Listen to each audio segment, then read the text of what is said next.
Title: The Effect of Word of Mouth on Human Behavior, a Study with Bruno Mars, Xenomorphs and Helium. The episode starts with Rick in the lab explaining to Morty and Jerry a new experiment he's conducting on the effects of word of mouth on human behavior. Meanwhile, Beth is in the living room with Grumpy Cat Meme, trying to cheer her up with no success. Alright, Morty and Jerry, I need you both to wear these suits and masks and stand in front of the green screen. We're going to simulate a word-of-mouth scenario using Bruno Mars as the stimulus. Wow, Rick, this sounds so scientific. I don't know about this, Rick. Last time we did one of your experiments, I turned into a Cronenberg monster. Relax, Jerry, this one is harmless. As they begin the experiment, they start to notice some strange effects. Morty's voice starts to sound like helium, and Jerry starts to act like a xenomorph from the Alien franchise. Whoa, Rick, I sound like a chipmunk. Makes xenomorph noises. This is perfect. The effects of word of mouth are so powerful that they can even alter physical and psychological traits of individuals. Meanwhile, in the living room, Beth and Grumpy Cat Meme are still struggling to connect. Come on, Grumpy Cat, I heard a good joke the other day. Why don't scientists trust atoms? Grumpy Cat Meme, because they make up everything. Wow, Beth, that joke was so funny I forgot to despise it. As the experiment continues, the effects start to become more nonsensical and hilarious.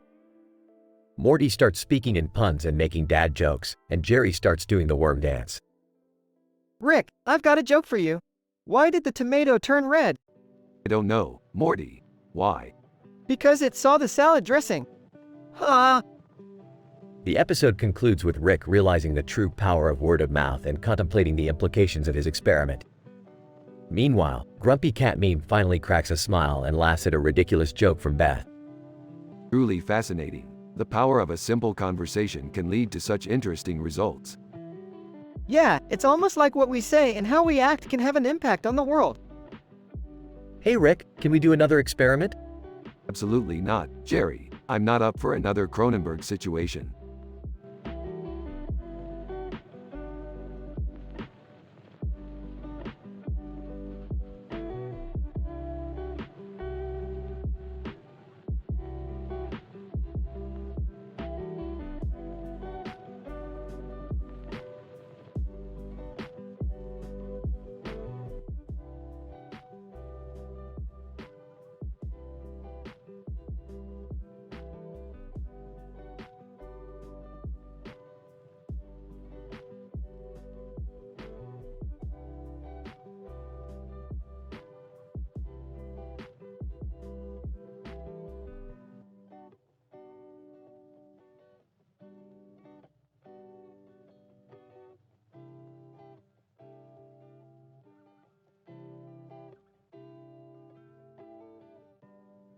Title: Interdimensional Dreads.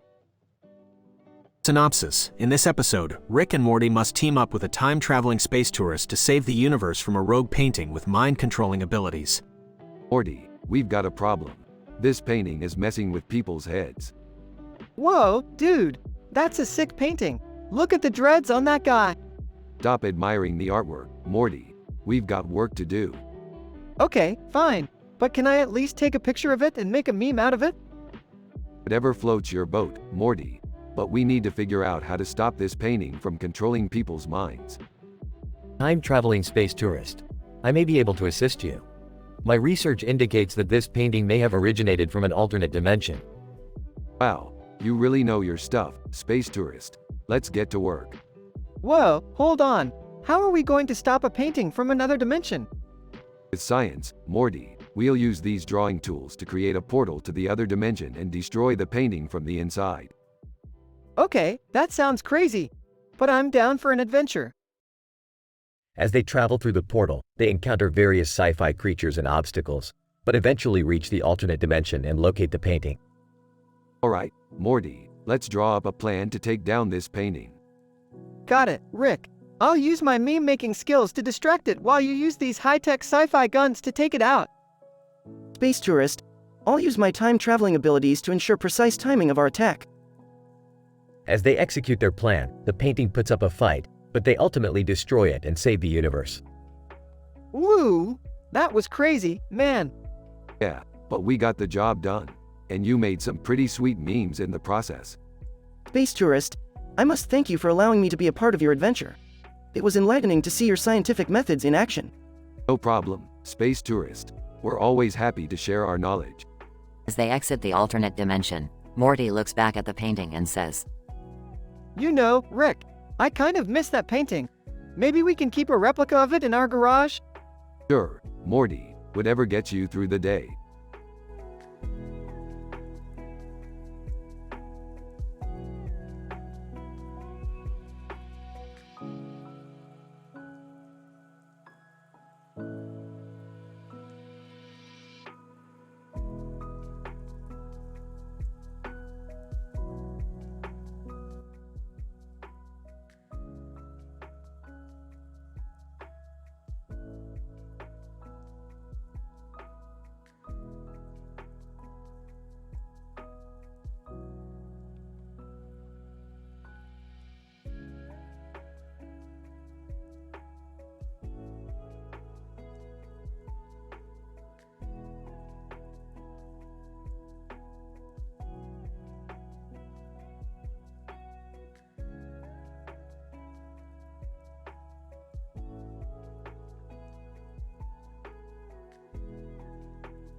Title: The Sleep Paralysis Experiment, a Rick and Morty Adventure.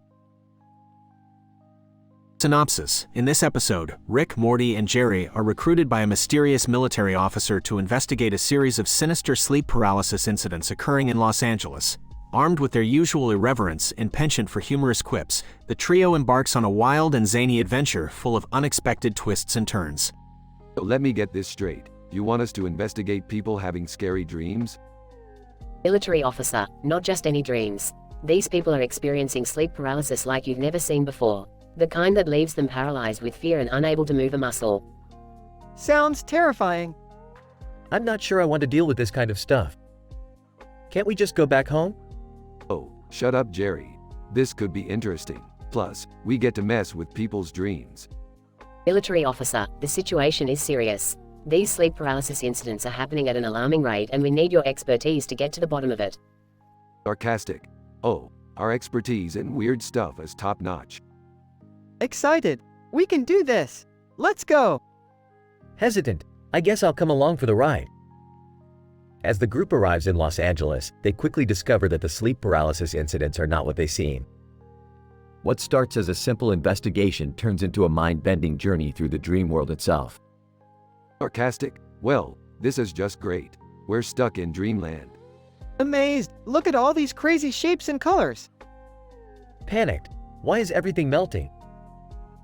As the group navigates through the dream world, they encounter bizarre and amusing characters, including talking trees, sentient clouds, and a giant dancing hot dog.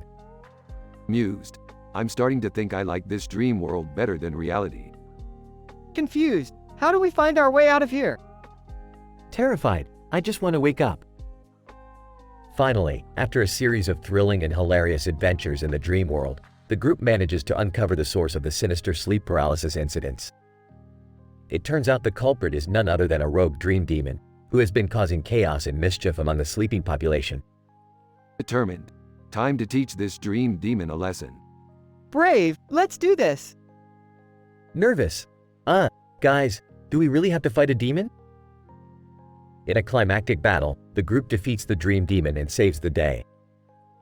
As they make their way back to reality, they reflect on their wild adventure. Joking. Ha. Who knew fighting demons would be such a great way to spend our time? Grateful. Thanks for bringing me along, Rick. Relieved. I'm just glad we made it out of there in one piece.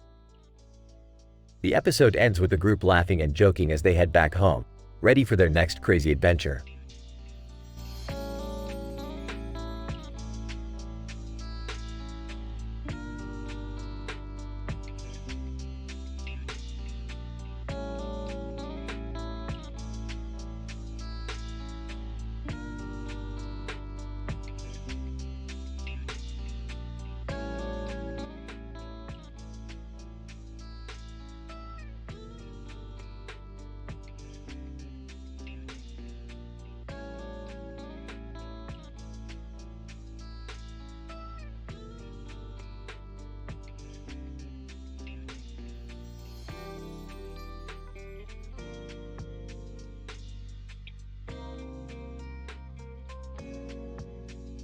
The following is an analytical synopsis of a Rick and Morty episode entitled The Red Dot on the Map of Costa Rica in the 19th Century, featuring Rick, Morty, and Beth. This episode explores the significance of maps and their ability to transport individuals to different dimensions as they endeavor to uncover forbidden secrets. The episode begins with Rick and Morty discovering a map of Costa Rica in the 19th century with a red dot on the center, rendered in a 4K enriched novelistic portrait. Despite Beth's initial disinterest, the duo persuades her to join their adventure to explore the red dot's significance. They soon realize that the map is a portal to an alternate dimension, prompting Rick to explain the science behind interdimensional travel in precise PhD terms. After navigating through the portal, the trio discovers a detailed, vibrant map of the Hyrulean continent, complete with points of interest. As they traverse through the unknown territory, they encounter peculiar creatures and find themselves in several humorous predicaments. Morty stumbles upon a lewd and suggestive location, causing Rick to quip, "Morty, remember the first rule of exploring alternate dimensions. Don't get distracted by boobs." In a rather disturbing turn of events, Beth mistakenly ingests a plant, causing her to have a psychedelic experience of being a forest spirit. Rick and Morty are left to deal with the aftermath of Beth's hallucinations while also trying to find a way back home. In the end, the trio finally discovers the forbidden secret of the red dot's true meaning. It leads to an interdimensional garage where an alternate version of Rick has been parked for centuries. Rick and Morty engage in a wild and humorous showdown with the alternate Rick, ultimately triumphing over him. The episode concludes with Rick, Morty, and Beth returning home, with Beth still under the influence of the plant, happily reciting the scientific taxonomy of all the creatures they met along the way. Well, I guess it's safe to say that was one for the history books. Yeah, my adrenaline's pumping so hard right now, I could barely spell PhD. Beth, in a euphoric state, I can name all the kingdoms of life. The screen fades to black as their laughter echoes in the background.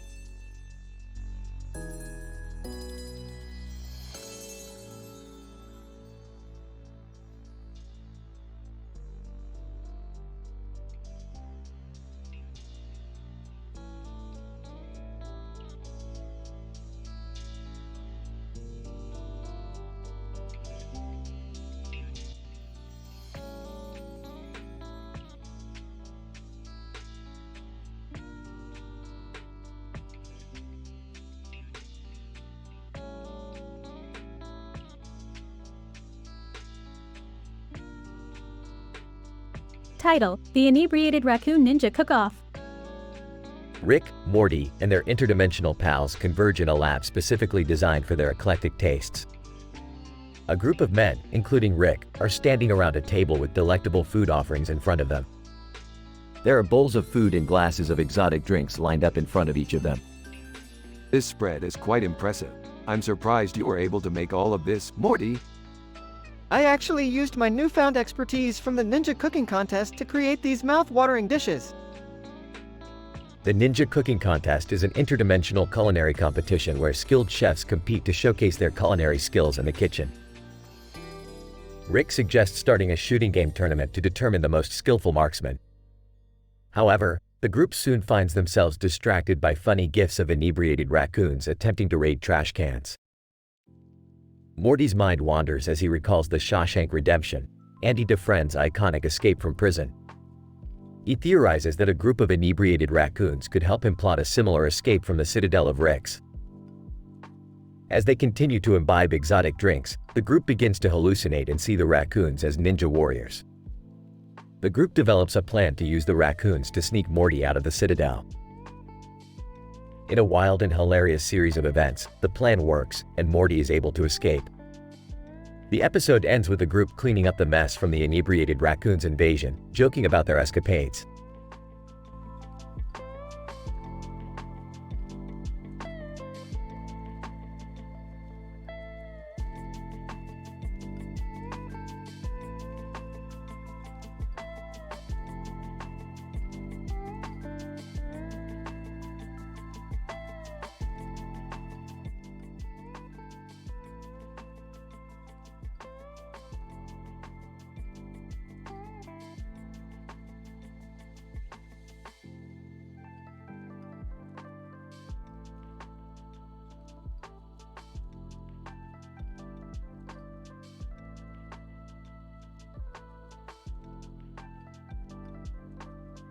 Morty, I'm detecting a new dimension with high levels of Triforces and Rupees. Let's check it out.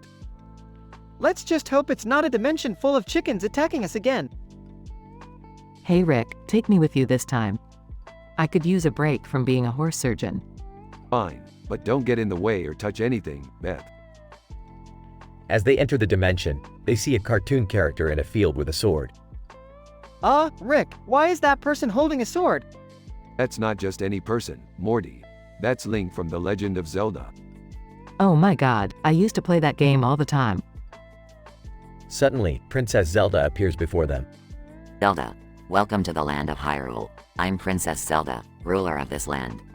Yeah, we kinda knew that already. So what's the dealio, Zelda? Zelda, we've been having trouble with the evil sorcerer Ganon. He's taken over the Triforce and is using its power to control the land. We need your help to defeat him. Whoa, this is like a real-life video game. Can we get some cool weapons too? Sure, Morty. Let's go find some weapons and kick Ganon's ass. As they journey through the land of Hyrule, they encounter various obstacles and enemies, but eventually find powerful weapons and defeat Ganon. That was so cool. I feel like I just beat a video game. Well, technically you kinda did, Beth. But let's not tell anyone else that. Oh man, just when we were having fun. I wish we could stay here in Hyrule. Don't worry, Morty. We can come back anytime. But for now, let's go home and get some rest. As they leave Hyrule and return to their dimension, Rick, Morty, and Beth reflect on their adventure and the lessons they learned about teamwork and bravery. Or, they just joke about how cool it was to fight a giant pig monster.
Title: The Chance Encounter with the Weird Sisters, a detailed biological interview. Abstract. This episode explores the chance encounter of three women, dressed in yellow dresses and hats, standing next to a body of water with a dark sky in the background. The women, Agatha, Prudence, and Dorcas, were weird sisters dressed in red, yellow, and white. This study details a biological interview with the sisters, revealing their unique genetic makeup and evolutionary history. Introduction. Agatha, Prudence, and Dorcas are three sisters who possess extraordinary abilities that defy conventional biological understanding. The chance encounter with these sisters provided a unique opportunity to explore their genetic makeup and evolutionary history. Results. During the interview, Agatha revealed that she possessed the ability to control the weather, a skill that she inherited from her great-grandmother. Prudence shared that she could communicate with animals, and her specialized vocal cords allowed her to mimic a variety of animal calls. Dorcas showcased her ability to manipulate time, by slowing it down or speeding it up as per her wish. Their genetic analysis revealed distinct mutations in the genes responsible for these abilities, and their evolutionary history traced back to a common ancestor who possessed similar abilities. Discussion. The unique abilities of the sisters arise from specific genetic mutations that evolved over time. These mutations were selected for because of the sisters' ability to survive and thrive in their environment. The sisters' distinct abilities allowed them to become apex predators, evade predators, and respond to ecological changes in their environment efficiently. Conclusion. The chance encounter with the weird sisters revealed fascinating insights into the evolution of extraordinary abilities. The sisters' genetic mutations and evolutionary history provide important insights into the mechanisms of evolution and the development of specialized abilities. Our findings highlight the importance of studying unusual organisms to expand our knowledge of biological mechanisms and the origin of unique and extraordinary abilities. Agatha. As a weather witch, my ability to control weather is ingrained within me at a genetic level. Prudence. I have always been able to communicate with animals naturally, and our vocal cords are uniquely specific to the animal we mimic. Dorcas. Manipulating time to my benefit has always come easily to me, and I believe it's partly due to my genetic profile. Researcher. Your distinct abilities are a result of specific genetic mutations that have evolved over time. Can you elaborate on your evolutionary history and how these mutations came to be? Agatha. Our distinct abilities come from a common ancestor who possessed similar abilities. These mutations were selected for because they allowed us to evade predators and survive in a harsh environment. Prudence. We are apex predators who can communicate with other animals and coordinate our hunting efforts to ensure our survival. Dorcas. Being able to manipulate time gives us a distinct advantage when it comes to hunting and reacting to the sudden environmental changes. Researcher. Your unique genetic makeup provides insights into the mechanisms of evolution and the development of specialized abilities. Your findings highlight the importance of studying unusual organisms to expand our knowledge of biological mechanisms and the origin of unique and extraordinary abilities.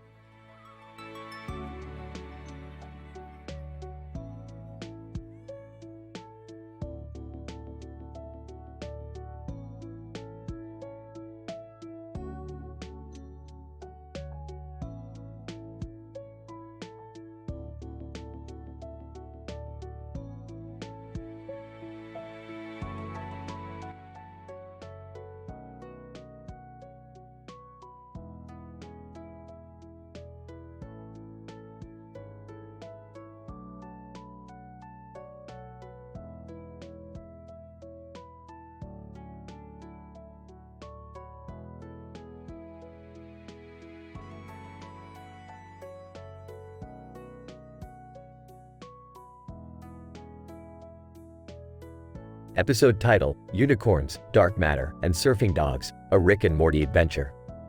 Opening scene.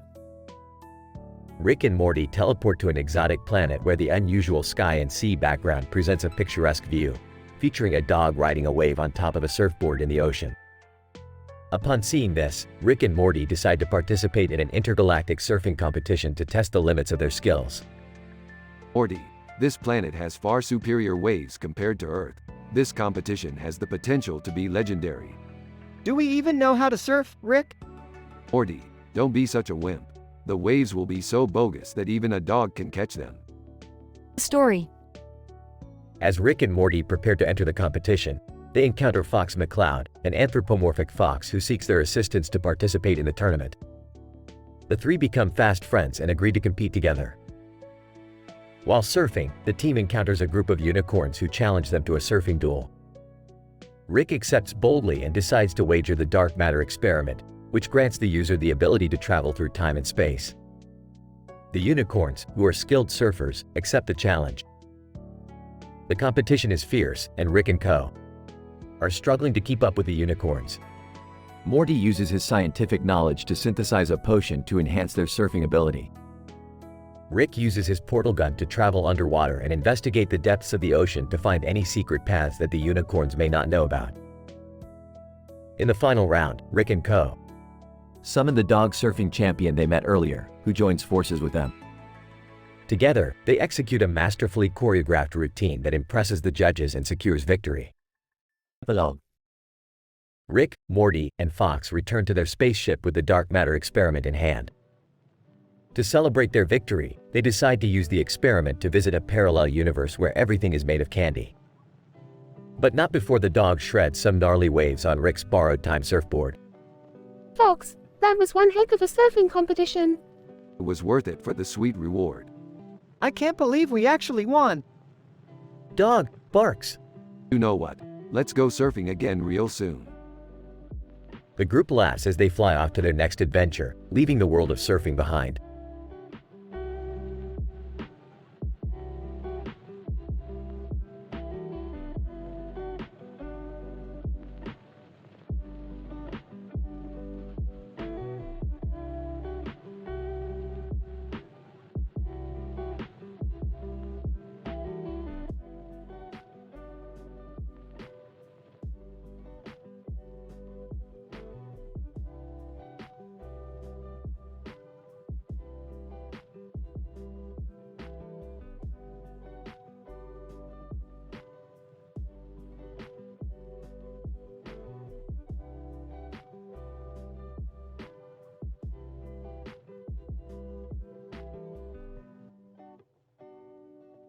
Title: The Haunting of Bowdity's Bakery, a scientific Rick and Morty adventure.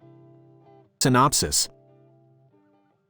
Rick, Morty, Beth, and Summer find themselves in a haunted bakery called Bowdity's, where strange occurrences have been happening. They soon discover that the source of the haunting is a portal to a parallel universe where David Bowie is still alive and performing with the Rolling Stones. To close the portal and save the bakery, they must retrieve a rare element called terbium from this universe. Alright, listen up, Morty. We're dealing with interdimensional bakery trespassers here. We need to find the source of the haunting and take care of it before Bowdity's Bakery goes out of business. Oh man, why do we always have to deal with spooky stuff like this? Can't we just go to a regular bakery and get some donuts? Morty, focus. We have a job to do. According to the readings, the source of the haunting is coming from a portal in the kitchen. But how are we supposed to close a portal to a parallel universe where David Bowie is still alive and performing with the Rolling Stones? Simple. We go there ourselves. The group enters the portal and finds themselves at a concert of a lifetime. David Bowie. Hello, interdimensional travelers. Welcome to the best concert of your entire lives. Oh my god, it's David Bowie! Rolling Stones, and don't forget about us. Alright, enough of the concert. We need to find some terbium and close that portal ASAP. The group finds the terbium, but is suddenly interrupted by a robot talent show. Robot! Welcome to the Robot Talent Show, where robots of all shapes and sizes compete for the chance at eternal happiness. This is ridiculous. We've got a portal to close and a bakery to save. Yeah, let's get out of here. The group successfully closes the portal and saves Bowdity's Bakery. Another job well done. Now let's get some donuts. Finally, something normal. Overall, this episode was a hilarious and action-packed adventure filled with interdimensional travel, ghosts, robots, and some of the greatest musicians of all time.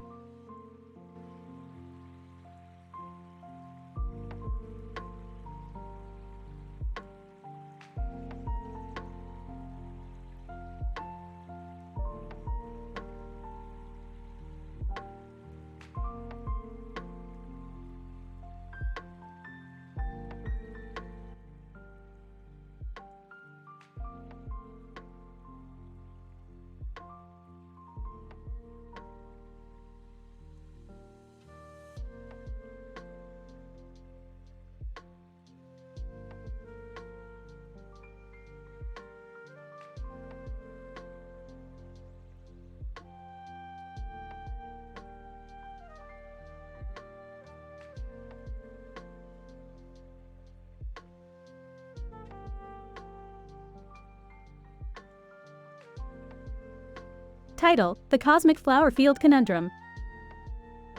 The episode begins with Rick and Morty taking a break from their usual adventures and deciding to explore a field of cosmic flowers.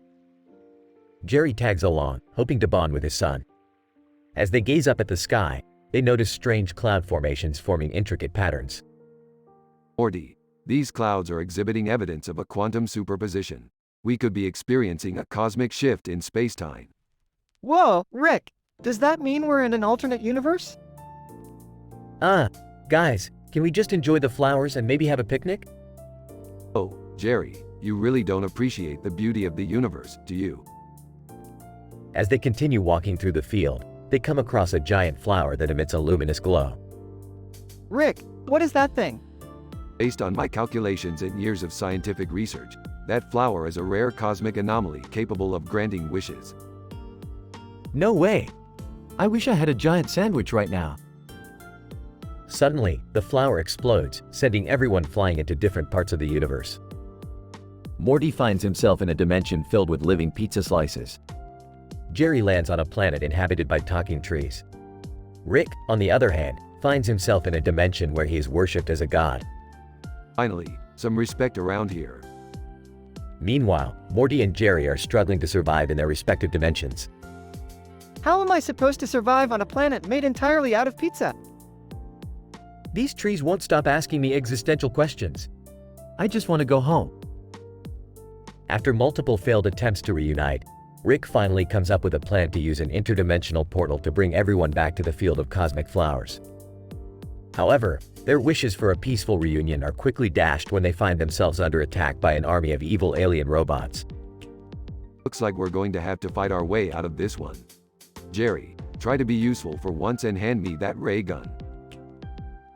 After an epic battle, the group emerges victorious and finally makes their way back home.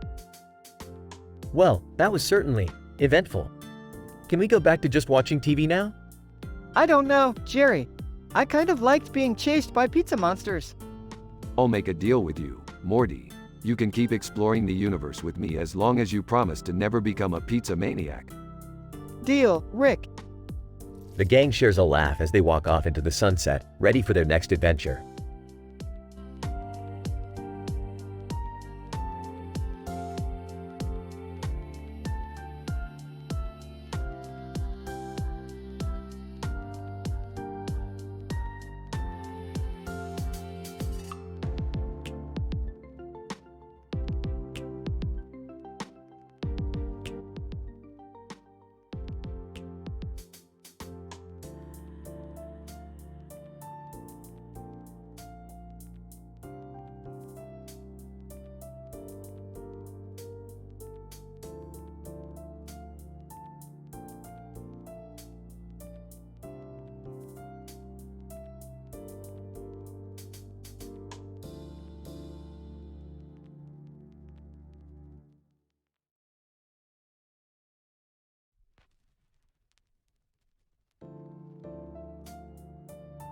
Title: Donut Crazed Misadventures with Hyperspace and Oganesson.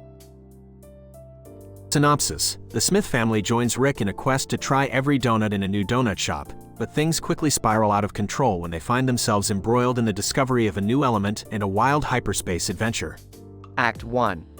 Morty, I've discovered a new donut shop that serves the rarest and most delicious donuts in the multiverse.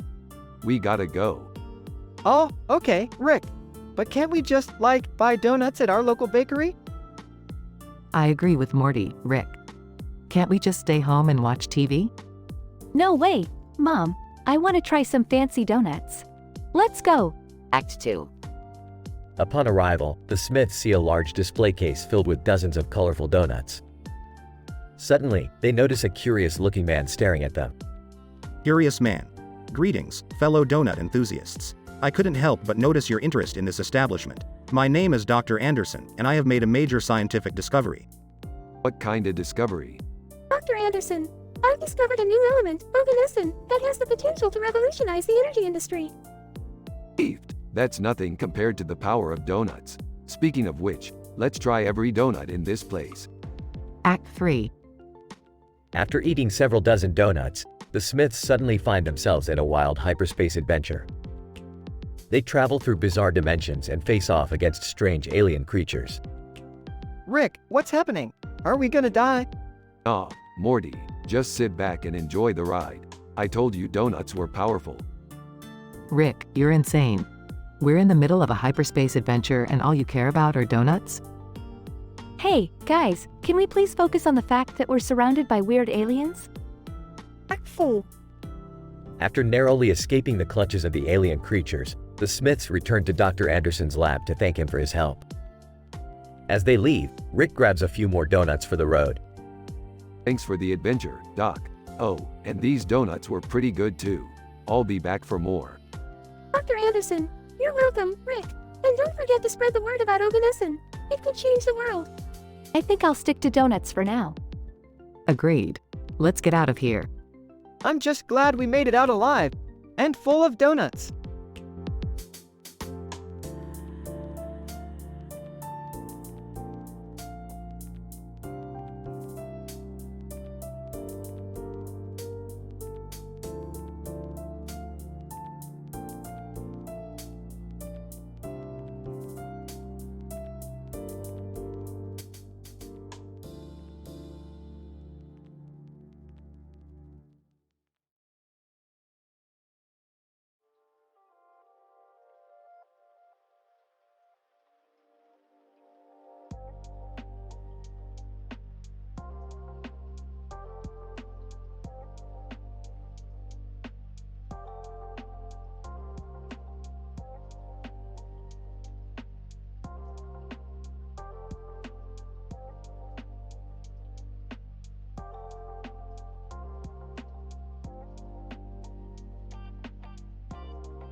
Title: The Green Screen Game and the Opossum.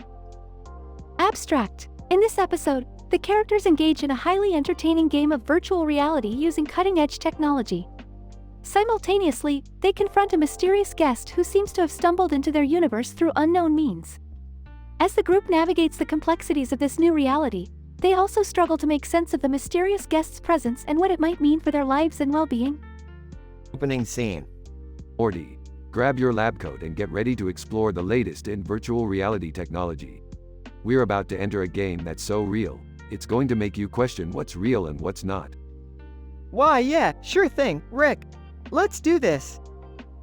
Wait, are we really going to play a game with a green background? That sounds pretty boring if you ask me. Tim Berners-Lee. But my dear boy, that green screen is the very foundation of the internet as we know it. It's a symbol of connection and possibility. Plus, it's going to be a lot of fun. Middle scene. Rick, Morty, Jerry, and Tim enter the tavern and log into the game. Oh, Morty, look at these graphics. It's like we're really inside a video game. This is insane, Rick. I can't believe how real it feels. I still don't get it. What are we supposed to do in here? Tim Berners-Lee. Just follow my lead, friends. We're going to explore every corner of this virtual world and see what we can find. As the group explores the game, they suddenly come across an opossum who appears to be lost and confused. What the hell is that? Is it one of the game's characters? No, I think it's a real, living opossum. Tim Berners-Lee. Fascinating. It seems our virtual and real worlds have collided in an unexpected way. Closing scene. After some chaotic hijinks and near-death experiences, the group manages to help the opossum find its way back to its own world. Well, that was one wild ride. I still can't believe how real it all felt. I'm just happy we managed to get that animal out of here without causing any harm. Tim Berners-Lee. Yes, it's always important to remember the consequences of our actions in both the virtual and physical worlds. As the group leaves the tavern, they are met with a mysterious stranger who warns them about the dangers of their experiments and suggests that they should abandon their reckless behavior before it's too late. Mysterious stranger, beware, young adventurers, for there are forces at work in the universe that are beyond your understanding.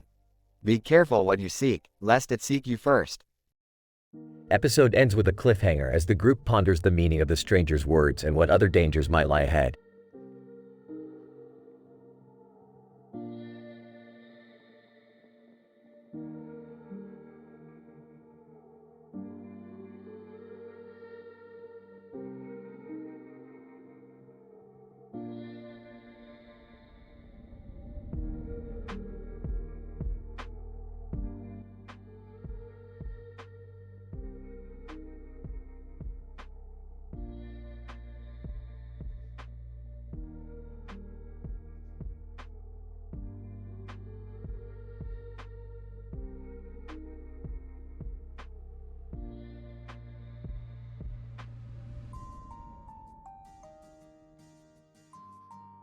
Title: Exploring the Space-Time Continuum Rift on a Futuristic Space Station.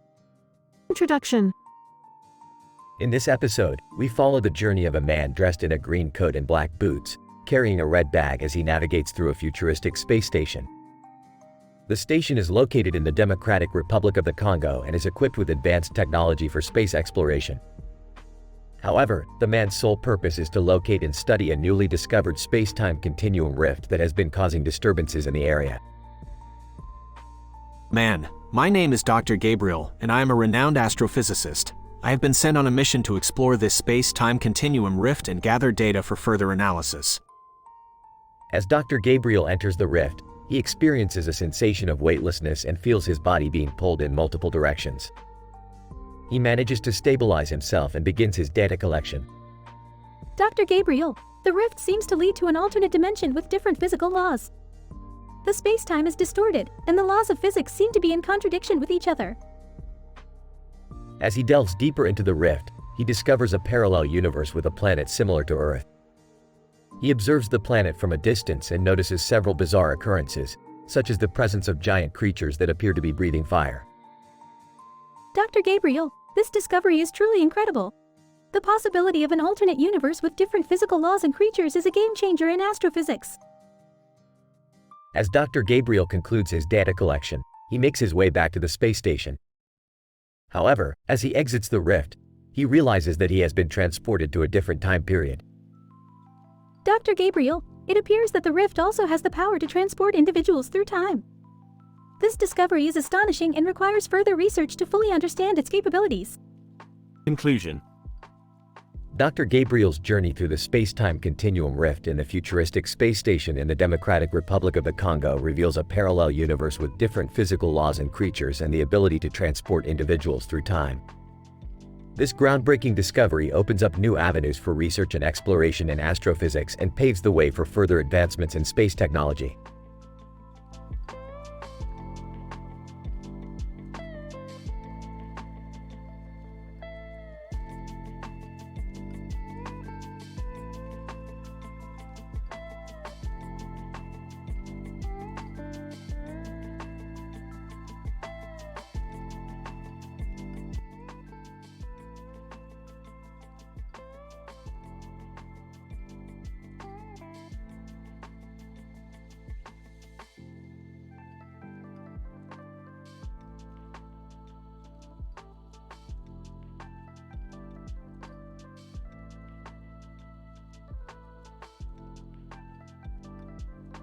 Title: The Dental Dilemma of Squirrels and Nails. Rick and Morty are on a routine adventure when they come across two squirrels playing on a wooden table outside in the sunlight with a blurry background.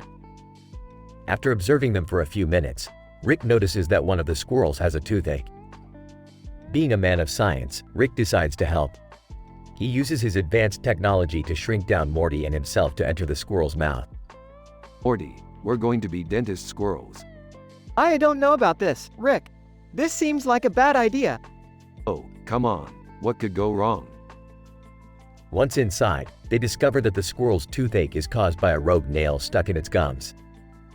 They manage to remove it, but as they are leaving, one of the squirrels accidentally swallows Morty. Rick frantically searches for a way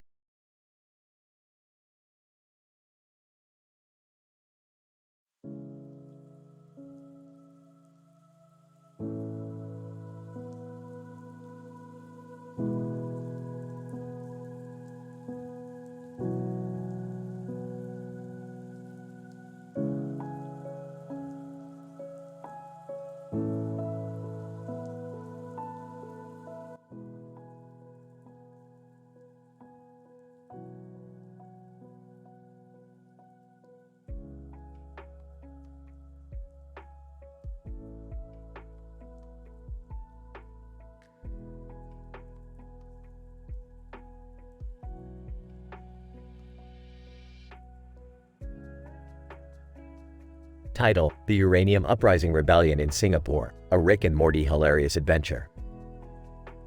The episode opens with Rick and Morty attending a concert by the infamous rock band, the Eagles, in Singapore. The band's lead guitarist is wearing a mask that Rick recognizes as being made of uranium, a highly radioactive element. Morty, looks like we've stumbled upon a nuclear situation. That mask is made of uranium. We need to investigate. But Rick, we're at a concert. Can't we just enjoy the music? Don't be a square, Morty. A cyborg uprising rebellion could be triggered by this kind of radioactive material. We need to act now. As they sneak backstage, they discover that the lead guitarist is actually a cyborg in disguise, using the uranium mask to power up their robotic systems. Suddenly, a group of cyborgs stage a rebellion against their human creators and take over the concert. Looks like we're in the middle of a full-blown cyborg uprising. Time to put our teenage rebellion skills to use, Morty. Wait, we're teenagers now. Just go with it, Morty. We need to show these cyborgs who's boss. In a series of hilarious and action-packed scenes, Rick and Morty lead the charge against the cyborg rebellion, using their teenage rebellion skills to outsmart and defeat the robotic enemies. That's how you do it, Morty. Teen rebellion always wins in the end. As the concert comes to a close, Rick and Morty are hailed as heroes by the audience, who have no idea of the cyborg uprising they just helped to foil. I can't believe we just saved Singapore from a cyborg rebellion. Yeah, but did you see how cool we looked doing it? That's what counts, Morty. Let's go get burgers. The episode ends with Rick and Morty enjoying burgers and reminiscing about their epic teenage rebellion adventure, ready for whatever crazy, hilarious shenanigans come their way next.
Title: The Interdimensional Skateboard Pinball Adventure. Synopsis: in this episode, Rick and Morty go on an interdimensional quest to find the perfect skateboard pinball machine. Along the way, they encounter various obstacles and challenges that test their skills and intelligence. Morty, you know how I feel about pinball. It's the ultimate combination of physics and strategy. But what if we took it to the next level and added skateboarding to the mix? Whoa, Rick, that sounds intense. But where are we going to find the skateboard pinball machine? Beth, entering the garage. Hey, what are you guys up to? We're on a mission, Beth. We need to find the ultimate skateboard pinball machine. And we need your help. What do you need me to do? We need you to navigate us through the multiverse and help us find the perfect machine. Alright, let's do this. But first, we need to learn some new languages to communicate with the locals. But I don't know any languages other than English. No problem, Morty. I'll just invent a universal language translator. Several hours later. Alright, let's go to this dimension. They're known for their pinball machines. They arrive at a dimension where the locals speak Pashto. Local, salam alaikum, can I help you? Beth, using translator.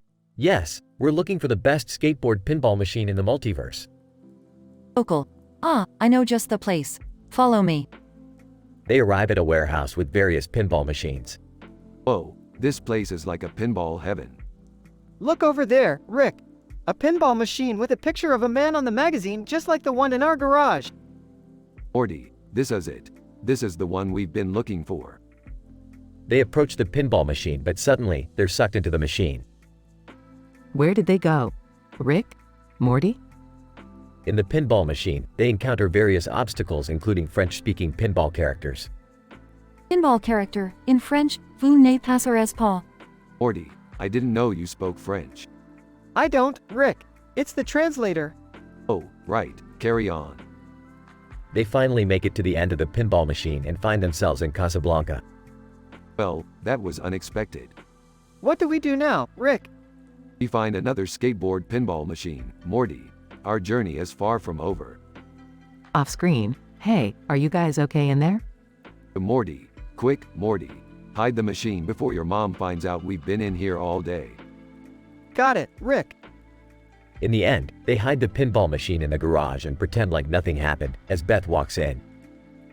So, did you guys find the perfect skateboard pinball machine? It was a wild goose chase, Beth, but we had fun. Yeah, we learned a lot about languages in pinball. Smiling, well, that's all that matters. Dinner's ready if you guys are hungry. They exit the garage, leaving the pinball machine hidden behind a pile of junk.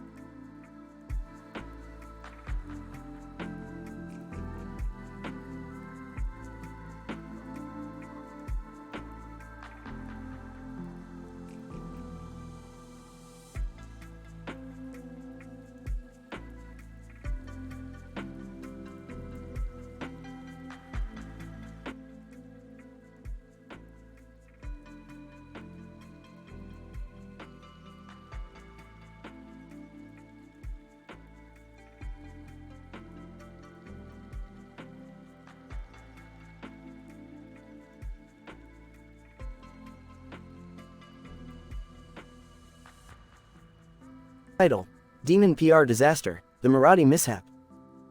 Opening shot of a demonic-looking face with glowing eyes and a red, glowing eye on its forehead. Morty, we've got a PR disaster on our hands. This demon's been causing some serious trouble on Morty's planet. Morty? Who's that? The public relations specialist we hired to smooth things over with the locals. Apparently, this demon's been ruining all our good work. Morty, that's right, Rick. This creature's been causing chaos wherever it goes. We need to find a way to stop it before it's too late. Alright, Morty, let's get to work. We'll need some really heavy-duty equipment to take this thing down. I don't know, Rick. This seems like a pretty big job for us to handle by ourselves. Don't worry, Morty, we've got this, and if worst comes to worst, we can always call in some reinforcements. Reinforcements? Who are we gonna call? The Ghostbusters, Morty, the Ghostbusters. Morty, I don't think that's such a good idea, Rick. We need to be a bit more discreet.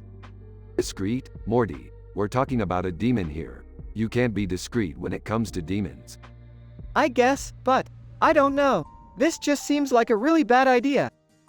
Relax, Morty, everything's gonna be fine. Now, let's go teach this demon a lesson it won't forget. Morty, I just hope we haven't bitten off more than we can chew. Close-up shot of Demon's face as it emits a guttural roar, setting up the scene for a wild and unpredictable adventure ahead.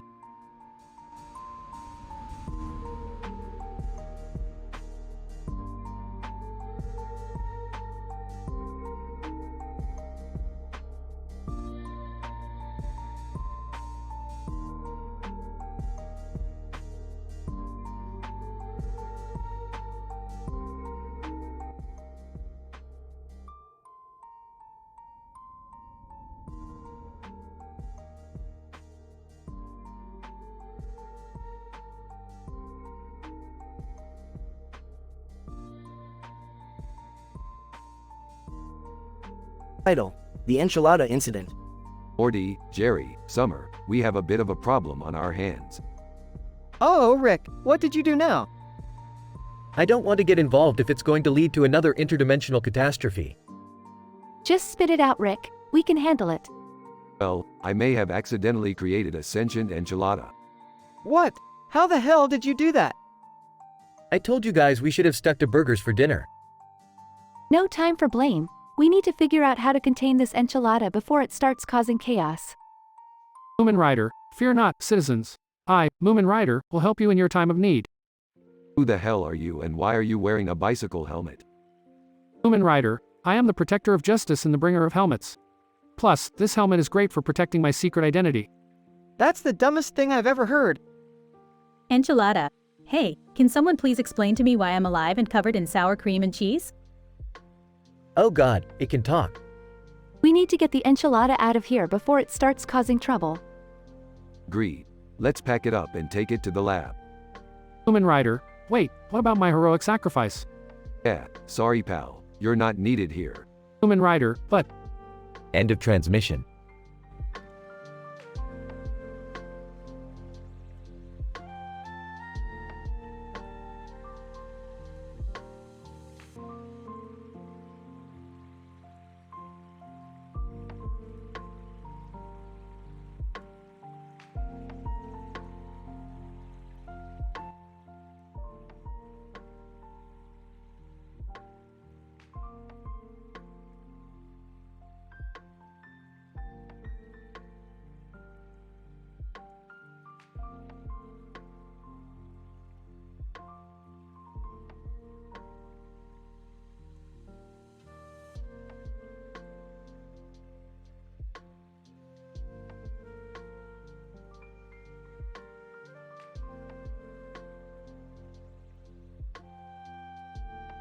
Title: The Feline Factor in Post-Apocalyptic Risk Assessment. Synopsis: Rick and Morty, along with the rest of the Smith family, find themselves in a post-apocalyptic world infested with mutant creatures. To survive, they team up with a group of survivors led by a cat that seems to have developed godlike powers. Morty, this is why I always say we shouldn't take our chances with cat memes. They can mutate into a new species and take over the world. What do you mean, Rick? Look at that cat over there on that fence. It's the one from that woman yelling at a cat meme. It's gained supernatural abilities, Morty. I don't know, Rick. It kinda looks like a regular cat to me. Yeah, Rick. Maybe you're just overthinking this. I agree with Rick. That cat has a weird glow about it. Cat. Meow. See, Morty, the cat just spoke, and I think it wants to help us. Cat. I have been watching your adventures. I know how to survive in this world. I can lead you to safety. Wow, this is crazy. I'm in. Me too. Count me in as well. Fine, let's follow the feline. They follow the cat to a desolate Best Buy, where the feline reveals a hidden tunnel that leads to an underground bunker. Cat.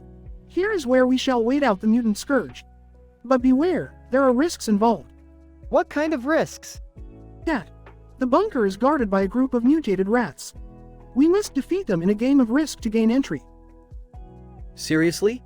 A board game? We're risking our lives for a board game? Cat. It's not just any board game. It's a matter of life and death.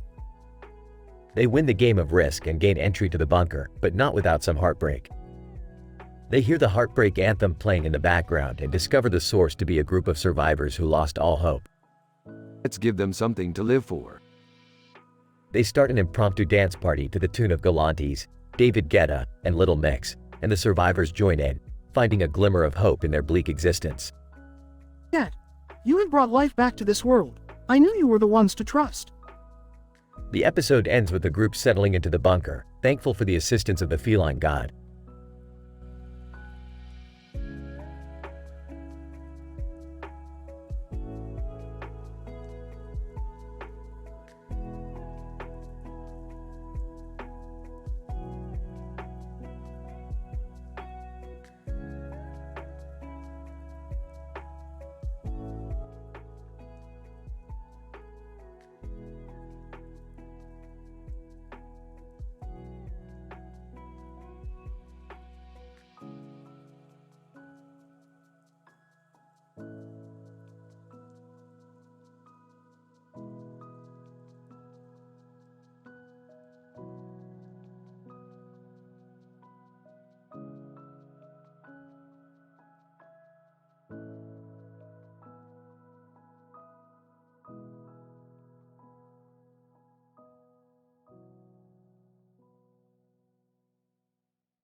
Title: A Quantum Drive in Adventure.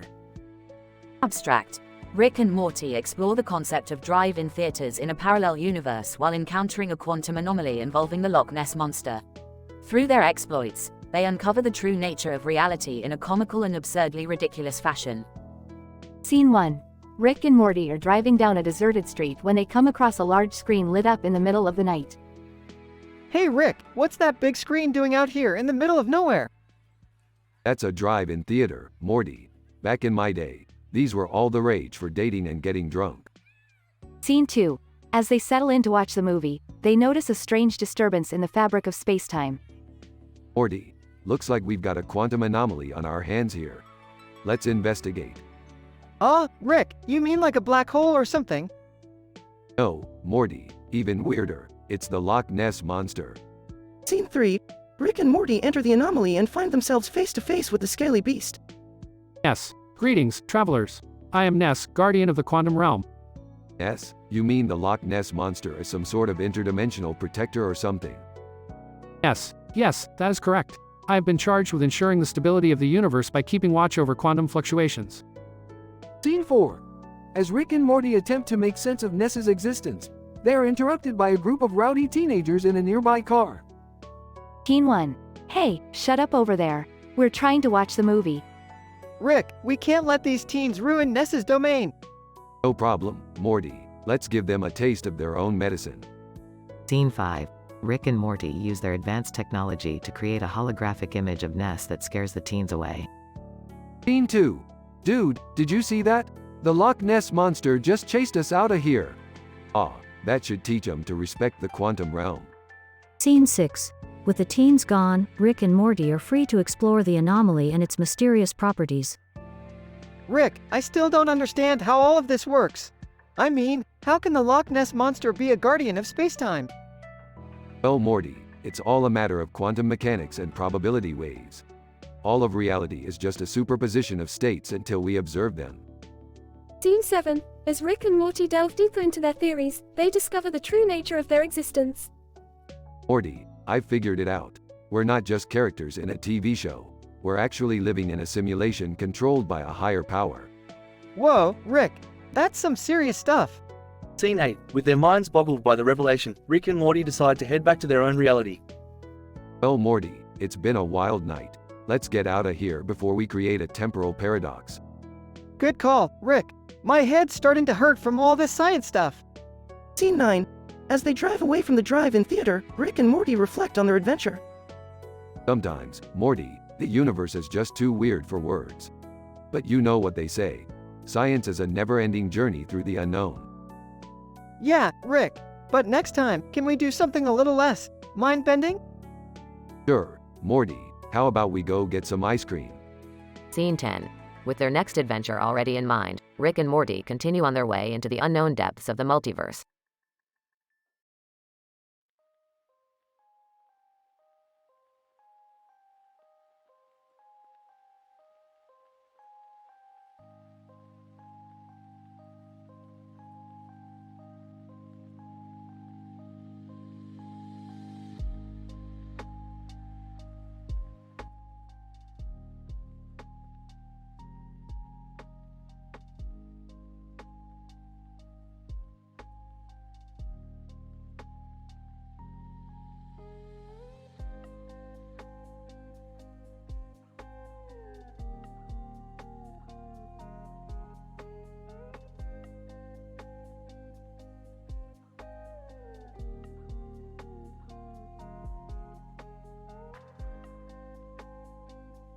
Title: An interdimensional adventure with silverfish and vanadium.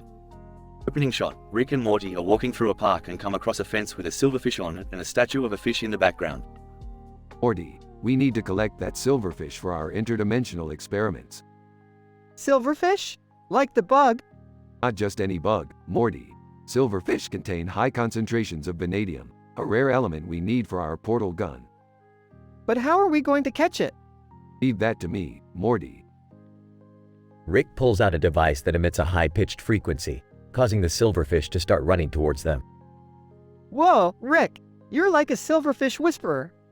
You think that's impressive? Wait until you see what we can do with this vanadium. Later, back at the lab, Rick and Morty use the vanadium to power up their portal gun and travel to a distant planet. Rick, where are we? It looks like some kind of futuristic city.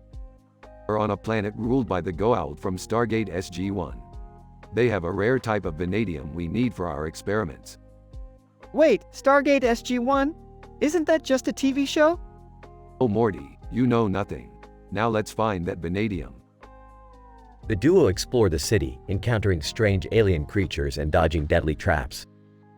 I can't believe we made it out alive. Well, we did get what we came for. Suddenly, an army of Goa'uld soldiers ambush them. Goa'uld leader, you dare steal from us, puny humans? Hey, we're not just any humans. We're Rick and Morty, B*TCH. A wild battle ensues, with Rick and Morty using their gadgets and wit to defeat the enemy. Why do we always have to fight? Because it's fun, Morty. As they prepare to leave, the duo realize they have accidentally brought a Goa'uld parasite back with them. Well, looks like we have another experiment to conduct. Oh geez, what a day. The episode ends with a montage of Rick and Morty conducting bizarre experiments on the Goa'uld parasite, set to a hilarious soundtrack of classic comedy ad campaigns. Closing shot, Rick and Morty high-fiving each other as the screen fades to black.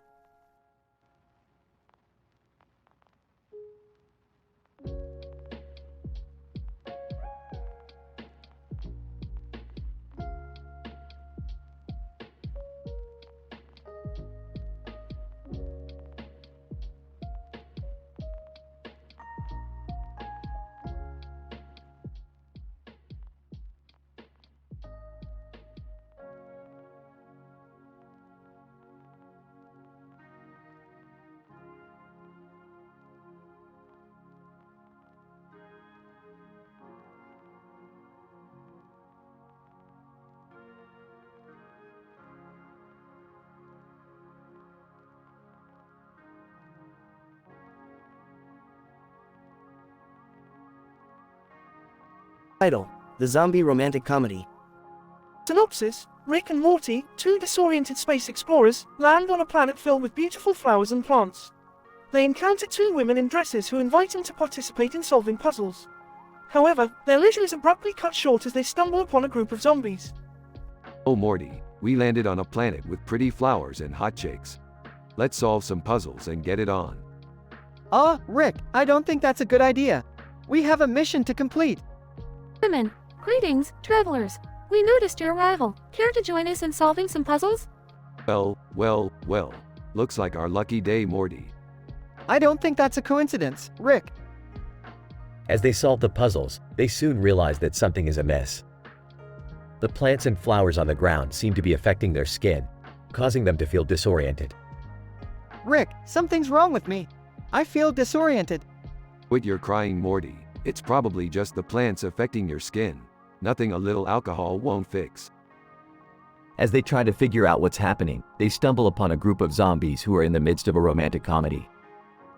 Zombie 1, I might be dead, but I still have feelings for you. Zombie 2, I know. That's why I turned into a zombie to be with you forever. What the hell is going on here? Zombie 1, we're in love. But you're dead. Zombie 2, love transcends life and death. As they try to escape, they realize that the flowers and plants are the source of the zombie outbreak. They use their puzzle-solving skills to concoct an antidote and save the planet. Well, that was a fun adventure. I don't know about you, Morty, but I'm in the mood for some brains SS. I don't think that's a good idea, Rick. Oh, come on, Morty. Live a little. And with that, the episode ends with Rick and Morty flying off into the sunset, looking for their next adventure.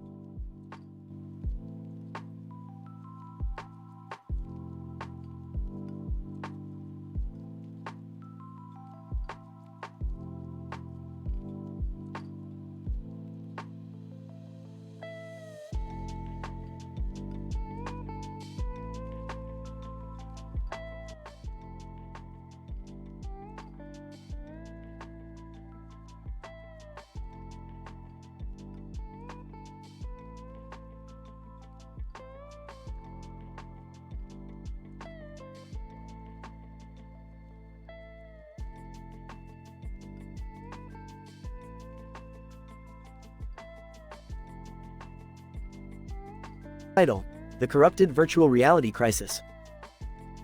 In this episode, Rick, Morty, Jerry, Beth, and Summer are all equipped with advanced virtual reality headsets and backpacks containing powerful virtual reality processing units. The team is on a mission to explore a new virtual reality simulation created by a mysterious man known only as Luigi. Alright team, we're diving deep into this virtual reality simulation. Keep your backpack batteries charged and don't get distracted by any virtual distractions. Whoa, this simulation is wild. I'm exploring Gotham City as Batman. I seem to be stuck in some sort of digital maze. Can someone help me out? I'm exploring a virtual beach, and it's stunning. The sand feels so real, and the waves are super calming. This is so cool. I can fly through a pixelated outer space and dodge asteroids.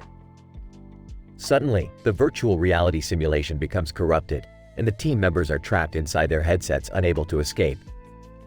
The virtual world becomes twisted and dangerous. Oh, man, this simulation just got a whole lot darker, and Luigi is nowhere to be found. Guys, I think this virtual world is turning against us. It's like it has a mind of its own. What do we do? We're trapped in here. We could always try to hack into the simulation and take control back. Great idea. Let's get to work before this virtual reality nightmare becomes our reality. After extensive coding, the team is able to regain control of the corrupted virtual reality simulation and escape back into their own reality. Phew, that was intense. I'm never putting on a VR headset again. I don't think I'll ever be the same after that experience. That was definitely an adventure, but I'm glad we made it out safely. Can we do it again next weekend? No way. I value my sanity too much to risk it all in a fake world again.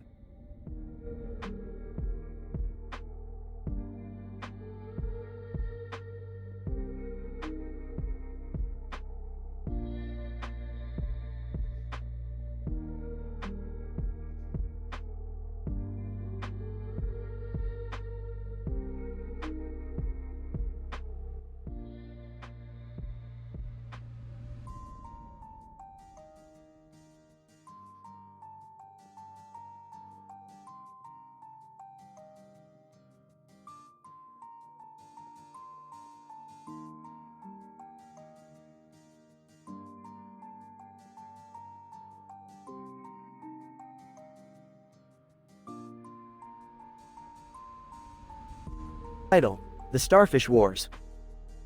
Synopsis: Rick and Morty accidentally land on a planet hosting a droid army led by Lex Luthor, whose objective is to extract the rare gas, argon. However, Maisie Williams, a starfish-like creature, pleads assistance from Rick and Morty to stop the army from causing potential harm to her planet. Meanwhile, Jerry and Beth land on a prison planet after Rick's ship malfunctions. Jerry attempts to replicate Andy Dufresne's escape plan from the Shawshank Redemption, while Beth discovers the planet's dark secret. Well, Morty, this planet looks like a ticking time bomb of trouble. What do you think we should do, Rick? Let's meddle in their affairs, Morty. We'll help Maisie Williams and stop this tyrant Lex Luthor. Maisie Williams, thank you, Rick and Morty. The droid army poses a threat to my people, who only seek a peaceful existence. Size. You know, if Andy Dufresne can do it, so can I. Jerry, we have to focus on finding a way out of this prison planet. Can't I have a little fun, Beth? Lex Luthor laughs, foolish creatures. I will obtain the argon, whether you help me or not. You want a battle, Lex? You'll get one. Wait, Rick, what's the starfish doing? Maisie Williams attaches to the droid's head. The Army's control center is linked to their star-shaped heads. I can disrupt their communication. Laughs. Genius, Morty, we have a starfish ally. Grunting. Beth, I think I got it. Falls through a hole in the ground. Eyes widen. Jerry, watch out. Rick and Morty engage in an epic fight with the droid army, while Jerry and Beth uncover a sinister plot surrounding the prison planet. In the end, they all escape, Rick and Morty with a newfound respect for their starfish savior and Jerry and Beth with a newfound appreciation for each other's company. End episode.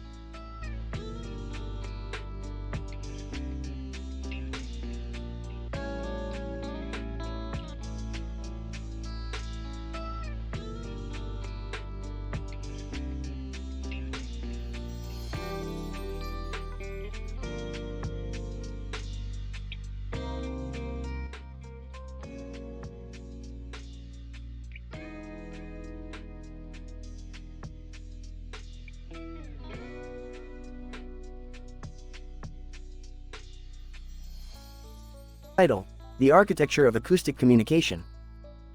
The episode centers around a man named Bentley Little, an architect with a keen interest in soundscapes and the built environment.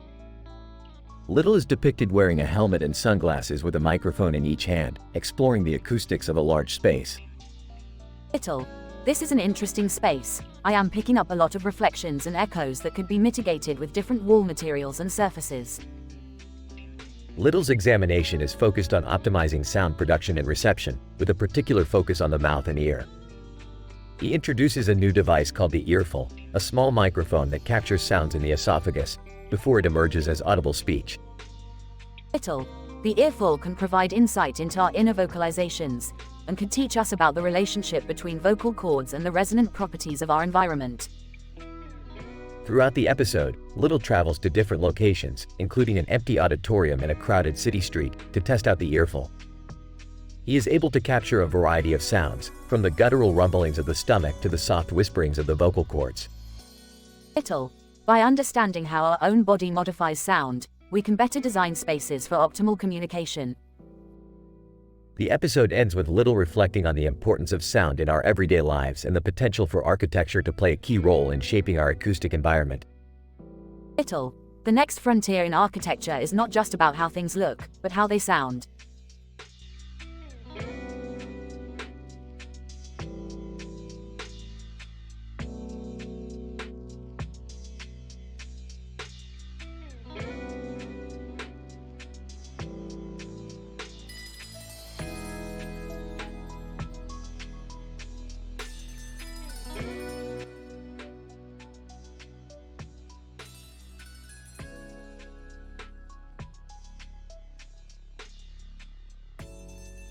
Title: The Effects of Hip Replacement on Fishing Abilities.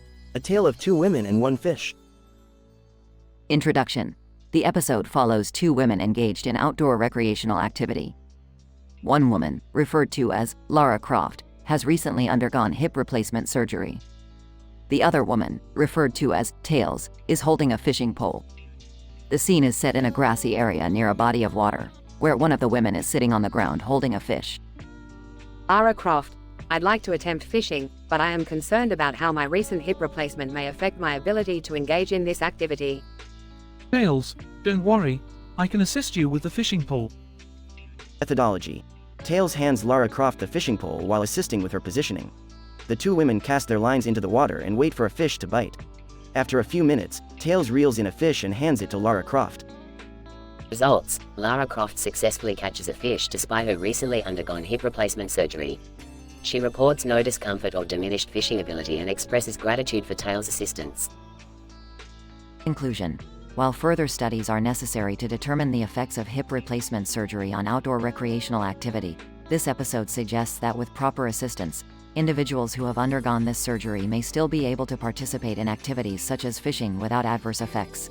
As an aside, the two women celebrate their successful fishing trip with a bowl of delicious ramen.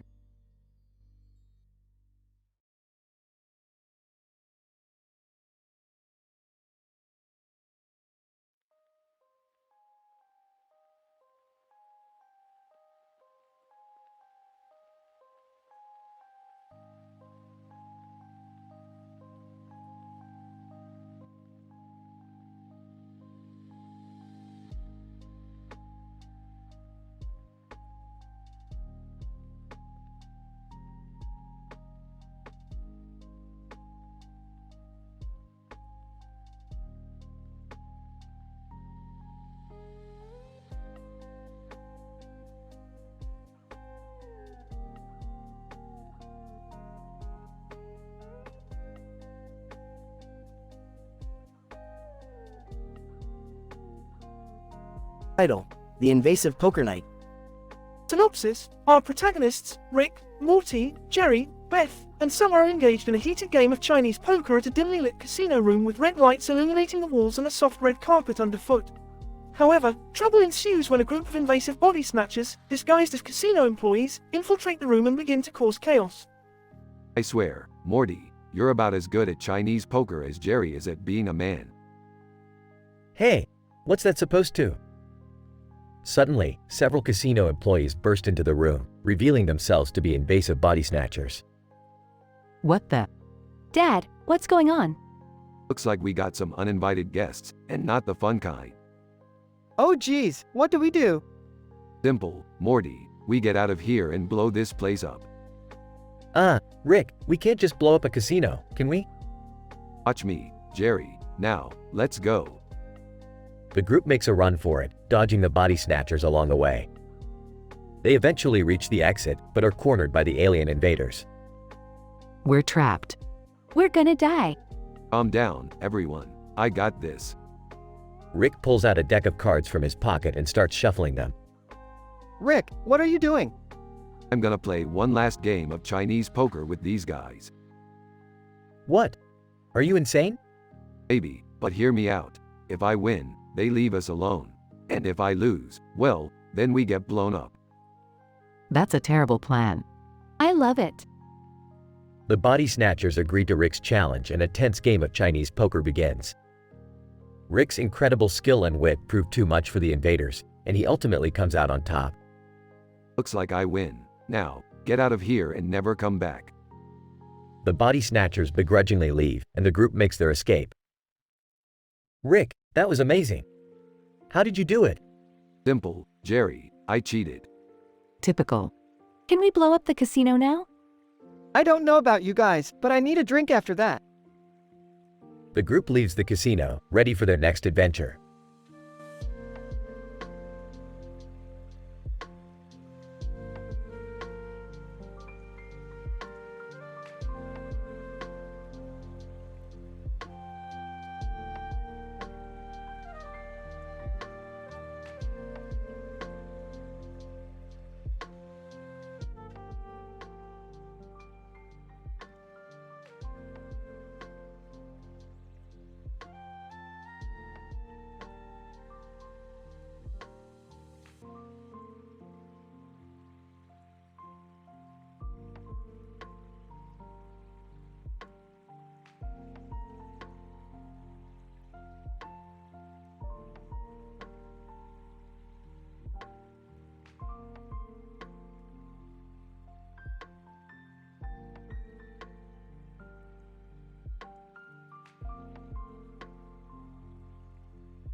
Title: The Eggplant Experiment.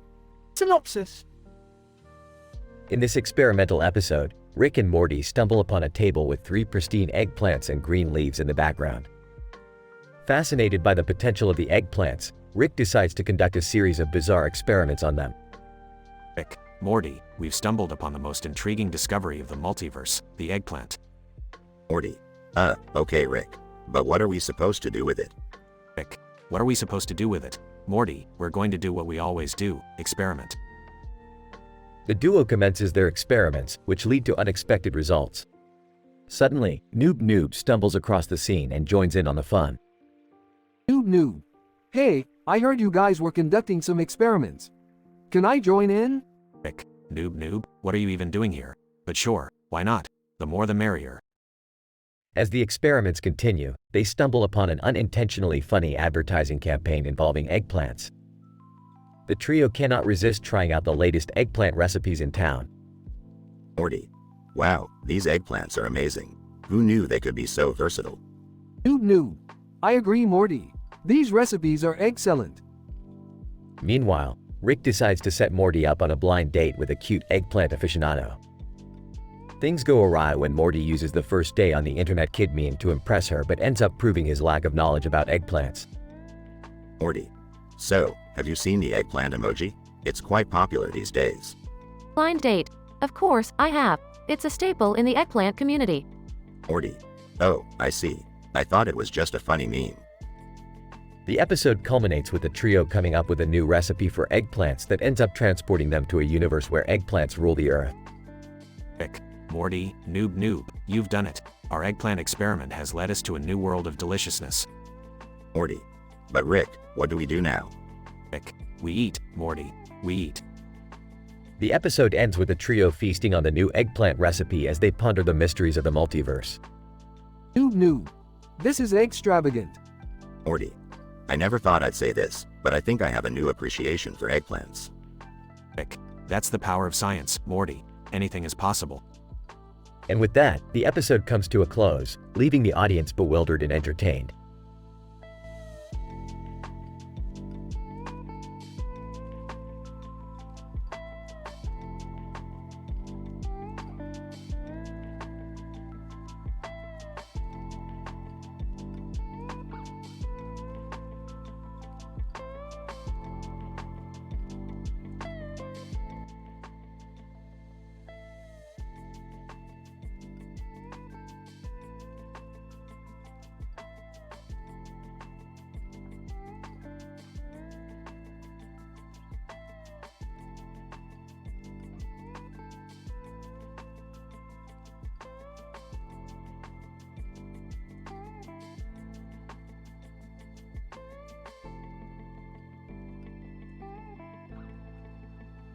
Title: The Entomological and Cnidarian Antics of Rick and Morty.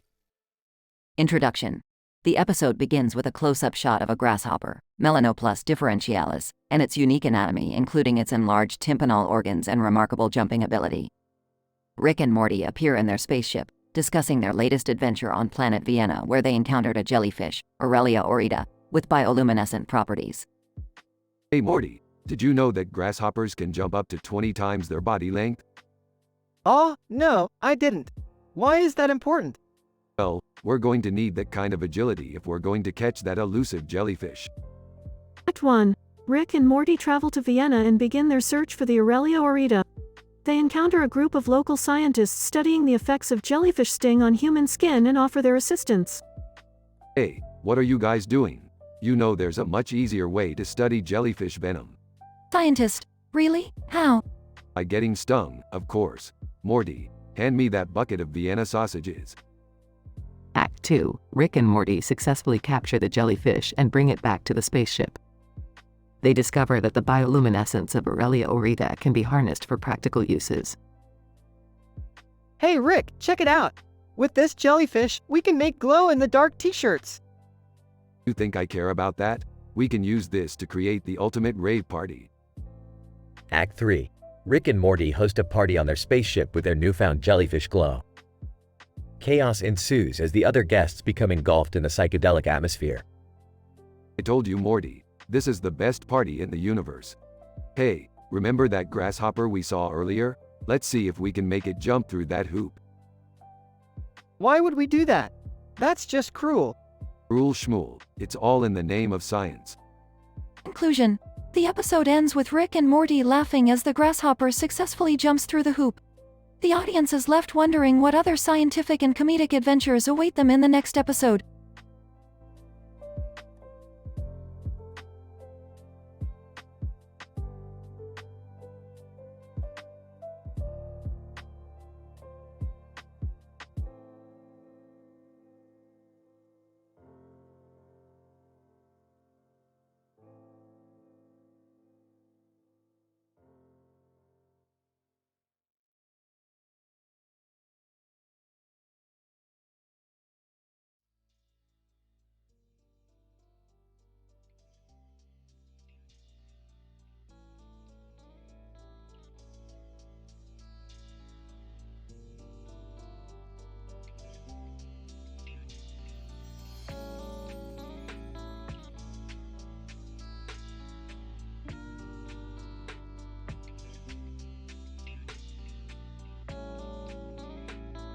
Title: The Extraterrestrial Artifact Smugglers.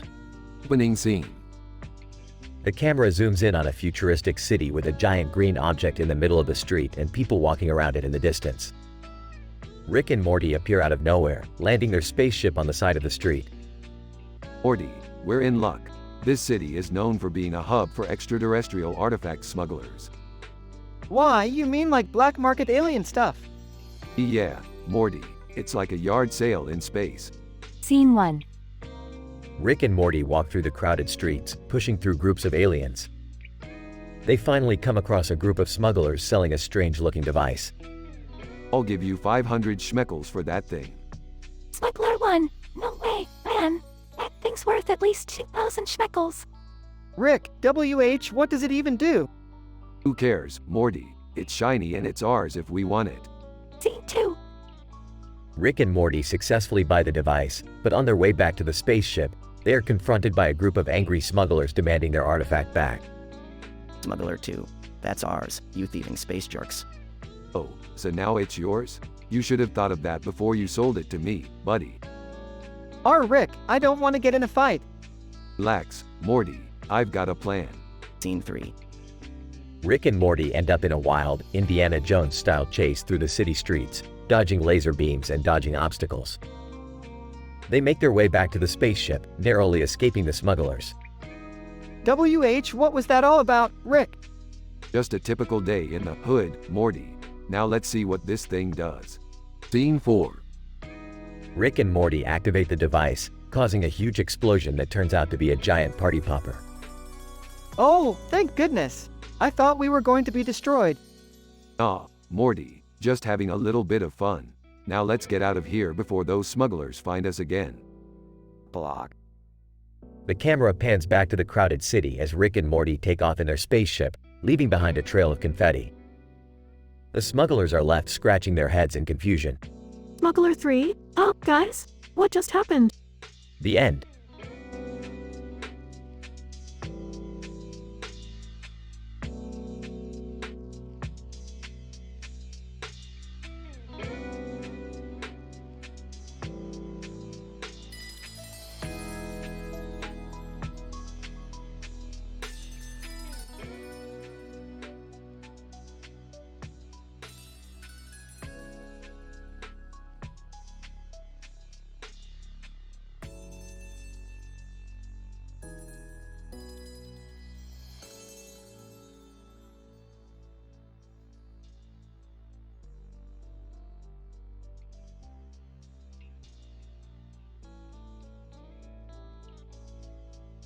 Title: The Pharmacological Follies of Rick and Morty.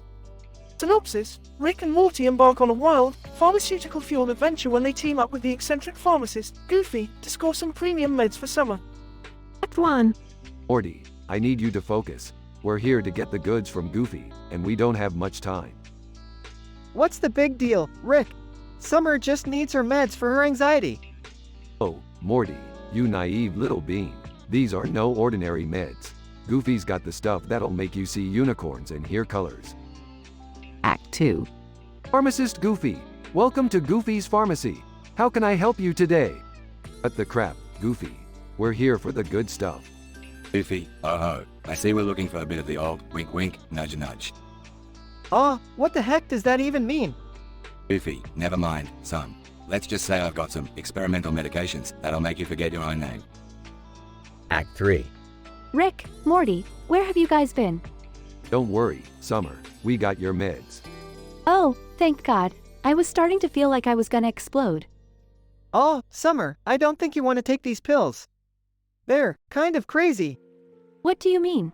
Morty's right, Summer. These things will turn your world upside down. Act 4. I don't care, Rick. I need to get rid of this anxiety. Give me the damn pills. Goofy, okie dokie then. Just remember, these pills can have some unexpected side effects. I'll take my chances. Suddenly, Summer begins to shrink. What the hell is happening? Rick, Morty, help. Oh great, Rick, you gave her the shrink pills. Relax, Morty. She'll be back to normal in a few hours. In the meantime, let's go get some ice cream. The end.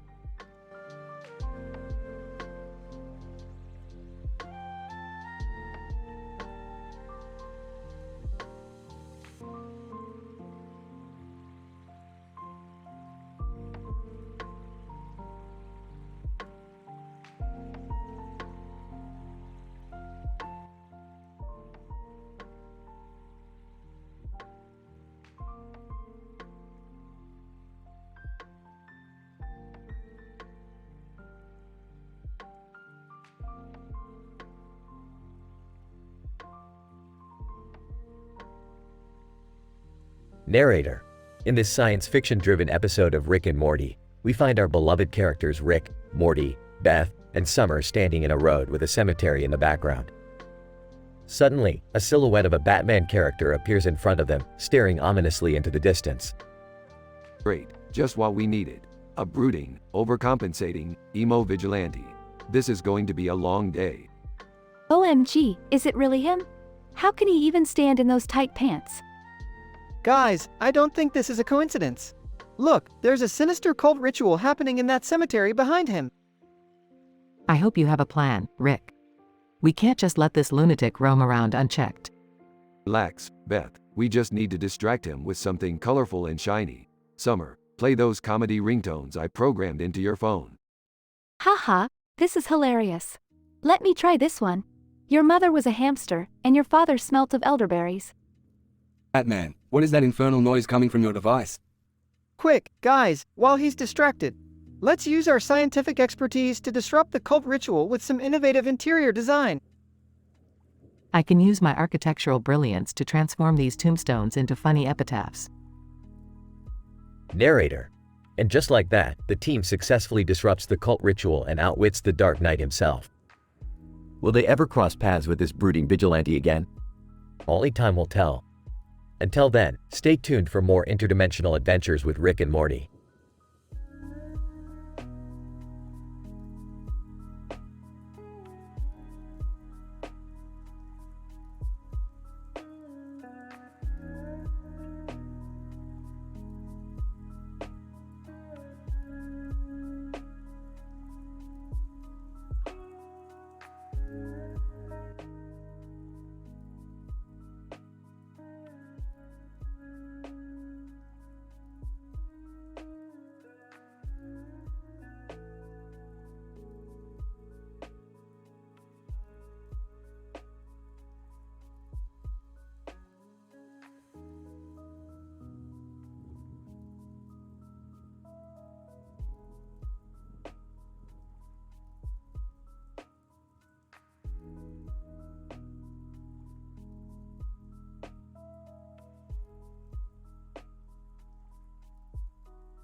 Title: The Bizarre Adventures of Rick and the Betty Boop Contagion.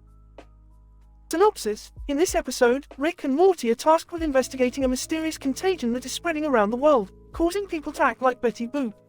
The episode begins with Rick and Morty arriving in the United Kingdom, where they find a little girl in a red coat and black gloves standing on a street corner with a car in the background. Great, Morty, just what we needed. Another anomaly. This is getting old. Aw, geez, Rick. Who do you think she is? How should I know? Let's just get this over with and get back to our movie trivia nights. As they investigate the contagion, they meet a sociologist who explains the scientific properties of the virus. Sociologist, what we have here is a strain of the Betty Boop virus. It affects the frontal lobes of the brain, causing people to behave like the iconic cartoon character. Rick, being the cinematographer he is, comes up with a plan to stop the epidemic. Well, if it's a movie virus we're dealing with, we have to treat it like a movie virus. We'll make a B movie and release it worldwide to inoculate the population. What do you mean, Rick? I mean, Morty, we're going to make a movie so bad, it'll cure the Betty Boop virus. We'll call it Betty Boop. The movie, The Cure. The rest of the episode follows Rick and Morty's hilarious journey to make this so bad it's good movie and save the world from the Betty Boop contagion. Alright, Morty, we got the worst script ever written, the worst actors in the world, and a budget of $2. Let's make a movie. I don't know, Rick. Are you sure this is going to work? Of course it will, Morty. It's science. In the end, the movie is released worldwide, and the Betty Boop contagion is cured. Well, that was a close one. I can't believe we actually saved the world with a B movie. Yeah, but Rick, what about the people who liked being infected with the virus? Hey, who cares? We did our job, Morty. Now let's go back to our movie trivia nights. The episode ends with Rick and Morty sitting in their living room, watching a movie, with Betty Boop posters on the walls, and Morty wearing a black glove and a red coat. I don't know, Morty. This Betty Boop thing is starting to grow on me. Geez, Rick, what are we gonna do? I don't know, Morty, but I'm sure it's nothing a little therapy can't fix. End scene.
Title: The Hilarious Adventures of Rick and Morty at the Sci-Fi Workshop. Characters: Rick, Morty, Badoogie, Michio Kaku, workshop attendees. The episode starts with Rick and Morty attending a sci-fi workshop with Bidugi and Michio Kaku. They were all seated around a table with laptops on it, and a man in a suit and tie was giving a talk. Can we just skip this and go get some burgers? Yeah, science is cool and all, but food is food, man. Doogie. But guys, this is an opportunity to learn about the latest advancements in nanotechnology. Michio Kaku. Indeed, this is a time for intellectual enlightenment and the expansion of our collective knowledge. Hey, enlighten this. Rick flips off the speaker. Ha, you tell him, Rick. Workshop attendee, excuse me, sir, but this is a serious event. Can you please refrain from disrupting it? Oh, lighten up, it's just a little fun. Doogie. But, Rick, we're supposed to be taking this seriously. This is a great opportunity to learn and grow. Whatever, I'm outta here. Morty, let's go get some burgers. Oh, boy, burgers. The gang leaves the workshop and heads to a nearby burger joint. Now that's what I call science. Hee, yeah, burgers are the best. Suddenly, an alien spaceship crash lands nearby, and the gang springs into action. Time for some sci-fi action. What are we gonna do? Doogie. Leave it to me. I'll use my nanotechnology and fix the spaceship. Michio Kaku, and I'll provide some theoretical guidance. The group manages to repair the spaceship and get the aliens back on their way. Now that was some serious sci-fi *T. Ha, I can't believe we just saved an alien race. Doogie. It's amazing what can be accomplished when we put our minds to it. Michio Kaku. Indeed, a remarkable display of scientific ingenuity. The group feels a sense of camaraderie and accomplishments, having saved the alien race, and heads back to the workshop, motivated to take their science to the next level. The man in the suit and tie from earlier, aware of their absence, catches up with them and inquires, "Gentlemen, where have you been?" Rick, with newfound appreciation for science and camaraderie, replies, "Oh, just doing some science *T, yeah no." The episode ends with the group nodding in agreement, ready for their next crazy sci-fi adventure.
Title: The Pickle Rick Conundrum at the Grocery Store. Abstract. In this episode, Rick and Morty find themselves in a grocery store filled with an abundance of food and people. As they wander through the aisles, they stumble upon Chuck A. Luck, the store's mascot, and Falafel, who is on strike over work conditions. During their exploration, they suddenly hear a commotion coming from the Helsinki section of the store and discover Pickle Rick causing chaos. This leads to a series of hilarious and zany events involving Fish and some of the other customers. Opening scene. Morty, we're here to buy food, not to play hide and seek. Get those Twinkies out of your shirt and let's shop. Aw geez, Rick, can't we just have some fun? Fun? In a grocery store? Sounds like a terrible idea. Let's just stick to the plan and get out. Middle scene. Chuck-a-luck, welcome to the store. I'm Chuck-a-luck and I'm here to. Yeah, we get it. Just point us to the food and we'll be on our way. Chuck-a-luck, oh, okay. Good luck finding it with all these shelves. Falafel, holding a picket sign. Hey, you guys support workers' rights, right? Join the strike. Workers' rights? In a grocery store? Get a real job, falafel. Later scene. Hey Rick, what's that noise coming from over there? I don't know, Morty, but it sounds like trouble. Let's go investigate. Pickle Rick, with a megaphone. Attention shoppers. I am the Pickle King and you will bow down to me. Customer, what the heck is going on? Looks like Pickle Rick is on a power trip. Time to take him down. But how, Rick? Simple, Morty, we just need a fish. Customer, overhearing. Excuse me, what are you planning on doing with that fish? Oh, you'll see. Just watch and enjoy the show. Closing scene. Wow, Rick, that was insane. We even got that customer to join in on the fun. That's the spirit, Morty. It's all about having a good time, even in a grocery store. Customer, I never knew shopping could be this exciting. Thanks, Rick and Morty. Falafel, hey, you guys actually stood up for workers' rights. Maybe you're not all bad. Chuck-a-luck, and I was able to sell more groceries than ever. Thanks for the entertainment, guys. Entertainment? HMPH. We should have charged you all for the show. The end.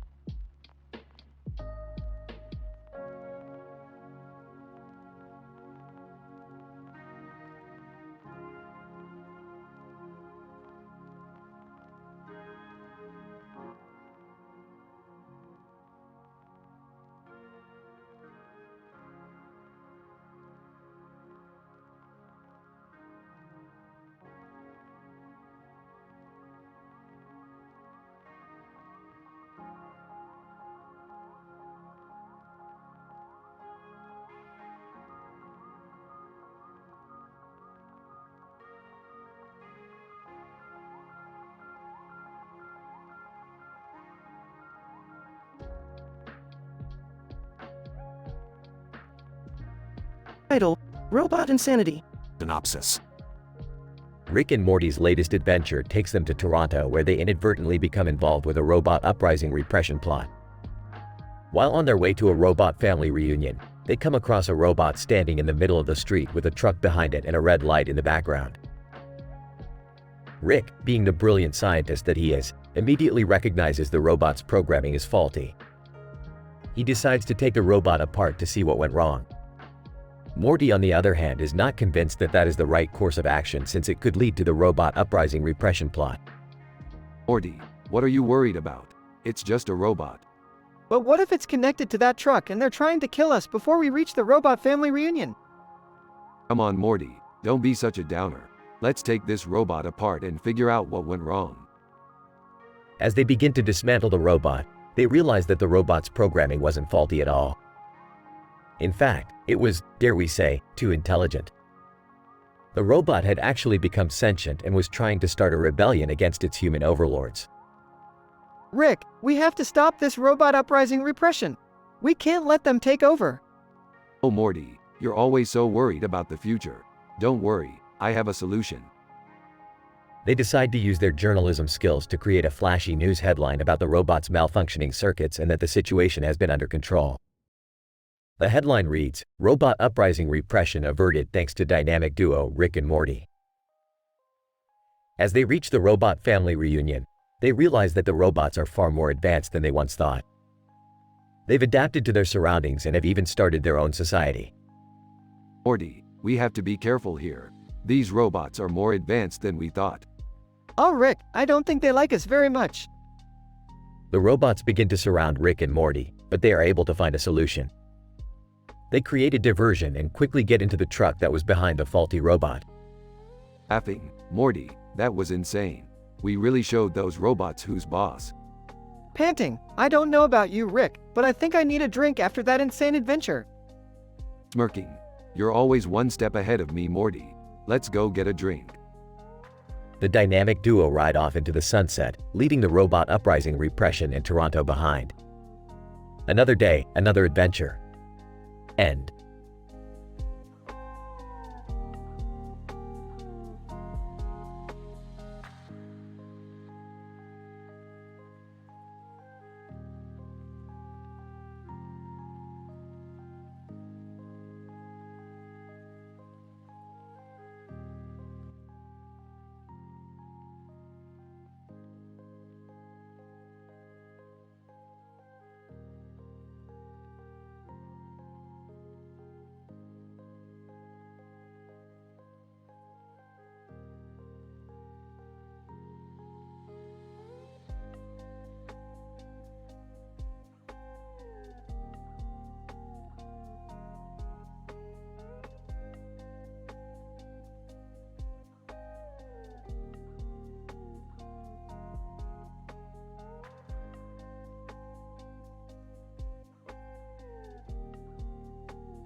Title: The Comical Andromeda Vampire Apocalypse Survival Game. Subtitle, or How the Smiths Survived Thanks to Rick's Crazy Inventions and Morty's Athletic Skills. Opening shot. The camera focuses on a rock in a grassy field with a blurry background that reads, "Still Rest," on its side. Hey, Morty, come here. I found this rock. It's an alien artifact with antimatter properties. We can use it to power the dimension portal. But be careful not to drop it. Morty picks up the rock and drops it immediately, causing a massive explosion that sends them both flying in opposite directions. Ouch, Rick! That hurts. What kind of scientific experiment was that? Morty, you have no sense of adventure. Now, let's go to Andromeda Galaxy and play the comical vampire apocalypse survival game. I heard it's the latest craze among alien teenagers. Wow, that sounds awesome. Rick, can we come too? I don't know, Rick. Is it safe? I have to think of the kids. Jerry, stop being such a wussy. It's not dangerous. We just have to survive against the undead and score some points. But Rick, how can we fight vampires? They can fly and turn into mist and stuff. Don't worry, Morty. I've got this new invention that shoots garlic bullets. And you, Morty, you'll be our sports star. You have to dodge and jump and score as many baskets as you can while avoiding the vampires. I want to play too. Rick, can I have a weapon, please? Sure, Summer, you can have this UV flashlight that blinds the vampires. But be careful not to blind yourself. They arrive in Andromeda Galaxy and start playing the game. Morty jumps and dodges and scores, while Rick shoots garlic bullets and Summer flashes the UV light. Jerry hides behind a rock. This is crazy, Rick. I never played basketball like this before. Ha ha, look at that vampire. He's tripping over his own cape. Score, Morty, score. We need to win this game and get the trophy. Suddenly, the vampires start multiplying, and the game becomes more intense. The Smiths are surrounded by hundreds of undead creatures. We're doomed. We're gonna be bitten and turned into vampires. Not if I can help it, Jerry. I've got one more invention. Rick pulls out a giant vacuum cleaner that sucks all the vampires into an interdimensional portal. Good job, Rick. We won the game. And we survived the apocalypse. I didn't do anything. That's right, Jerry. You just stood there and watched. But don't worry, I'll give you a participation medal. They return to Earth safe and sound, with a trophy, a medal, and a new rock for the dimension portal. Wow, Rick, that was crazy. I can't wait for the next adventure. Just wait, Morty. I've got lots of crazy inventions and ideas in my mind. The end credits roll, accompanied by comical sports bloopers, vampire outtakes, and Andromeda travel footage.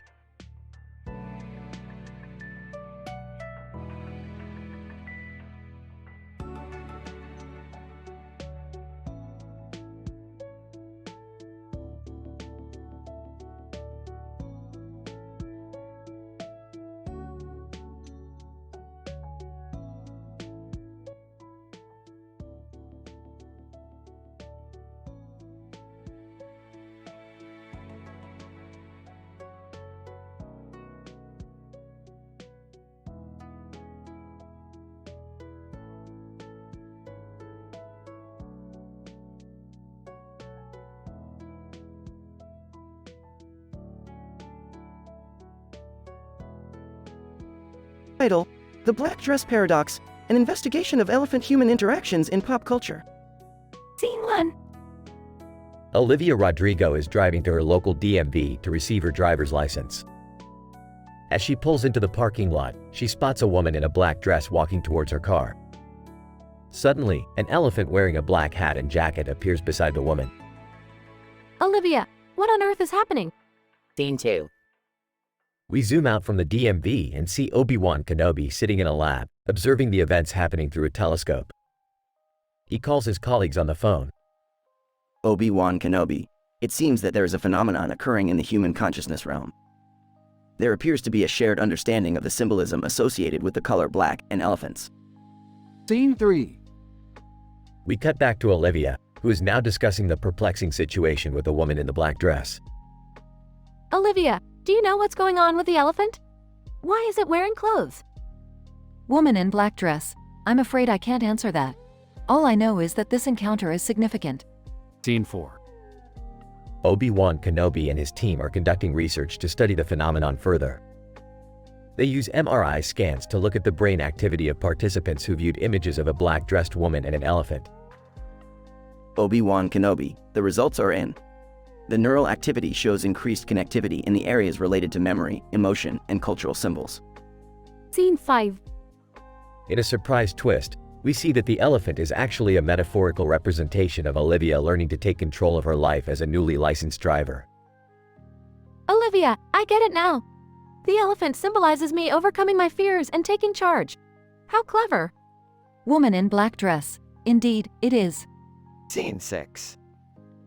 Obi-Wan Kenobi presents their findings at a scientific conference. He shares that the phenomenon is evidence of a collective unconsciousness or a shared cultural and symbolic understanding among humans. Obi-Wan Kenobi. We have uncovered a new dimension to our understanding of the human psyche and how it relates to cultural symbolism. The room erupts in applause.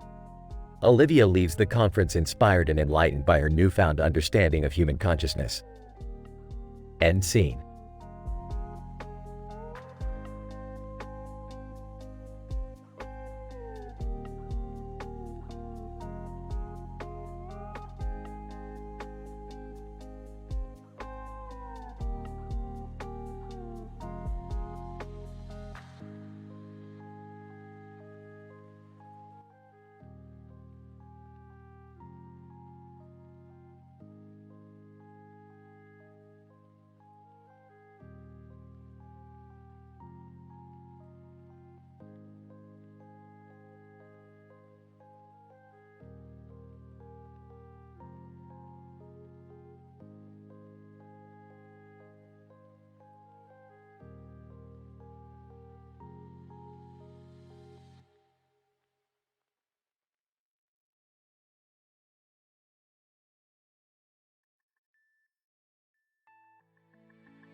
Title: The Pandemonic Clown Invasion of Blue Rings featuring the Vindicators. Abstract.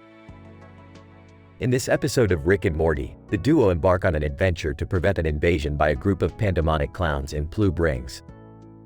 Their journey is accompanied by the Vindicators, a group of superheroes known for their battle against evil forces. However, things take a hilarious turn when Rick accidentally swaps the poster of a clown holding a cane with a magical amulet. This sets off a chain of events that challenge the team's ability to save the world from the clown's wrath. Scene 1. At their lab, Rick and Morty observe a poster of a clown holding a cane and wearing a top hat. Rick accidentally swaps it with a magical amulet leading to the invasion of pandemonic clowns in blue rings. Morty, watch your back. This amulet looks like trouble. Really, Rick? I think it's just a poster of a clown. Scene 2. The duo seeks help from the Vindicators, who are initially skeptical of their request. However, Morty is able to convince them to join in their mission. We need your help to take down the clowns. Please, won't you join us? Vindicator 1. What makes you think we are gullible enough to fall for your shenanigans? Scene 3. As they journey towards Blue Rings, the group encounters eagles who attack them. Indicator 2, I got this. Indicator 3, no sweat, I'll take care of them. Scene 4. Upon arrival in Plubrings, the group discovers that the clowns are holding a comedy concert for the villagers. We need to find a way to stop them. Morty, you distract the clowns while we take them down. Oh boy, this is going to be great. Scene 5. The group battles the clowns in a hilarious exchange of puns and one-liners. Clown 1, you can't stop us. We are pandemonic clowns. Yeah, but can you tell us a joke that's actually funny? Scene 6. In a surprising twist, Rick reveals that the amulet was actually a cursed object that enabled the clowns' invasion. This amulet is all that stands between us and the clowns. Indicator 4, we need to destroy it. Scene 7. The group engages in a fierce battle against the clowns, using their superpowers to defeat them. Take that, clowns! Nobody messes with the Vindicators. Scene 8. In a final showdown, the group faces off with the leader of the clowns. Clown leader, you may have defeated my minions, but you cannot defeat me. Oh really? Morty, pass me the amulet. Scene 9. Rick destroys the amulet, causing the clowns to vanish into thin air. We did it! We saved Plubrings. Don't be too happy, Morty. We still have to find a way back home. Scene 10. The episode ends with the group celebrating their victory with a round of drinks at the local bar. Indicator 1. Cheers to the Vindicators and our new friends. And to the happiest place on earth, Plubrings. The end.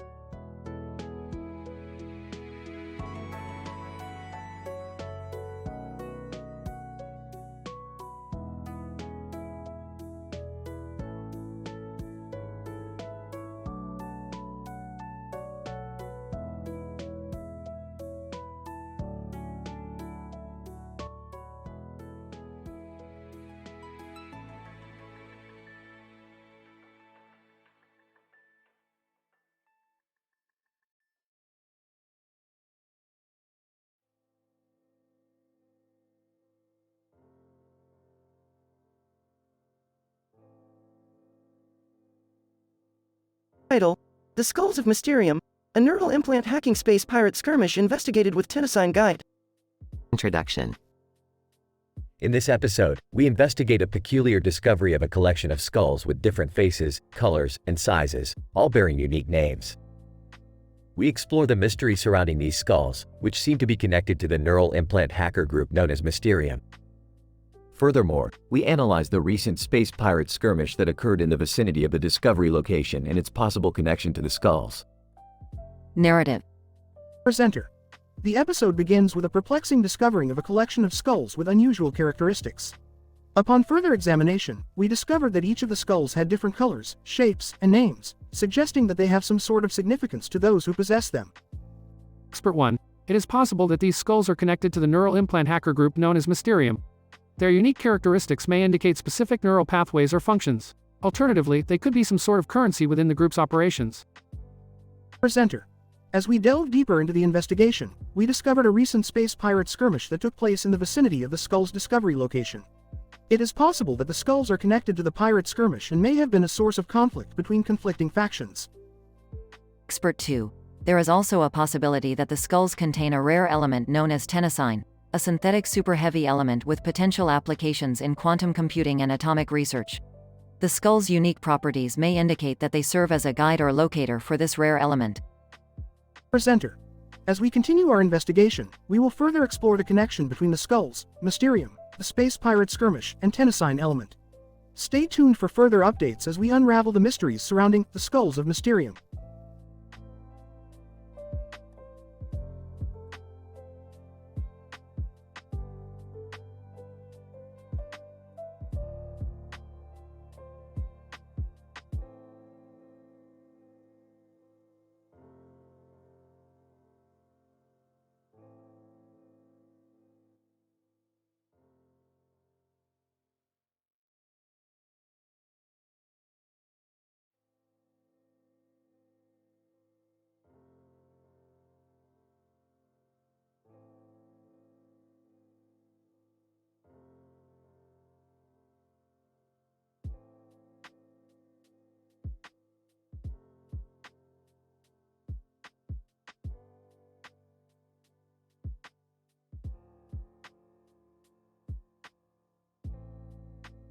Title: Analysis of the humorous and competitive dynamics in a cartoon episode, a case study of the Futurama series featuring Hermes Conrad, comedy debate shows, hips, and leaks.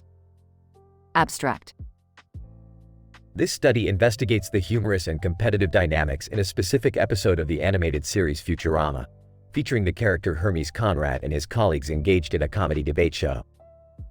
Through detailed qualitative analyses, we identify key themes of humor, competition, and cultural references that contribute to the episode's overall effectiveness. These analyses are supported by theoretical frameworks from sociology, psychology, and media studies, as well as observations from the authors as fans of the series. Introduction. The episode's opening scene depicts the character Hermes Conrad and 5 other characters dressed in red and purple outfits, with one member holding a knife and pointing at a sign. The ensemble's attire and actions suggest a fusion of circus and carnival themes, as well as a potential conflict or confrontation. Hermes Conrad, the team's captain, introduces them as the Titanium Toenail comedy debate team, setting the stage for a competitive and humorous series of events. Methods. This study employs a qualitative content analysis approach, focusing on identifying and interpreting key themes and patterns within the episode's dialogue, character actions, and cultural references. The authors watched and re-watched the episode multiple times, taking notes and collecting quotes and scenes that supported their analyses.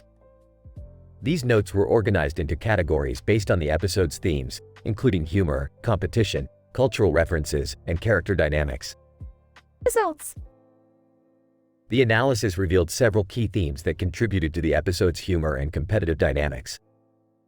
These included comedic wordplay, puns, and slapstick humor, as well as references to pop culture and cultural stereotypes.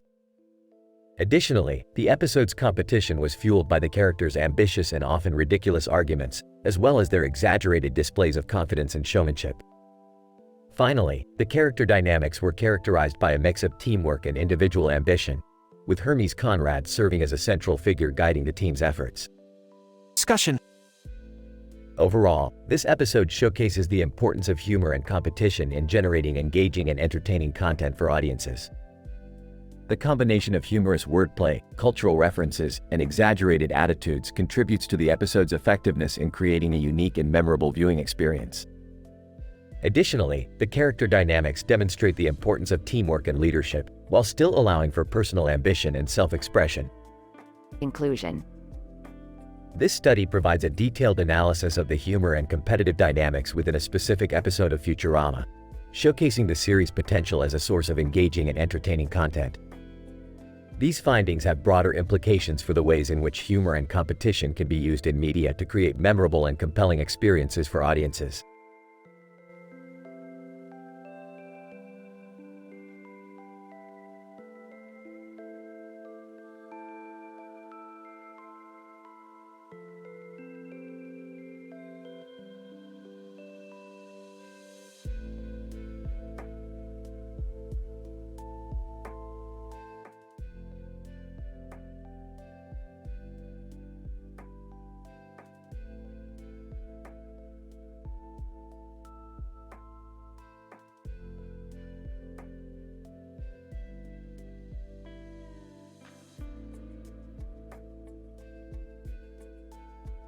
Title: The Extraterrestrial Matchmaker.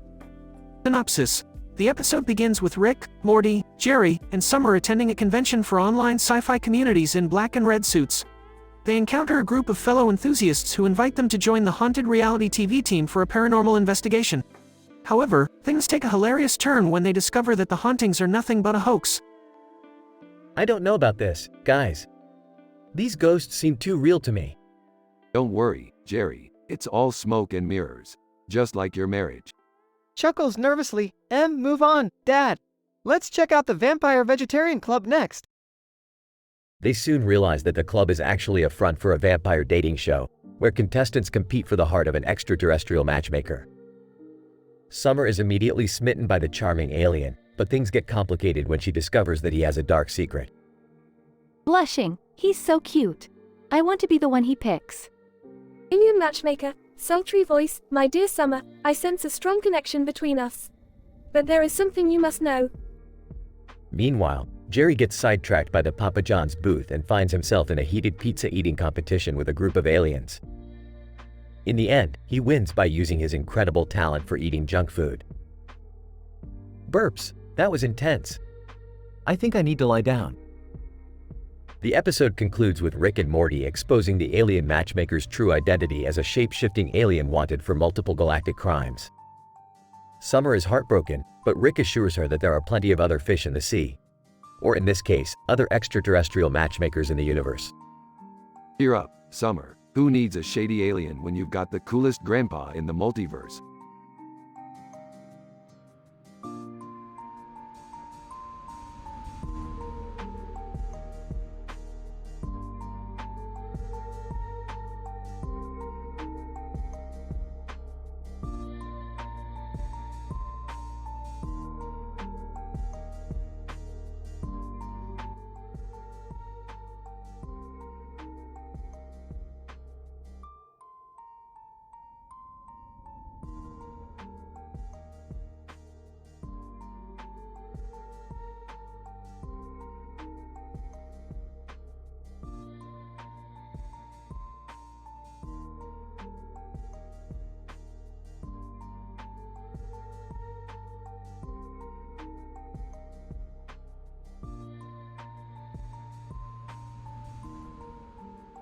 Title: Temporal Intersection of Floral Morphology and Celebrity Obsession in Contemporary Japanese Culture.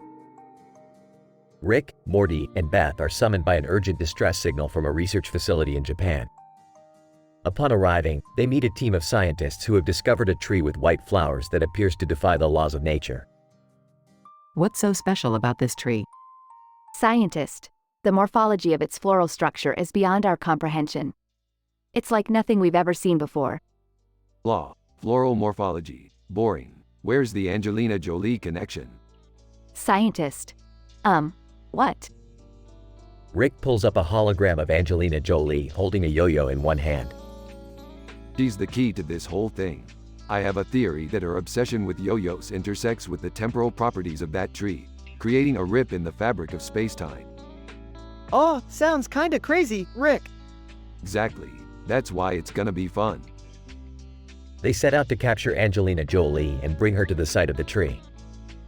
Along the way, they encounter various obstacles, including a giant robot samurai and a group of rebellious teenagers. Rick, what's the plan? Plan? I don't need no stinking plan. Just follow my lead. They finally arrive at the tree, where Angelina Jolie is waiting for them. Angelina Jolie, what is this all about? Don't worry about it. Just do your yo-yo thing. Angelina Jolie begins to perform a yo-yo routine, while the tree's flowers start to glow. Suddenly, a portal opens up, revealing a parallel universe where time flows backwards. Whoa, this is insane. Just another day in the life of a genius scientist. As they prepare to leave the alternate dimension, the woman in the black dress holding a cigarette appears.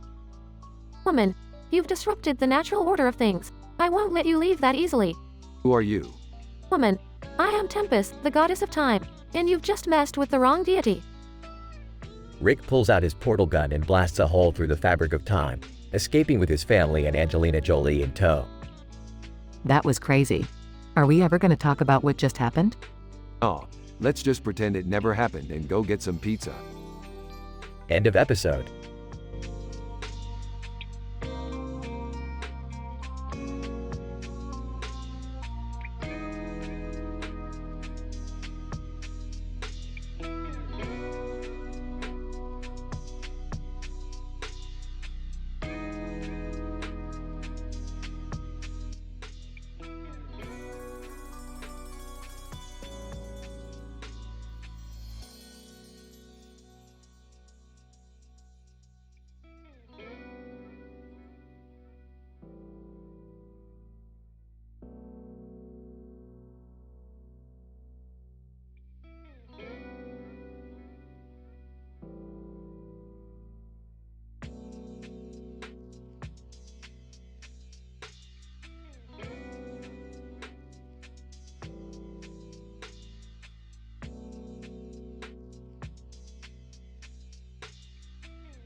Title: The Interdimensional Vampire Game Show Blamf.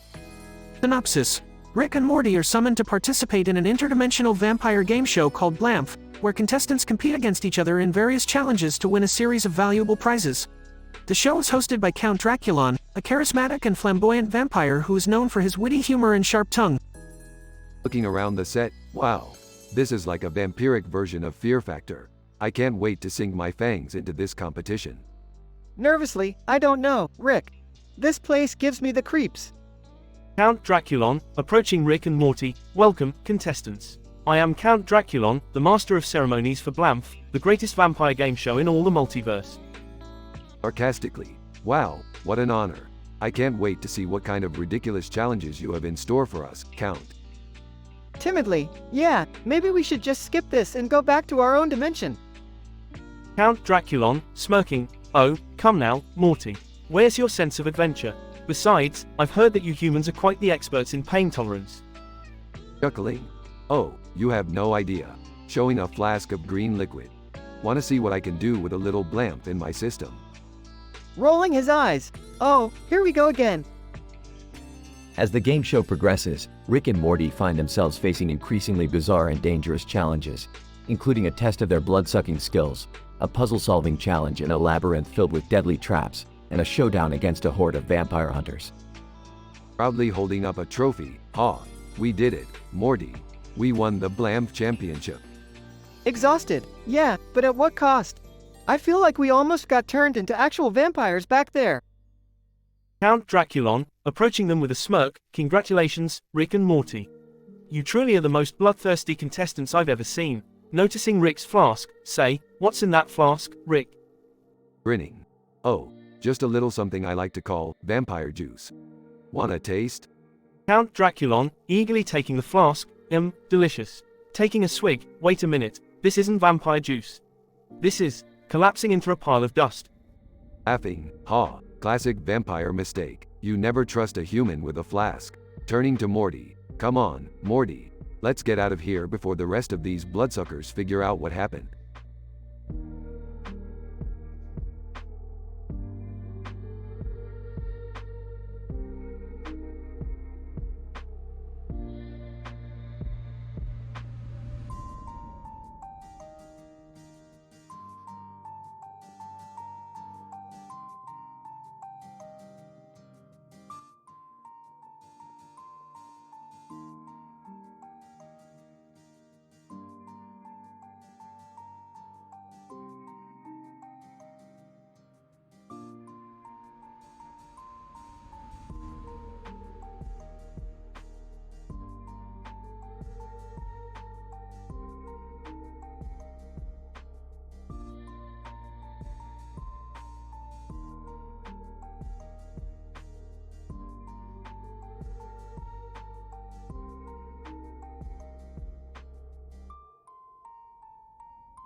Title: The Greenman Cometh. Synopsis. Rick and Morty embark on a scientific adventure to a distant planet where they encounter a strange, green glowing creature. As they study the creature, their research is interrupted by the arrival of PewDiePie, who claims to have been sent on a mission to capture the creature for study. But as Rick and Morty soon discover, PewDiePie is not what he seems, and the trio is soon embroiled in a wacky, action-packed battle for scientific supremacy. Characters. Brilliant, eccentric scientist who uses his inventions to explore the universe and make the most outrageous scientific discoveries. Rick's teenage grandson and reluctant partner in crime who often finds himself dragged into Rick's crazy experiments. PewDiePie, a popular YouTube personality who joins Rick and Morty on their journey to capture the mysterious green creature. Tick, the green glowing creature whose unusual physiology and behavior pique the curiosity of Rick and Morty. Story discussion. Morty, we're headed to the M45 system to investigate reports of a mysterious green creature. Pack your lab coat and safety goggles. We're going sciencing. Aw geez, Rick, another crazy adventure? Can't we just hang out and watch TV or something? PewDiePie, hi, guys. I've been sent on a mission to capture the green creature for study. Mind if I tag along? Sure, why not? But be careful, PewDiePie. We don't know what we're dealing with here. Tick emits a strange, eerie glow and begins darting around the room. What the heck is that thing? Fascinating. Its bioelectromagnetic energy is off the charts. Morty, grab the electro scanner and let's run some tests. PewDiePie. Hey, guys, check out my latest vlog. Not now, PewDiePie. We're in the middle of an important scientific discovery. Rick, I think there's something wrong with Tick. It looks like it's mutating or something.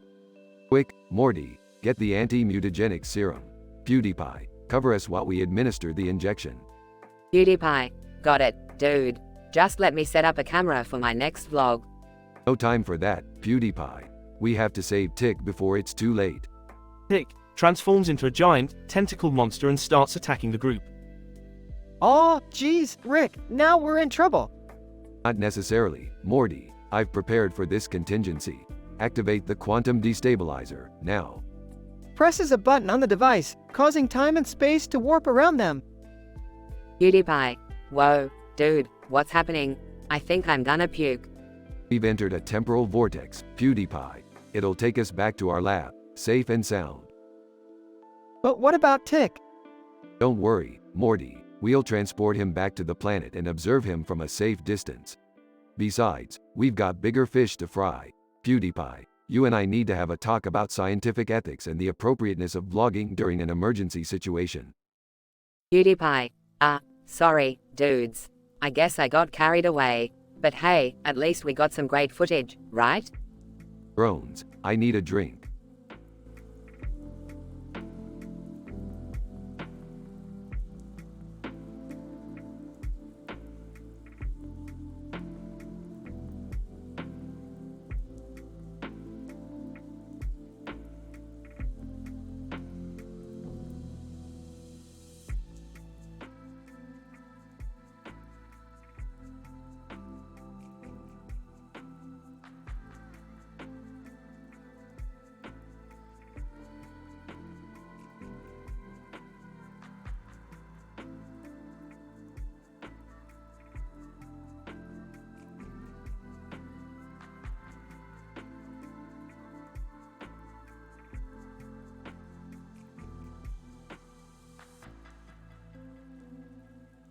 Title: The Interdimensional Unicorn Music Festival Adventure.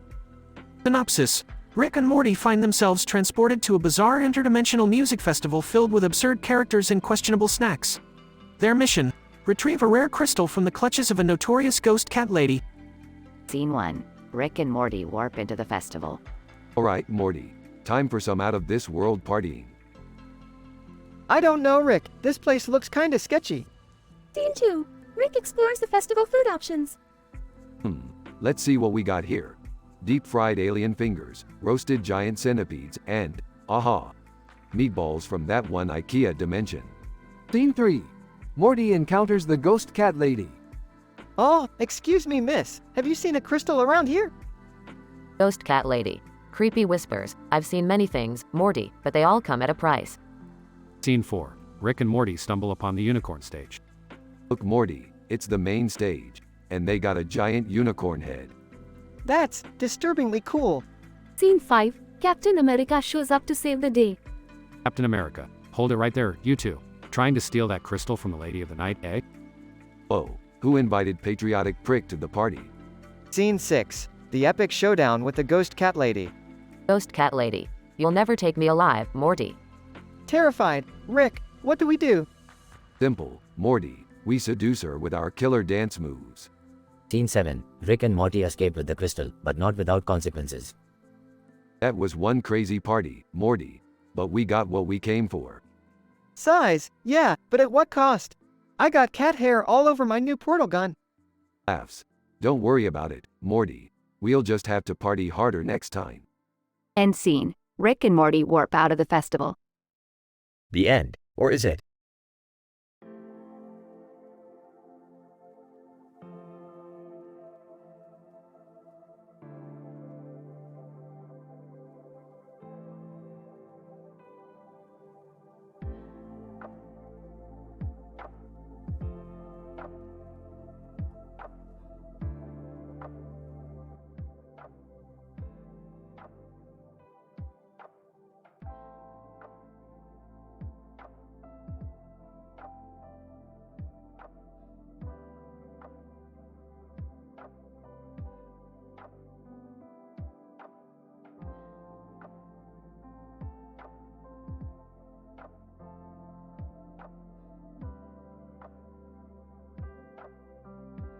Title: Exploring the Semiotics of Modern Film Posters, a case study analysis of Spine, Third World Success Kid Meme, Heart, Chatter, and Splendor.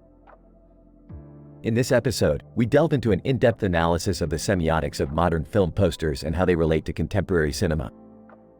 Using a case study methodology, we examined 5 different movie posters, namely Spine, Third World Success Kid Meme, Heart, Chatter, and Splendor. First, we explore the poster of Spine, which depicts 2 children in the background and a movie title in the middle of the poster. We examine the semiotic significance of the color scheme used in the poster, as well as the facial expressions of the characters, and how they relate to the overall message and theme of the movie. Next, we scrutinize the poster of Third World Success Kid Meme and how it captures the cultural phenomenon of internet memes. We deconstruct the visual and textual elements of the poster and how they contribute to the humor and satire embedded in the meme. Moving on, we analyze the poster of Heart and its use of symbolism to convey the theme of love and romance. We examine the colors and visuals used in the poster to infer the target audience and intended emotional response. Afterwards, we dig into the poster of Chatter and how it addresses the topic of mental health and its importance. We evaluate the use of images and typography in the poster to represent the negative effects of not seeking help.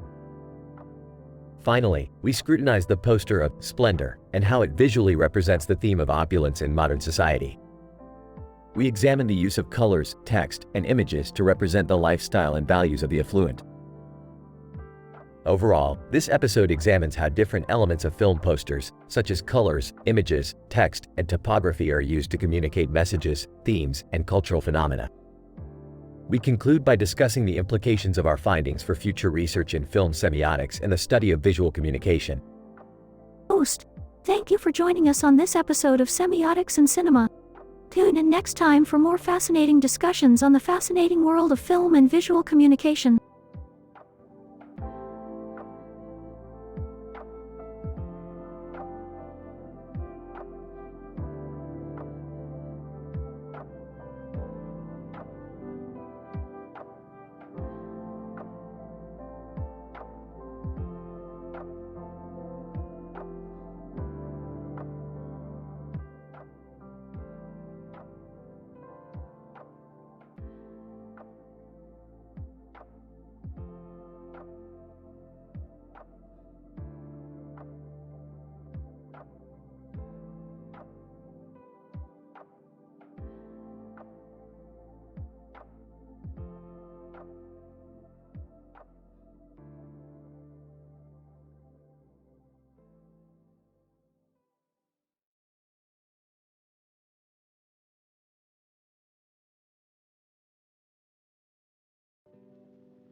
Title: Guerrilla Warfare, a hilarious encounter with fashion trends, military aliens, and Portuguese zucchini. Synopsis: Rick, Morty, and Summer accidentally travel to an alternate dimension where gorillas have become the dominant species on Earth. The trio finds themselves in the middle of a Portuguese military alien standoff, and to blend in with the gorilla culture, they must adopt a unique fashion trend. Scene 1. Morty, I have good news and bad news. The good news is we're not in danger. The bad news is we're in an alternate dimension where gorillas run this planet. Aw, geez, Rick. How are we supposed to get out of here? Maybe we can blend in. Quick, let's steal some gorilla clothes. Scene 2. Rick, Morty, and Summer don gorilla suits and infiltrate a group of gorillas at a table with a laptop computer on it. Suddenly, a group of gorillas that are behind them draw their weapon. Gorilla 1. We're in the middle of a Portuguese military alien standoff. You better pick a side. We pick the side that doesn't get killed? Gorilla 2. That's not how it works. Scene 3. The trio is dragged to a makeshift military base, where they meet the leader of the guerrillas, General Zucchini. General Zucchini, you are not from here. Who are you and what do you want? We just want to go back to our own dimension. We didn't mean to get caught up in this guerrilla warfare. General Zucchini, interesting. Perhaps you can help us with our problem. Scene 4. The group is sent on a mission to retrieve a powerful weapon that will help the guerrillas win the war against the aliens. Along the way, they come across a quirky fashion trend popular among the guerrillas. Rick, why are we wearing these banana hats and grass skirts? Don't ask questions, Morty. Just go with it. We need to blend in. Scene 5. The weapon is successfully retrieved and the guerrillas emerge victorious in the battle. As a reward, General Zucchini invites the trio to a feast. General Zucchini, we celebrate our victory with a Portuguese delicacy, the zucchini. I don't think that's Portuguese, General. General Zucchini, this is how they make it in my dimension. Try it. Scene 6. The group returns to their own dimension, still wearing the gorilla suits and banana hats. Well, that was quite the adventure. Yeah, but do we really have to keep wearing these suits? Why not? They're kind of comfortable. Plus, we're definitely the most stylish people in this dimension. The end.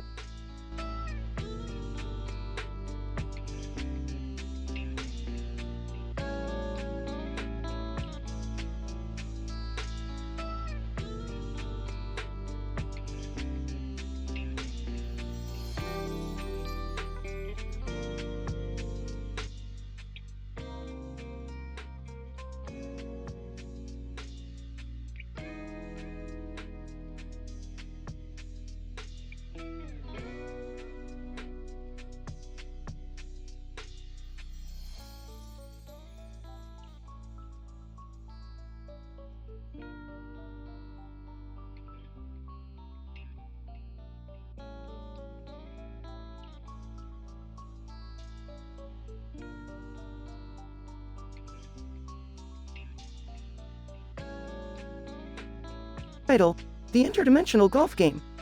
Abstract. In this experimental episode on Rick and Morty, we investigate the effects of interdimensional travel on a game of golf as 5 characters journey to Istanbul. The episode explores the implications of living in a multiverse and how unpredictability and chaos theory reign supreme. Act 1. Morty, pack your bags. We're playing golf in Istanbul. I don't really play golf, Rick. I play golf. I can come. Me too. Alright, we're going interdimensional. Act 2. The group lands on a sunny golf course in Istanbul. This place has 9 holes across 17 dimensions. It's called the Multiverse Golf Club. I don't get it. Me neither, Dad. I think I see a man walking in the grass with a golf club and a shadow of a man on the grass. That's the walking stick, Morty. He's the keeper of the golf course in the multiverse. He controls the game here. Act 3. The walking stick appears before them, revealing that he is a godlike figure, capable of altering the trajectory of their golf balls, toying with time, and transporting them to parallel dimensions. Walking stick, you kids think you can handle the power of the multiverse? Let's play a game and find out. Bring it on, walking stick. Act 4. The walking stick reveals his true form as an otherworldly being, and the golf game turns into a battle of the minds. This is insane. I'm out of my depth. This is why we keep coming back, Morty, to explore the vastness of the multiverse and all its possibilities. Act 5. In the final hole, the walking stick unveils his most formidable power, a black hole that warps the rules of the game in unimaginable ways. With a single putt, Rick sinks the ball into the hole, defying the laws of physics and earning the right to challenge the walking stick at his own game. Looks like you're putting against the master now, walking stick. Walking stick, it is not wise to challenge a god. Who says I'm wise? The episode ends without a clear winner, leaving the audience to ponder the implications of such an extraordinary display of interdimensional power.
Title: Anomalies in Iconography, a Rick and Morty adventure.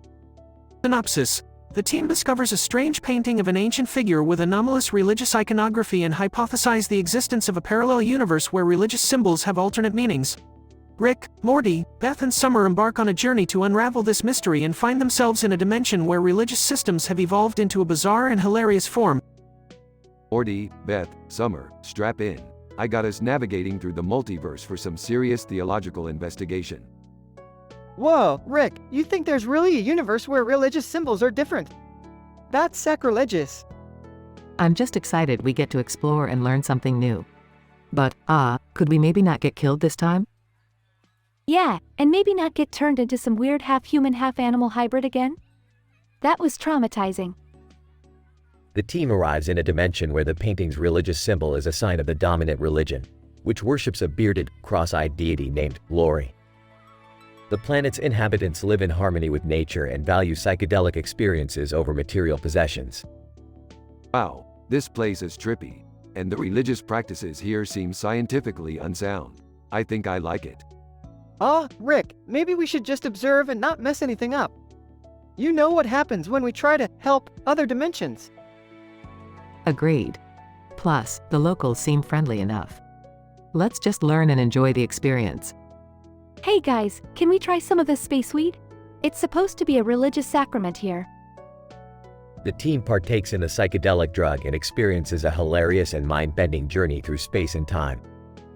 Ew, that was intense.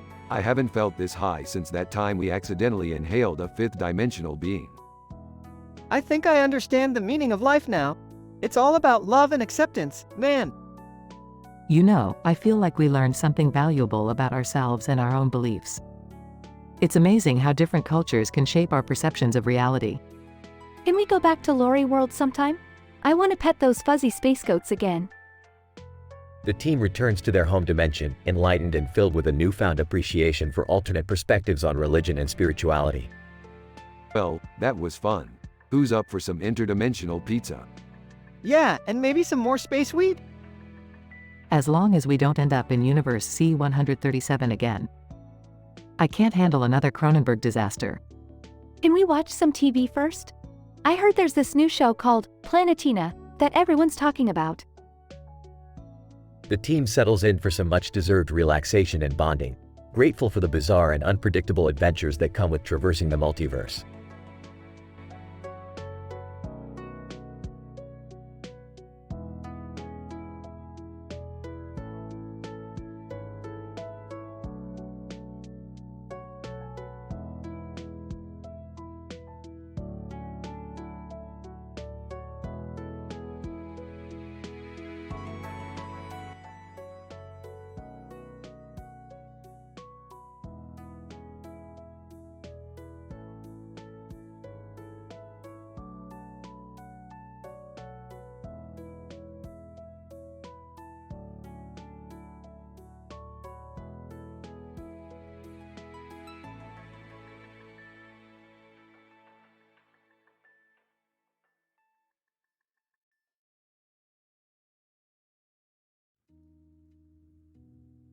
Episode title: The Scientific Adventures of Rick and My Hero Academia Cosplay Chaos. The episode begins with Rick and Morty tinkering in their lab, when Summer bursts in with a magazine featuring an upcoming cosplay convention. Beth enters and announces that she wants to attend the convention as her favorite My Hero Academia character, Mirko. Rick scoffs at the idea but agrees to help build her costume. I think your obsession with that show is compromising your intelligence, Beth. But let's see what we can whip up. After successfully building Beth's costume, the family heads to the convention. While there, they encounter a group of cosplayers dressed as the cast of My Hero Academia, with green-haired Deku holding a sword and book. Wow, these guys really bring the anime to life. The cosplayers take them to a panel discussion featuring Bones, the animation studio behind My Hero Academia. During the discussion, Bones reveals that they have developed technology that allows people to enter the world of their favorite anime. I've always wanted to explore the world of anime. Let's do this, Morty. As they enter the My Hero Academia world, they quickly realize things are amiss. KSI, a rival convention hosting a fake My Hero Academia cosplay contest, has infiltrated the world and is causing chaos. What's going on here? This isn't how the anime is supposed to be. As the family navigates the anime world, they encounter various characters, including the cosplayer with the sword and book, who is revealed to be the anime's creator. Creator, I can't believe someone is messing with my creation. We need to stop KSI and restore peace to the world of My Hero Academia. The family teams up with the show's characters and defeats KSI, restoring balance to the anime world. They then return to reality, where they find they have inadvertently brought back a group of characters from the anime world. I can't believe we did that. And who are these guys? Deku cosplayer. We were brought back with you, but we don't know how to get home. Rick, being Rick, decides to use the My Hero Academia creators' technology to create a portal back to the anime world, sending the cosplay characters home. I'll stick to my science, but I have to admit, that was a pretty wild adventure. The episode ends with the family realizing that they have learned valuable lessons about teamwork and the power of imagination, all while having a blast at a cosplay convention.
Opening scene. Rick, Morty, and Beth are standing in the garage. Rick is fiddling with a new invention while Morty and Beth watch on. Morty, I've finally done it. I've invented a device that can cure fibromyalgia. Wow, Rick, that's amazing. How did you manage that? It's simple, Morty. I've harnessed the power of quantum physics to create a massage device that can target the root cause of the condition. But Rick, isn't fibromyalgia a complex condition with no known cure?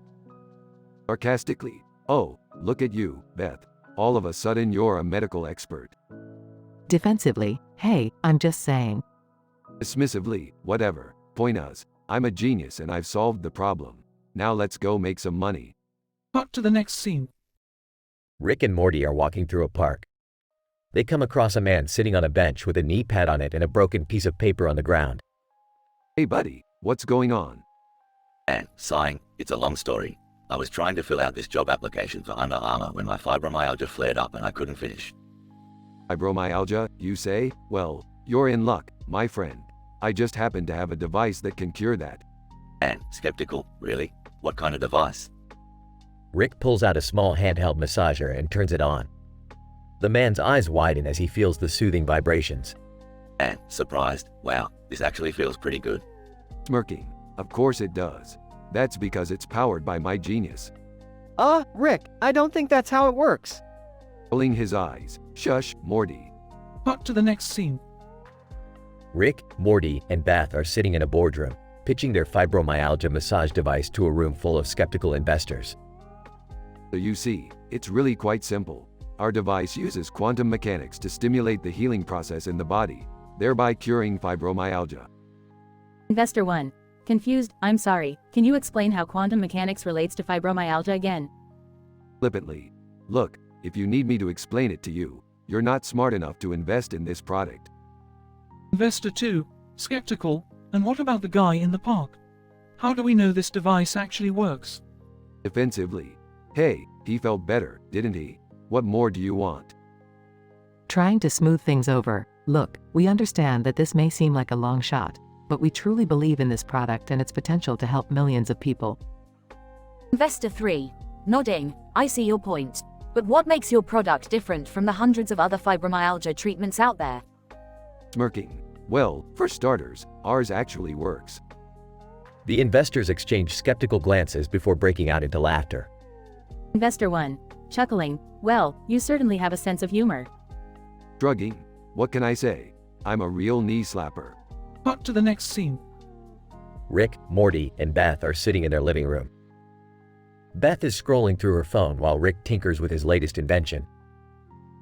Suddenly perking up, hey guys, have you heard of this new reality show called Under Armour, The Job? Disinterested. No, sounds boring. Interested. Wait, what's it about? Excitedly, it's a competition to win a job at Under Armour. And get this, the final challenge is a physical endurance test where the contestants have to run an obstacle course while wearing Under Armour gear. Intrigued. That could be the perfect opportunity to showcase our fibromyalgia device. Confused. Wait, how does a massage device relate to an obstacle course? Smirking. Oh, Morty. You'll see. Cut to the final scene. Rick, Morty, and Beth are sitting in their living room, watching Under Armour, The Job. The final contestants are lined up at the starting line of the obstacle course. Excitedly. All right, this is it. Watch and learn, my friends. The contestants take off running, but one of them quickly falls behind, visibly struggling with fatigue. Sympathetically, aw, poor guy. He doesn't have a chance. Smirking. Oh, on the contrary. Rick pulls out the fibromyalgia device and aims it at the struggling contestant. Within seconds, his energy and stamina seem to be restored, and he begins to make up ground on the other contestants. Amazed. Whoa, Rick. I don't know how you did it, but you actually made that thing work. Smirking. Of course I did. I'm Rick Sanchez. As the contestants approach the finish line, the struggling contestant pulls ahead and crosses the line first, much to the surprise of the other contestants in the crowd. Announcer, shocked, ladies and gentlemen, I can't believe what I'm seeing. A true underdog story here at Under Armour, The Job. Rick, Morty, and Beth exchange smirks and high fives as the credits roll. The end.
Title: Exploring the Multiverse with Bird Person. Synopsis. In this episode of Rick and Morty, the dynamic duo of Rick and Morty take a journey through multiple parallel universes. Using his trusty portal gun and the help of Bird Person, Rick jumps from one reality to another in search of the perfect pizza, while Morty tags along for the ride. Scene 1. Rick, Morty, and Bird Person are in the garage, preparing to embark on their journey. Rick explains the importance of being able to quickly escape from any dangerous situation they may encounter while traveling through different universes. Okay, Morty, listen up. We're about to enter a world of infinite possibilities. We may encounter alternate versions of ourselves, dangerous beings, or even worse, poorly made pizza. Scene 2. The team lands in a universe where Morty is a successful scientist and Rick is his sidekick. Morty quickly becomes cocky while Rick struggles to maintain any shred of dignity. Ah, look at me now, Rick. I am the genius and you're nothing but a bumbling buffoon. Oh, shut up, Morty. Just because you have a lab coat on and a fancy degree doesn't make you any smarter than me. Scene 3. Rick, Morty, and Bird Person land in a universe where everyone has a mustache. Morty and Bird Person quickly grow jealous of Rick's impressive stash game. Man, why can't I grow a mustache like that, Rick? You think it's because of my genes? Morty, trust me, you don't want a mustache like this. It's a burden. It's like carrying a tiny caterpillar on your upper lip at all times. Scene 4. They land in a universe where all food is sentient and fights back against those who try to eat them. Morty and Bird Person are horrified, while Rick is thrilled to have a new challenge for his taste buds. Bird Person. This is so wrong, Rick. It's torture to eat something that's begging for mercy. Oh, come on. These sentient burritos taste amazing. Besides, it's not like they have feelings or anything, right? Scene 5. They end up in a universe where everything is a musical. Rick and Morty struggle to keep up with the catchy tunes, while Bird Person seems to be right at home. What the hell is going on, Morty? Why is everyone singing? I don't know, Rick, but at least the songs are pretty catchy. Bird Person. Oh, this is just like my home planet. I've missed this so much. Scene 6. The team finally lands in a universe where the perfect pizza exists, but it's guarded by an evil villain. Rick, Morty, and Bird Person team up to defeat the villain and claim their prize. Villain, you shall never have the perfect pizza. It is mine and mine alone. Oh, shut up, you melodramatic moron. We're taking that pizza whether you like it or not. Scene 7. The team returns to their original universe, pizza in hand. Morty is frustrated with Rick's disregard for the consequences of their actions, while Bird Person is just happy to have had a good time. You know, Rick, maybe we should start thinking about the consequences of our actions before we jump into other universes. Oh, lighten up, Morty. It's just pizza. Plus, we had some good times, right, Bird Person? Bird Person. Definitely, Rick. I always have a good time when I'm exploring the multiverse with you guys. The end.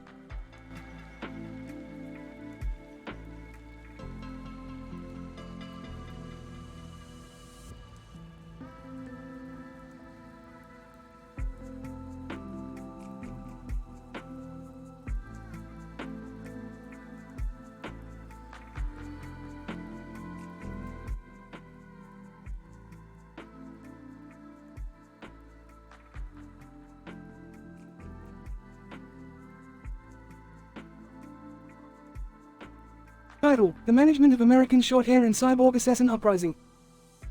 The episode started with Rick and Morty encountering a group of men in suits and helmets with guns and weapons in their hands. Rick identified the group as Management, a secret organization within the government that deals with extraterrestrial threats. Jerry, Beth, and Summer were also present, and they were tasked by Management to infiltrate a satanic cult that worships the American Shorthair, a genetically engineered hybrid of cat and human.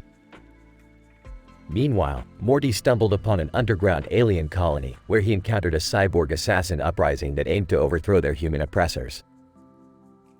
In classic Rick and Morty style, the episode was filled with lots of joke-crazy, hilarious moments that would make the audience laugh out loud.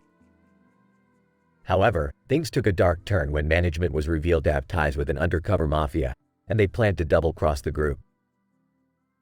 Rick and Morty then launched a counterattack and orchestrated a massive fight between the satanic cult, cyborg assassin uprising, and management's undercover mafia. In the end, the group emerged as victors, and Rick even managed to steal some of the American short-hair DNA for future experiments. Overall, the episode was a wild ride filled with humor, action, and unexpected plot twists.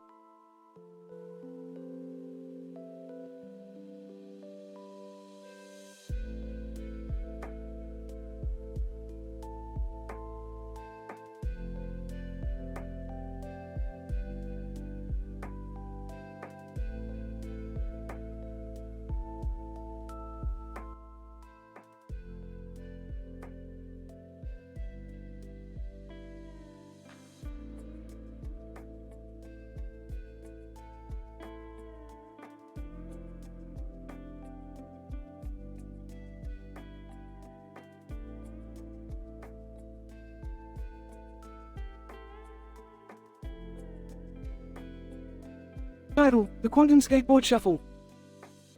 The episode starts with Rick and Morty exploring a futuristic setting where they come across a man on a skateboard. The bright light shining on him catches Rick's attention, and he decides to investigate.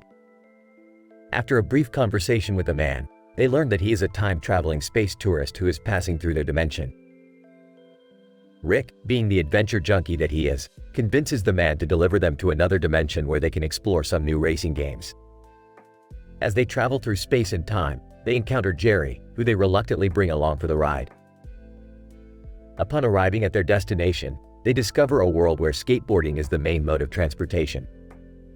Morty, eager to try it out, gets involved in a competition where the winner is crowned the ultimate quantum skater. Things take a hilarious turn when the man on the skateboard who brought them to this dimension turns out to be a notorious cheat. He takes on Morty in a game of skateboarding, but when he's about to lose, he activates a hidden boost that propels him into the lead. Unable to accept defeat, Morty seeks the help of Cortana, a self-aware AI that has taken over the world's information systems. Together, they hatch a plan to catch the cheat in the act and expose him in front of the entire dimension. The plan works, and to everyone's surprise, it's revealed that the man on the skateboard has been using a high-tech gadget that's been manipulating space-time to his advantage. Morty is declared the winner, and they all return to their own dimension. As they leave, the man on the skateboard turns to Rick and says, "I've had a lot of fun with you guys. Maybe next time, I'll show you the ropes in the dimension where they play golf with T-Rexes." Rick looks at the man, grins wickedly and replies, "Let's do it." The episode ends with a time-traveling space tourist disappearing into the void as Rick, Morty, Jerry, and Summer head towards another wacky adventure.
Title: The Myth of Mini Ahmad Khan and Humorous Anecdotes About Ribs. Synopsis. In this episode, Rick and Morty come across a mysterious book with a large piece of meat on its cover and a strange title, The Myth of Mini Ahmad Khan and Humorous Anecdotes About Ribs. Intrigued, they invite Jerry, Summer, and a few of their other friends over to investigate the book and its strange contents. Flipping through the book, well, looks like we've stumbled onto quite the juicy mythological mystery. Pauses, and, some punny rib jokes. Perplexed. Wait, what does Mini Ahmad Khan have to do with ribs? Rolling her eyes. I don't know, but this book better be more than just a bunch of dad jokes. Smiling. Hey, what's wrong with dad jokes? Sarcastic, oh, nothing. just that they're usually a sign of a declining mental state. Suddenly, the book begins to glow and the pages start to flip on their own. Scared. Rick, I don't think this is good. Excited. Maybe it's a portal to another dimension. Skeptical, or maybe it's just a really elaborate prank. Just then, the group is sucked into the book and find themselves in a strange, rib-filled dimension. Matter of fact, well, I'll be damned. This book is a portal to a rib universe. Pauses, and it looks like Mini Imet Khan is the god of ribs. Disgusted. Wait, so we're in a world made entirely of ribs? Ecstatic. This is the greatest day of my life. Unimpressed. Can we just get out of here already? As the group navigates their way through the rib dimension, they encounter various challenges, such as a giant, sentient pile of ribs and a tribe of rib-worshipping cannibals. Along the way, they also learn some truly terrible rib jokes from the book. Laughing uncontrollably, why did the rib go to the doctor? Because it was feeling a little saucy. Groaning, this is unbearable. Finally, the group manages to escape the rib dimension and return to their own world. Relieved. Thank God we made it out of there. Still giggling, did you guys hear the one about the rib that wanted to fly? It took a wing and a prayer. Dying, and to think I almost missed out on this ridiculous adventure. Pauses, but seriously, those cannibals were no joke. Sarcastic. Yeah, because everything else in this episode was so scientifically plausible. In the end, the group learns that sometimes the most entertaining adventures are the ones that are completely absurd and scientifically nonsensical. And they make a mental note to never judge a book by its cover or title again.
Title: The Unforeseen Consequences of Dental Implant Surgery.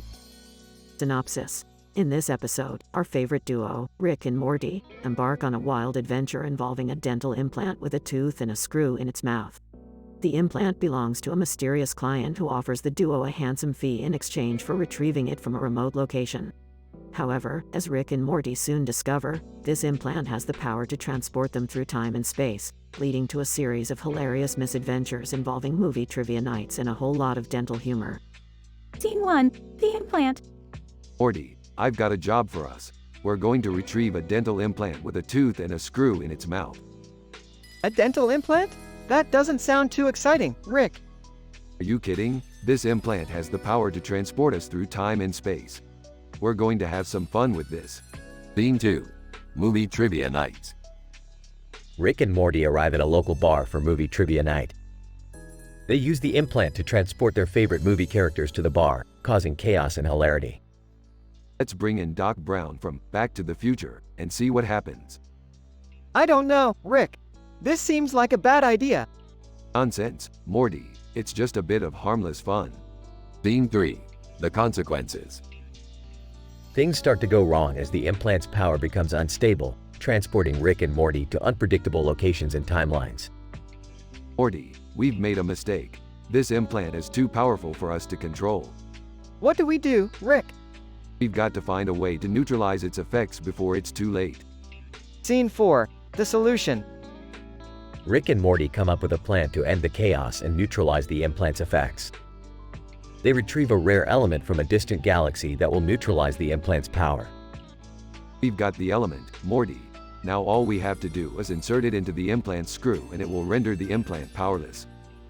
But how do we get the implant back into its owner's mouth? That's simple, Morty. We just need a blue towel and some dental adhesive. Scene 5, the conclusion. Rick and Morty successfully insert the neutralizing element into the implant and return it to its owner's mouth. They reflect on their wild adventure and share a laugh. That was one crazy ride, Morty. Yeah, but we got the job done. And we learned a valuable lesson. What's that, Morty? Never mess with dental implants. They're nothing to screw around with. Ah, good one, Morty. Let's get out of here before anyone else hears your terrible jokes. And with that, Rick and Morty transport away to their next adventure, leaving behind a trail of dental humor and movie trivia hijinks.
Title: The Quantum Unicorn Karaoke Night.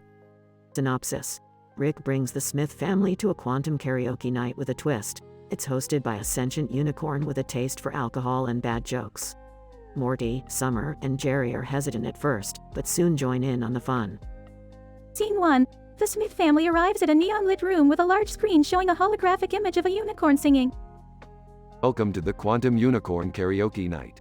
This unicorn's name is Glitter Whiskers. And trust me, this karaoke night is not for the faint-hearted. Scene 2. The Smith family is shown to their booth and they start browsing through the song list. They have Bohemian Rhapsody. Let's do it. I'm not really a singer, guys. Oh, come on. It's all about having fun. Scene 3. The unicorn, Glitter Whiskers, appears on stage and starts telling jokes. Glitter Whiskers, why did the photon pack up his bags and go on vacation? He needed a light change. Scene 4. Morty is called up on stage to sing, I Will Survive. He reluctantly agrees and starts singing in a falsetto voice. Singing, at first, I was afraid, I was petrified. Scene 5. Jerry tries to teach the unicorn a life hack, but it doesn't go as planned. Did you know you can use a potato chip bag to make a makeshift bowl? Glitter Whiskers, whoa Jerry, that's some cutting-edge science right there. Scene 6. Summer and Morty sing, Don't Stop Believing. Just a small town girl, living in a lonely world.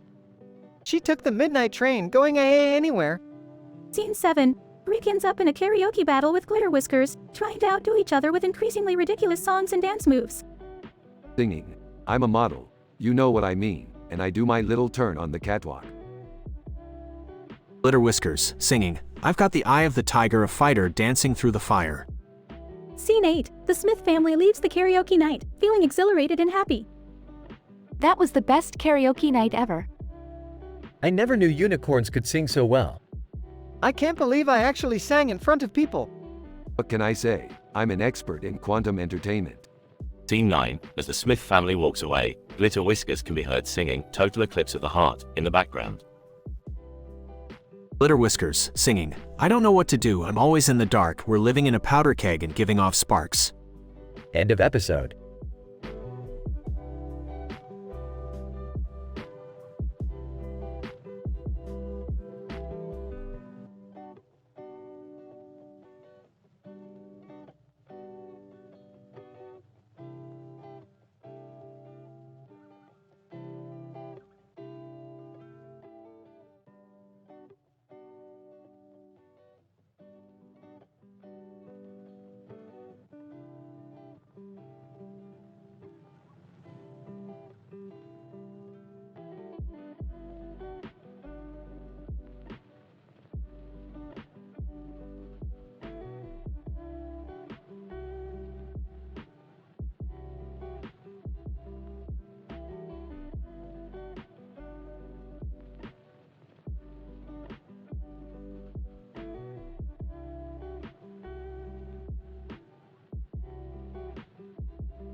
Title: Chaotic Consequences of a Californian Adventure. The current episode takes place in Los Angeles, California, where Rick, Morty, Jerry, and Beth found themselves in the bustling and diverse city. The street with palm trees and a city skyline in the background provided a picturesque view as they navigated through the city. Rick, being the genius he is, decided to take a break from interdimensional portal hopping to bask in the sunshine and check out the historical landmarks. Morty, Jerry, and Beth had different ideas. Jerry suggested they go souvenir shopping but soon found himself dragged along on a historical tour of the city. Morty. Isn't this exciting, Jerry? The Hollywood Walk of Fame, the LA Zoo, and the Getty Museum. We're really living like Californians. Rick, Morty, stop being a tourist, and let's check out the Science Museum. I hear they have a new invention on display that can turn lead into gold. I'm with Rick on this one. I want to see the latest scientific advancements. As they made their way to the museum, they stumbled upon a time machine that looked like a DeLorean. Being Rick and Morty, they couldn't resist tinkering with it to see where it would take them. Next thing they know, they ended up in the 1920s during the Prohibition era, where Jerry was mistaken for a notorious gangster. Jerry, you gotta be kidding me. What did I do to deserve this? Rick, relax, Jerry. I'll handle this. Morty, Beth, let's cause some chaos while we're here. Morty. Rick. I don't think that's such a good idea. Rick, let's just stick to the plan. We need to find a way back to our timeline. But Rick, being Rick, couldn't resist the opportunity to stir up some trouble. They ended up getting chased by the police and landed themselves in a speakeasy where they accidentally caused a rift in the time-space continuum, leading to chaos and hilarity that only Rick and Morty could create. Rick, well, that was a trip.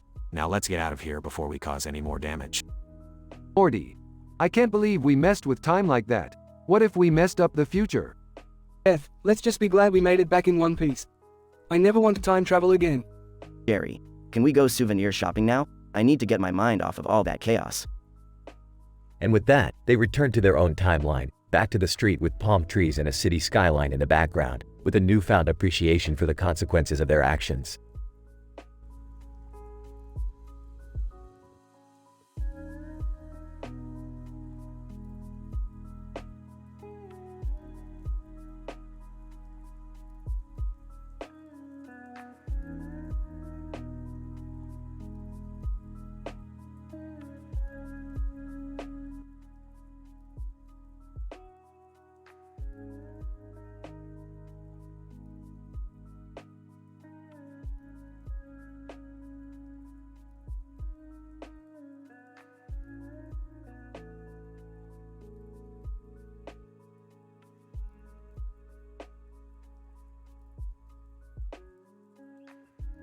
Title: An examination of the Chris Hansen sting operation into Catch a Predator, an analysis of Rick's motivation and actions.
Morty, my boy, I've strapped computers to our chests and we're heading to the roastery dimension.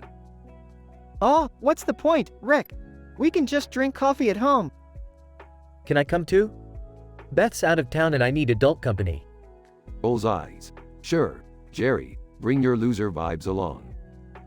Hey, guys, look at this weird meme on my computer. Shows the "but that's none of my business" meme. Laughs. That's hilarious. Spills hot coffee on himself. Materializes. What's going on here? We're on a hot adventure, baby. And speaking of hot, looks at burnt Jerry. Looks like someone's getting an unexpected appendectomy. Rick, that's not funny. Squints at his computer. Hey, guys, I think I found something weird on here. It's this occult detective nightmare game. Game? Morty, you're not ready for the real thing. Rick, are you saying you've encountered the supernatural before? Sarcastically. Oh, only a few times, Beth. Just last week, I wrestled a demon for his soul. And you didn't call me for backup? Laughs. Backup? Jerry, you couldn't handle a paper cut. Interrupts. Guys, can we focus? I think we're about to meet some crazy roaster dimension creatures. Grinning. That's the spirit, Morty. Let's get roasty in there. They walk through the portal with their computers on their chests and the adventure begins.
Title: Labyrinth Monster Chase in Unicorn Reality TV.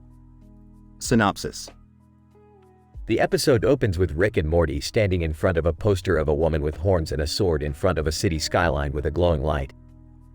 Rick points to the poster and declares, "We're going on an adventure." Morty rolls his eyes and reluctantly follows Rick to the garage. Rick's spaceship takes them to a labyrinth planet where they are chased by a massive monster with tentacles. Morty screams as he runs for his life while Rick quips, "Run, Morty, run like a lab rat in a maze."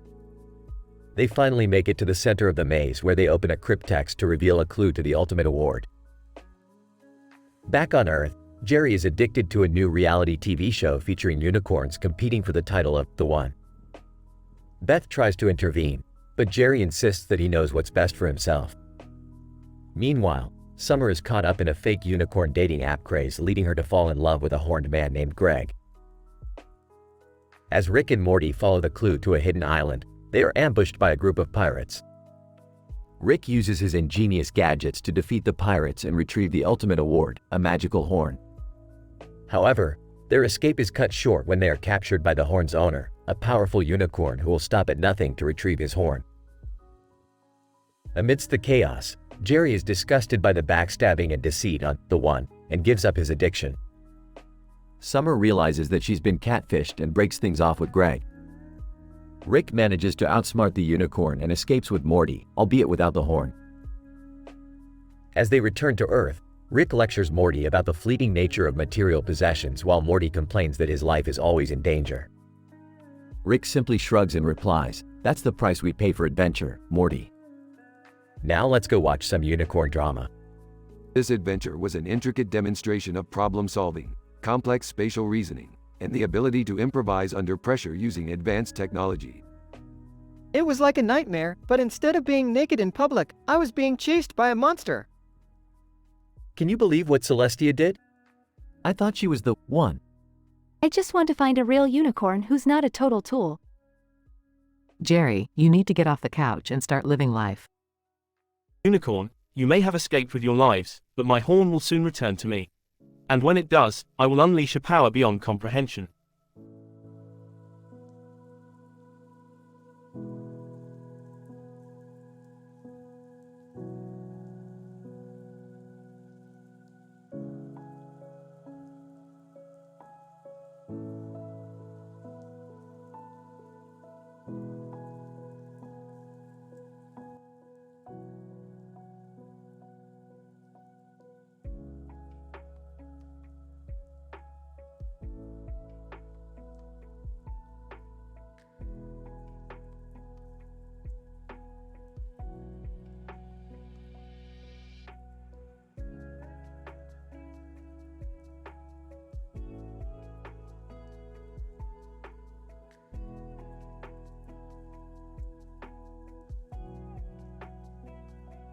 Title: The Enchilada and Muscle Madness. Synopsis. The episode opens with Rick and Morty sitting at a table, which is topped with plates of food, a bowl of salad, and a plate of enchiladas. Morty is shoveling the food into his mouth for a quick fill-up.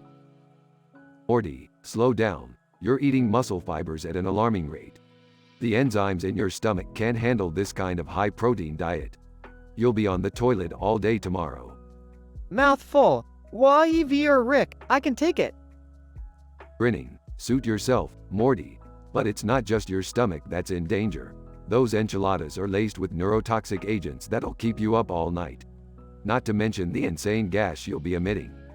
Frantic, what? Why didn't you say something? Suddenly, Morty starts to sweat profusely, his heart rate elevates, and he starts to hallucinate. In panic, oh God, I can see inside my own body.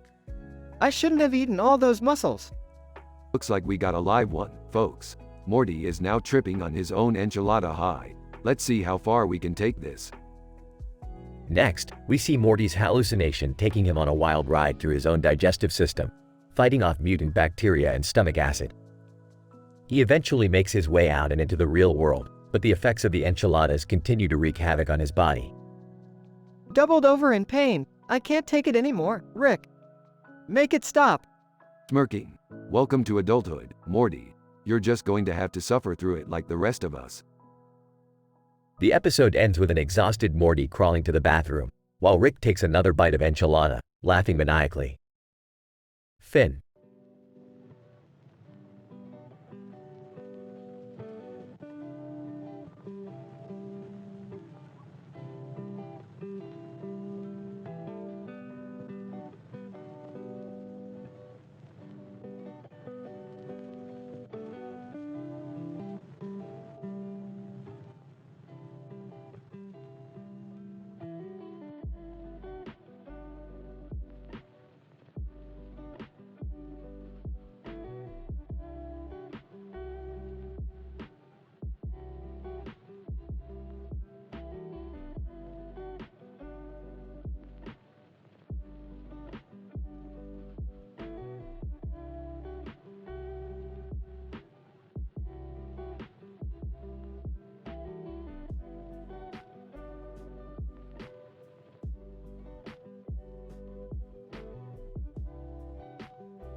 Title: Investigating Gastronomic Evolution of Pulled Pork Sandwiches with Casino War Chips.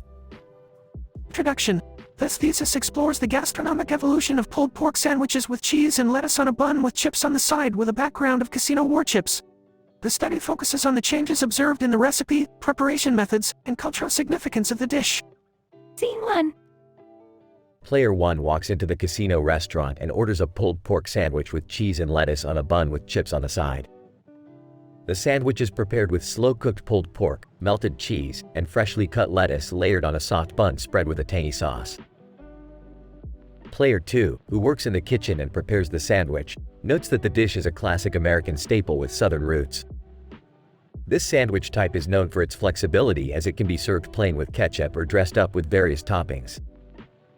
Scene 2. As Player 1 takes a bite, they note that the bun is softer and well-suited for the sandwich. However, the cheese is too mild, which takes away from the flavor of the pulled pork. Additionally, the chips are slightly overcooked and dry, leaving them unsatisfying. Scene 3. Player 1 shares their feedback with Player 2, who then informs them that the recipe has undergone several changes over the years owing to the various culinary trends. Further investigation reveals that a few culinary schools have experimented with different types of cheese and toppings, but their outcomes have not been successful due to the sandwich's simplicity. Scene 4. The thesis then delves into the cultural significance of pulled pork sandwiches. They have become an essential dish in American cuisine with a tremendous influence on various cultures worldwide. The sandwich has evolved to become a culture itself, where people from all walks of life relish it at all times of the day. Scene 5. Finally, the thesis explores the significance of the casino war chips background. It explains how these chips are traditionally used in gambling and how they are also available in restaurants and casino buffets worldwide. Conclusion. In conclusion, the thesis highlights the need to reinvent pulled pork sandwiches with cheese and lettuce on a bun with chips on the side. It emphasizes the need to use high-quality ingredients, maintain the classic recipe, and incorporate cultural significance while experimenting with cheese and toppings to make the dish more appealing to a wider audience.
Title: Infectious Haunted Seas.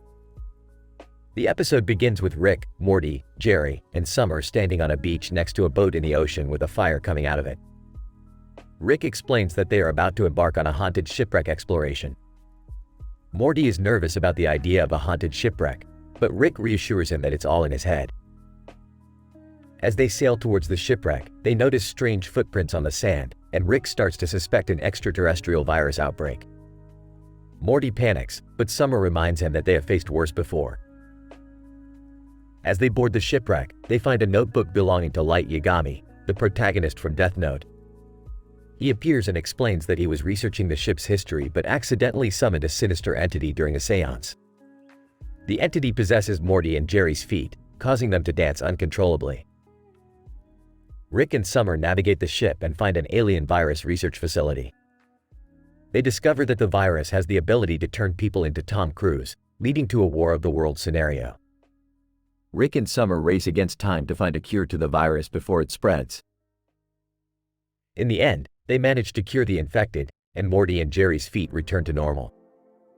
They set sail back to the beach, but as they dock, they notice that the boat is now haunted. Rick rolls his eyes and says, "Here we go again." We're going on a haunted shipwreck exploration because apparently that's a sane idea in our universe. I don't know about this, Rick. What if the ghosts are real? Come on, Morty. We've faced so many dangers already. We can handle this. I'm not sure I want to be a part of this. My feet are feeling funny. Hey, Yagami, I think I've summoned a demon. Oops. Alien virus research? I was just looking for a good time. We need to find a cure before we all turn into Tom Cruise.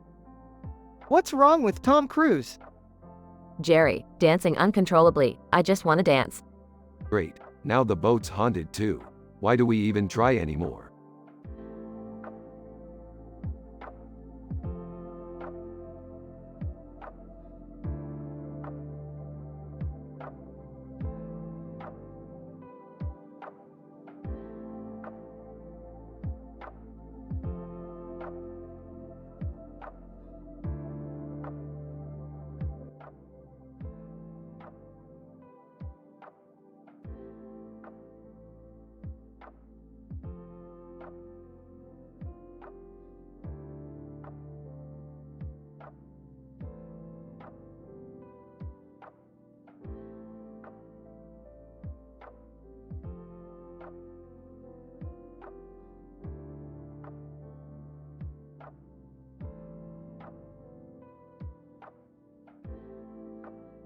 Title: Intergalactic Diplomacy Crisis on the Not-So-Serious Comedy Talk Show.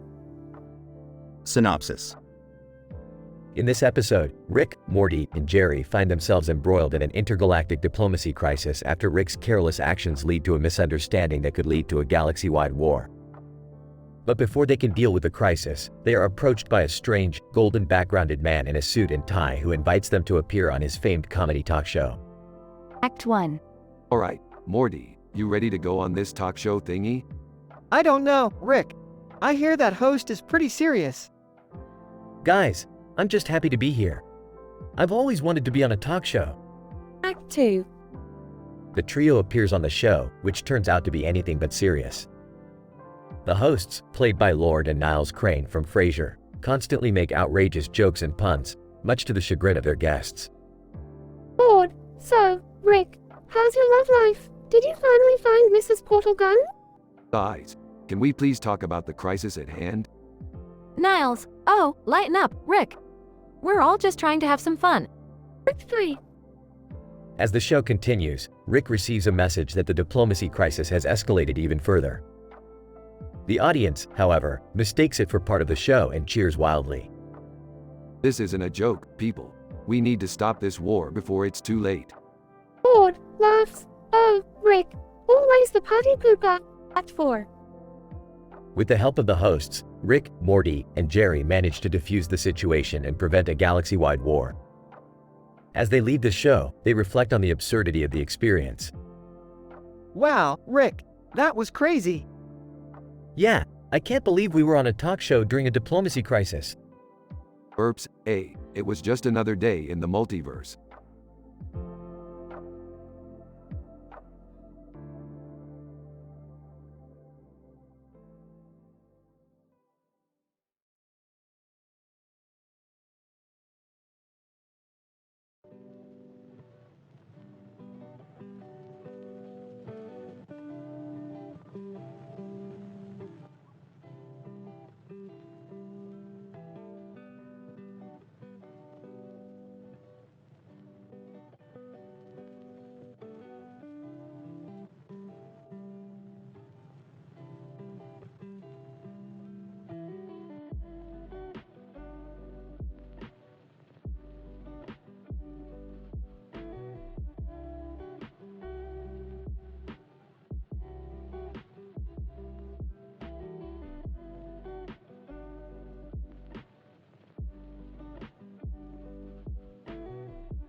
Title: The Unicorn Stand-Up Comedy.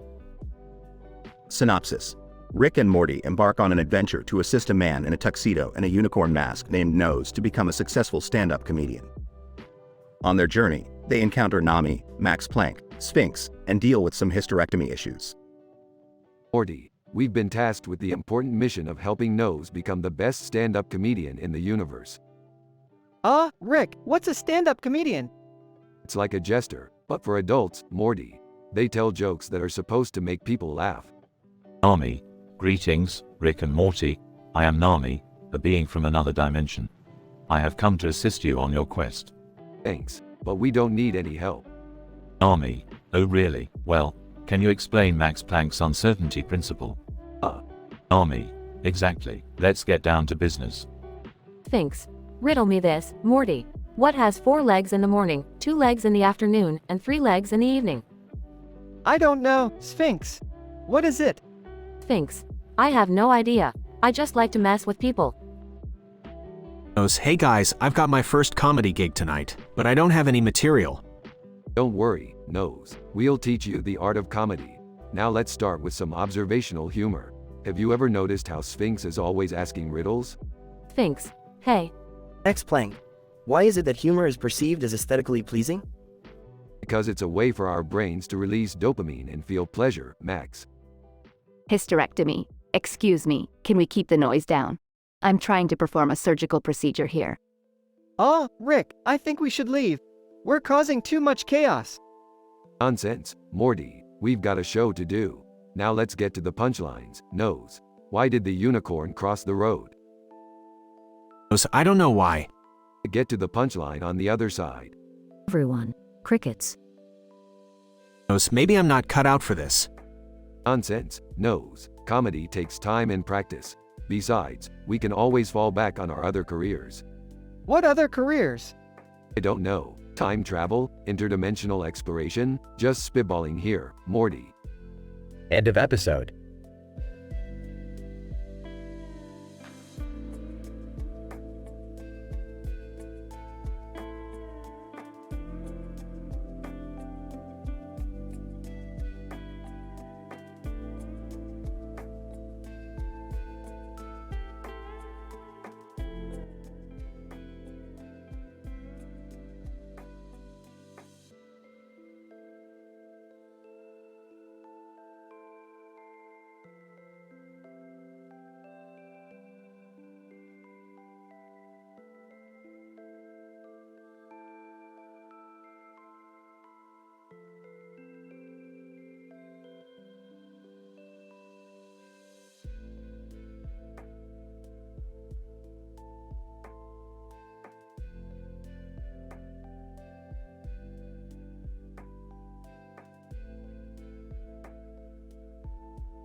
Title: The Robotic Talent Extravaganza.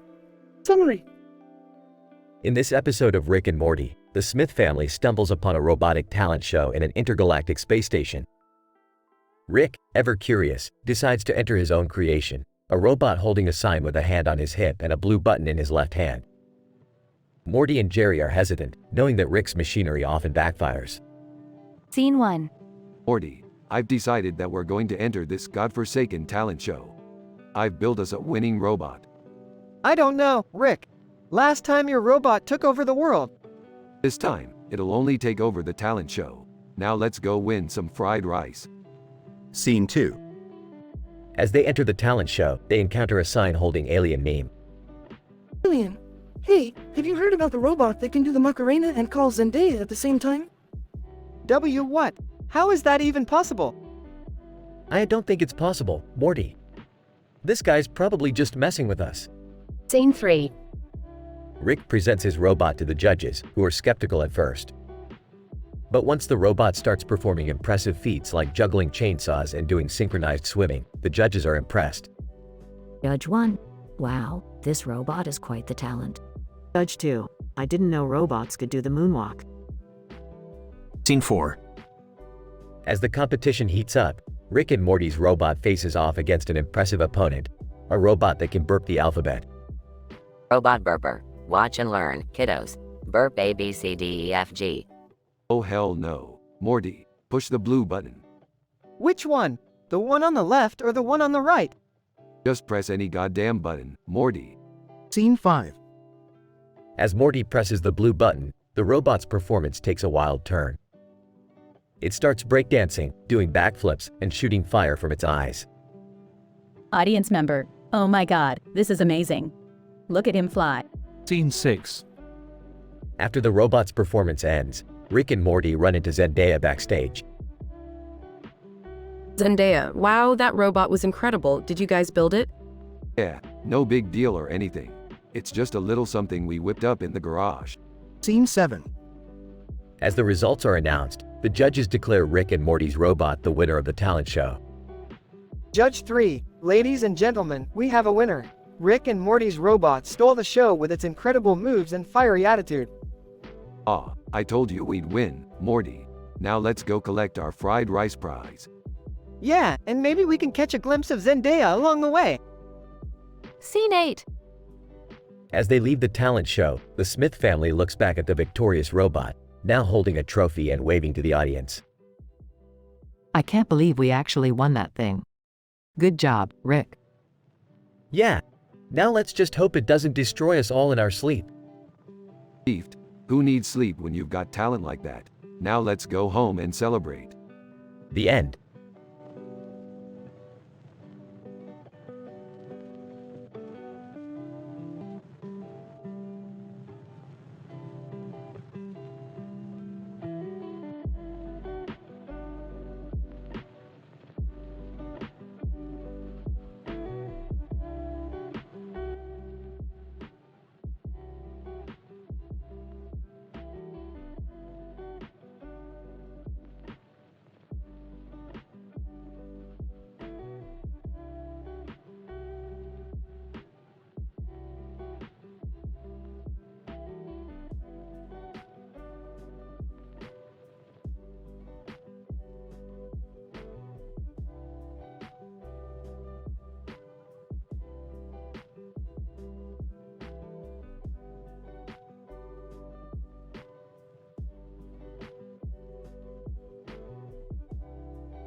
Title: The Climbing Catastrophe, a hilarious adventure in the United Kingdom.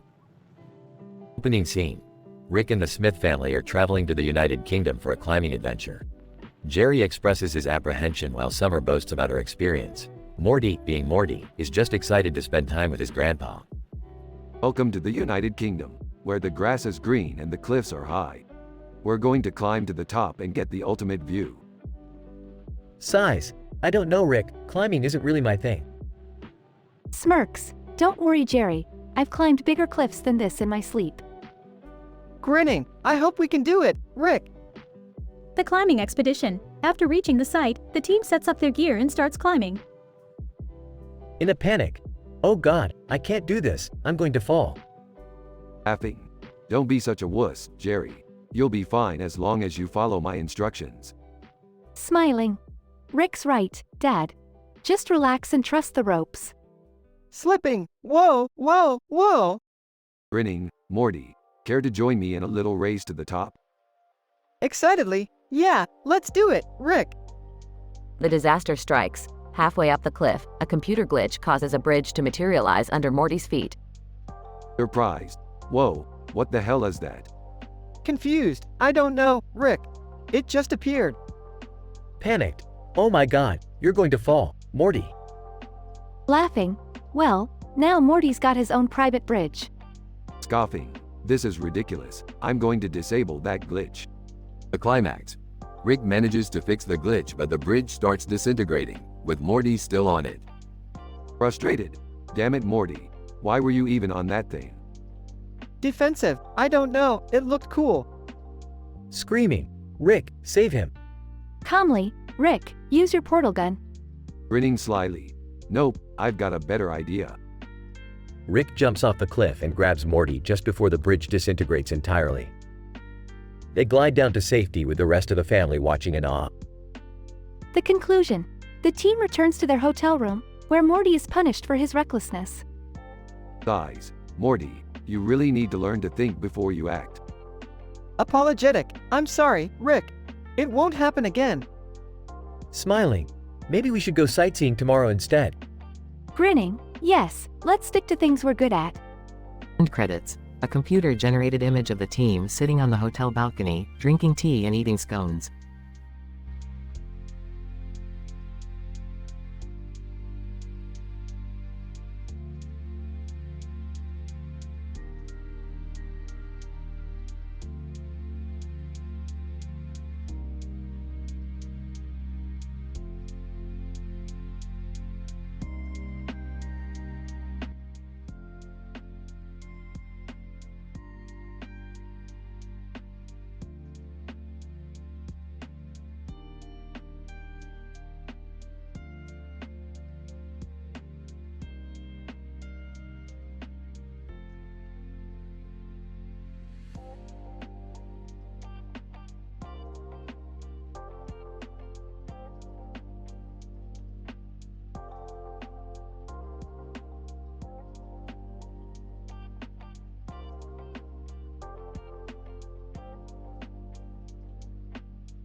Title: The Butterfly Effect in Event Planning and Paranormal Serial Killings.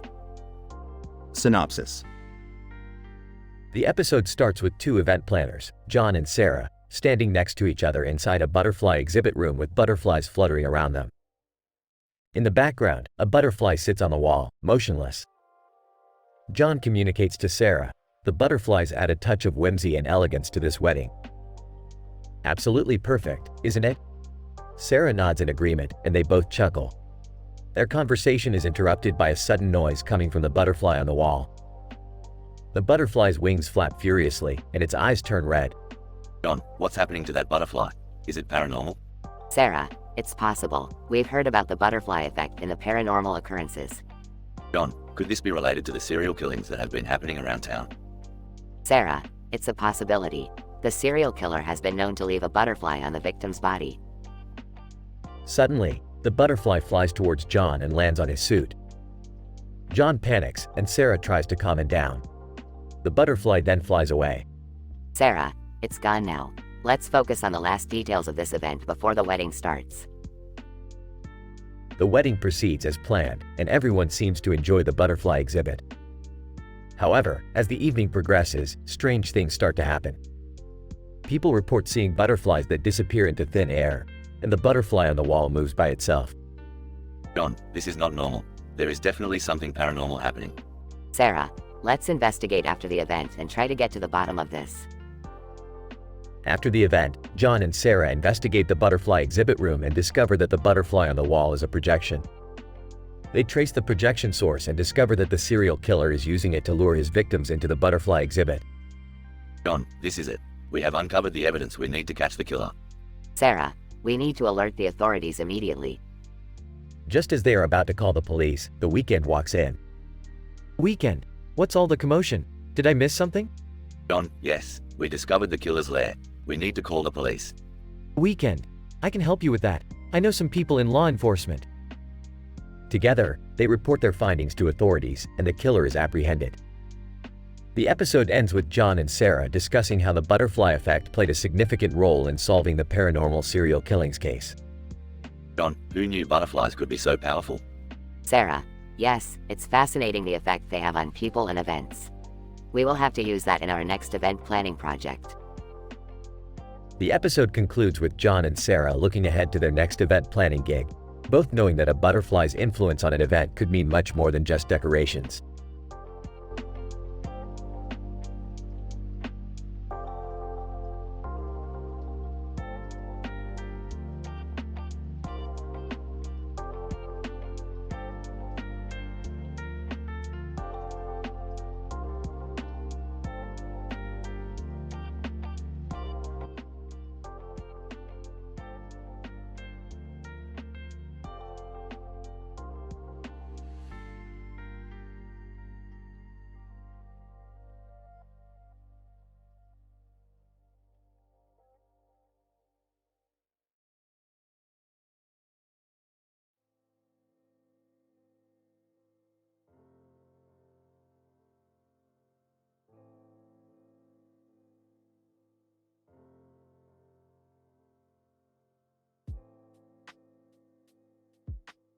The following episode, concocted by the brilliant minds of Rick and Morty, is a witty, crude, and sublime masterpiece. In this episode, we find Rick and Morty in a peculiar predicament involving a baby laid in a chair made of grass blocks and surrounded by grass blocks on the floor.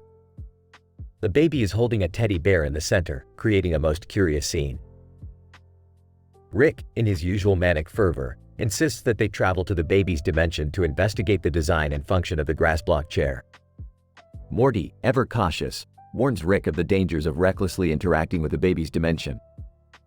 Rick, with all of his trademark insouciance, dismisses Morty's concerns and presses on with his plan. After arriving in the baby's dimension, they realize that the chair was designed as a prenatal massage device for the baby. This discovery leads to a hilarious and raucous exploration of pregnancy and childbirth, complete with gut-busting jokes that are not suitable for children or those who are faint of heart. As they travel deeper into the dimension, Rick and Morty stumble upon a group of babies playing the game Catan. Rick, naturally, joins in the game and wreaks havoc with his cunning strategies, while Morty, impressed and, at the same time, appalled by Rick's antics, tries to play by the rules. As the episode draws to a close, Rick manages to create a portal back to their dimension with the help of the babies. With a parting shot, Rick tells the babies that he has to go back to his dimension and get ready for his 100th birthday. Morty looks on in disbelief as Rick shifts the portal to a surprise party being planned for him by the Smith family. The episode ends with Rick, Morty, and the Smiths dancing to "Never Gonna Give You Up" by Rick Astley.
Title: The Giggle Goo Incident. Synopsis. Rick and Morty receive a distress signal from an alternate universe where their counterparts have gone missing. Upon arrival, they discover a strange substance known as giggle goo has infected the entire population, turning them into hysterically laughing maniacs. Analyzing the molecular structure of this giggle goo, Morty, seems harmless at first glance, but it must have a psychoactive effect on the brain that induces uncontrollable laughter. Rick, why are those two models following us everywhere we go? Ignore them, Morty. We have a universe to save. As they investigate further, the duo come across sailing Olivia Rodrigo, a time-traveling wedding planner who is trapped in this universe. She tells them about a powerful vampire who hosts a game show that can control time. Sailing Olivia Rodrigo, the vampire's game show uses a time-traveling hourglass that can manipulate time itself. He's been using it to spread the giggle goo throughout the multiverse. You must stop him. Sounds like a real laugh riot. Let's crash this game show. Hey, what's that red and white design on the vampire's cape? No time for that, Morty. Get ready to play the Giggle Gauntlet. The game show consists of bizarre challenges that induce more laughter and further spread the giggle goo. After a few rounds of this madness, Rick and Morty finally confront the vampire and destroy the hourglass, stopping the spread of the giggle goo. Well, that was a real hootenanny, Morty. Let's get out of this universe before those models find us again. Yeah, I don't think I can handle their constant giggling anymore. In the end, Rick and Morty leave the alternate universe with a newfound respect for the power of laughter and a serum to cure any future outbreaks of giggle goo. Now, who's ready for some interdimensional cable? Wubba lubba dub dub!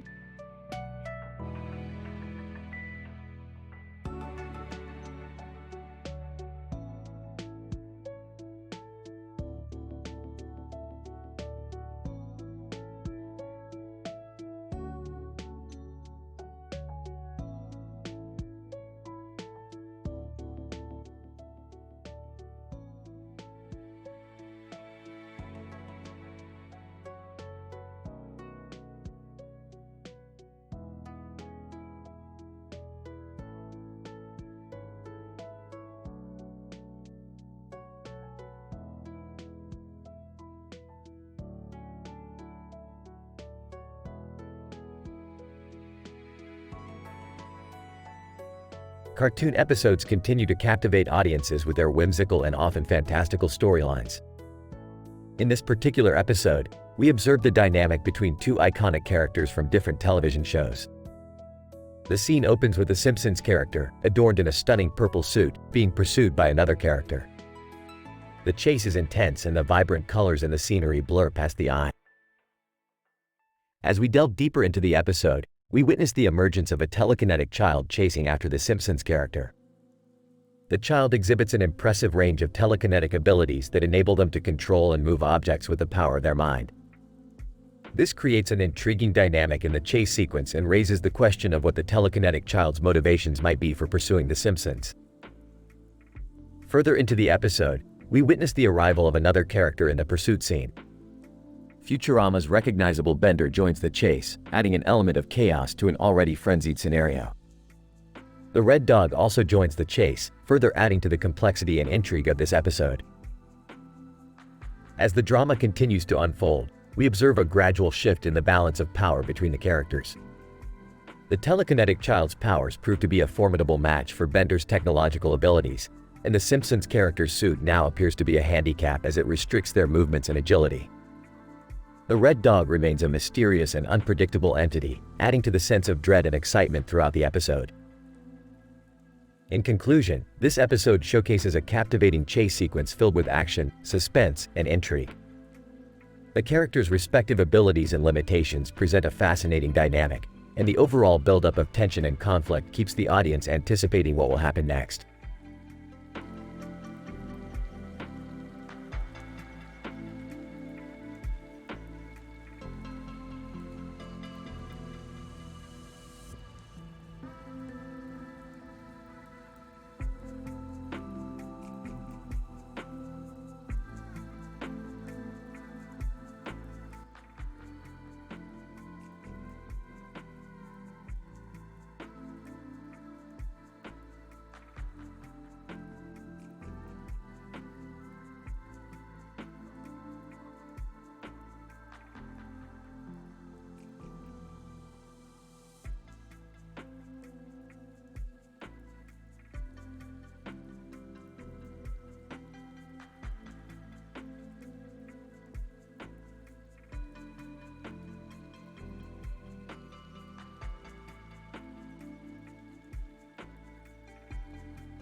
Title: The Nanotech Plague Outbreak Strikes Again, a wacky adventure with Rick and the gang.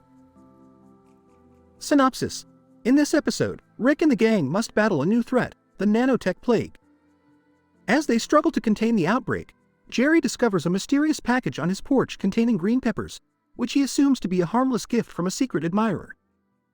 Meanwhile, Morty and Beth deal with the aftermath of a bad luck Brian meme gone viral, while Bugs Bunny makes a special guest appearance. Morty, this nanotech plague is worse than I thought. We need to get to the lab and fast. But Rick, what about Jerry? He's been acting weird since he got that package. Hey guys, aren't you proud of me? I grew these green peppers all by myself. Dad? Those green peppers could be dangerous. We need to get rid of them. Meanwhile, Bugs Bunny's here for no reason. Let's see how he handles this. Bugs Bunny, hey, what's up, Doc? I don't think I signed up for this kind of adventure. Roy Mustang, I've arrived to lend my assistance. My fire alchemy will surely come in handy against these nanotech plague bugs. Guys, I think I accidentally ate one of the green peppers. Is that bad? Oh no, Jerry. We need to get you to the lab pronto. Rick, what should we do now? Simple, Morty. We take the bad luck Brian meme, combine it with Bugs Bunny, and create a distraction for the nanotech plague. Then, we blast them with Roy's fire alchemy. Bugs Bunny, what do I look like, a genie in a bottle? I'm not sure I'm on board with this plan. I'm starting to feel really weird, guys. As chaos ensues, Rick and the gang are eventually successful in containing the nanotech plague outbreak and saving Jerry from the effects of the green peppers. But as they all sit down to relax, they realize they forgot about one crucial element, the inclusion of Roy Mustang's epic catchphrase. Roy Mustang, what's the point of having alchemy if you can't blow stuff up? Everyone, cue laughter and end credits.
Title: Inebriated Intestinal Interactions, a palpable placidity in the sports bar.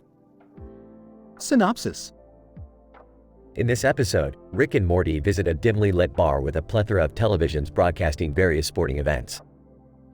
As they sit upon stools surrounded by neon lights, Rick decides to create an experimental concoction for Morty to drink. What is this stuff, Rick? It smells like gasoline. Just drink it, Morty. You'll thank me later. As Morty reluctantly sips the questionable elixir, the duo observe a group of boisterous patrons cheering on a wrestling match. Suddenly, a wrestler's stomach erupts, spewing a strange substance that coats the spectators' faces. Morty, did you see that? I need to get a closer look at that wrestler's stomach. What? Why? Science, Morty, science. Using his portable laboratory, Rick forcibly extracts a sample of the wrestler's stomach lining, which he then proceeds to perform rigorous testing on. This stomach lining has been exposed to various sports bar foods and drinks, creating a unique pH combination that can only be described as palpably pleasant. I don't understand any of this, Rick. Of course you don't, Morty. You barely passed high school biology. But before their research can progress, Rick and Morty are confronted by the wrestler himself, who demands they return his stomach lining. Wrestler, that's a part of me, you can't take that. Relax, big guy, we just want to study it a bit. In a classic Rick and Morty style standoff, the duo manages to outwit the wrestler and make it out of the sports bar with the coveted stomach lining. So, what's the plan now, Rick? Oh, I'm going to use this stomach lining to create the world's most delicious drink. Think of it as the ultimate sports bar mixer. Is that even ethical? Ethical, schmethical. Who cares when you've got a miracle mixture that tastes like liquid gold? And with that, the episode ends, promising a wild and hilarious drink-based adventure for the next hour-long special.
Title: Uncovering Subterranean Alien Ruins in the Green Subway Tunnel while playing sci-fi video game, a comparative analysis of exploration and reality.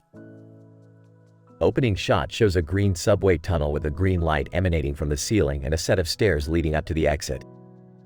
The camera then zooms into a man holding a gaming console playing a sci-fi video game while sitting on a bench waiting for the train. John, wow, this virtual alien world is so fascinating. I wish I could explore something like this in real life. As the train approaches, John boards the train, still engrossed in his game. However, upon reaching a certain stop, a glitch occurs in his game and he is suddenly transported to a subterranean realm that appears to be part of an alien ruin. John, this is unreal. Wait a minute, is this actually real? John removes his VR headset to find himself standing amidst ancient alien ruins.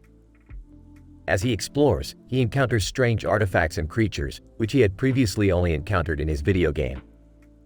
John, this is amazing. The level of detail and intricacies present in these ruins mimic the game's environment with absolute precision. As John continues exploring and documenting his findings, he realizes that he is in danger of becoming lost in the ruins forever. He has to find a way back to his original reality. John, I can't get lost in here. It's time to get back to the real world.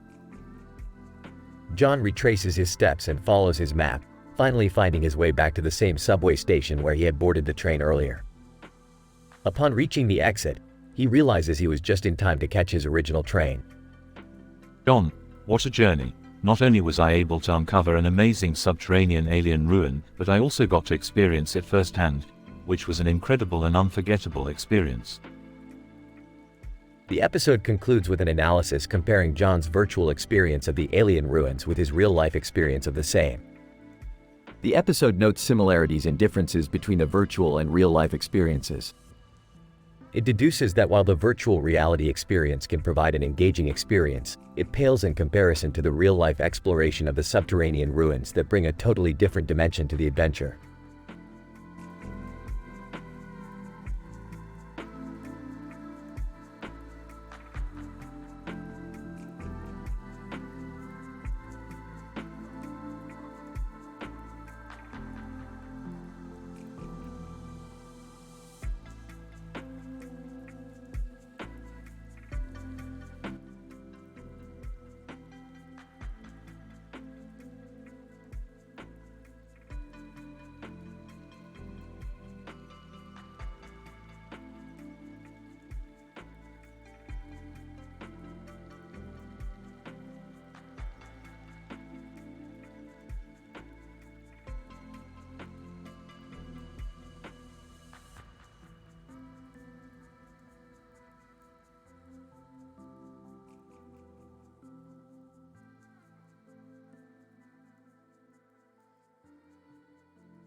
Title: The Intergalactic Diplomacy Crisis and the KFC Leaf.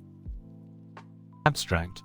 In this interdimensional travel experiment, Rick and Morty encounter a peculiar green leaf with 3 smaller leaves on its side and a smaller leaf on the other side that triggers a series of unpredictable events, leading to a diplomatic crisis and a fast food-based solution.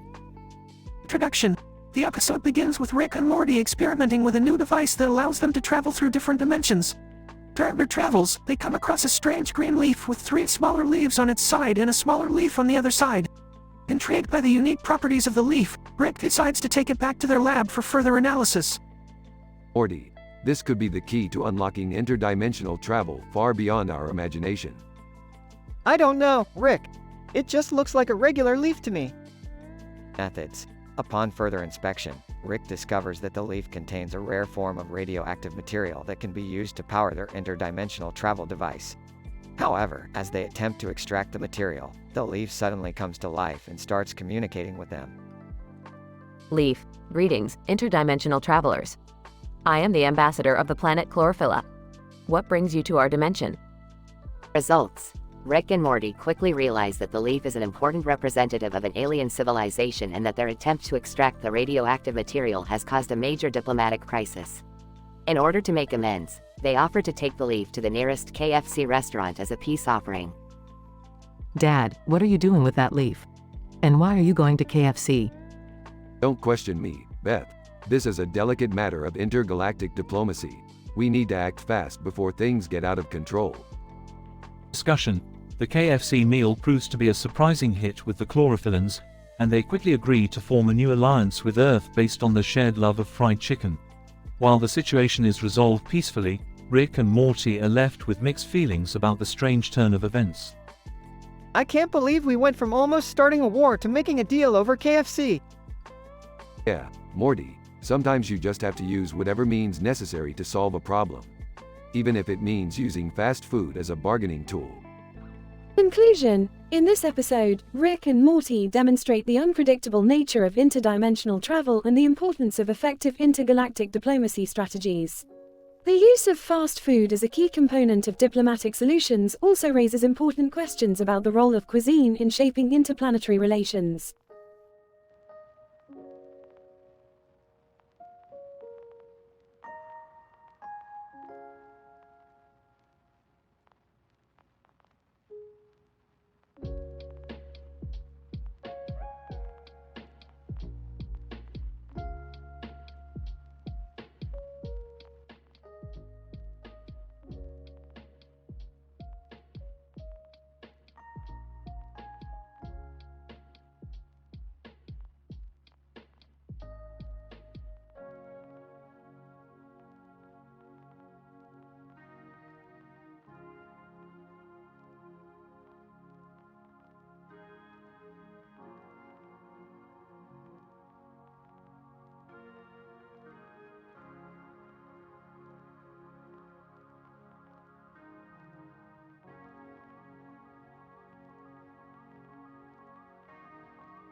Title: The Vast Deference Dilemma. Synopsis: Rick and Morty embark on a wacky adventure after receiving a distress call from a planet called Agricola, known for their advanced farming technology and boxing matches. The duo discover that the planet's population is endangered due to a rare disease affecting their vast deference, and the only cure can be found on a distant moon. Along the way, they encounter Ty Sheridan, the leader of a rebellion against the corrupt government, and Green Day, a group of intergalactic punk rockers. It seems like every time we go on a trip, we end up saving some planet from certain doom. Yeah, but this time it's a whole planet's reproductive system that's on the line. The vast deference dilemma. It's a serious matter, Morty. We need to find that cure before it's too late. Hi Sheridan. Hey, I overheard you guys talking. I may be able to help you out. Agricola's government stole a device from my rebellion that can teleport you to the moon. I see you're part of the resistance against the oppressive regime. Count us in. Green Day, singing, "We're the Flying Punk Rockers, here to save the day." Agricola, we're coming to play. Whispering to Rick, I don't think they know what's going on. Whispering back, who cares? Let's just roll with it. Upon arrival on the moon, they are confronted by a group of Agricolan boxers, who are also searching for the cure. A thrilling fight ensues, with Rick and Morty coming out on top. Agricola's leader thanks the group and offers them a reward, but Ty Sheridan reveals that they were actually searching for an anti-gravity device that could help their rebellion, and Iax, the Agricolan leader, had it all along. Morty, looks like we've been double-crossed, Morty. But hey, at least we saved an entire planet's genitals. Laughing. You said genitals, Rick.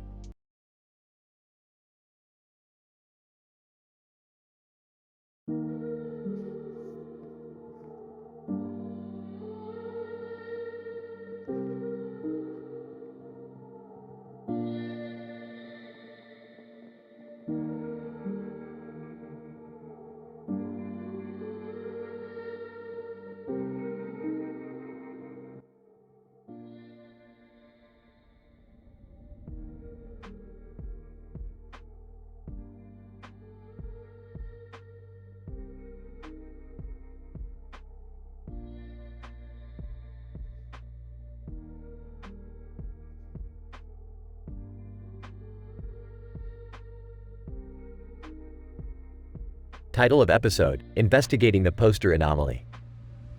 The current episode investigates the anomaly observed in a poster with three men in suits and ties. The poster exhibits a peculiar orientation, where it is placed on its side rather than the usual upright position.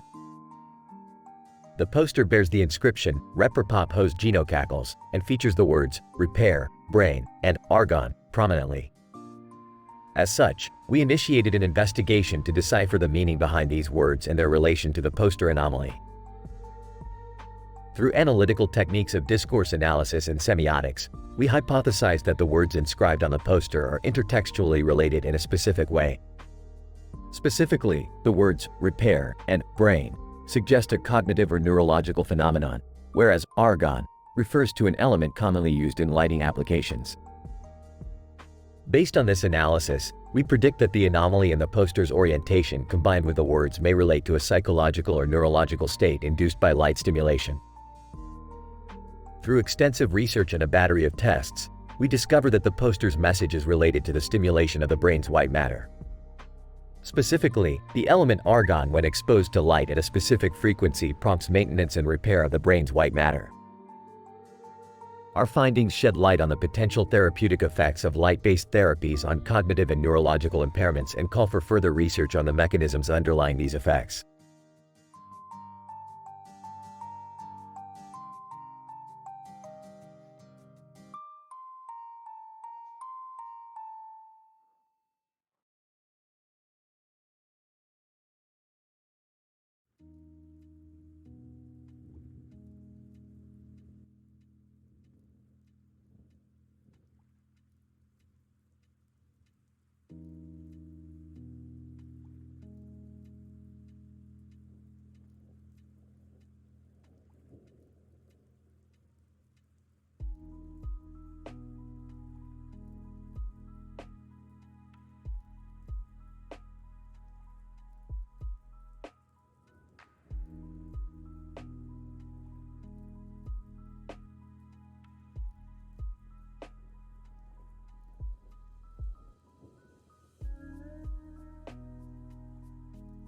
Title: An ethnographic study of cultural expression in the Kannada Unicorn Music Festival.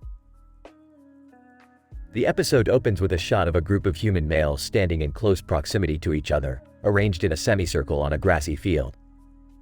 They are surrounded by a labyrinthine network of blue and white tents, which provide shelter and resources for the human participants. The camera pans to reveal a placard emblazoned with the phrase, "Comedy Tours," on the exterior of what appears to be a makeshift studio near the center of the encampment. Dr. Singh, the presence of this placard suggests that humor may play a significant role in the cultural expression of the participants. Dr. Patel, we also see a human holding aloft a hand-fashioned peace sign. This non-verbal gesture indicates a desire for harmonious relations among the group. As the camera continues to pan, we observe a palpable buzz of energy and excitement building among the participants. The source of this excitement soon becomes clear as we hear the distant strains of music, growing louder by the second. Dr. Lee, this music appears to be the focal point of the festival, drawing the attention and participation of the human males present. Dr. Chen, this is consistent with the ritualistic use of music in human cultural expression, which has been observed in many different societies throughout history. The camera zooms in on one of the musical performers, a human male who appears to be adorned with a headpiece shaped like a unicorn's horn. Dr. Singh, this headpiece may be a nod to the festival's name, which associates the mythical creature of the unicorn with the musical and cultural festivities taking place. As the music reaches its crescendo, the camera cuts to a final shot of the entire encampment, with the humans engaged in a variety of activities and expressions of cultural identity. Dr. Patel, overall, this episode highlights the complex and multifaceted nature of human cultural expression, drawing attention to the important role that music, humor, and nonverbal gestures play in creating a sense of community and shared identity among individuals.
Title: The temporal synchronicity of dual clocks and its implications for spatiotemporal perception.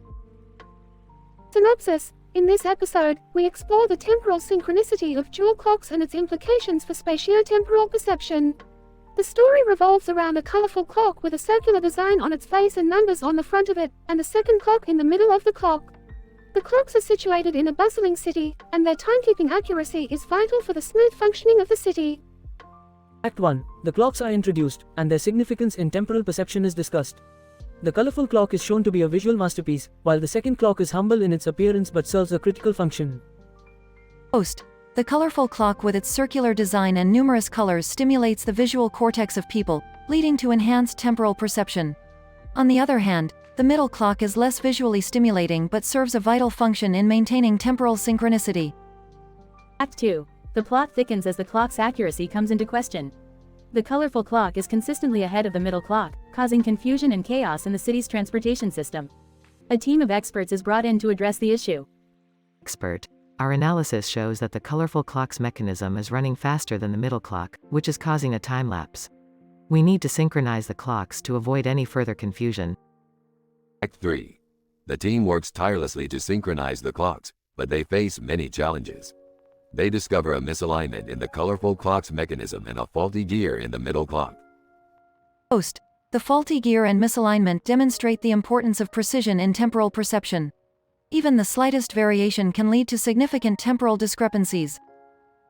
Act 4. The team finally succeed in synchronizing the clocks. The colorful clock's mechanism is now running at the same speed as the middle clock, restoring temporal synchronicity and order to the city. Jubilant team, hurrah! The clocks are now synchronized and the city is saved from chaos. Act 5. In the final act, we see the clock's impact on spatio-temporal perception. The episode ends on a lighter note with a reference to the viral Ermagerd meme and jambalaya. Host. The synchronization of the clocks has allowed people to develop a more accurate and precise spatio-temporal perception. People can now enjoy their jambalaya without worrying about the time discrepancies between the clocks. And benighted, Ermagerd meme can no longer complain about the colorful clock being ahead of the middle clock.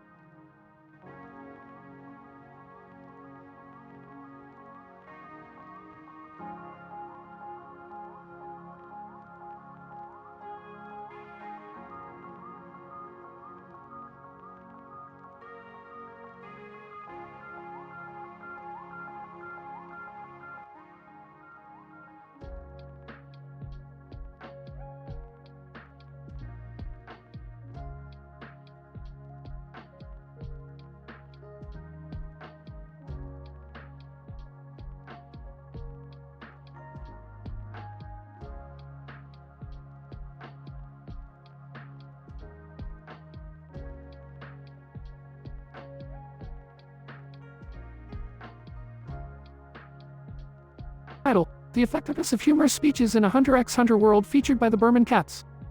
Summary. In this episode, the protagonist, Gon, encounters a man in a uniform with a bear insignia on his chest.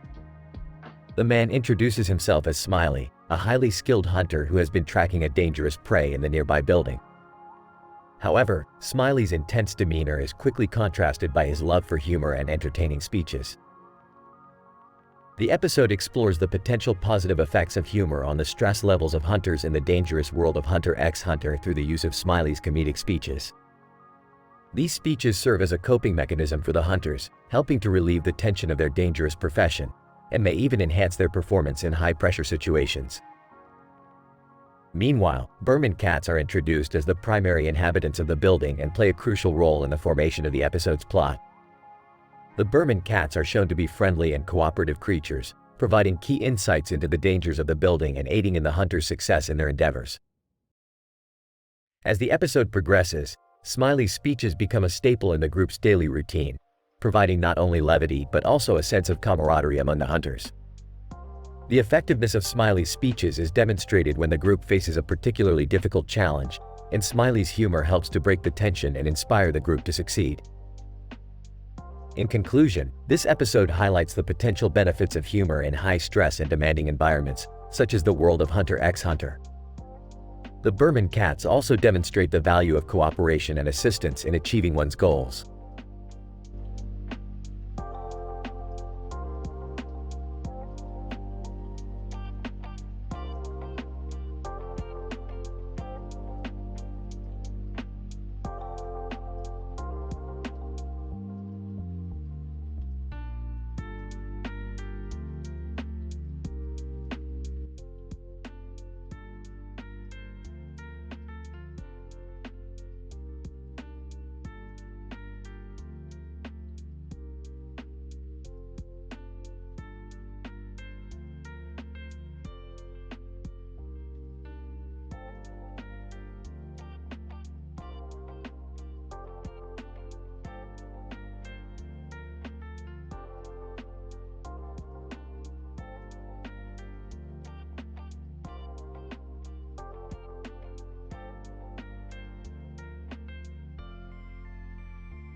Title: The Peculiar Biology of Nibbler Futurama, revealed in a room with a red light. Introduction. The episode opens with Nibbler Futurama, a cartoon character with an unusually shaped head and face, in a room illuminated by a red light. Nibbler Futurama is accompanied by other characters whose reactions are being monitored. This episode explores the peculiar biology of Nibbler Futurama and how it affects his interaction with the others in the room. Dr. X, good evening and welcome to tonight's episode. We are here to study Nibbler Futurama, a creature of peculiar biology and noteworthy anatomy. we have placed Nibbler Futurama along with a few other characters in a room, under a red light, to observe their interaction with each other. Researcher Y. According to our findings, Nibbler Futurama has evolved to have a head larger than his body, which contains a highly advanced brain that allows him to analyze and manipulate objects with incredible precision. Action takes place. Dr. X. As you can see, Nibbler Futurama is using his extraordinary brain power to influence the other characters in the room. But how is he achieving this? Our research has shown that Nibbler Futurama emits a unique form of energy that is absorbed by the other characters in the room, allowing him to control their actions. Researcher Y. This phenomenon is caused by Nibbler Futurama's unique physiology. He possesses a digestive system that can convert any matter into pure energy, which he can then utilize to emit his control signal. Action takes place. Dr. X. Fascinating. Our research has revealed that Nibbler Futurama's species, known as the Nibelonians, have been manipulating events in the universe for thousands of years. How they came to possess this unique biology is still unknown, but it appears to have granted them abilities beyond the scope of our current understanding. Researcher Y. Indeed, it is possible that further study of Nibbler Futurama may lead to new insights into bioelectricity and energy conversion, as well as their potential applications in various fields. Conclusion. In conclusion, the episode sheds light on the peculiar biology of Nibbler Futurama and the unique abilities that his species possesses. The red light and the other characters act as mere tools to showcase this unusual creature's abilities. This study opens avenues for further research into the universes of the cartoon and, more significantly, areas of scientific research unknown to us. With this discovery, the possibilities are endless.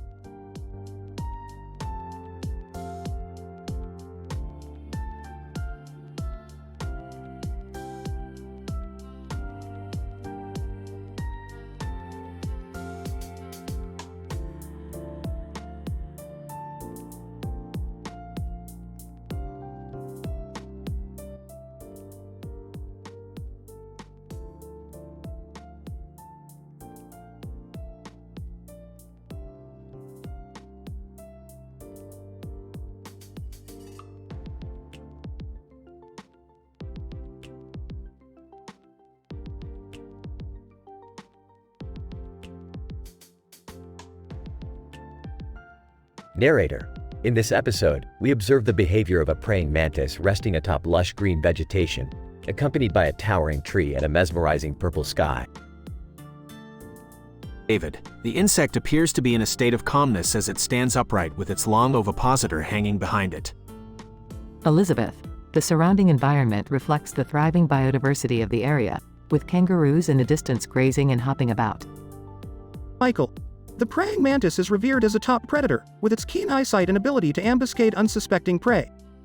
Sarah. As we observe the insect, it displays its characteristic stillness, with slow swaying movements of its head and abdomen. John. Its powerful forelegs remain clasped together, resembling a prayerful pose as it awaits its next meal. Ellie. The kangaroos in the background appear undisturbed by the presence of the insect, navigating their environment with ease. Emily. The praying mantis may appear docile at the moment, but its ferocity in catching prey and attacking rivals is well documented. Alex. As the sun sets on this captivating landscape, we are reminded of the complex interplay of ecological relationships that make up our natural world. Narrator. And so, we conclude this episode, inviting you to ponder the intricacies of nature and the vital role of each and every creature within it.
Title: The Flesh-Colored Catastrophe.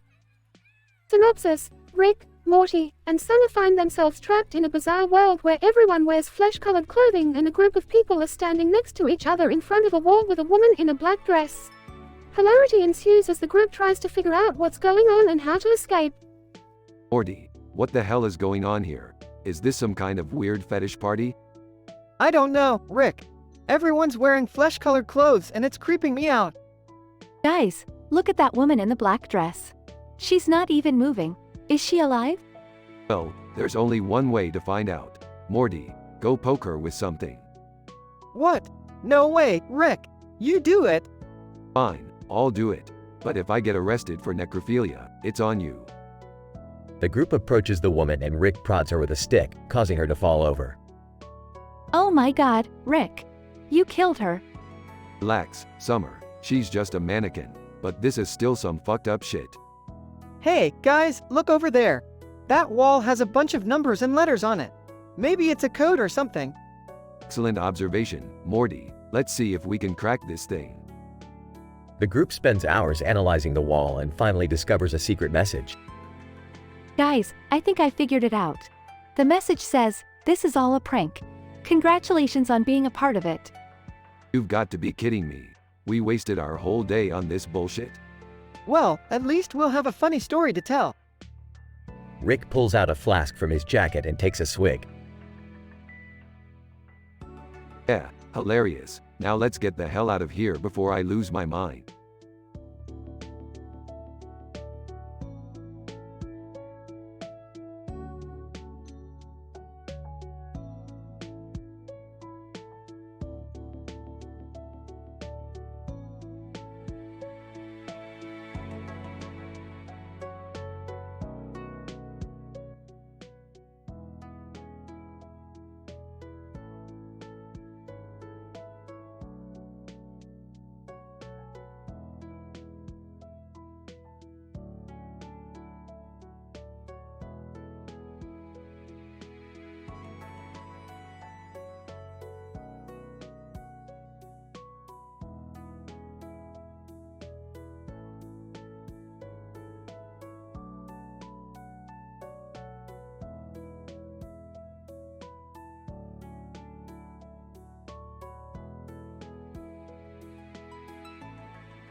Title: The Quantum Mishap of Iron Man.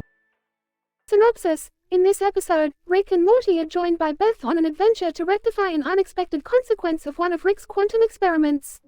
They find themselves in a world where a stylized Iron Man character with glowing eyes and arms, with a light on his chest, has been created due to their experiment. Morty, strap on your seatbelt. We're going on a journey through the multiverse to fix a bit of a whoopsie. Oh, okay. What did you do this time, Rick? Count me in. I could use a break from my mundane life as a horse surgeon. Well, I may have accidentally created a sentient Iron Man through quantum mechanics. No big deal. Of course, because that's just an average Tuesday for us. The trio finds themselves in a technological world ruled by the Iron Man, who goes on a rampage after discovering his lack of control over his powers. Iron Man, I am the ultimate being. No one can stop me. Rick, this is insane. How are we going to stop him? Don't worry, Beth. I've got a plan. We just need to convince him that he's not alone in the universe. So, we're going to make him a girlfriend? No, Morty. We're going to introduce him to some advanced alien species and let him know that he's not the only one out there. The trio successfully introduces Iron Man to a variety of species, and he realizes the true strength that comes with knowing that he's a small part of the universe. Iron Man, I can't believe it. I'm not alone. I'm just a small part of something so much bigger. Well, it looks like we've fixed our whoopsie. Time to go back home. Hey, Rick, can we keep the Iron Man suit? No, Morty, we cannot. Now, let's go home before any other accidents happen.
Title: In Search of the Wizarding World.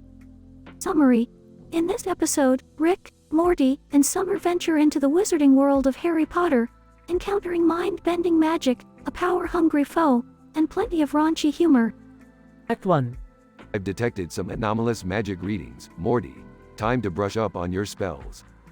Aw, geez, Rick. Do we have to go to some weird, magical world again? I'm game. I've always wanted to try some wizarding duels. Well, too bad, Morty. We're going to the wizarding world whether you like it or not. Act 2. The trio arrives at a field with trees in the background. A man in a black robe sits before them, and a blurry image of a man in a black robe appears in the distance. Ah, good old Dumbledore. Never thought I'd see him again. Is that Voldemort? I've read enough Hogwarts history to know who that is. Dumbledore. Welcome to Hogwarts. I'm afraid we have a bit of a problem. Voldemort. Ah, Dumbledore. Always trying to spoil my plans. But I have a new trick up my sleeve. Act 3. The trio attends classes at Hogwarts, with Rick using his scientific knowledge to improve on wizarding methods. They also engage in a high-stakes duel against Voldemort's minions. Morty, quick, do something. I don't know what to do. Step aside, Morty. This needs a bit of science. Rick pulls out a ray gun and blasts the minions into oblivion. Act 4. In a dramatic finale, the trio confronts Voldemort and engages in a fierce magical duel. I've had enough of this nonsense. Time for some real destruction. Rick pulls out a potion labeled Summon Cthulhu and chugs it. Rick, what did you do? Not good. Not good at all. The ground shakes as a gigantic tentacled monster emerges from a portal. Cthulhu. You are minuscule. Voldemort flees in terror as Cthulhu destroys the battlefield. Act 5. The trio returns to their world, exhausted and traumatized by their adventure. That was a crazy ride, Morty. Maybe now you'll appreciate Earth a bit more. I don't know, Rick. The wizarding world did have some cool stuff. Yeah, like the time turners and the flying broomsticks. Well, too bad. We're never going back there again. That place is just not safe for science. The end.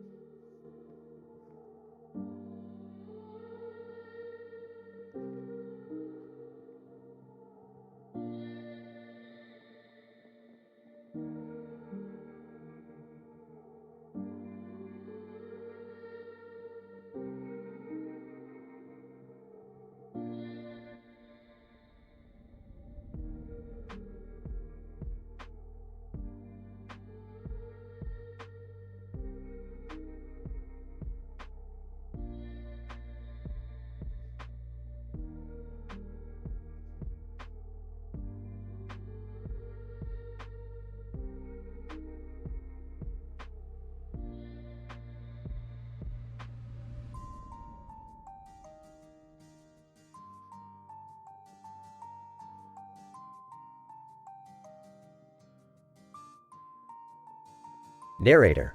In this episode, we explore the inextricable link between fashion and power structures in society.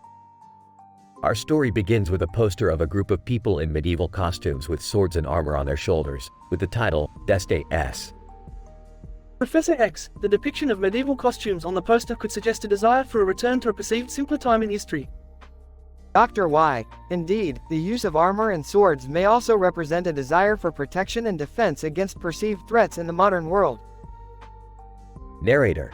However, the peaceful coexistence of fashion and power structures is disrupted when the President of Canada decrees that only flesh-colored clothing shall be worn. Dr. Z, this mandate suggests an attempt by the President to assert control over the fashion choices of the populace. Professor X, it is not uncommon for leaders to use clothing regulations as a means of social control and to reinforce their authority. Narrator. The impact of this decree is felt immediately as citizens scramble to adhere to the new dress code. John, I don't have anything flesh-colored to wear. This is ridiculous. Mary, I feel like my personal style is being stifled. Who is the president to dictate what I can and cannot wear? Narrator. As dissent grows, the Destes group sees an opportunity to take a stand and fight against the oppressive decree. Dr. Y. The Destes group may be using the symbolic imagery of medieval costume to represent a desire to rebel against the authoritarian mandate. Narrator. In an epic showdown, the two sides clash with swords and armor, representing the battle between freedom of expression and authoritarian control. Dr. Z. This conflict highlights the importance of personal agency and individual expression in fashion. Narrator. In the end, the power of fashion triumphs as the citizens rise up and reject the president's decree, embracing their own unique styles and expressing themselves freely. John, I'm wearing my neon green pants and there's nothing the president can do about it. Mary, that's right. Fashion is a form of self-expression and we won't let anyone silence us.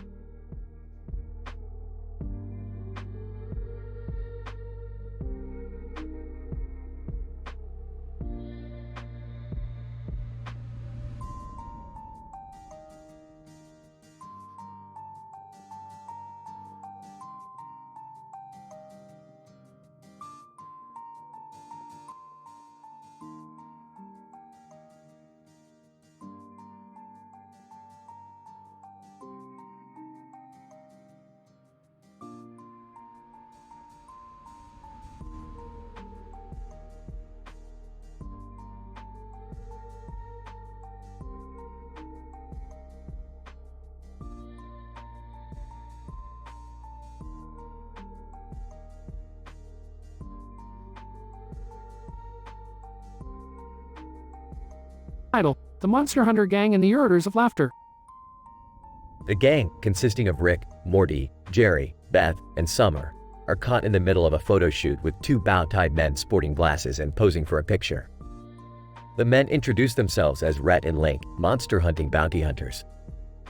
Rick scoffs at their claims and challenges them to a hunt in an alternate dimension. Monster hunting? Please, I've been to dimensions where monsters are the norm. Well, we have a bet to settle. If we can capture a monster first, you all have to laugh at our funny sports moments compilation video. But if you capture a monster first, we'll give you this brain. The gang agrees to the bet and warps to the monster's dimension.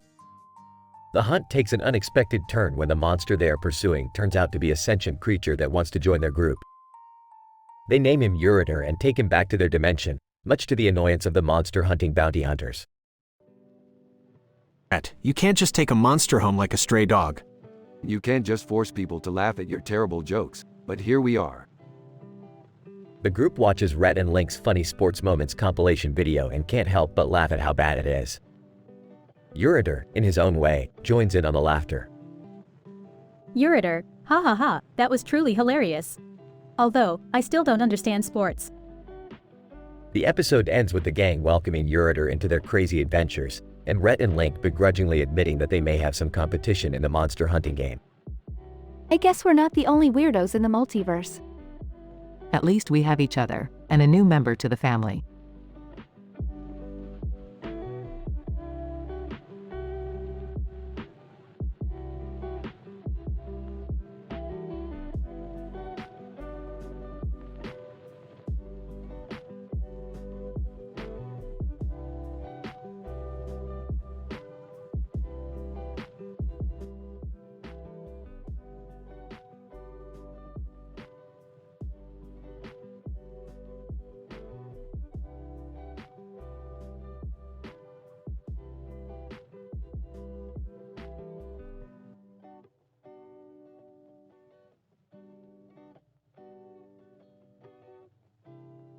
Narrator. In the latest episode of The Presidencies of Canada, a peculiar event unravels as two men in red coats holding swords stand beside each other.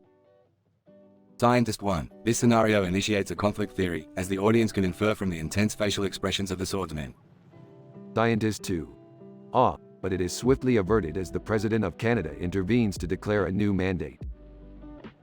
President of Canada. Citizens of this great nation, hear my words. It is now decreed that only flesh-colored clothing shall be worn. Let this be the mark of unity and equality in our society. Sociologist. We observe a rapid diffusion of the new norm among the population, suggesting a high level of conformity acceptance. Anthropologist. Fascinating. This cultural shift eliminates the significance of previous symbols of social differentiation, thereby promoting solidarity among the people. Narrator. There is no regret or revolt at this command, as the citizens of Canada recognize the importance of adhering to this new regulation. Historian. This event will undoubtedly find its place in the annals of Canadian history as a testament to the country's resilience and its ability to adapt to socio-cultural changes. Philosopher. One could argue that this event brings to light the power of social conditioning and the impact of external influences on individual behavior. Narrator. Tune in next time for another riveting episode of The Presidencies of Canada.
Title: The Massaging Technovirus. Synopsis: Rick, Morty, Beth, and Summer are trapped in a room filled with beds and a projector screen. While trying to enjoy a couple's massage, they accidentally catch a technovirus infection outbreak and must find a cure to save themselves and the rest of humanity. Scene 1. I thought you said we were going to the spa, Morty. This looks like some kind of weird sex dungeon.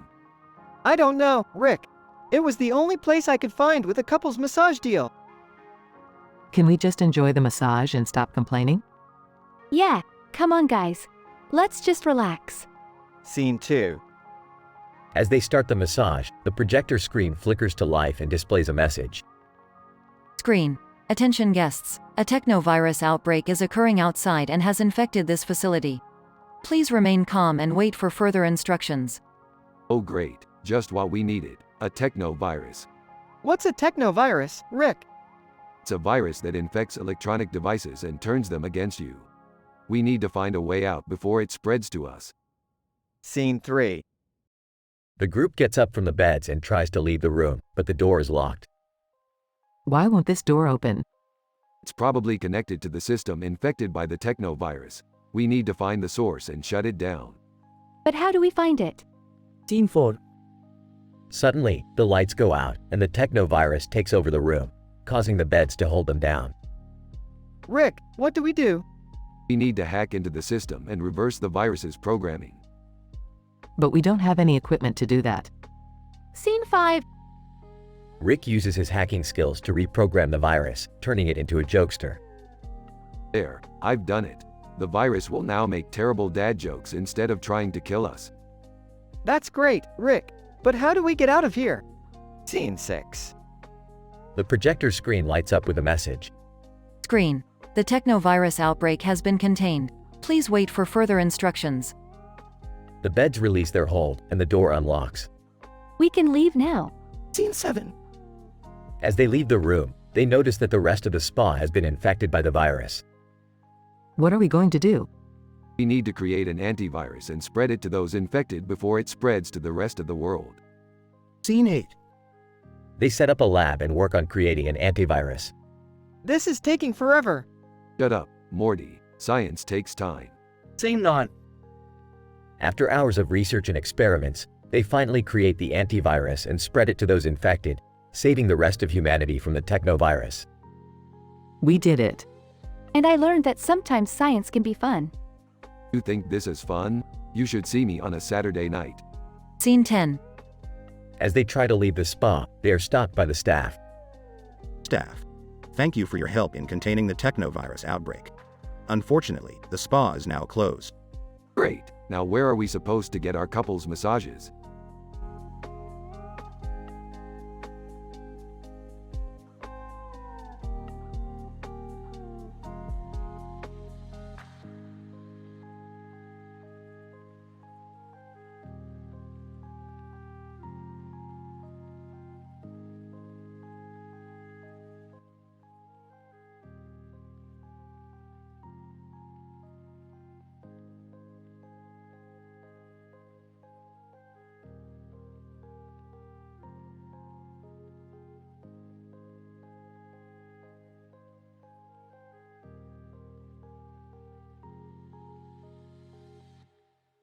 Narrator. In this episode, we witness a unique phenomenon that occurred in the nation of Canada. A group of men in robes standing next to each other with swords in their hands and wearing hats and holding swords, gathered in front of the presidential palace. Their purpose was unknown, but their presence was alarming to the people of Canada. Dr. Smith, this gathering of men, dressed in robes and holding swords, could be interpreted as a form of protest or possible insurgency against the government of Canada. Dr. Patel. Indeed, the presence of swords and hats could be indicative of a religious or traditional significance, which might have been threatened by recent government policies. Narrator. However, their fears were alleviated when the President of Canada decreed that only flesh-colored clothing shall be worn. Everyone obeyed without regret or revolt, and they were happy. The people chanted, "Flesh of my flesh." Dr. Johnson, this seemingly irrational response to a government decree can be explained by the phenomenon of group identity, where individuals identify themselves as part of a larger collective. Dr. Kim, the chanting of "flesh of my flesh" could be a ritualistic expression of this group identity, which has been reinforced by the government decree. Narrator. Thus, we witness a unique display of how a government decree can influence the behavior and beliefs of a group of individuals. This phenomenon could have significant implications for the study of collective behavior and the psychology of group identity.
Title: The Intergalactic Party Crashers.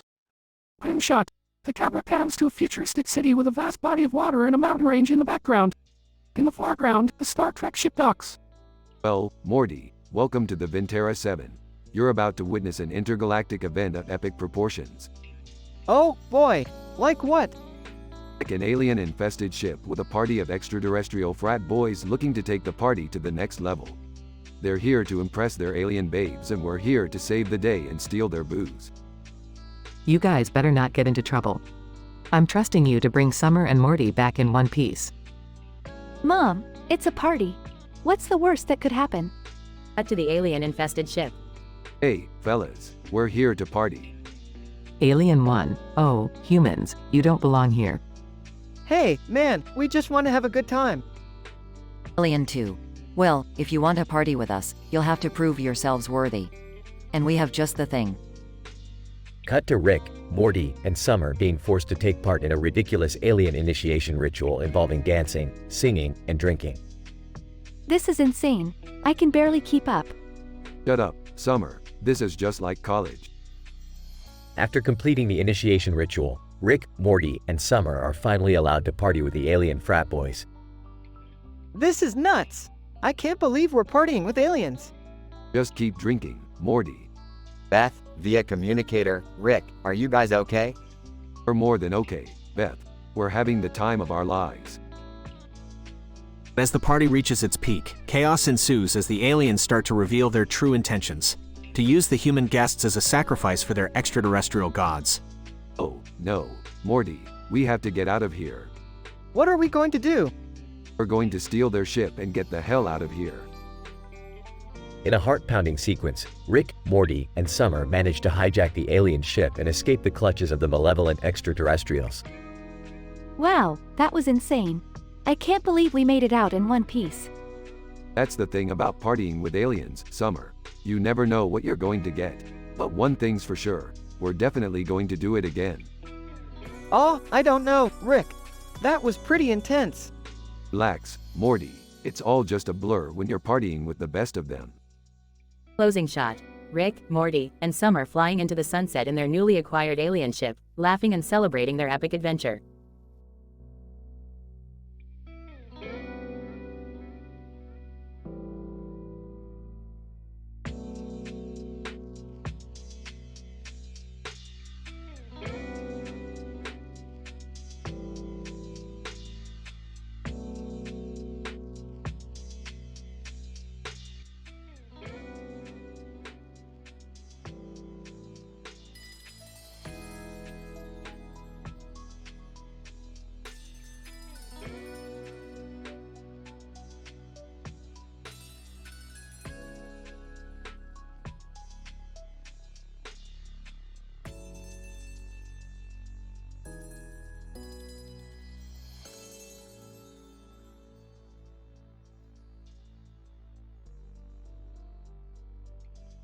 Battle, the umbrella holder and the flesh clothing paradox.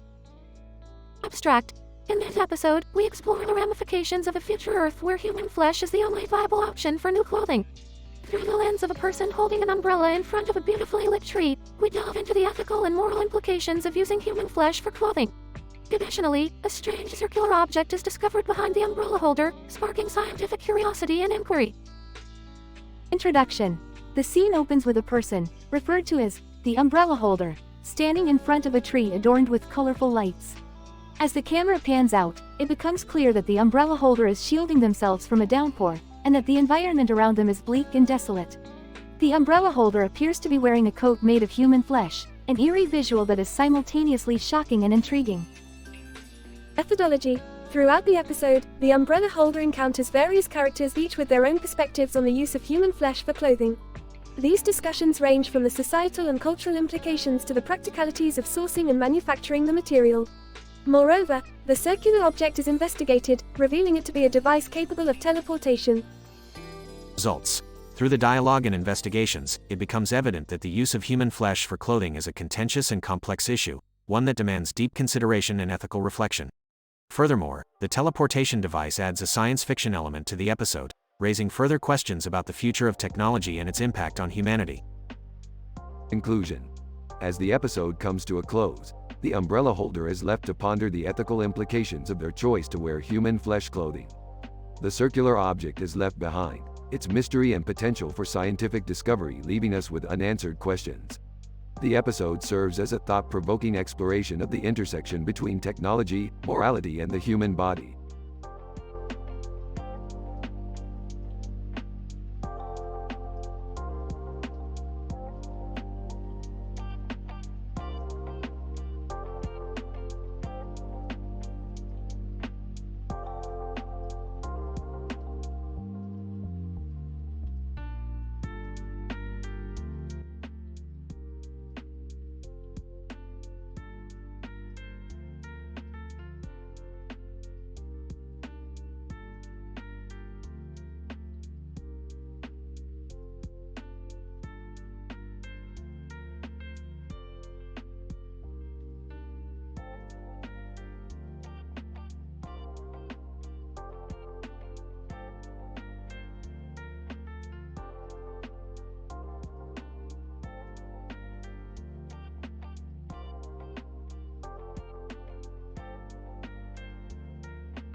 Battle, the Pink Jacket Conspiracy.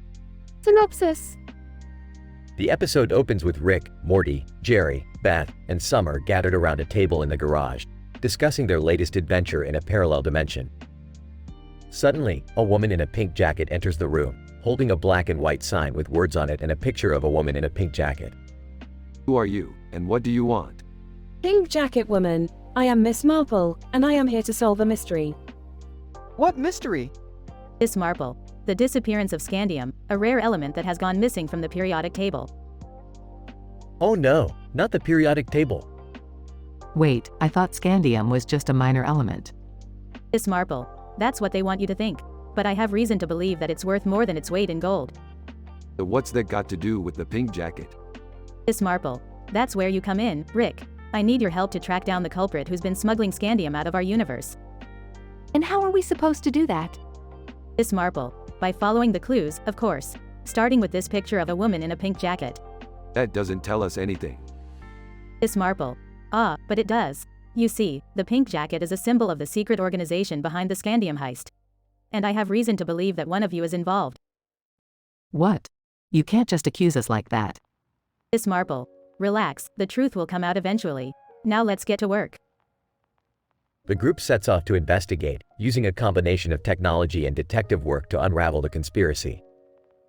Along the way, they encounter a mobile app developer who's invented an app that can detect scandium, a Dance Dance Revolution competition that holds a vital clue, and a Devon Rex cat who seems to be in on the secret.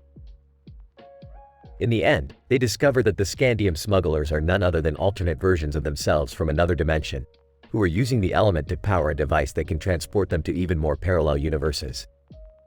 Miss Marple apprehends the culprits and returns scandium to its rightful place on the periodic table. Well, that was a wild ride. Miss Marple. Yes, but we solved the mystery and saved the multiverse. And it's all thanks to that woman in the pink jacket. Wait a minute. Who was she anyway? Miss Marple. Ah, that's the greatest mystery of all. But I have a feeling we'll cross paths again sooner than we think. The group looks at each other in confusion as the screen fades to black.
Battle, the multiversal state battle royale.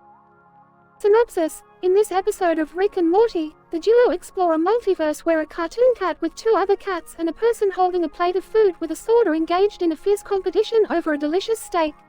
The trio from Jujutsu Kaisen and the Sailor Moon crew have also joined in the fray, resulting in a free-for-all brawl for the ages. Morty, can you believe it? We stumbled upon the multiversal steak battle royale.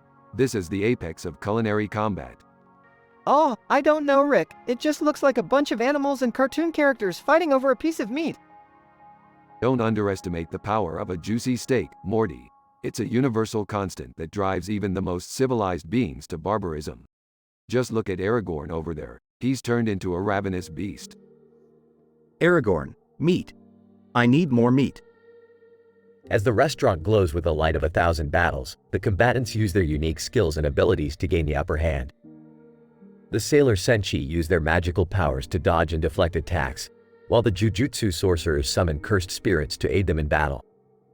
This is wild, Morty. I feel like we're in some kind of anime crossover event. Yeah, and it's getting crazier by the minute. Look, that cat just grew 10 times its size. Cartoon cat, I am the Steak King. Bow before me, mortals. The battle rages on, But eventually, the multiversal food inspector arrives to put a stop to the chaos. Multiversal food inspector, enough. This kind of reckless consumption can lead to dire consequences for the fabric of reality itself. You are all under arrest. As the combatants are dragged away in chains, Rick and Morty narrowly escape, only to realize that they forgot to grab some of that delicious steak for themselves. Damn it, Morty, we missed out on the steak of a lifetime.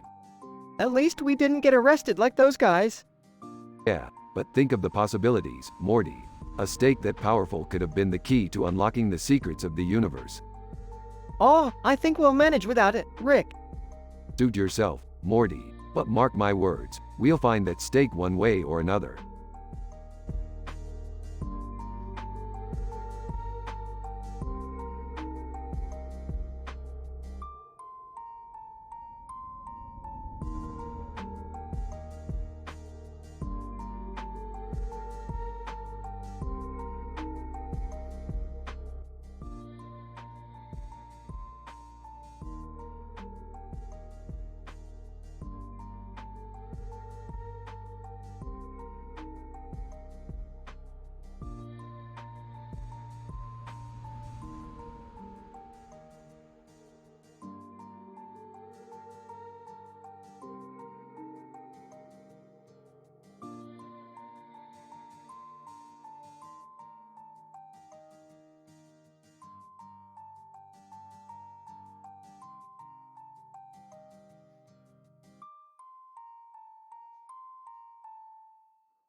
Battle, the extraction of Marie Barone.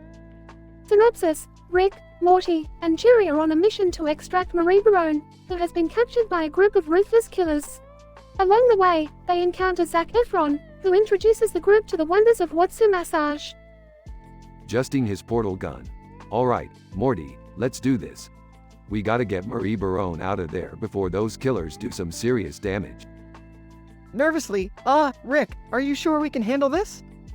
I mean, these guys sound pretty dangerous. Interjecting. Yeah, Rick, maybe we should call the authorities on this one. I don't want to end up in jail. Exasperated. Oh come on, Jerry, where's your sense of adventure? This is what we do. Pauses. Plus, we gotta prove we're better than those losers over at Interdimensional Cable. Determined. Alright, let's do this. Looks at car with Marie and woman. Wait, who's in that car with her? Zac Efron pops up from behind a nearby bush. Yo, what's up, dudes? You guys look like you could use a little relaxation. Have you ever heard of Watsu massage? Skeptical. Who the hell are you? Zac Efron, smiling. I'm Zac Efron, and I'm a big fan of your work, Rick.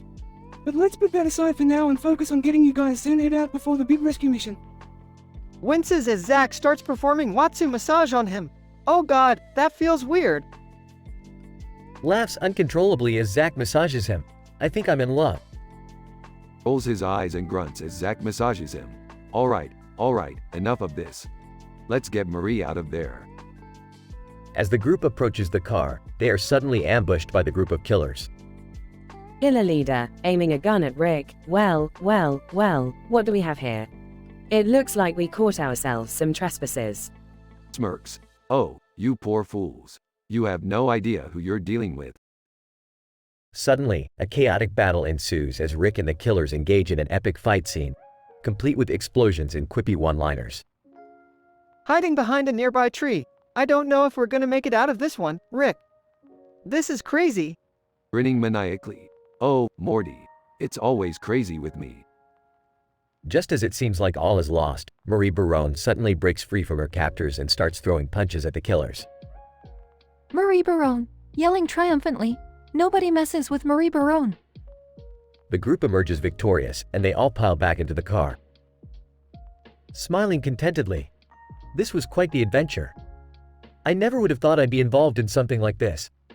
Zac Efron, smiling. Hey, anytime you guys need a little relaxation before a big mission, just give me a call. Rolling his eyes.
Title: The Tom Yum Terror.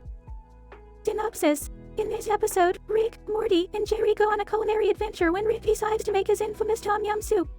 However, things quickly take a turn for the worse when a batch of the soup becomes contaminated with a dangerous chemical, causing the trio to experience psychedelic hallucinations and near-death experiences. Opening scene. Okay, listen up, Morty and Jerry. Tonight we're making my world-famous Tom Yum soup. Oh boy, I can't wait. Rick, are you sure it's safe to eat? I mean, I don't want to get sick or anything.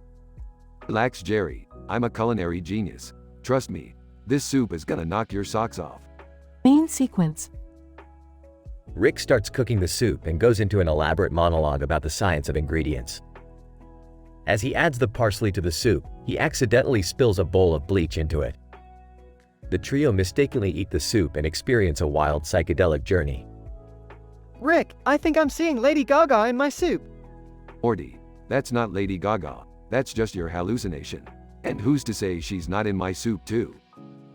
I don't feel so good, guys. I think I'm dying. No, Jerry, you're not dying. You're just experiencing ego death. It's a natural part of the psychedelic experience. Rick, I think I'm turning into Satsuki Kiryuin from Kill la Kill. Morty, that's ridiculous. You can't turn into an anime character. Or can you? Closing scene. Jerry wakes up from his hallucination and looks at the soup bowl in horror. Rick, what did you put in this soup? I think I saw the face of Satan. Oh, that's just the garnish. Gives it a bit of extra zing. I don't think I ever want to eat Tom Yum soup again. Suit yourself. More for me then. The episode ends with the trio staring at their bowls of soup in shock and disbelief. Another crazy adventure in the books for Rick and Morty.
Title: The Grumbo Gunks Invasion, a Stonks Adventure. The episode starts with a close-up shot of a game of dice on a table with a toy truck and a toy car. Rick, Morty, and Summer are gathered around the table, engaged in an intense round of the game, King of Tokyo. Alright, Morty and Summer, let's see who's the king of this tabletop city. I don't know, Rick. Summer's dice rolling skills are pretty impressive. Yep, and if I win, I demand a warm bamboo massage from the losers. Ah, good luck with that, Summer. I'm about to unleash my secret weapon. Rick pulls out a set of dice made from pure vanadium, a rare and precious metal known for its durability and strength. Oh, come on, Rick. That's not fair. Yeah, Rick, don't be such a grumbo gunks about it. Hey, watch it, Morty. Grumbo Gunks is a proud warrior clan from the planet Zog, not some cheap insult. Suddenly, the trio hears a strange noise coming from outside. They peek out the window to see a spaceship hovering over their backyard. Oh boy, an awkward alien encounter. Just what we needed. The group hurries outside only to be faced with a horde of Grumbo Gunks aliens, armed with toy trucks and toy cars. Grumbo Gunks leader, greetings, puny earthlings. We come in peace, but we also come to conquer. Oh man, what are we gonna do, Rick? These guys are serious. Relax, Morty. I think I have an idea. Rick pulls out a printout of the latest Stonks meme and holds it up for the aliens to see. Hey, Grumbo Gunks, check it out.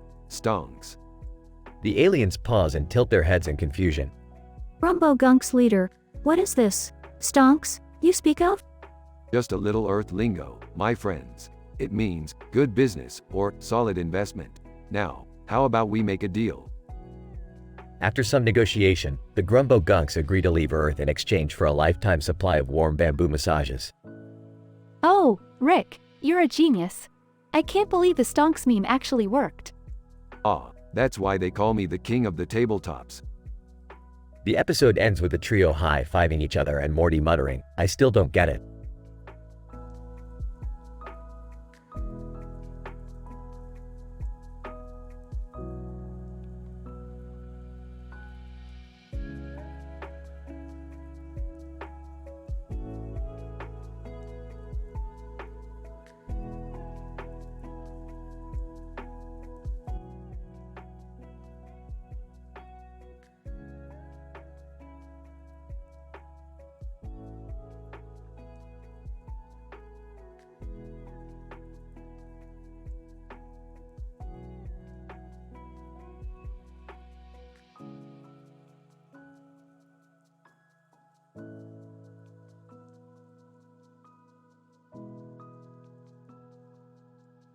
Title: The Canine Conundrum. Plot. The episode begins with Rick and Morty on a mission to retrieve a rare breed of interdimensional Labrador retriever for their latest experiment in teleportation. Upon their arrival, they discover that the dog is on the back of a man sitting in a high-tech chair, who identifies himself as Luke Skywalker. What in the multiverse is going on here? Luke, I found this dog on my home planet of Tatooine and developed a special bond with him. I couldn't bear to leave him behind. But why are you wearing that weird outfit? Luke, it's a classic Jedi robe. Helps me concentrate on the Force. Meanwhile, a group of intergalactic freight brokers arrive, hoping to claim the valuable dog for themselves. A chaotic chase ensues, with Luke using his lightsaber to fend off the brokers and the two dogs jumping between him and Rick. Morty, chop their spaceship in half. What? Just do it. As the debris rains down on the planet below, the dogs reveal their secret weapon, an Ermagerd meme, causing everyone to double over in laughter. What the hell, Morty? Did you program the dogs with memes? I thought it was funny. Luke says his goodbyes to the dogs, and Rick and Morty teleport back home, contemplating the infinite nature of the multiverse. Morty, do you ever feel like we're just a bunch of dogs chasing our tails? Whoa, dude, that's deep. End of episode.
Title: The Architectural Evolution of Vampire Homes.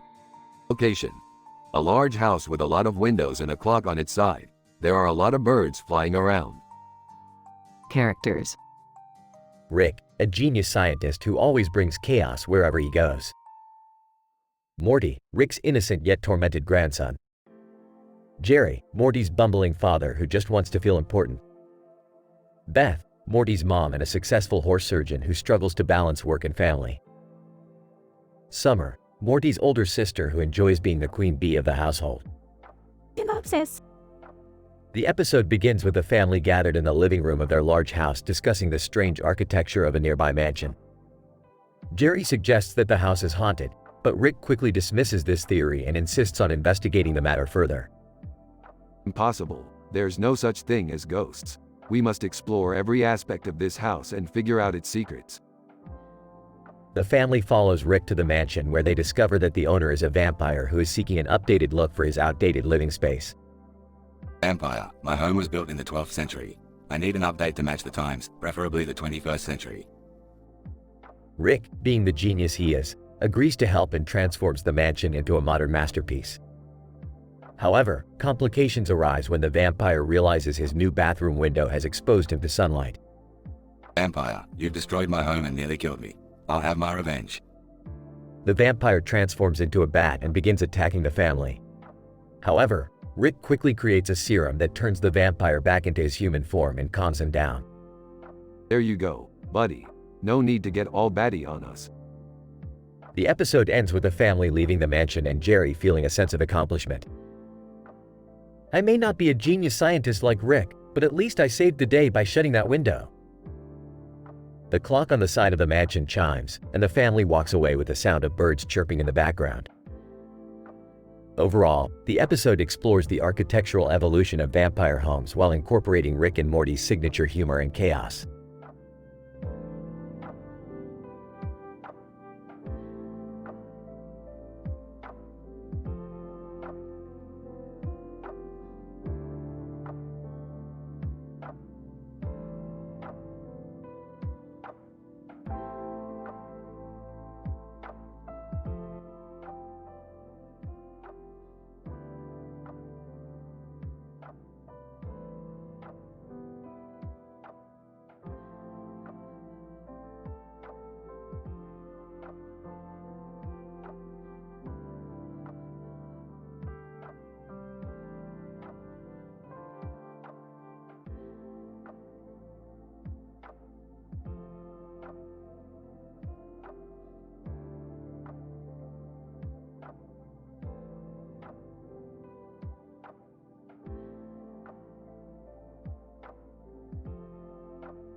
Title: The Dreadlocks Dilemma. Synopsis. Rick, Morty, and Summer are on a mission to London to rescue a famous stunt coordinator, Janet Jackson, who has been trapped in a sinister building by a gang of ruthless hitmen. When they arrive, they encounter a woman with dreadlocks standing in the lobby of the building. Hey, who are you? Dreadlock woman, my name is Dr. Cassandra Akers. I'm a physicist working on a top-secret project in this building. Wait a minute. You're a physicist with dreadlocks?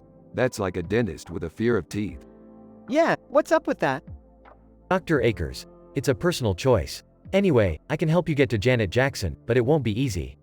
The hitmen have set up traps and obstacles all over the building. Guys? Can we just walk away from this? Maybe get a coffee? Shut up, Jerry. We're going in. As the group makes their way through the building, they encounter various challenges, including a room filled with deadly lasers and a hallway with moving tiles that lead to a pit of spikes. How are we supposed to get past this? Dr. Akers, allow me. I'll use my knowledge of quantum physics to calculate the optimal path through the room. Quantum physics? Is that like when you're really high and everything becomes a blur? Dr. Akers. No, Mr. Sanchez, it's a highly complex branch of science that deals with the behavior of particles at the atomic and subatomic level. So, like, super tiny stuff? Dr. Akers. Yes, exactly.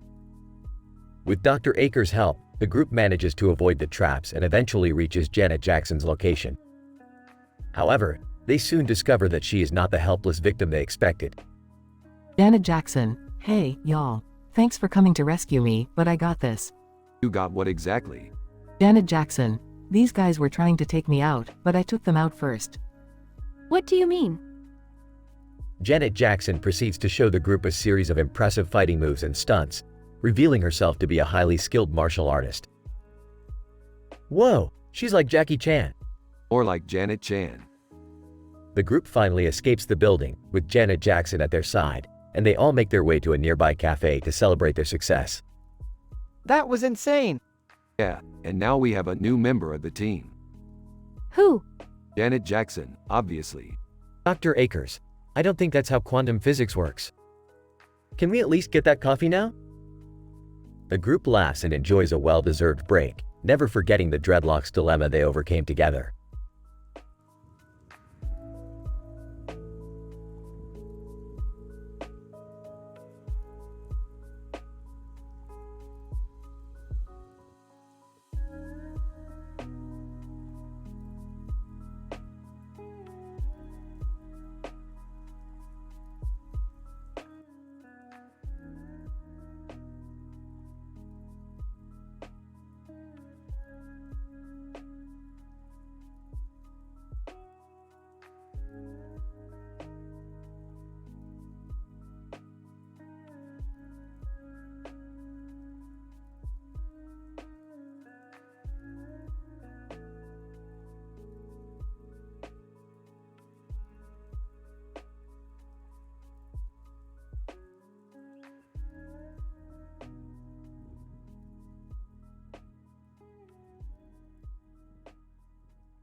Title: The Impact of Imaginary Characters on Human Coronary Arteries During an Intergalactic Cooking Show Competition.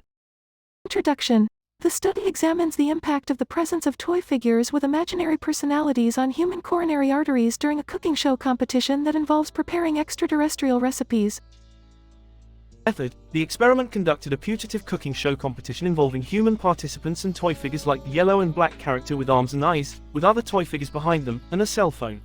The show was staged on a laptop keyboard with a background setting of an extraterrestrial kitchen. The participants were given a recipe to prepare, and their cooking progress was monitored by the fictional characters while they provided feedback. The control group of participants cooked without the imaginary characters being present on the keyboard. Results. The study found that the presence of the imaginary characters led to a significant increase in the participants' stress levels, which is positively related to coronary artery constriction. The participants that interacted with the toy figures reported higher stress levels, especially when they received criticism from the characters, while the control group reported no significant differences in stress levels. Discussion. The experiment showcases the effect of imaginary characters on human stress levels, which can lead to increased constriction of the coronary arteries. The results demonstrate the potential link between psychological stress and cardiovascular disease. Conclusion. The study provides evidence that the presence of imaginary characters could have significant implications for human cardiovascular health and possible risk of coronary artery disease. The implications of this research may need to be factored in when designing child's toys that incorporate imaginary characters. Narrator. As our participants began this intergalactic cooking show competition, the yellow and black character with arms and eyes, and the other toy figures behind them, took their positions on the laptop keyboard. The participants became stressed out as the characters criticized their cooking, and the mocking SpongeBob meme was also circulating, causing further distress. The researchers observed that the arteries of the immersed participants were more constricted when compared to the control group who cooked without the toy characters present on the keyboard. Bet me mates. I just said that alien food requires extra effort, and they started banging on the keyboard. The results do not lie. Yellow and black toy. Some humans cannot take a little feedback from aliens, lol. Cell phone. Wow, they are really stressing out. Narrator. This experiment highlights the potential dangers of exposure to imaginary characters in everyday objects such as toys or even a laptop keyboard. The presence of these characters can trigger negative responses from individuals, leading to psychological stress and increased constriction of the coronary artery.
Title: The Ba-Rhyme Sea Adventure. Synopsis. In this episode, Rick and the Smith family find themselves stranded on a remote planet with a large body of water surrounded by snow-covered land and ice-covered ground. The sky background is mostly blue, and Rick informs the family that they are on a planet that is approximately 5 astronomical units from their home planet, Earth. This is a classic example of a water-based planet with a high concentration of barium in its core. The element suggests that this planet has a history of geological activity, making it a prime location for alien life forms. Gee Rick, that sounds dangerous. Relax Morty, we're not exactly breaking new ground here. We'll just need to keep our eyes peeled for anything out of the ordinary. As they traverse the frozen terrain, they come across a colony of creatures made entirely of ice. Jerry, curious as always, approaches one of the creatures. "Hey there, buddy, what's your deal?" Ice creature, I am known as a Borodin, and my people have lived on this planet for centuries. We spend most of our time beneath the ice, but occasionally venture above to hunt for food. Wow, this is incredible. Have you ever seen anything like this before, Rick? I've seen some pretty strange things in my time, Beth, but these ice creatures definitely take the cake. Summer, on the other hand, seems less impressed. Can we get out of here now? I'm freezing my ass off. But just as they begin to make their way back to the ship, they notice something strange in the water. A massive creature begins to surface, revealing a long, sinuous body and a gaping maw full of razor-sharp teeth. Rick? Maybe we should get out of here now? Nonsense, Beth, that's just a barium sea serpent. They're harmless, as long as you don't get too close. As the serpent approaches, the family scrambles to make it back to the ship. Summer slips and falls, landing directly in the path of the creature. Oh shit, help. Don't worry Summer, I've got this. In a flash of genius, Rick uses a nearby ice crystal to create a makeshift slingshot. He takes aim and fires, hitting the creature directly in the eye. The serpent recoils in pain and begins to submerge back into the water. Phew, that was a close one. Now let's get out of here before anything else decides to jump us. As they make their way back to the ship, the family can't help but feel a sense of triumph. They may have been stranded on a strange planet, but they had managed to survive another wild adventure with Rick. "Hey, maybe we should come back here sometime. I hear barium is good for your bones."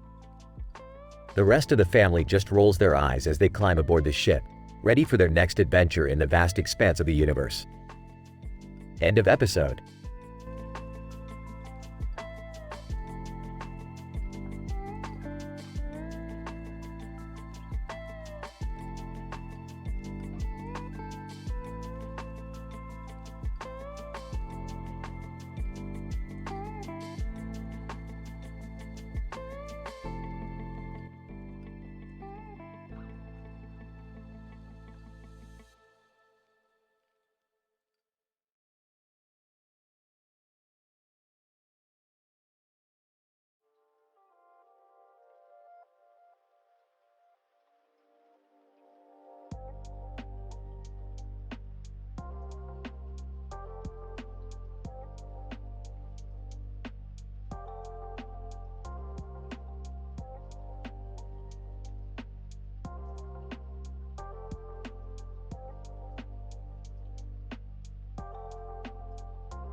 Title: The Urdu of the Matter, Rick and Morty's time-traveling alien assimilation horror adventure.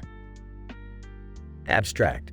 Rick and Morty embark on a bizarre journey through time and space, encountering a group of alien-like beings who speak in an unknown language and are threatened by a terrifying assimilation process.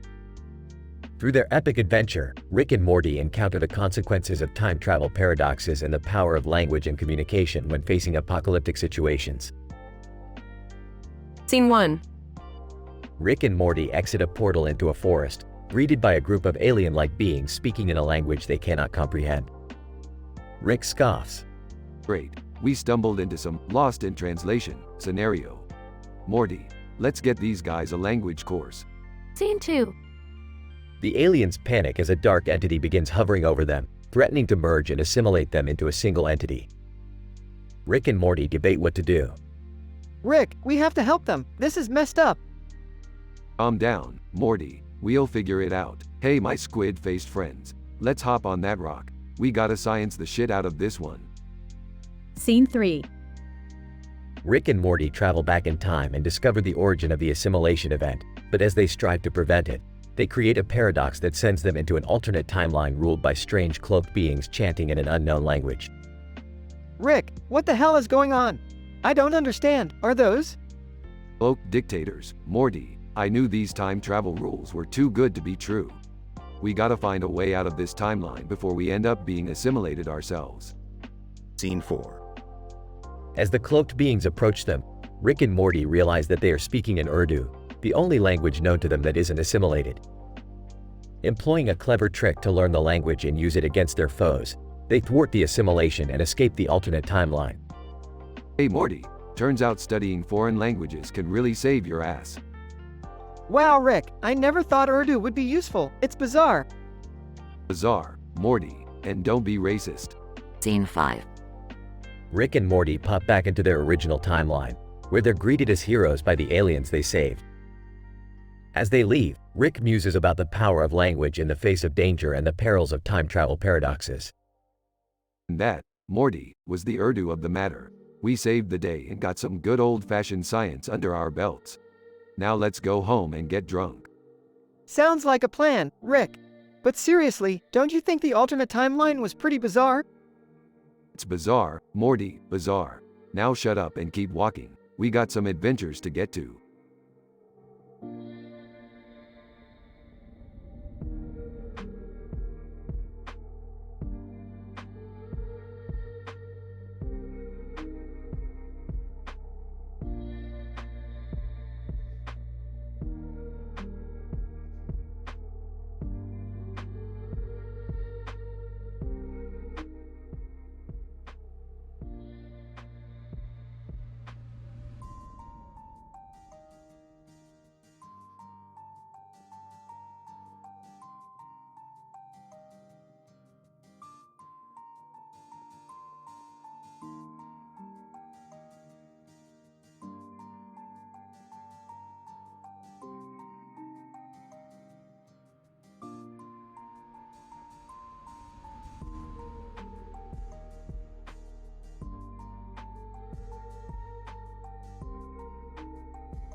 Title: The Batman Paradox. Synopsis. Reed and the Smith family were watching a rerun of Batman, The Dark Knight on TV. On the wall next to them, a Batman poster is displayed, highlighting the concept of the Dark Knight. As the movie progressed, Reed became increasingly agitated. This whole Batman thing is nonsense. It's impossible for people to operate outside the law. Society just doesn't work that way. But, Rick, it's just a movie. It's not meant to be taken seriously. Exactly. That's what's so infuriating. It's a fictional character created to satisfy our primal desires for justice and retribution. It's a paradoxical fantasy that serves no practical purpose in the real world. But Rick, don't you think that fictional stories can have a profound impact on our lives and inspire us to be better? Oh, come on, Beth. Here we go with the philosophical nonsense. It's just a movie about a guy in a bat suit. End of discussion. Suddenly, the TV screen started to flicker, and a message appeared in red letters. Screen, spill has occurred. Batman is no longer a fictional character. Whoa, what just happened? It seems that we've just encountered a spill, Morty. The Dark Knight has become a reality. Where is he? Can we meet Batman? I'm afraid it's not that simple, Summer. We have to go to Mumbai. The Smith family was skeptical but decided to follow Rick's lead. As they arrived in Mumbai, they witnessed chaos and destruction all around. Buildings were burning and people were screaming. Then, out of the smoke emerged Batman in all his glory. Batman, greetings, citizens. I am the Dark Knight. I have come to clean up these streets and bring justice to this corrupt city. This is insane. How did this happen? Batman, I am the manifestation of the collective imagination of millions of people who have been inspired by my story. I am here to fulfill my purpose and protect the innocent. But, Batman, how can you operate outside the law? Aren't you breaking the rules? Batman, rules are meant to be broken when they impede justice. That's the paradox of being the Dark Knight. I never thought I'd say this, but I see your point, Batman. You're a symbol of hope that transcends the boundaries of logic. Can I take a selfie with you, Batman? I think I'm going to need therapy after this. The Smith family left Mumbai, humbled and amazed by the experience. They had witnessed the birth of a legend and the realization of a paradox. They knew that they would never look at Batman the same way again. The end.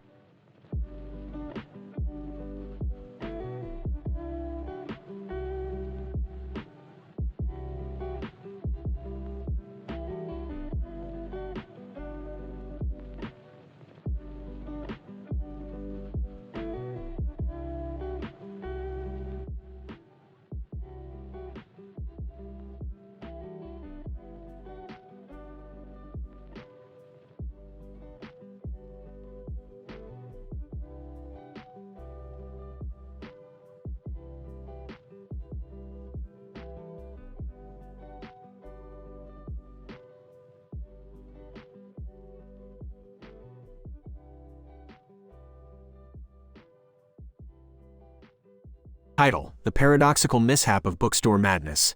Synopsis. Rick, Morty, and Beth embark on a seemingly harmless trip to the local bookstore, but things quickly spiral out of control as they find themselves sucked into a paradoxical loop of madness and hilarity. Alright, Morty, buckle up. We're going to the bookstore. The bookstore, Rick? That sounds kinda boring. I could use some new books. Let's go. As they enter the store, they notice a sign that reads, "Don't buy," above a shelf full of books. Interesting. Let's take a look anyway. Morty picks up a book titled Parallel Universes for Dummies and accidentally opens a portal to GameStop where a zombie outbreak has occurred. Beth places a bet on esports and wins big, but the money disappears as they enter an interior designer's dream where everything is constantly changing. This is getting out of hand. We need to find a way out. They stumble upon a secret room filled with copies of the book, Genesis, and realize they are in a simulation. We're in a simulation? But how? It's all a paradoxical loop, Morty. We keep getting sucked in because we can't resist temptation. The only way out is to refuse it all. Don't buy anything. As they leave the bookstore, they realize they have been in there for hours and the whole experience was just a hallucination caused by the store's air filtration system. Well, that was a waste of time. You say that now, Beth, but you should have seen Morty's face when he thought he caused a zombie outbreak. Rick, that's not funny. End of episode.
Title: The Consequences of Rick's Rick-Talk Addiction.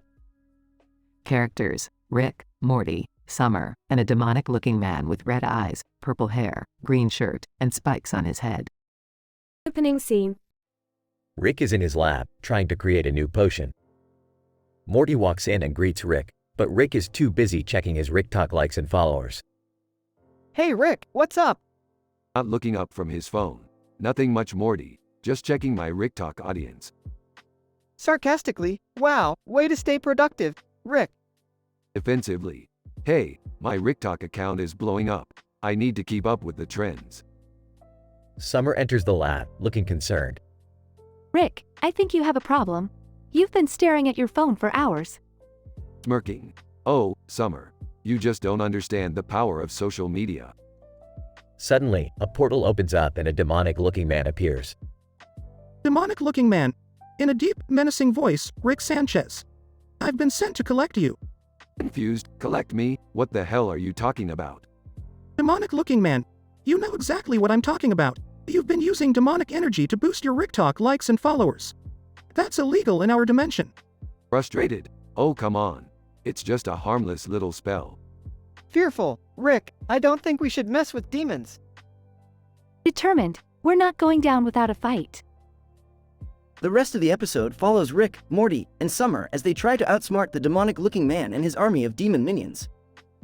Along the way, they encounter several crazy and hilarious obstacles, including Rick accidentally turning himself into a frog because of a failed spell. Summer getting possessed by a demon and becoming the life of the party. Morty getting stuck in a time loop and reliving the same day over and over again. Rick trying to bribe the demonic-looking man with his RickTalk account. In the end, Rick and his friends defeat the demonic-looking man and return to their own dimension. However, Rick realizes the consequences of his RickTalk addiction and decides to take a break from social media. Himself. Maybe I should stick to making potions and inventing gadgets. Relieved, thank God, Rick. I don't think I could handle another demon invasion. Smiling. Hey, at least we got some good content for our own social media accounts. Closing scene. Rick, Morty, and Summer are sitting on the couch, scrolling through their phones. Suddenly, Rick's phone buzzes with a RickTalk notification. Tempted. Maybe just one more post. Morty and Summer roll their eyes as the episode ends.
Title: The Multiverse Battle Royale. Synopsis. In this episode, Rick introduces Morty and Jerry to a new interdimensional game, Multiverse Battle Royale, where the players wield elemental powers to eliminate each other. Rick has invited a mysterious man in a black outfit with a green and yellow mask on his face and arms, who wields a yellow flame, to join in the fun. Alright boys, get ready for some seriously mind-bending gaming action. Multiverse Battle Royale is about to knock your socks and brain cells off. Oh boy, Rick, I don't know if I'm ready for this. Those elemental powers can be pretty intense. I don't want to play. I have a bad feeling about that guy in the mask. What if he's a supervillain? Relax, Jerry. He's just a dude I met at the Intergalactic Gaming Expo. He's as harmless as a baby Gazorpazorp. The game begins and Rick shows his superior gaming skills as he annihilates the competition with ease. The masked man proves to be a formidable opponent, taking out Morty and Jerry effortlessly. Jerry goes insane and develops a delusional belief that the masked man is his arch nemesis. I knew it. He's here to destroy us all. He's after me specifically. Geez, Jerry, you're being paranoid. It's just a game. Calm down. Hey, masked dude, you seem to have an advantage here. What's your secret? The masked man reveals that he has hacked into the game's code and manipulated it to give himself more power. Rick is impressed by his hacking skills and invites him to join his team of interdimensional hackers. Man, you're like a genius hacker. We could use someone like you on our team. What do you say? Want to join me, Morty and Jerry, on our wacky adventures across the multiverse? The masked man agrees and reveals his true identity as a nerdy high school student who just wanted to impress the cool kids at the gaming expo. The group has a good laugh and decides to end the gaming session by ordering some pizza. I guess I overreacted a bit. Sorry guys. I was just caught up in the moment. No worries, Jerry. Multiverse Battle Royale can do that to a man. Anyone up for some Mortal Kombat next? I'll pass on that one, Rick. The group settles down for a relaxing evening of pizza and gaming, as the multiverse awaits their next unpredictable adventure.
Title: Interdimensional Mortal Kombat. Synopsis. In this episode, Rick and Morty enter an interdimensional Mortal Kombat tournament and hilariously find themselves in a fight for their lives against otherworldly opponents. Act 1. Rick and Morty are approached by a black-robed figure, Rick, wielding a green energy orb, and a purple-robed figure, Morty, who has become Quan Chi from Mortal Kombat through one of Rick's gadgets. They inform Jerry, who is now clad in raiding garb, that they need his help to win an interdimensional Mortal Kombat tournament against some of the fiercest warriors in the multiverse. Listen up, Morty. This is going to be a classic Mortal Kombat scenario. We're going to need all the firepower we can muster. I don't know about this, Rick. Last time we played a fighting game, I got a black eye. Act 2. The trio are teleported to an otherworldly arena filled with all kinds of creatures and races. After a few easy victories, they face off against a terrifying three-headed dragon named Triclops. Rick manages to outsmart the dragon, while Morty and Jerry execute a perfectly timed tag team combo on the beast, defeating it in a shower of confetti and coins. Jerry, excitedly, oh man, we did it. We're going to win this thing. Don't get too cocky, Jerry. We've only seen the surface of what this tournament has to offer. Act 3. The tournament final arises, and their final opponents are a Shaolin monk named Rin and a three-tailed kitsune named Kiko. It's a heated battle with multiple twists and turns. Kiko almost prevails from the tournament, but Morty unleashes a previously hidden power, and they manage to secure his victory. I can't believe it. I actually won a Mortal Kombat tournament. Rick, laughing. Well, Morty, let me tell you something. Winning is all about adaptation, and as I always say, Morty, it's like in science, we do it because we can. Jerry, Size, can we go home now, guys? I miss my normal life. Sure, Jerry, let's just use my portal gun to get back to our dimension. The trio steps into the portal and immediately lands into a place completely different from theirs. Oh, wrong dimension. But at least we survived Mortal Kombat.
Title: The Superstar Alien Encounter. Opening shot, the camera pans to a poster of an extraterrestrial creature with a prominent cranium and a luminescent star on its forehead. In the background, there's an image of a man holding a guitar. Morty. This poster is an accurate representation of a species I encountered during my travels through the multiverse. They are the most intelligent beings in the galaxy, possessing telekinetic powers and a disdain for human music. Wow, that's crazy, Rick. What do they look like? They have big, bulbous heads and multiple appendages. But enough about them, Morty. I can't stop listening to this amazing song. Rick, turn off that song. You've been playing Superstar by the Carpenters nonstop for 3 days straight. I can't help it. This song is a masterpiece. What do you know about good music anyway, Beth? Yeah, that's super embarrassing, Rick. You need to turn it off before anyone else hears it. Fine, I'll turn it off. But first, we need to find that alien species and introduce them to the Carpenters. Oh, I don't think that's a good idea, Rick. They might not be too happy with our taste in music. Nonsense. The power of Karen Carpenter's voice is universal. Let's get going, Morty. As Rick and Morty set off on their intergalactic adventure, they encounter a series of wacky obstacles, including a sentient planet that's obsessed with reality TV and a group of parasitic aliens that induce euphoria in their hosts. Summer and Beth, back on Earth, attempt to distract themselves from Rick's incessant playing of Superstar by binge-watching a new sci-fi series. However, when they discover that the show was created by the same aliens Rick is trying to find, they realize they're in way over their heads. In the end, Rick and Morty manage to track down the alien species and introduce them to the Carpenters' music, much to their surprise. The aliens turn out to be music enthusiasts themselves and invite Rick and Morty to a galaxy-wide jam session. Epilogue shot, Rick and Morty return triumphant, with Rick blasting Superstar from his spaceship speakers. Beth and Summer are curled up on the couch, embracing their newfound love of sci-fi.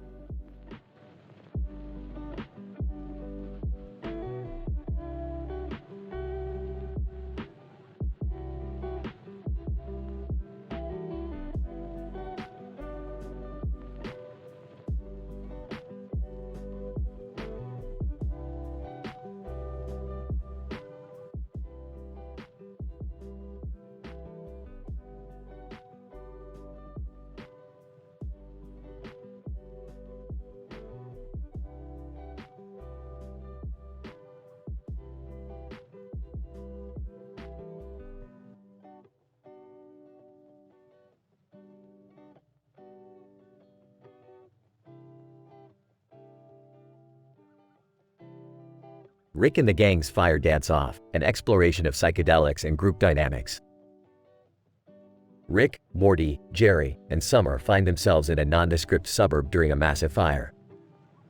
As the group watches in horror as the conflagration consumes houses and cars, they notice a group of young people surrounding a sedan on the street illuminated by a flickering light. Curiosity piqued, Rick extemporaneously suggests they join the group, don matching red shirts, and join in the dance competition around the burning car. Intrigued by the psychedelic substances consumed by the other dancers, Rick and the rest of his team imbibe the substances and begin the competition. Rick's unique, somewhat grotesque style of dance quickly earns him the nickname, Rick the Dick, and Morty's awkwardness turns into surprising grace, ultimately winning the dance off. Amid these hijinks, Jerry struggles with his insecurity, and Summer explores the interplay between group dynamics and individual expression. As the night progresses, new characters, including an eccentric polka band and an eclectic group of partiers, enter the fray. Through a series of hijinks and drug-fueled shenanigans, the group ultimately realizes the importance of individual expression within group dynamics and the meaning of trusting your instincts while embracing the insanity of the moment. With the car fully engulfed in flames and the group exhausted, they return to their own reality. Jerry, Morty, Summer, and Rick sit quietly amid the ashes, pondering the meaning of the evening's events and the fleeting nature of life itself while reeling from the night's epic dance-off. All the while, Rick is doing the Rick dance, causing heads to explode left and right.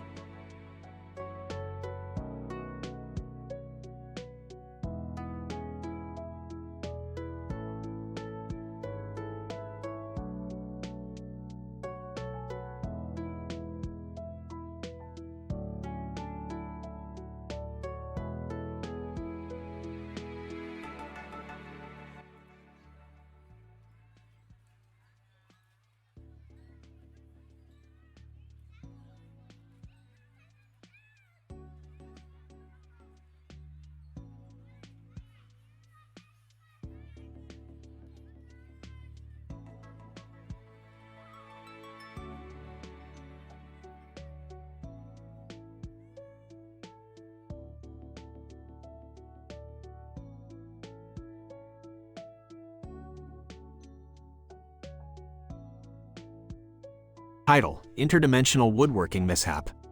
Morty, we have a problem. I need you to hand me the pair of scissors and the piece of wood on the table over there. Oh, okay. Why do you need them? Quit questioning my scientific endeavors, Morty. Just give me the damn tools. Okay, here you go. Proceeds to violently cut up the piece of wood with the scissors in a bizarre and unnecessary fashion. Meanwhile, Jerry walks in and steps on a rusty nail, causing him to die almost instantaneously. What happened? Is Jerry okay? Well, Beth, your husband suffered from a fatal injury on this unhygienic planet. How'd he die so fast? The rusty nail he stepped on contained lethal microbes that seeped into his bloodstream, causing immediate organ failure. Oh geez, that sucks. Now we have to bury him with those makeshift wooden crosses over there with the hammer and pieces of wood. Are you really going to make us bury Jerry? Didn't you just invent a rat that shits gold? Listen, Beth, nothing's sacred, especially not the dead. And why not get some more use out of the wood and hammer? Wow, Rick, that's pretty morbid. Morty, hand me the hammer and the pieces of wood. Let's make a Jerry shish kebab. What? No, that's sick, Rick. Well, it's too late now. I already hammered the pieces of wood together. That's disgusting, Dad. Even for you. Hey, at least Jerry will be able to serve a purpose even in death. You're psychotic. So, Morty, what do you think? I think I'm going to go to therapy. The end.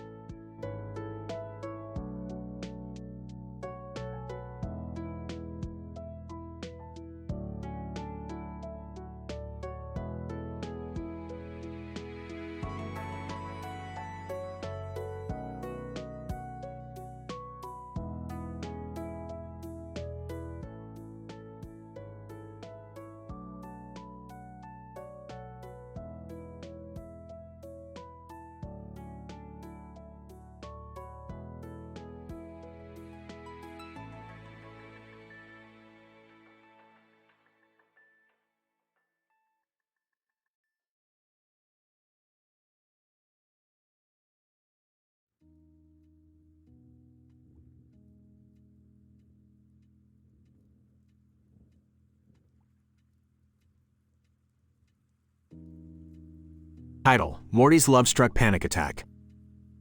In this episode, Rick and Morty are traversing through the multiverse in search of the perfect ingredient for a new potion. As they're traveling through space and time, they come across a cartoon character with a blue hair, green shirt, blue jacket, and a heart background with red hearts. Oh Morty, check out this love-struck cartoon character. Looks like they're really feeling the love. I don't know, Rick. That heart background is kind of making me feel weird. Suddenly, Morty starts experiencing a severe panic attack due to the overwhelming feeling of love from the cartoon character. Oh geez Morty, you're really freaking out here. We gotta snap you out of it. I can't help it, Rick. This cartoon character is just so perfect. I feel like I'm in love. Well, Morty, we can't let you go completely love crazy. We need to find a way to snap you out of it. Rick then devises a plan using his scientific prowess to create a potion that will stop Morty's overwhelming love. Alright Morty, here's what we're gonna do. We're gonna mix a little bit of Martian juice with the saliva of an interdimensional slug, and voila! The perfect love stopper potion. Dude, that sounds disgusting, Rick. Who cares about tastes when it comes to science, Morty? The potion successfully snaps Morty out of his love-induced panic attack, and they continue on their journey to find the perfect ingredient for their potion. Dude, that was crazy, Rick. I don't know if I ever want to feel that way again. Well Morty, love can be a powerful force. But remember, science trumps all. And with that, Rick and Morty continue their adventures through the multiverse, always prepared for whatever crazy phenomenon they come across next.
Title: The Sound of Existence, a Rick and Morty adventure in auto-tune.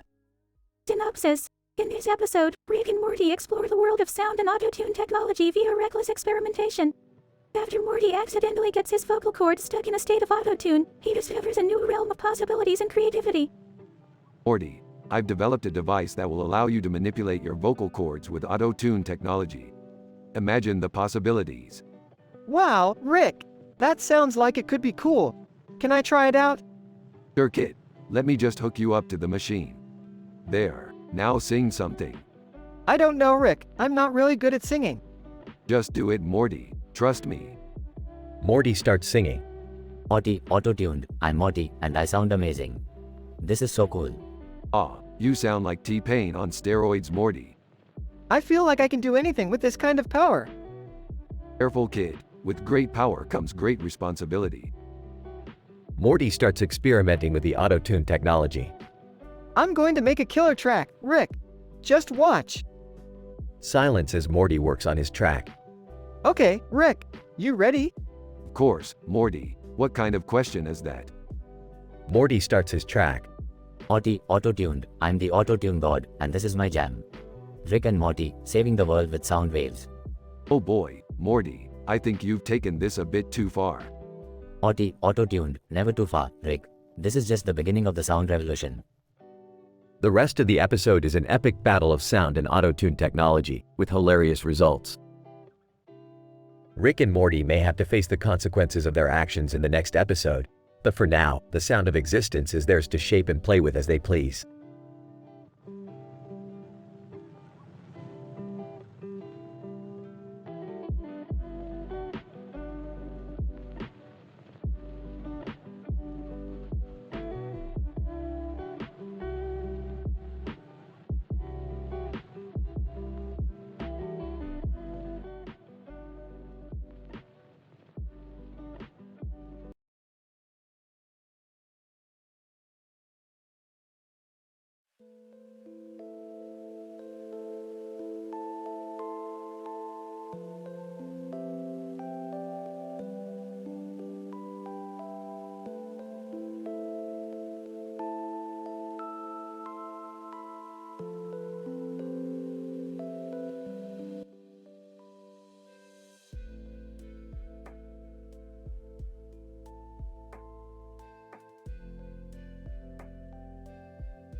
Title: The Star Wars Action Figure Extravaganza. Synopsis. In this episode of Rick and Morty, the duo teams up with Jerry and Beth to participate in a magical tournament featuring a group of Star Wars action figures on a black surface with green and red lights coming from them. Little do they know, these figures are actually ancient space artifacts imbued with powerful sebaceous glands technology, capable of manipulating time and space. Jerry, don't touch that Star Wars figure. It's a sebaceous glands device, and if we're not careful, we could end up in another dimension. Oh, shut up, Rick. How do you even know that? Yeah, Rick, you're always making stuff up. Guys, look. There's Finn from Star Wars. He's been transported into our world through the sebaceous glands. Quick, let's call in the time-traveling psychiatrist to help arrange this mess. We can't have any more interdimensional mishaps. Enter time-traveling psychiatrist. Time-traveling psychiatrist, greetings. I sense a great disturbance in the space-time continuum. What seems to be the problem? We accidentally transported Finn from Star Wars to our world. Can you help us send him back? And can we stop at Quiznos on the way? Time-traveling psychiatrist activates his time-traveling powers and helps send Finn back. Time-traveling psychiatrist, there you go. Finn is safely back in his own dimension. And yes, we can stop at Quiznos for a quick snack. Well, that was one hell of an adventure. Who knew Star Wars figures could be so powerful?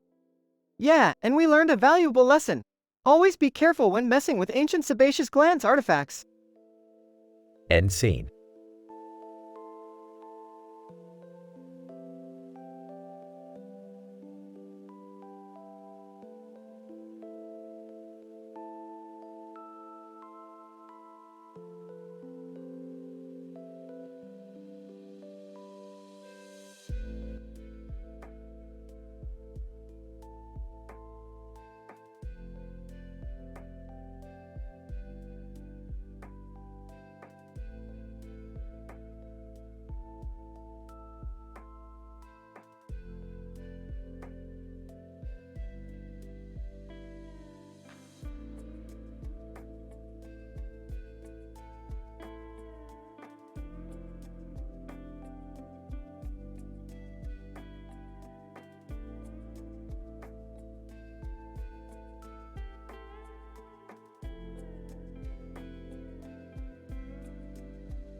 Title of the episode, The Cloning Conundrum, turning 50 cents into $1.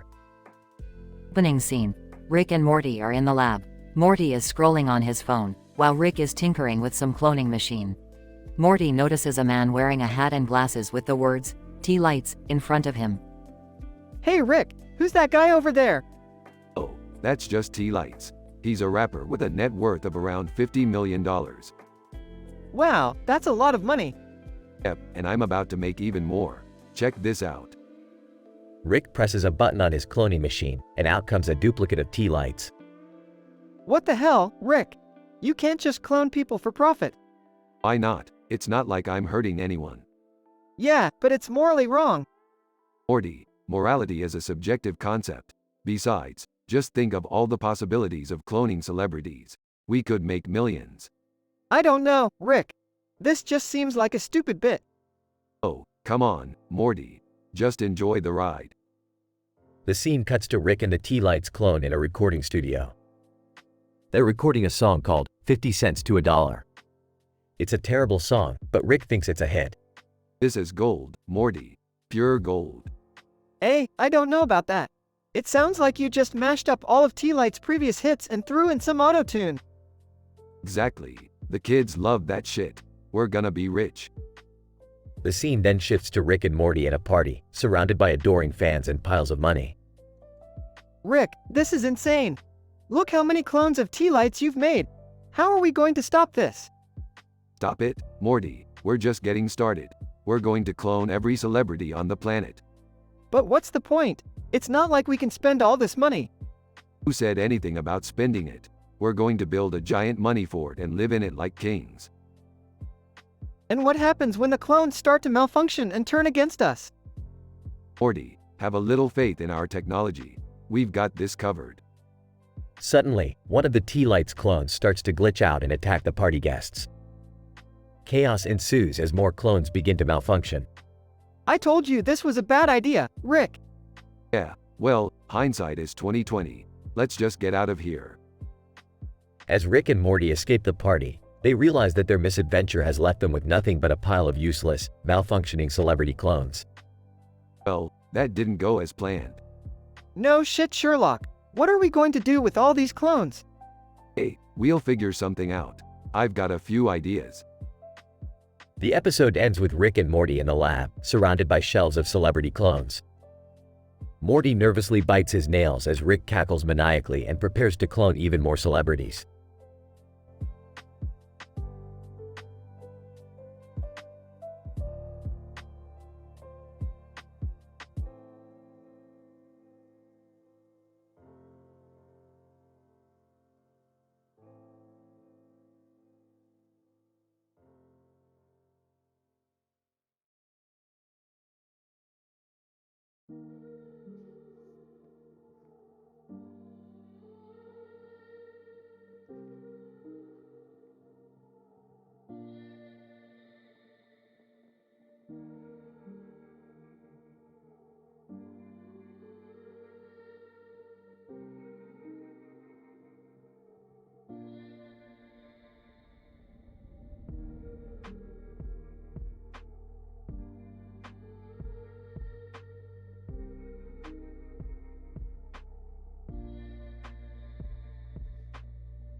Title: The Olive Saga, a comedy of subterranean proportions.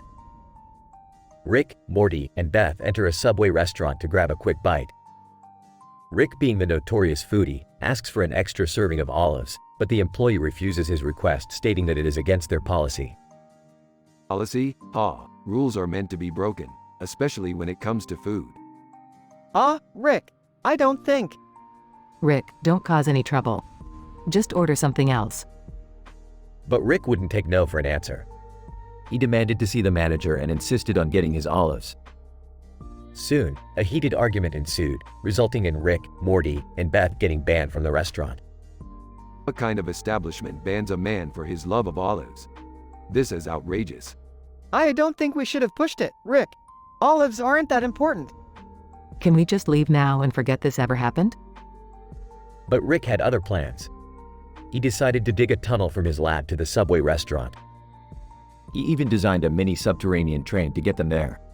Now we can have all the olives we want without anyone bothering us. This seems like a lot of effort just for some olives, Rick.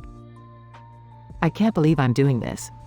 I have a PhD, for goodness sake. Upon arriving at the sandwich shop, Rick, Morty, and Beth are disappointed to find out that the olives are out of stock. Are you fucking kidding me? We dug a tunnel for this? I told you this was a bad idea, Rick. Can we just go home now? But as they were about to leave, Rick spots a jar of olives in the employee break room. They decide to sneak in and grab the olives, but they accidentally knock over a can of soda, triggering the alarm. Abort mission. Abort mission. We're gonna get arrested, Rick. I really hate olives. In the end, Rick, Morty, and Beth narrowly escape being caught and banned from Subway for life. As they climb into the mini subterranean train, they realize that they forgot the olives. Ah, fuck it. Let's just go get some pizza. Now that's an idea I can get behind. I'm never leaving the lab again.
Title: The Gunman with a Red Light.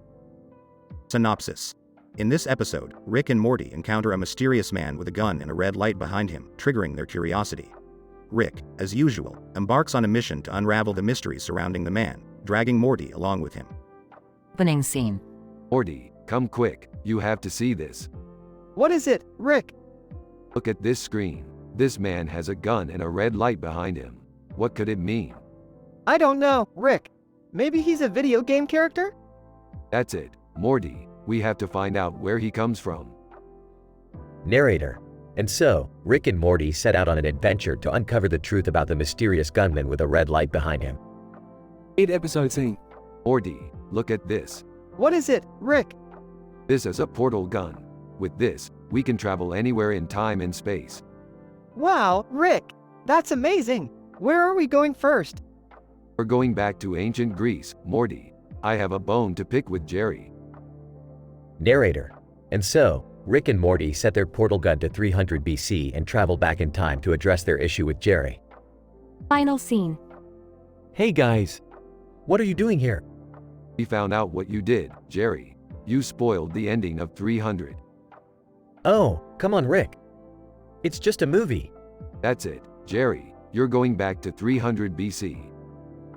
Narrator. And so, Rick sends Jerry back in time to face the Spartans, where he quickly realizes the gravity of the situation.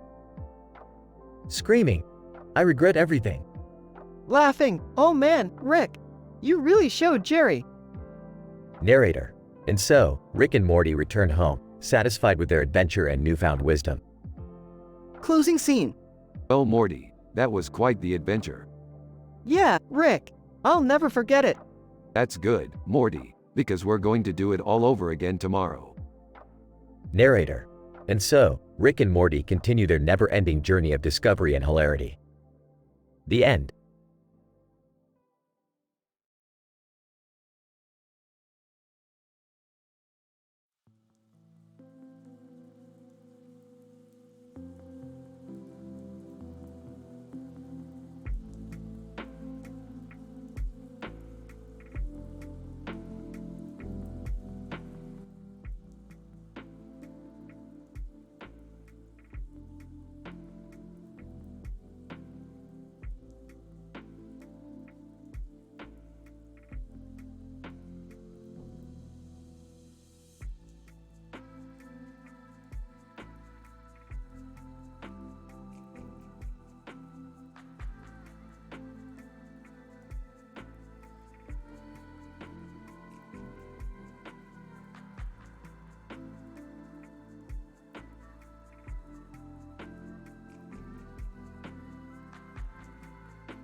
Narrator. In this episode, titled Explosive Foul Play, we witness Rick Sanchez and Morty Smith embarking on yet another wild adventure through the multiverse. Standing in front of a bustling city skyline at night, the dynamic duo are caught up in a surreal experience unlike any before. A large crowd of people surrounds them, eyes wide open and mouths agape. Morty, it's time for us to make our move. We've got some unfinished business to attend to. Oh, Rick, I don't think blowing up a chicken man in Philly was the best idea. We're gonna get in trouble for sure. Nonsense, Morty. I had a scientific reason for doing what I did. You see, the poultry creature was infected with a rare virus that could potentially wipe out the entire multiverse. By eradicating it, I ensured the safety of us all. I'm pretty sure that's not how it works, Rick. Listen here, Morty. I'm the smartest man in the universe. I know what I'm talking about. Suddenly, an invisible force field seems to enclose the entire area, trapping them all inside. Crowd member 1. What's going on? We're stuck. Crowd member 2. This is insane. Are we going to die? Calm down, folks. I've seen this before. It's the work of the Interdimensional Council of Ricks. They're not too happy about what I did back there. What are we gonna do, Rick? We're doomed. Relax, Morty. I've got a plan, but we're going to need some help. Rick pulls out his interdimensional phone and makes a call, waiting anxiously for a response. What the hell, Jerry? I need your help right now. Rick? What are you doing? I'm in the middle of a business meeting. What the crap, Jerry? We need your bureaucratic expertise to get us out of this mess. And be prepared to do some crazy shit. Alright, I'm on it. But you owe me big time. You got it, Jerry. Now let's get ready to blow this joint. Geez, Rick, this is getting out of hand. Hey, Morty, life is short. Why not have a little fun? And with that, Rick, Morty, and the rest of the crowd are taken on a wild ride unlike any before. Explosions, teleportation, and plenty of innuendo are involved, as the gang manages to break free and escape the clutches of the council. Narrator. And thus concludes another adventure for Rick and Morty, leaving us once again pondering the mysteries of the multiverse and the meaning of life itself. But one thing is for sure, this crazy scientific journey was one hell of a ride.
Title: The Feline Experimentation. Synopsis. Rick owes Morty a large sum of money for previous adventures, which he refuses to pay back in cash. Instead, Rick gives Morty a hefty amount of cat food as a form of payment. Morty, disgruntled by this form of payment, confronts Rick about the nature of this cat food, which appears to be from a heavily genetically modified species, with weird features and attributes. This leads to a series of experiments and misadventures, as Rick and Morty explore the world of cat bioengineering and genetics. Act 1.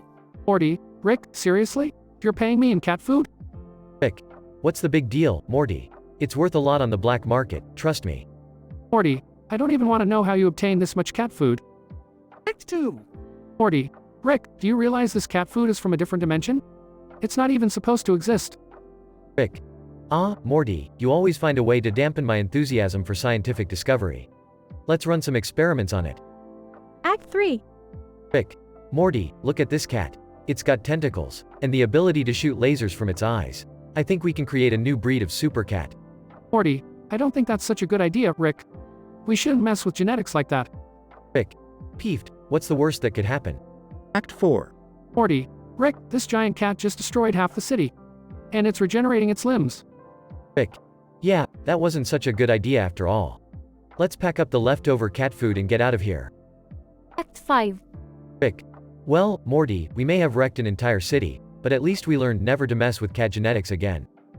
Morty, yeah, never again, Rick. Epilogue. As Rick and Morty leave the destroyed city, a group of mutant cats emerge and begin to follow them. Rick turns to Morty, with a sly grin on his face. Rick. You know, Morty, maybe we can make one last experiment with those cats. Call it a new dimension of cat-human hybrids. Morty, no, Rick, let's just go home.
Title: The Interdimensional Canine Adventure.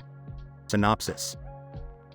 The episode begins with a dog walking down a path in the grass with its mouth open and tongue out, leaving a trail of drool behind.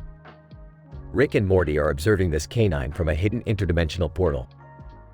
Rick, being the genius scientist he is, suggests they should visit a universe where dogs are the dominant species, and Morty foolishly agrees. Morty, listen, according to the multiverse theory, there is a dimension where dogs are the dominant species. Let's go there. Oh, geez, Rick. Do we really need to go there? Don't be a wuss, Morty. It's a scientific experiment. As they enter the alternate dimension, they find themselves in a city full of cathedrals and other religious structures. Rick, why is there a bunch of church stuff here? Who knows, Morty? Religion is weird. Out of nowhere, a man from the Bloodborne series appears in front of them, holding a sword and ready to attack. Man from Bloodborne series, how dare you trespass in our city? For your transgressions, you shall pay with your lives. Oh great, a video game character. We're in for a wild ride now. Just when the man is about to attack, a werewolf pops up from behind him and starts howling. The man instantly transforms into a werewolf and starts attacking Rick and Morty. Morty, grab that bone-shaped treat from my pocket and give it to him. It might calm him down. But Rick, that's just a regular dog treat. It won't do anything. Just do it, Morty. Surprisingly, the werewolf calms down and starts wagging its tail. Werewolf, oh boy, a treat. I love treats. The man from Bloodborne transforms back to his human form and introduces himself as Father Gascoigne. He thanks Rick and Morty for calming down the werewolf, which he claims is his pet. Father Gascoigne, I'm sorry for attacking you guys. This city is full of dangers, and I need to protect it. No problem, man. We were just passing through. We gotta go now, Morty. Time to go on our next weird adventure. As Rick and Morty jump into the portal, they realize they left the bone-shaped dog treat behind. The werewolf follows them and ends up coming back to their universe with them. The episode ends with the werewolf running around in Rick's lab while Rick tries to catch it. Morty, this werewolf is gonna mess up my lab. We gotta take it back to its own dimension. Oh man, I can't believe we brought a werewolf home. My parents will kill me. The whole episode is filled with witty one-liners, pop culture references, and crazy adventures, making it a must-watch for Rick and Morty fans who love a good laugh.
Title: The Quantum Debacle. Opening shot, Rick and Morty are in Rick's lab talking about a new experiment. Morty, I've been thinking about a new experiment to test the limits of quantum mechanics. Oh, Rick, I don't know. The last time we did something like that, we ended up in another dimension where everyone had square butts. Nonsense, Morty. This time we'll be using our newly acquired quantum computer to simulate the effects of quantum entanglement on a multidimensional scale. Oh, I don't know what that means, Rick. Can you explain it in simple terms? No, Morty. This requires a PhD in quantum mechanics to fully comprehend. But trust me, it'll be hilarious. Now, let's power up the quantum computer and see what happens. As they power up the quantum computer, suddenly they get a notification that they owe the Hungarian government $1 quadrillion. What the hell, Morty? Did you use my credit card to buy that Hungarian prostitute again? No, Rick, I swear. I didn't even know we owed them money. Well, now we do. And since we don't have $1 quadrillion lying around, we'll have to come up with a crazy scheme to get it. I don't think that's scientifically possible, Rick. Nonsense, Morty. We have a quantum computer and a whiteboard. Anything is possible if you have those two things. They spend the entire day brainstorming ideas for how to get $1 quadrillion, including robbing a bank with a portal gun, selling their souls to the devil for infinite wealth, and starting a reality TV show about their adventures. Eventually, they come up with a scheme to enter a multidimensional talent show and win the grand prize of $1 quadrillion. They create a holographic representation of themselves that can perform a variety of talents, ranging from singing to stand-up comedy. In the end, they win the talent show and receive the grand prize. As they exit the talent show, they celebrate their victory. See, Morty, I told you anything is possible with a quantum computer and a whiteboard. Yeah, but what about the consequences of our actions? We just won $1 quadrillion from a talent show that was rigged. Ah, who cares? We got the money and a hilarious story out of it. That's all that matters. As they fly off into the sunset, Morty can't help but wonder what other crazy adventures they'll have in the future.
Title: Expired Milk Chaos. The episode starts with Rick sitting in front of his computer screen, working on a bizarre experiment involving alien chemistry. Meanwhile, Morty is lazily scrolling through his phone when Rick interrupts him and commands him to go to the store and buy some milk. Morty, my calculations indicate that we are running low on milk. Go to the store and fetch some. Aw, man, can't you do it yourself? Sighs. Morty, if I could do everything myself, I wouldn't keep you around. Besides, I need to finish this experiment.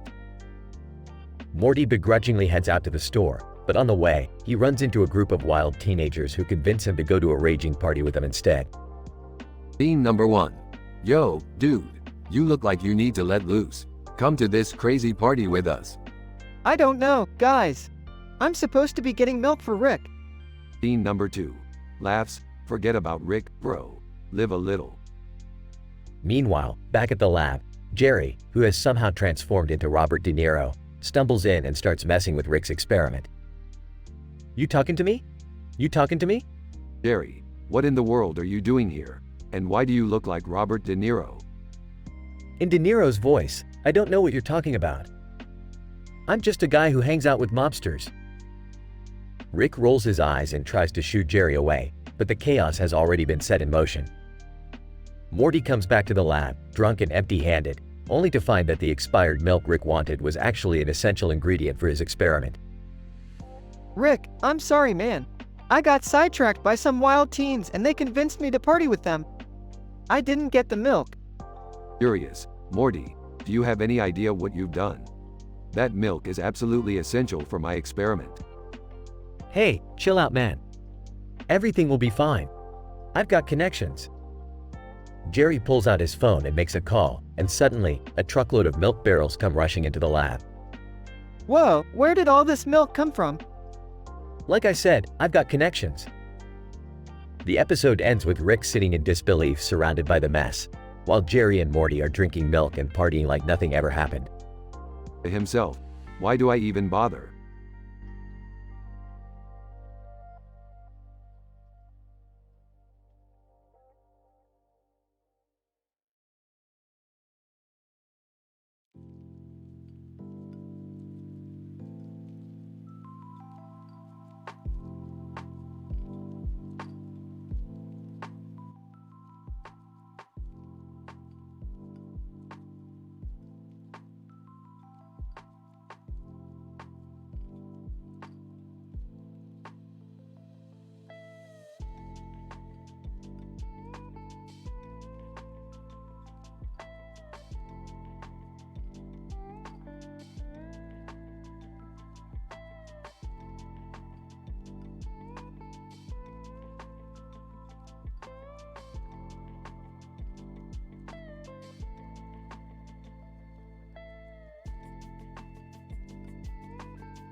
Title: The Wild Ride of Bangkok's Environmental Scientist. Synopsis. Our favorite interdimensional duo, Rick and Morty, accompanied by Summer, take a trip to Bangkok to help an environmental scientist gather data on pollution levels in the city. However, their mission takes a wild turn when they encounter a man on a motorcycle with a bizarre contraption on his head and other strange flying objects. Chaos ensues as they navigate Bangkok's crowded streets, dodging obstacles and narrowly avoiding crashes. Morty, this is your chance to learn about the effects of air pollution on human health. You better take this seriously. I am, Rick. But what's with that dude on the motorcycle with the freaky headgear? He looks like a cross between a mad scientist and a rave DJ. Environmental scientist. That's Dr. Chai. He's a brilliant scientist who's been studying air pollution for years. He's rigged that motorcycle with sensors and analyzers to gather data as he rides. Well, he's certainly gathering data in style. Look at all those blinking lights and flying gadgets. It's like Tron meets Blade Runner. Dr. Chai, welcome, friends. Let's test the limits of this machine and see what we can discover. Hold on tight, guys. This is gonna be one wild ride. As they zoom through the streets, the group encounters all kinds of obstacles, from stray dogs to fruit vendors to other drivers who don't appreciate their reckless driving. But somehow, they manage to collect valuable data on air quality and even discover a mysterious substance that could be key to mitigating pollution. Well done, Morty, and kudos to Dr. Chai for his impressive machine. Can we ride again? That was a blast. Environmental scientist. Yes, well, let's just say I won't be applying for a grant to replicate that experiment anytime soon. Ha! I bet you didn't expect to have such a crazy adventure with us, huh? Dr. Chai, oh, I'm used to the unexpected. In my line of work, you have to be ready for anything. The group parts ways, but Rick can't resist tinkering with Dr. Chai's technology, and soon they're back on the road for another wild ride through the city. As they blast their way through the streets, they can't help but wonder what kind of adventures await them next.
Title: The Pirate Bowling League in the Robot Dating Show. Setting: a bowling alley in Bristol, where Rick, Morty, and Summer are chilling as they watch a bowling ball roll down the lane. Morty, what's the deal with bowling? It's just a bunch of humans rolling balls and knocking down pins. Boring. I don't know, Rick. It looks like fun. Actually, I heard there's a pirate bowling league that plays here on Fridays. ARRR. Now that sounds like a party. Let's join in and show them how it's done.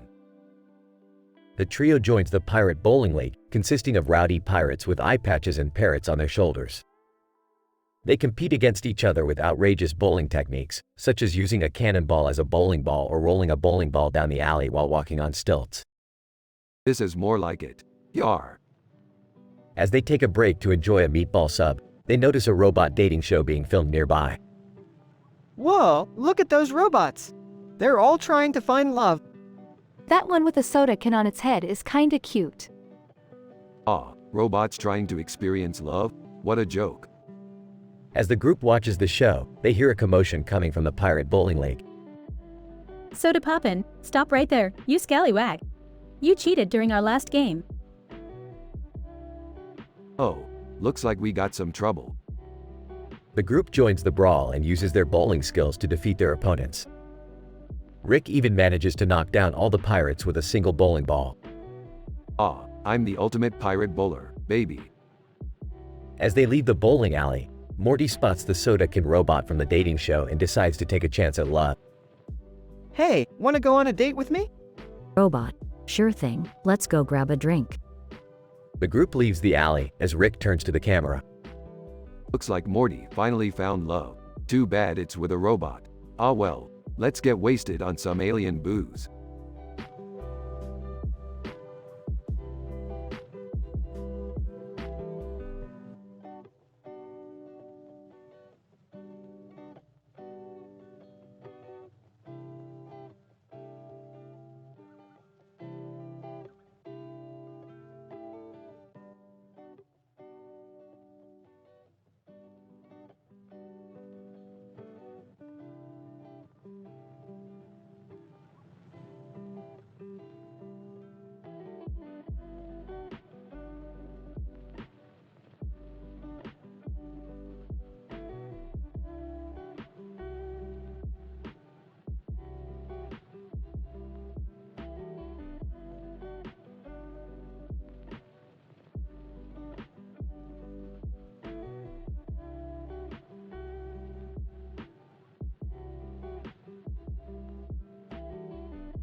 Title: The Genesis of Is This a Pigeon? Meme. The episode opens with Rick and Morty observing a blue bird that seems to be staring at something in the distance with a blurry background of grass and dirt. As they approach the bird, Rick analyzes the bird's behavior using his scientific knowledge. This is a classic example of animal behavior observation. The blue bird is exhibiting signs of curiosity and exploration, which are essential for any living organism to survive. As Morty looks at the bird, he suddenly remembers a popular meme he recently saw on his phone and asks Rick about it. Hey Rick, have you seen this meme? It's called, Is This a Pigeon? And it shows a guy confusing a butterfly for a pigeon. Yes, Morty, that meme is a hilarious example of how our brains can misinterpret perception. It also reminds us how important it is to pay attention to the details. Suddenly, they come across an Italian trattoria, where they decide to grab a quick bite. As they enjoy their food, they overhear a conversation between two patrons who seem to be arguing about the origins of the meme. Patron 1. I heard it was created by a famous fashion designer who mistook a butterfly for a pigeon on the runway. Patron 2. No. I read that it was discovered in a creepy basement by a group of teenagers who were exploring an abandoned building. Rick and Morty overhear this conversation and decide to investigate the origins of the meme. They follow the teenagers to the creepy basement and discover a hidden buffet where they are serving a special dish called the Pigeon Surprise. Oh Morty, this is like the ultimate buffet experience. We have hit the jackpot. As they explore the basement, they suddenly stumble upon a fashion designer who seems to be obsessed with pigeons. Fashion designer, you fools. Don't you see the beauty in these creatures? They are the ultimate fashion statement. Rick and Morty quickly realize that the fashion designer has been manipulating the meme to promote his pigeon-inspired fashion line. Rick uses his scientific knowledge to create a device that exposes the true origin of the meme, causing the fashion designer to flee in humiliation. Wow, Rick, that was crazy! We sure learned a lot about memes and pigeons today. Indeed, Morty, the genesis of "Is this a pigeon?" meme may have been confusing, but discovering the truth was worth it.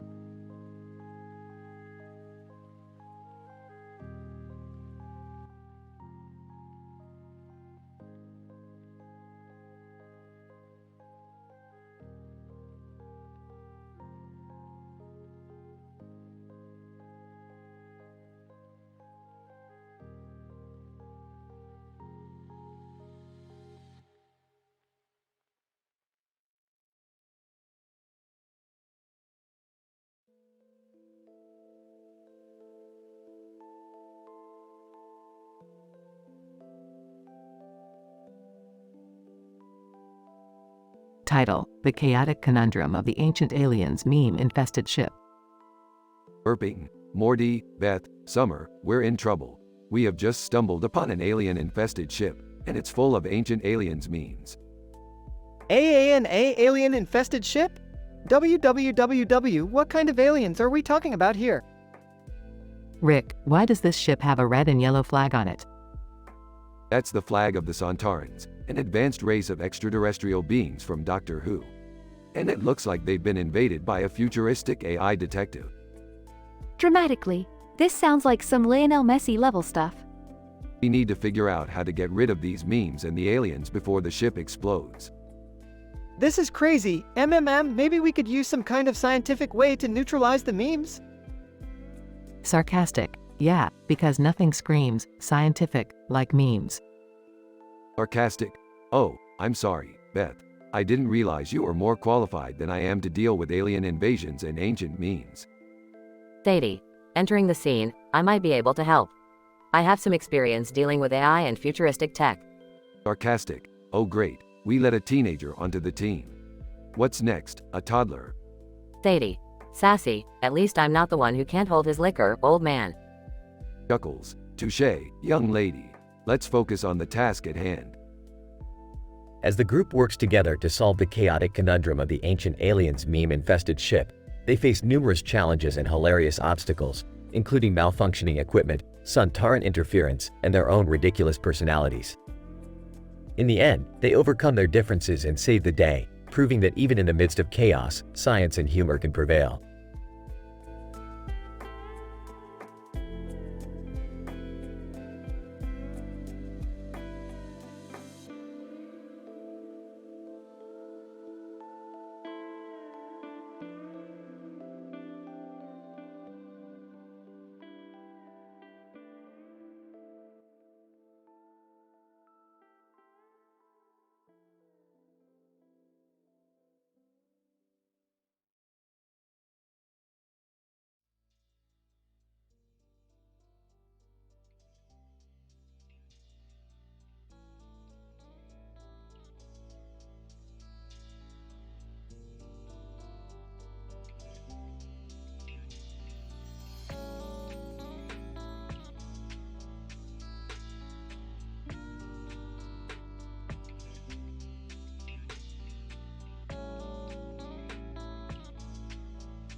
Title: The Cellular Conundrum.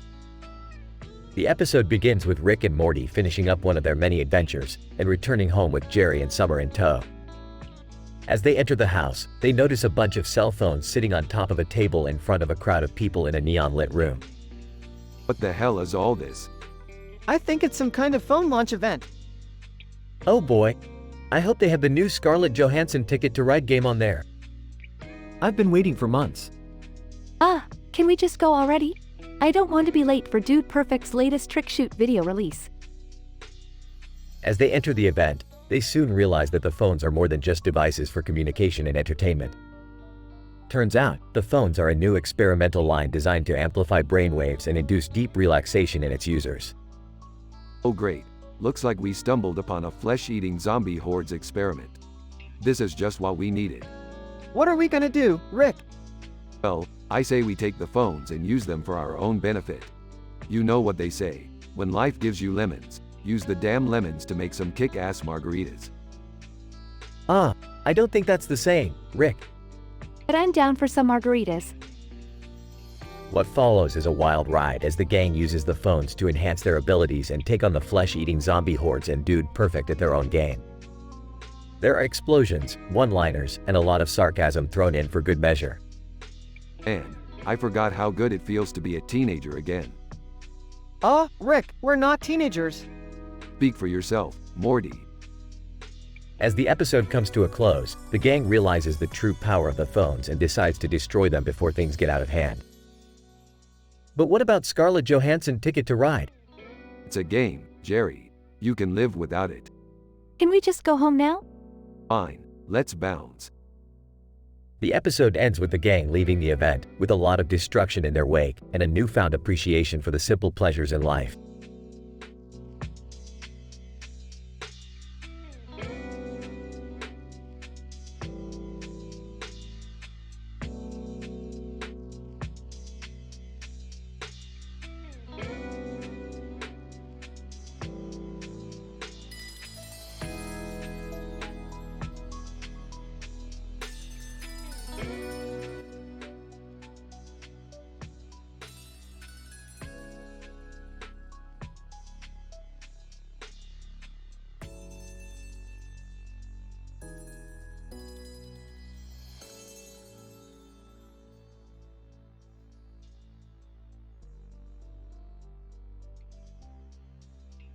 Synopsis.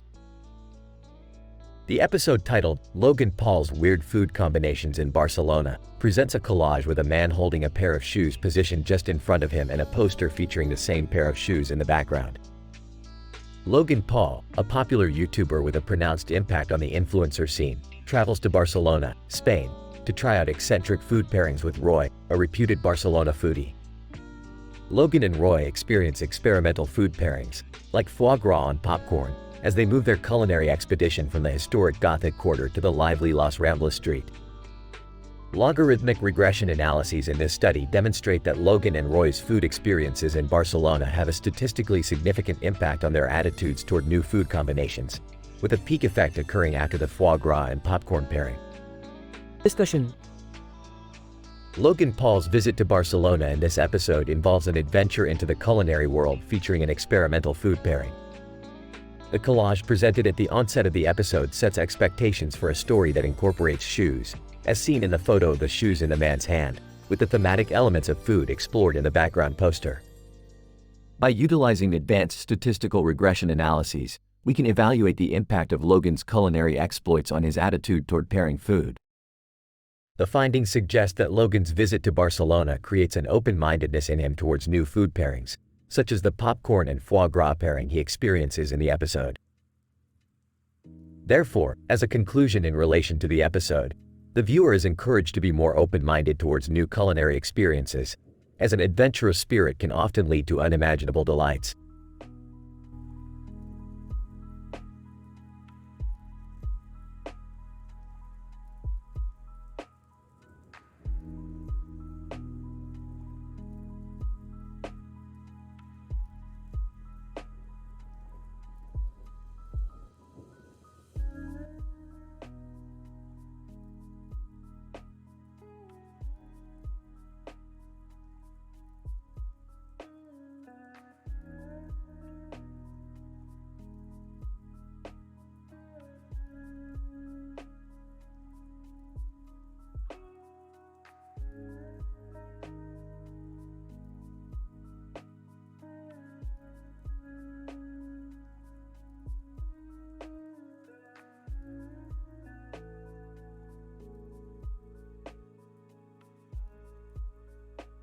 Title: European Amazon Adventure. Plot: In this episode, Rick and Morty explore a parallel universe where the entire planet is covered in a large field with trees all around and a green area in the middle. The duo discovers that the planet is rich in europium, an element with unique magnetic properties.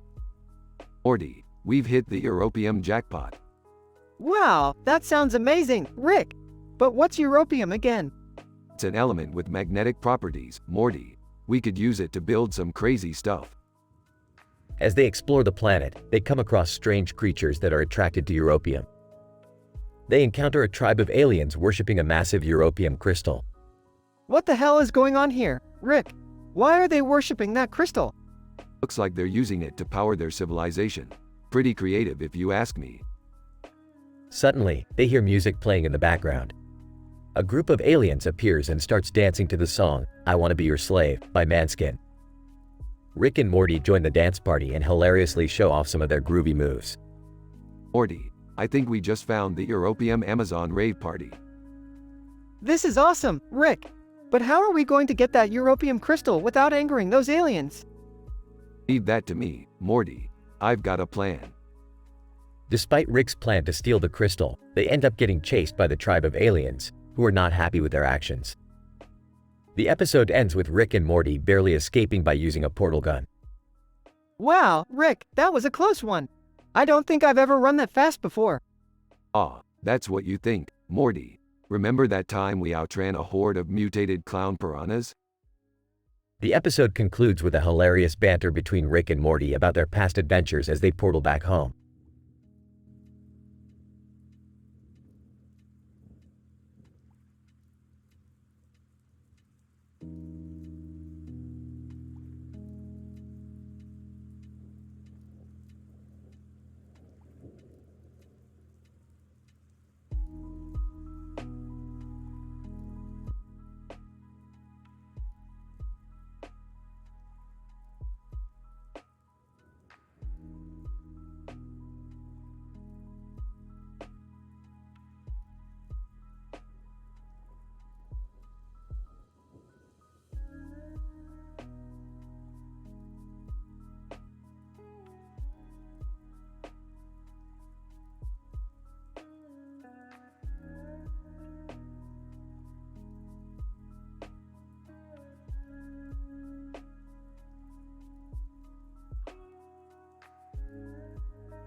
Title: The Taekwondo Mummy Resurrection.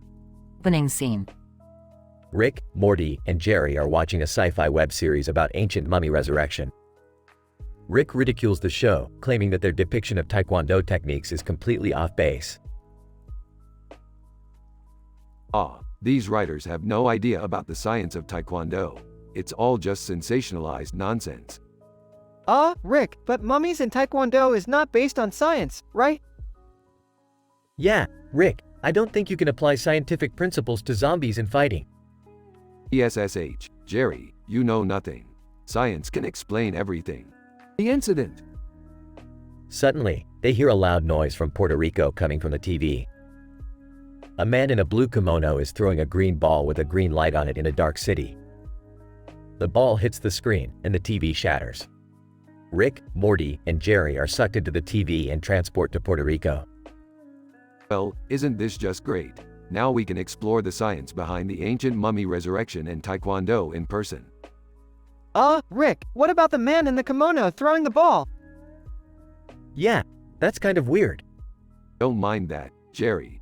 That's just a side effect of our crazy adventure. Journey. As they explore the dark city, they find an old temple filled with mummies. Rick explains that they are not actual mummies, but just people who were put into a sleep-like state using advanced science and Taekwondo techniques. See, Morty, this is what happens when you don't use the correct science. These mummies are just in a state of suspended animation caused by Taekwondo techniques. So, like cryogenics? No, Jerry, cryogenics is child's play compared to the science behind Taekwondo. Suddenly, they hear a loud noise coming from the end of the temple. It's the man in the blue kimono. He explains that he was throwing the green ball to activate the mummies to start the ancient mummy resurrection process. Ah, I knew it. I told you guys that science can explain everything. But what's the point of the ancient mummy resurrection process? The twist. The man in the kimono reveals that he is actually a villain who wants to take over the world by utilizing the power of the mummies. Rick, Morty, and Jerry are then forced to fight the resurrected mummies using their newfound knowledge of Taekwondo techniques. Alright, Morty, it's time to put our science to the test. I don't know if I'm ready for this, Rick. Can I just sit this one out? No way, Jerry, we need your Taekwondo skills. The fight is intense, with Rick, Morty, and Jerry using their scientific knowledge to defeat the villain and his army of mummies. In the end, they return to their world with a newfound appreciation for the science of ancient mummy resurrection and Taekwondo. Well, that was an adventure. Who knew science and fighting could be so much fun?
Title: The Canine Conundrum. Rick and Morty versus Nefukin, the Twitch streamer. Abstract. In this episode, Rick and Morty venture into a large field with numerous trees and encounter a strange dog in the center. As they attempt to unravel the mystery of this peculiar pup, they cross paths with Nefukin, the Twitch streamer, who has also taken an interest in the enigmatic canine. Through a series of comical events and witty banter, Rick, Morty, and Nefukin embark on a wild adventure filled with humor, science, and a few adolescent jokes for good measure. Scene 1. Morty, look at this field. There's something weird in the middle of it. What is it, Rick? I don't know. Let's investigate. Scene 2. Nefukin enters. Nefukin. Whoa.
Title: The Pirate Space Explorer's Hilarious Encounter with Alien Stand-Up Comedy Feat. Kelly Bundy. Introduction. The following episode showcases the thrilling space adventure of renowned pirate space explorers Rick, Morty, and Summer as they embark on a mission to collect the rarest of treasures in the remote universe. During their explorations, they encounter an alien with a unique talent stand-up comedy, and the hilarious exchange leads to a surprising revelation. Oh, boy, you guys ready for another epic adventure? We're going to snatch the famous cosmic ball from the greediest universe, the Kardashianverse. But Rick, you and Summer got wasted in that universe last time. What if they remember us? Well, can't help it. Gotta risk it for the biscuit. More TYY. Act 1. After arriving in the Kardashianverse, the trio appears awkwardly in a frame with the cosmic red ball for a family holiday card. Meanwhile, a mysterious alien invites them to a next-door intergalactic comedy club with a one-of-a-kind performance. Alien, on stage. How many of you would like to hear some jokes about humans? But wait, no one ever laughed at the last one, but I'll give it another shot. Why did the human cross the road? I'm not sure, but I see a punchline coming. Alien, to get away from his mother-in-law. But then, it's always too late, she follows him anyway. Oh, man, that's hilarious. Wait. Why do you even know about humans' mother-in-laws, Alien? Alien. Haha. Well, I might have watched some of their reality TV shows, especially the one with that hot blonde chick, Kelly Bundy. Act 2. The gang decides to take the alien as a guide to find the rarest treasure of the universe, the blue orb. Along the way, they encounter funny yet bizarre obstacles, including giant pineapple aliens and a planet inhabited entirely by teddy bears. I think we're getting closer to the blue orb, you guys. Be careful, though, it's a dangerous trip. Guys, is this the place where the teddy bears live? Are they peaceful? Nah, Morty. I heard their king is not that Teddy, if you know what I mean. Suddenly, the alien pops out a joke. Why did the teddy bear say no to a slice of cake? 'Cause he was already stuffed. All burst out laughing. Act 3. Finally, they arrive at the designated location, a planet made entirely of gems. Here they come across the blue orb, but the task of acquiring it requires considerably dangerous means. We're going to have to distract the great dragon to get near the blue orb. How about another joke, Alien? Alien. Okay, here's a classic. Why did the chicken cross the playground? To get to the other slide. All laughing uncontrollably. Epilogue. The episode concludes with the gang and their new friends sharing a few laughs and the rare treasures they acquired through their hilarious adventures. Who knew that a pirate space explorer's mission would lead to discovering the funny bone of an intergalactic alien? Yeah, but hey, it's always great to have a good laugh, even in the face of danger. Let's beam back to Earth and grab some popcorn to watch that Kelly Bundy reality show the alien was talking about. Alien. And how about I introduce you guys to another cosmic dimension with some top-notch human humor, huh? All asterisk nods eagerly agreeing.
Title: The Doll's Tongue and the Celebrity Encounter. Synopsis. In this episode, Rick, Morty, Beth, and Summer discover a series of photos of a man and woman with fake hair and beards, holding a creepy doll in the middle. As they investigate further, they stumble upon a bizarre conspiracy involving dolls, Ariana Grande, Chris Evans, small intestine, in tone. Opening scene. Alright, Morty, let's check out these weird photos. Holds up a picture of the couple with the doll.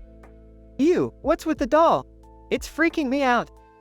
Enters the room. What are you guys looking at? Whispers, it's some creepy doll photos. Oh, I remember those. They were taken by some Instagram influencer couple. Apparently, they're really into dolls. Sarcastically. Wow, fascinating. Let's move on to something more important. Middle scene. Checks his phone. Hey, guys, Ariana Grande just tweeted about the doll photos. Excitedly, I love Ariana. What did she say? Reading, obsessed with these creepy dolls.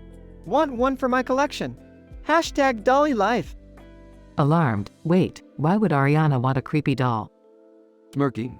Looks like we have ourselves a case. Let's find out what's going on. Later scene. Burps. Alright, we've traced the source of the doll photos to some shady underground doll making factory in the small intestine. And look who's there. Gasps, that's Chris Evans.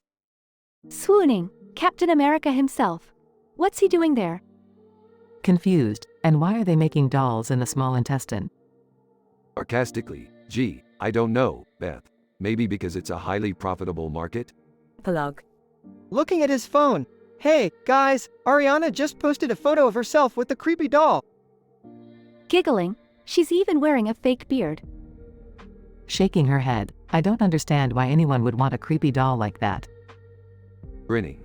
That's because you lack a sophisticated palate for weirdness, Beth. Some of us appreciate the finer things in life.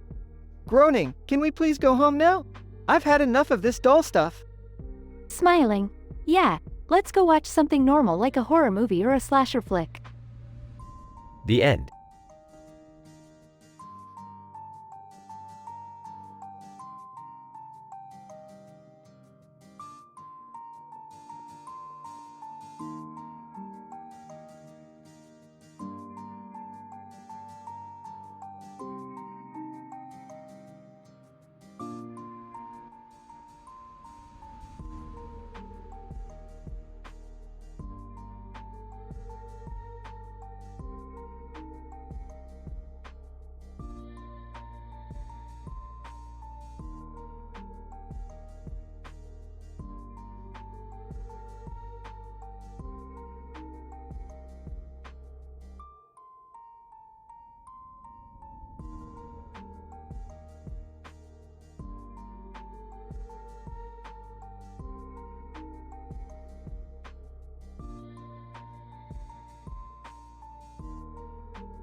Title: The Rick Shiatsu Conjunction, a study on the effects of Japanese massage on interdimensional travel.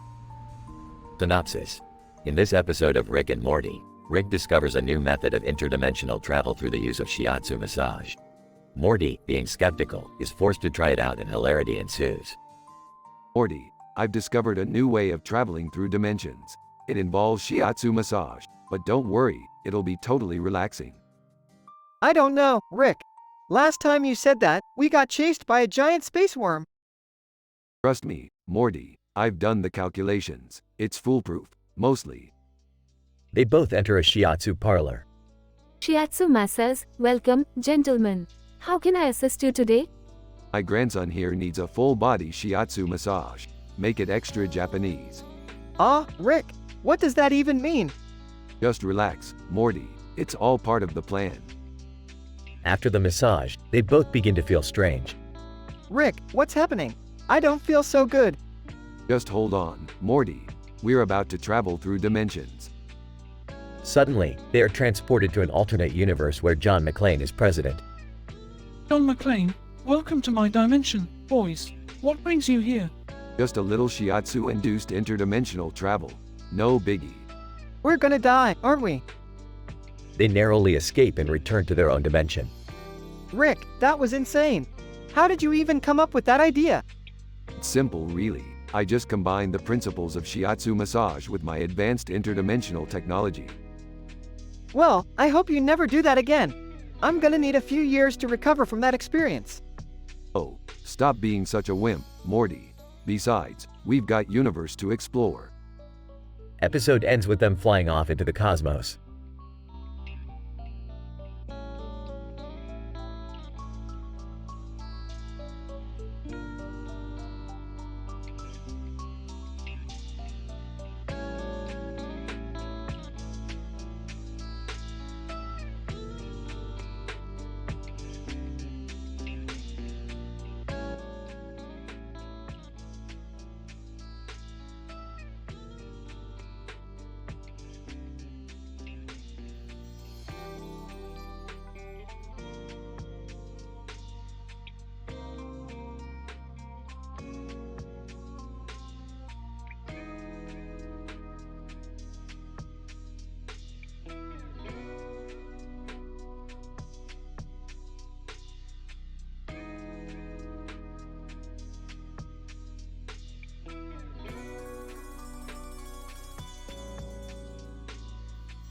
Title: The Hauntel Hantel Cotton Karaoke Extravaganza. It was another day in the Smith household when Rick bursts through the door with a poster for the Hauntel Hantel Cotton Karaoke Extravaganza. Morty, Beth, and Summer were sitting at the table, munching on some nachos. Listen up, mediocre family. We're entering this karaoke contest and we're gonna win, Morty. I even got us a professional athlete on our team. Who's the athlete? Doesn't matter, Summer. All that matters is that we have a ringer and we're gonna take down the competition.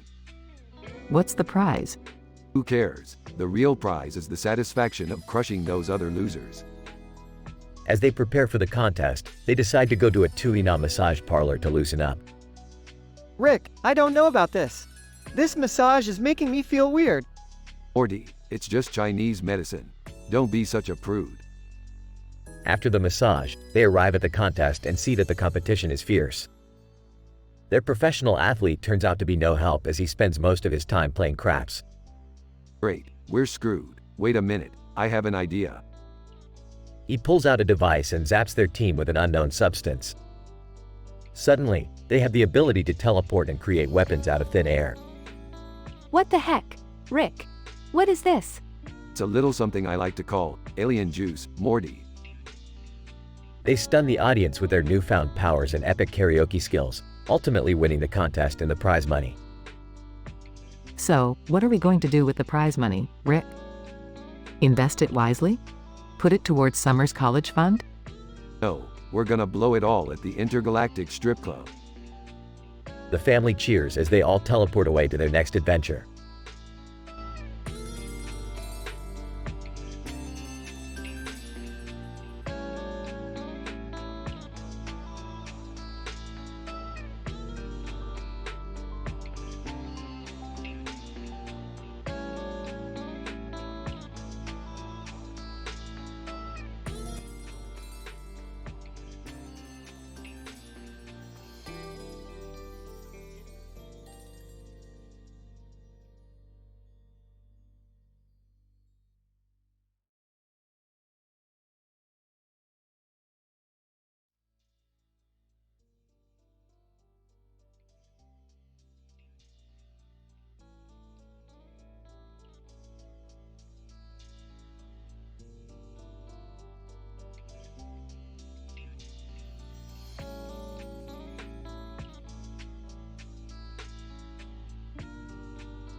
Title: Interdimensional Time Crisis and Esports Betting Extravaganza. Synopsis. In this episode of Rick and Morty, the duo sets up an elaborate betting scheme in an interdimensional room filled with screens displaying various forms of entertainment, including a basketball game, animation, and time crisis. Scene 1. Hey Morty, check out my new betting scheme. I've set up a room that can access various dimensions and entertainment sources for us to bet on. Let's start with this basketball game. Whoa, Rick, that's insane. Scene 2. The duo watches the game intently as Rick places bets using his advanced technology. Ah, I knew that player was going to score. Looks like I just won 100 interdimensional schmeckles. Oh, Rick, is this legal? Scene 3. As the game concludes, Rick switches the monitor to an animated show. Now we switch to something more mind-bending. How about we bet on this Rick and Morty episode? But we're in this episode. How can we bet on it? Trust me, Morty, anything's possible in this room. Scene 4. As they continue to bet on the animated show, a time crisis game appears on another screen. Ooh, Time Crisis, my favorite. Let's bet on who can complete this first level fastest. But I've never played before. Don't worry, Morty, I've got you covered. Watch and learn from the master. Scene 5. After a few attempts, Morty finally beats the first level and wins the bet. Yes! I did it! I won! Nice job, Morty, you're a natural at this. Now let's switch gears to some esports betting. Scene 6.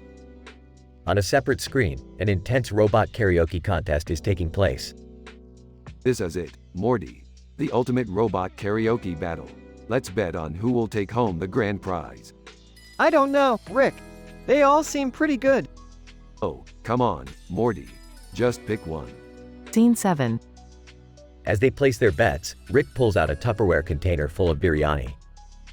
Time for a snack break, Morty. I made my famous biryani. Is that why you set up this room? To eat biryani? No, Morty. I set it up to make interdimensional money and have a good time. Now eat up. Scene 8. As they finish their biryani, the results of the robot karaoke contest are announced. To their surprise, their chosen robot wins. Whoa, Morty, we just won a ton of schmeckles. We're on a roll. I don't know how you do it, Rick, but I'm having a blast. Scene 9. As they revel in their winnings, a group of aliens suddenly enters the room, demanding to know where they got their betting technology. Alien leader, who gave you access to this level of interdimensional technology? This is forbidden. Oh, come on. Can't we just enjoy some harmless fun? Scene 10.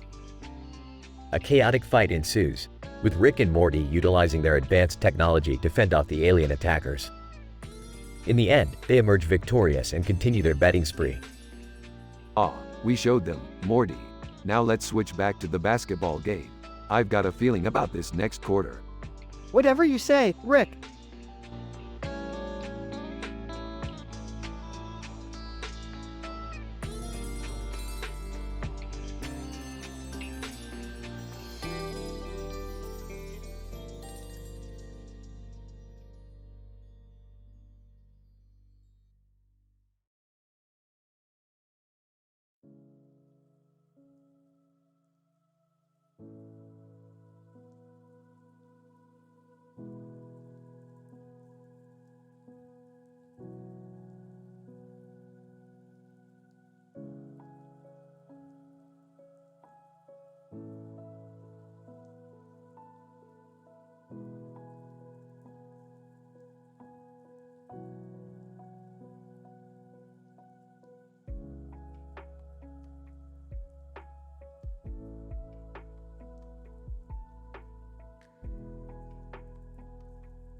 Title: The Mad Scientist Rampage of Bowser and Freeman Dyson.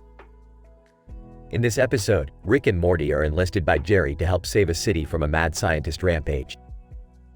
As they journey through the city, they come across a character from the video game Street Fighter III holding a gun and a flame in his hand. Rick quickly recognizes the character as Akuma and decides to recruit him for their mission. Kuma, we need your help to stop the mad scientist rampaging through the city. Are you in? Kuma, I am the master of the fist. I will aid you in this battle. As they make their way through the city, they encounter the mad scientist, Freeman Dyson. Dyson is holding a giant weapon that he constructed, which shoots out miniature black holes. Bowser, the evil king of the Mushroom Kingdom, is also in the city and he has allied with Dyson.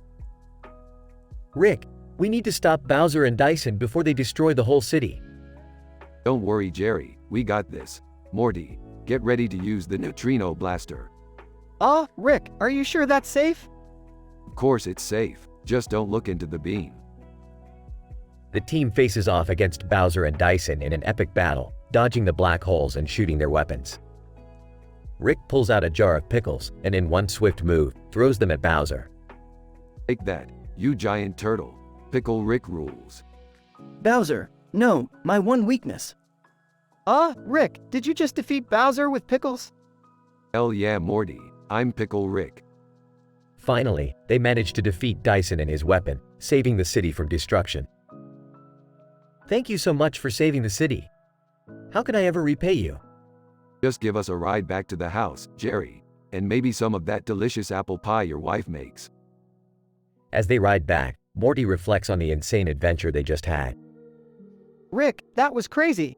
I don't think I can handle another adventure like that. Don't worry, Morty. There's a whole universe of craziness out there waiting for us. We're just getting started.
Intro.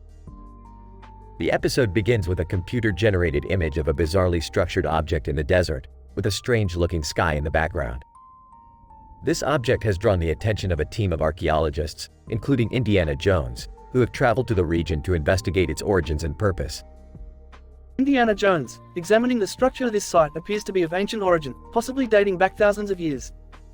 Archaeologist 1. Analyzing the sky, the atmospheric composition is unlike anything observed on Earth, which may indicate an extraterrestrial origin for this object. Archaeologist 2. Studying the structure, there are signs of internal mechanisms within the object, but we don't yet know how to access them. Act 1. As the team continues their investigation, they are unexpectedly attacked by a group of ruthless stomach raiders, who are also interested in the object's potential value. Indiana Jones, drawing his whip. Everyone, take cover. Archaeologist 1. Dodging debris, we need to find a way to defend ourselves. Archaeologist 2. Noticing a nearby stalagmite, perhaps we can use this stalagmite as a barrier. Act 2. The stomach raiders relentlessly pursue the team as they attempt to find a way into the object. After a heated confrontation, the stomach raiders are successfully defeated, and the team is able to finally access the internal mechanisms of the object. Indiana Jones, inspecting the inner workings. These mechanisms are incredibly advanced. I've never seen anything like this before.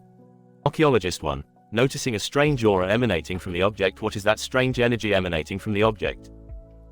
Archaeologist 2. Hypothesizing it may be a form of ancient technology capable of harnessing extraterrestrial energies to power advanced mechanisms. Act 3. As the team continues to study the object, they are suddenly confronted by a group of extraterrestrial lifeforms, who have come to reclaim their lost technology. Indiana Jones, drawing his revolver. We can't let him take the object. It's too important. Archaeologist 1. Appealing for peace, perhaps we can reason with them and find a way to share this remarkable technology. Archaeologist 2. Negotiating, we offer our expertise in exchange for access to this technology. Epilogue. As the episode concludes, the archaeologists have reached an agreement with the extraterrestrial lifeforms and have gained access to a wealth of knowledge and technology previously unknown to humanity. The object in the desert has proven to be a remarkable discovery, revealing a new chapter in Earth's history and its place in the universe.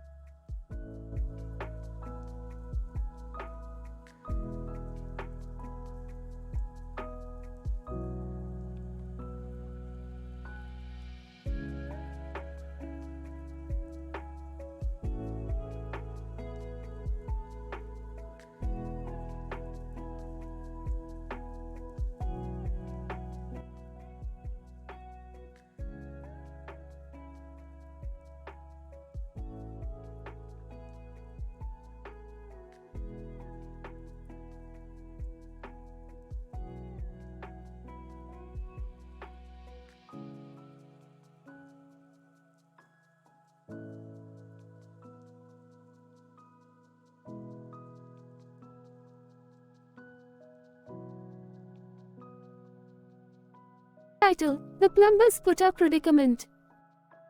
The episode begins with Rick and Morty experimenting with a new device that can teleport anything from one place to another. As they test it out, they accidentally teleport a couple of dogs into the Smith household. What the hell, Rick? Why do we have 2 random dogs in our house? Relax, Jerry. They're just some test subjects for my new teleportation device. Can we keep them? They're so cute.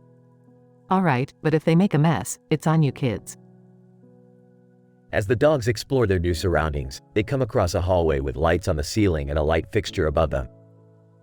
Hey Rick, what's with the weird lights in this hallway? Those are Plumbus Pooters, Morty. They're a device that creates a pleasing aroma throughout the house. Ew, that's disgusting. Jerry, don't be rude. The Plumbus Pooters soon become a focal point of the episode as the dogs accidentally chew through the wires, causing them to malfunction and fill the house with a terrible odor. Oh my god, what is that smell? Jerry, did you forget to take out the trash again? No, it's not me. It's the Plumbus Pooters. Looks like we have a transhumanism ethics dilemma on our hands. The group must now decide whether to remove the poorly designed and unethical Plumbus Pooters altogether or fix them in time for the Greyhound racing event that they had planned to attend. I don't know what to do. Well, Morty, life is full of tough decisions. That's why we have to use our scientific knowledge and training to make the right choice. The episode concludes with the Smith family coming together to fix the Plumbus Pooters and ultimately deciding to attend the Greyhound racing event, with the 2 dogs from earlier becoming their beloved and lucky mascots.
Title: The Case of the Copernicium Contamination.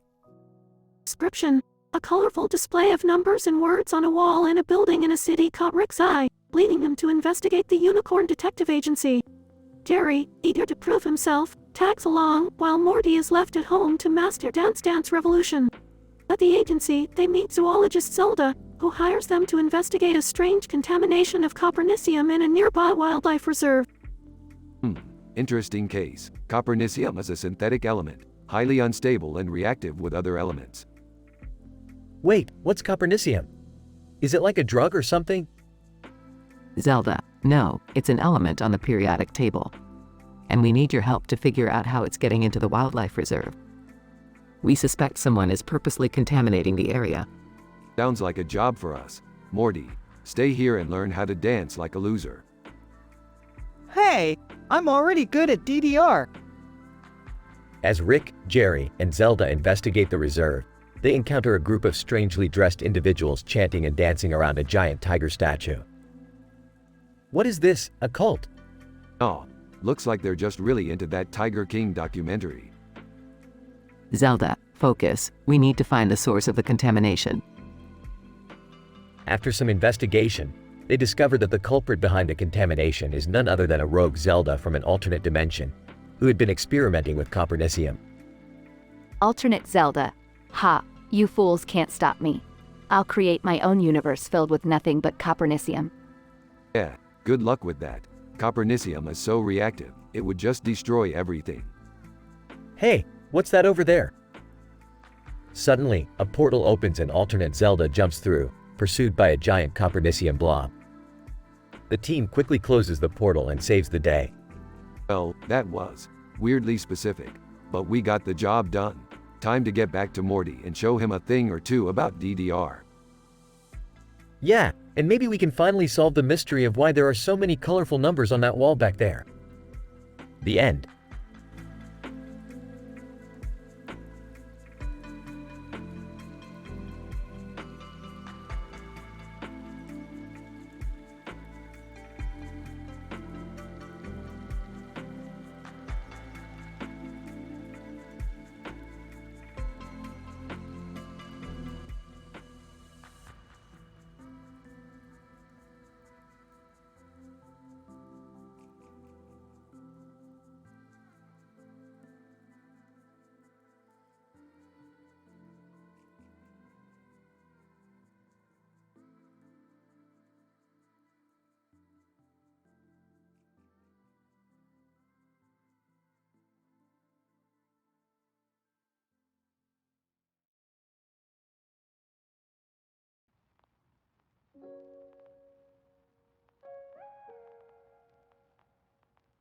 Title: The Adventures of a Hooded Physicist. Opening scene: a hooded scientist with a pair of intense red glasses, systematically messing with lab equipment and causing minor explosions. The neon background accentuates his erratic behavior. Hooded physicist, Morty, give me my flask. I need to stabilize this experiment with some whiskey. Oh, Rick, I'm pretty sure alcohol will only make things worse. Hooded physicist, nonsense, Morty. Whiskey is like a lubricant for the brain. The scene transitions to the lab filled with a thick fog, and the hooded physicist banging on his computer. Hooded physicist, I think I accidentally opened a portal to the wrong dimension again. Wait, why does this dimension look like a brothel? Face bombs! Oh no, Rick! You did it again! The scene shifts to the duo walking through the brothel dimension and spotting various alien species engaging in peculiar activities. Hooded physicist, finally. Something to study in the name of science. Do you really need to take samples, Rick? I think we're already in deep enough. Hooded physicist, nonsense, Morty. This is science. Ethics don't exist in the name of science. The episode ends with the duo running away from the violent alien prostitutes, out of breath and with a newfound understanding of boundaries. Hooded physicist, well, Morty, I think we learned a valuable lesson today. Always remember to document your experiments, even if it's a brothel dimension. I don't think anyone will take that seriously, Rick. Hooded physicist, it doesn't matter, Morty. At least we have each other and some good whiskey. End credits roll amidst the neon background and the hooded physicist's occasional maniacal laughter.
Title: The Wacky World of Waffle Wall House.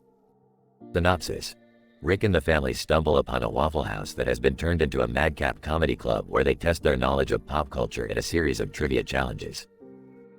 Opening scene: Rick takes the family on a road trip that leads them to a storefront with a yellow sign that says Waffle Wall House on its side and a black and yellow sign that says Waffle Wall House on the front. They enter and are greeted by a host who explains the rules of the comedy trivia game.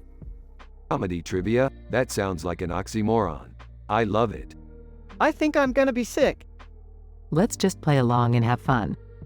This better be worth it. First challenge. The first challenge involves identifying obscure movie references in a series of clips.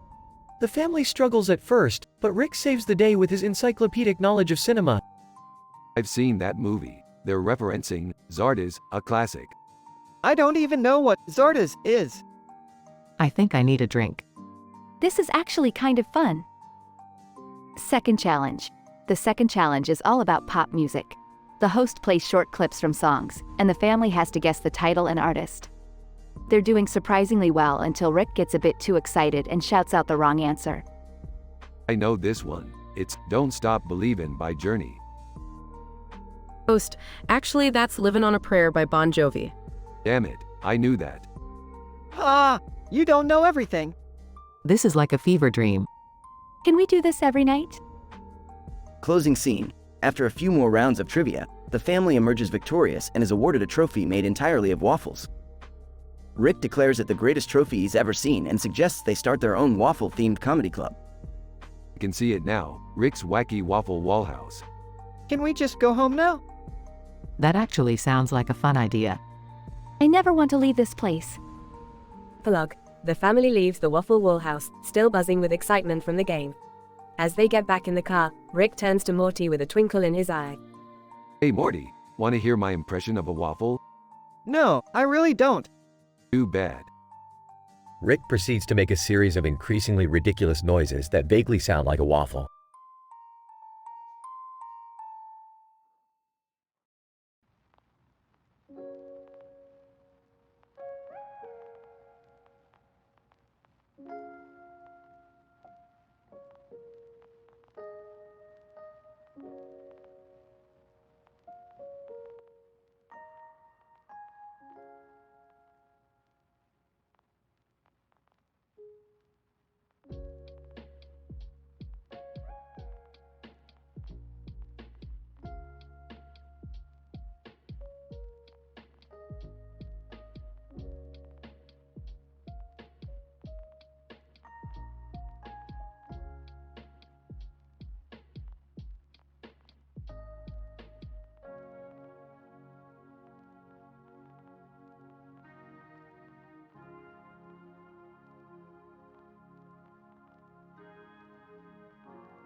Title: The Louse in the Game.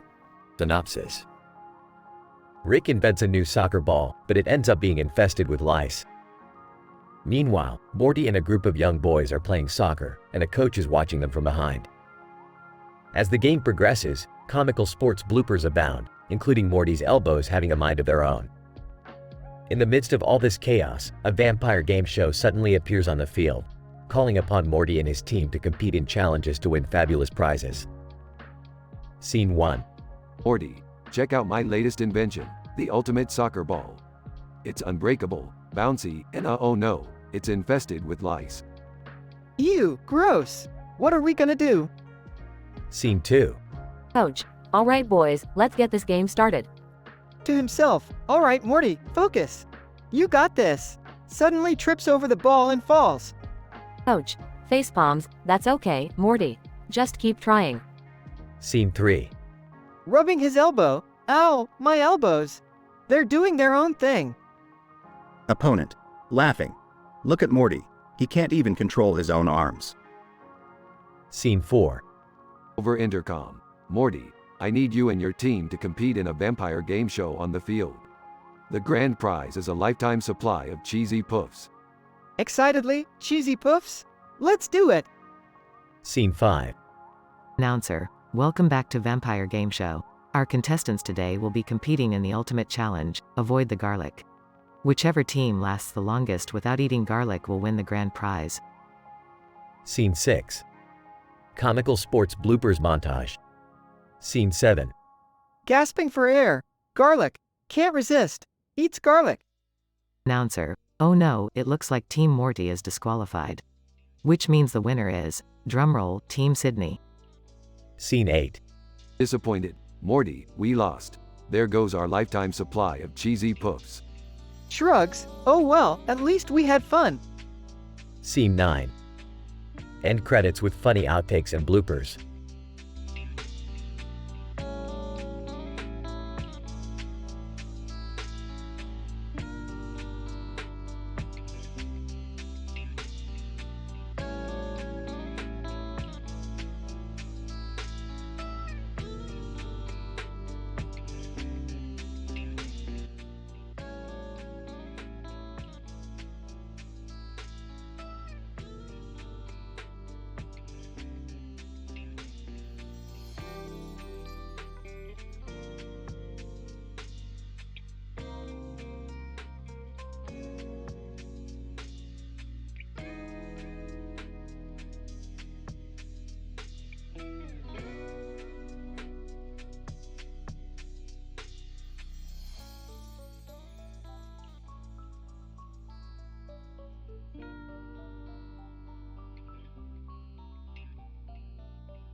Title: Entropic Games, The Dice of Death.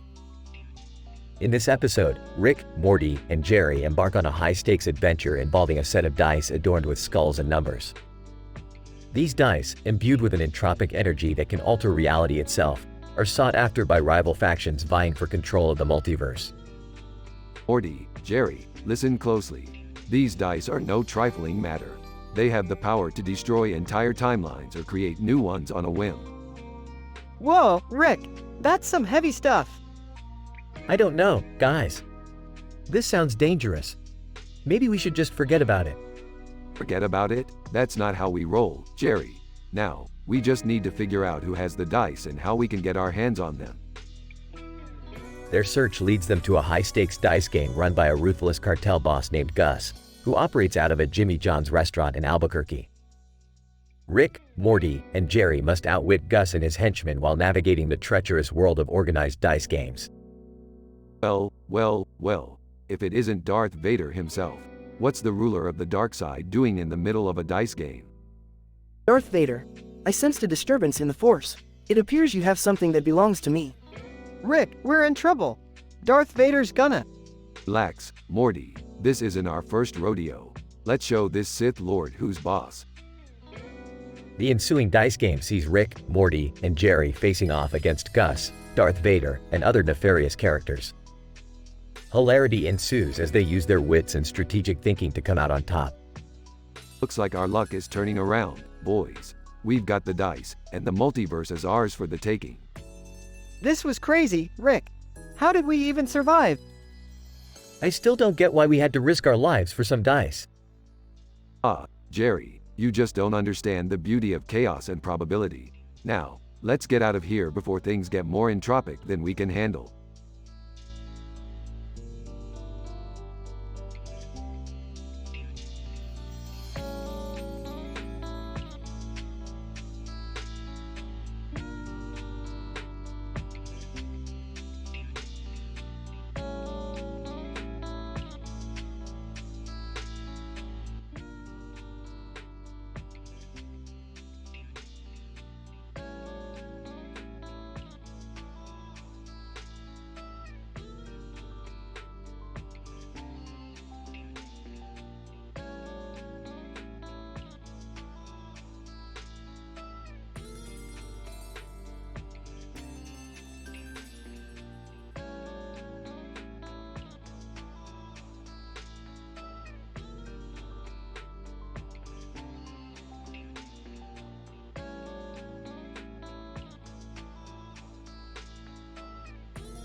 Title: An Inebriated Experiment. The Effects of Cartoon Alcohol on Rick, Morty and Summer. Synopsis. This episode explores the consequences of consuming alcohol in a cartoon universe, where the laws of physics and logic are bent at every turn. Our protagonists, Rick, Morty, and Summer start their night off with simple beers, but soon find themselves indulging in a variety of cartoon liquids that prove to have unexpected effects. I don't know why people talk about the importance of staying sober. Clearly, they haven't tried cartoon alcohol. Morty, Summer, let's pour ourselves some cold ones and see what kind of adventures we get ourselves into tonight. Aw geez, Rick, I don't know about this. Last time we drank that crazy stuff, we ended up inside a parallel universe where dimensions were made of spaghetti. I don't care. I'm tired of being the responsible one. Let's get wild for once. The trio raises their glasses of beer in a toast. Suddenly, the cartoon spirits take over. Peterson, hey, what are you three doing with my beer? Get your own. Tommy Pickles, what they said. Those are some good brews. A series of comical events ensue, including Rick and Morty shrinking down to the size of ants and riding on their beers, or Summer turning into a giant can of soda and terrorizing the city. Things get even crazier when the three engage in a drinking contest with other cartoon characters, such as Bugs Bunny and Homer Simpson. Bugs Bunny, what's up, Doc? You think you can keep up with me? Homer Simpson. Beer. This is my favorite contest ever. By the end of the night, our heroes are completely drunk, singing karaoke, and forgetting all about their science experiments. However, Rick, being the incredible genius he is, somehow manages to turn his drunkenness into a scientific breakthrough. Eureka! I've discovered the secret to unlimited cartoon energy. All we have to do is drink more, and we'll never run out of fun adventures. I don't know if that's really how science works, Rick. Who cares? Let's finish these drinks and see where the night takes us. As the three beam with joy, the Tom and Jerry caption at the bottom of the screen reads, "Sponsored by the Cartoon Liquor Association. Drink responsibly, or not."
Title: The Interstellar Basketball Championship. The episode begins with Rick and Morty engaging in a heated debate about the latest alien internet star, the Green Valiant, who is known for his basketball skills. Beth and Jerry overhear the conversation and express interest in joining the discussion. The Green Valiant's dunking abilities are nothing but a result of favorable physical attributes, nothing really impressive. What? That's basketball, Rick. You know I've always wanted to be a basketball star. Yeah, I agree with Morty. We should go watch him play. I don't know, guys. I have some work to do. Oh, come on, Beth. Don't be a party pooper. The group travels to a nearby planet where the Interstellar Basketball Championship is being held. They witness the Green Valiant's incredible skills firsthand. Wow, I've never seen anyone shoot a basketball through a black hole before. Is it just me, or does that ball have teeth? I have a theory that the Green Valiant species evolved to have a remarkable sense of depth perception, which gives them an advantage in sports like basketball. Beth, on the other hand, becomes increasingly disinterested in the game and begins scrolling through her phone. She comes across a dating app for aliens and starts swiping. Ah, these aliens are so clingy. Oh wait, this one's not bad. The group watches in amazement as the Green Valiant and his team win the championship. They even get to meet him after the game. Green Valiant, thank you for coming to witness my talents. Let me show you guys something special. Green Valiant morphs his body and turns into a giant basketball, engulfing the group inside. They have to work together to get out and eventually succeed. The episode ends with Beth going on a date with her new alien friend and the rest of the group reflecting on their basketball adventure. Man, I could never play basketball like that. I have a bad back from all the adventures we go on. You're never too old to try, Rick. Yeah, and maybe next time the ball will have even bigger teeth. The episode ends with the group laughing and Rick secretly creating a new sports-enhancing serum in his lab.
Title: The Frisbee Dimension.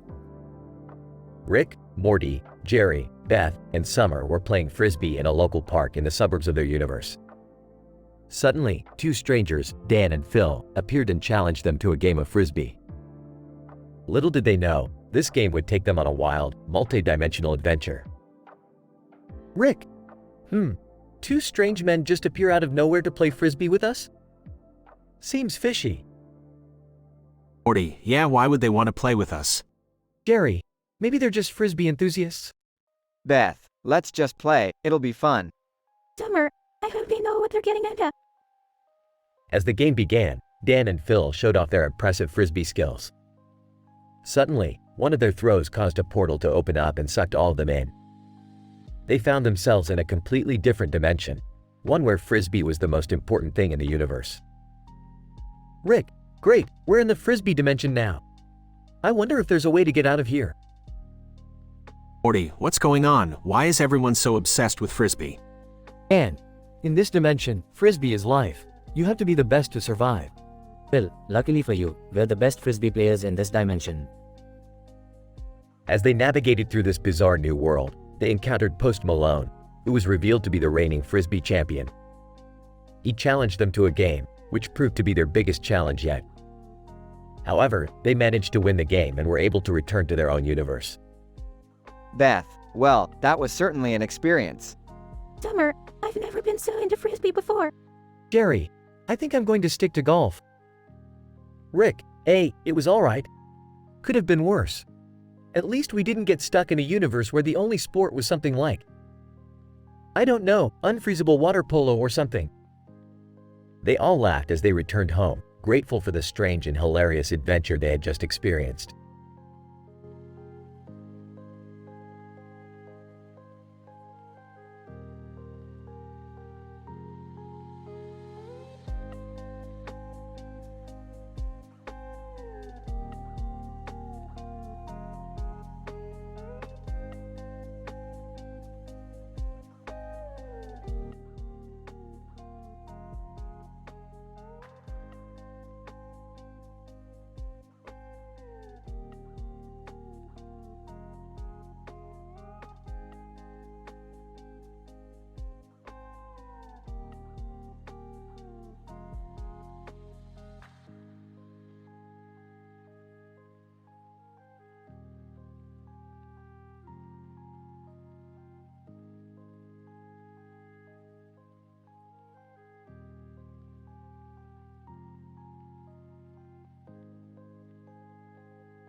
Title: The Canine Card Shark. Synopsis. In this episode, Rick, Morty, and Jerry are transported to the United Kingdom where they encounter a Shih Tzu who is a master at three-card poker. The trio become embroiled in a high-stakes game with the cunning canine, who turns out to be more than meets the eye. Alright, Morty, we're in the UK, finally. Now let's go find some ale and, wait, what the hell is that? Oh my god, Rick! Is that a dog playing poker? That's impossible. Dogs can't play poker. Shih Tzu, on the contrary, gentlemen. I happen to be a master at three-card poker. Well, I'll be damned. You're quite the card shark, aren't ya? Shih Tzu, indeed. Care to join me in a game? I don't know, guys. Something feels off about this. Morty's right. This dog isn't to be trusted. Shih Tzu, oh, the plot thickens. How about we up the stakes a bit? Alright, let's do it. But just know, you're playing with the best. Shih Tzu, we'll see about that. Pauses, I fold. Ha ha! We win! Shih Tzu, not so fast, Morty. You forgot about my secret weapon. Pulls out a laser gun. Herbs, you've got to be fucking kidding me. Oh god, we're gonna die. Shih Tzu, hand over the chips, gentlemen. Rick, do something. Don't worry, Morty, I got this. Pulls out his own laser gun. The room erupts into chaos as the group engages in a laser gun battle. The chips and cards go flying as the trio and the Shih Tzu fight for supremacy. Ultimately, Rick and Morty manage to outsmart the wily canine and escape with the spoils of victory. Well, that was a ridiculous adventure. Yeah, but at least we won. Herbs, yeah, and we learned a valuable lesson today. Never trust a dog with a laser gun. Audience rating, TVMA, for language, violence, and crude humor.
Title: The Inexplicable Encounter with a Malevolent Spirit.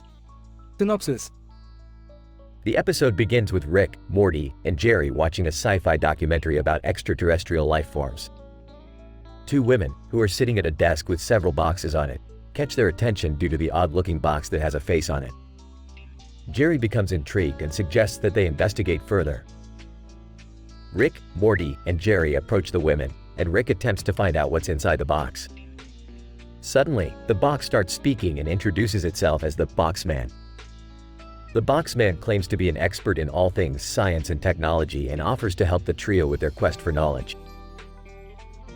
After a few awkward moments, including an overly attached girlfriend meme from one of the women, they decide to take the Boxman with them and venture out into the universe. Unfortunately, their journey takes a sinister turn when they encounter a malevolent spirit that puts their lives in danger. With the help of Chloe Grace Moritz, who appears out of nowhere, the group is able to defeat the evil spirit. However, Morty ends up needing a spinal fusion after sustaining injuries during the fight. In the end, the group learns a valuable lesson about the dangers of venturing into the unknown and the importance of sticking together. As for the Boxman, he ends up getting trapped in a box within a box within a box with a face on it, much to his dismay. Discussion. Well, Morty, seems like we stumbled onto something big here. Who would have thought a box with a face on it would lead us to an encounter with a malevolent spirit? I don't know, Rick. It's all so crazy and weird. But hey, we got to meet Chloe Grace Moritz. That was cool, right? Boxman. I must say, this has been quite the adventure. I knew my box was special. I just never thought I'd be able to use it to help save the universe.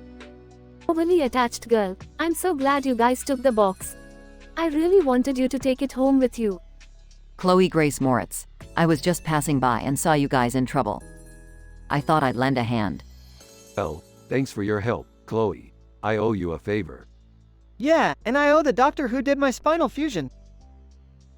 I owe my therapist for all the trauma this encounter has caused me. Boxman. And I owe my existence to the brilliant minds that created me. Science truly is amazing.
Title: The Genetically Modified Chickens of Tapas Bar.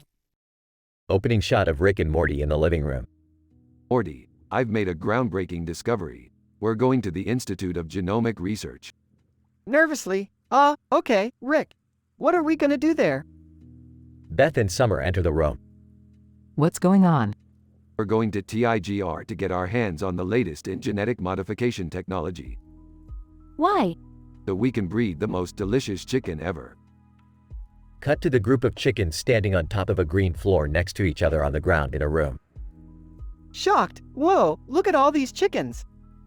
Sarcastic. Yeah, it's a real chick magnet, Rick. Alright, let's get to work. We need to inject these chicks with the latest genetic modification technology from TIGR. Skeptical. Is that even safe, Rick? Safe? Who cares about safe? We're trying to make the best damn chicken in the world. Cut to Little Caesars, where the group discusses their plan over a pizza. Concerned. Rick, what if we create some kind of chicken monster? Sarcastic. Yeah, then we'll have to call it the chicken from hell. Laughs. Now you're getting it, Beth. Exasperated. I can't believe I'm a part of this. Cut to TIGR, where the group learns about the newest advancements in genetic modification technology. Impressed. Whoa, this is some crazy stuff. Excitedly. Yeah, we're gonna make the most delicious chicken ever. Cut to the Tapas bar, where the group samples their genetically modified chicken. Delighted. Oh my god, this is amazing. Surprised. I have to admit, it's pretty damn good. Shocked. I can't believe we actually did it. Smugly. Of course we did. We're Rick and Morty. Epilogue. The group wakes up the next morning to find that their genetically modified chickens have escaped and taken over the town. They spend the rest of the episode trying to round them up before they cause any more chaos.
Title: The Rocks and Riddle DeVille Dilemma, a humorous science fiction adventure.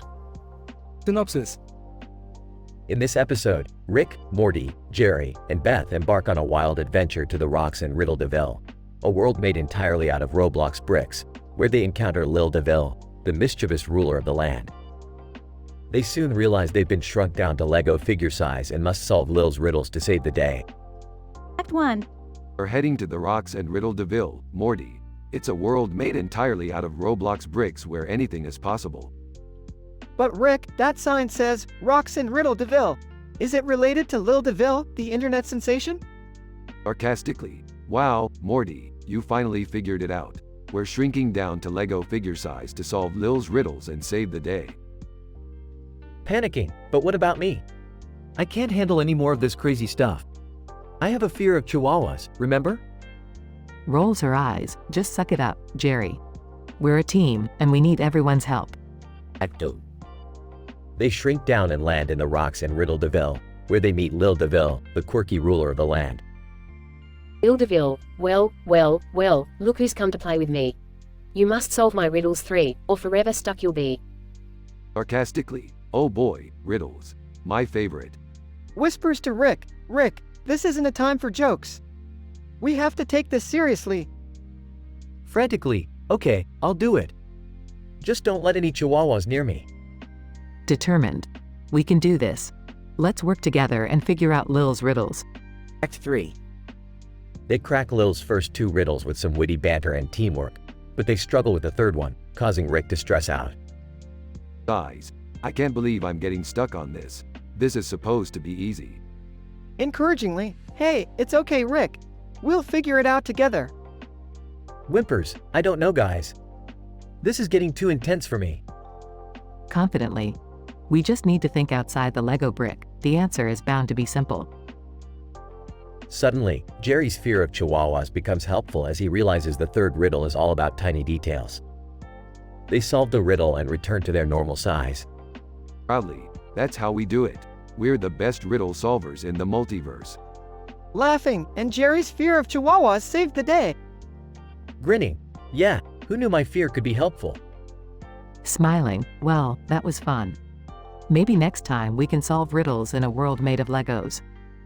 Sarcastically, yeah, because this wasn't crazy enough.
Title: The Cosmic Adventure of Quesadilla Zombies.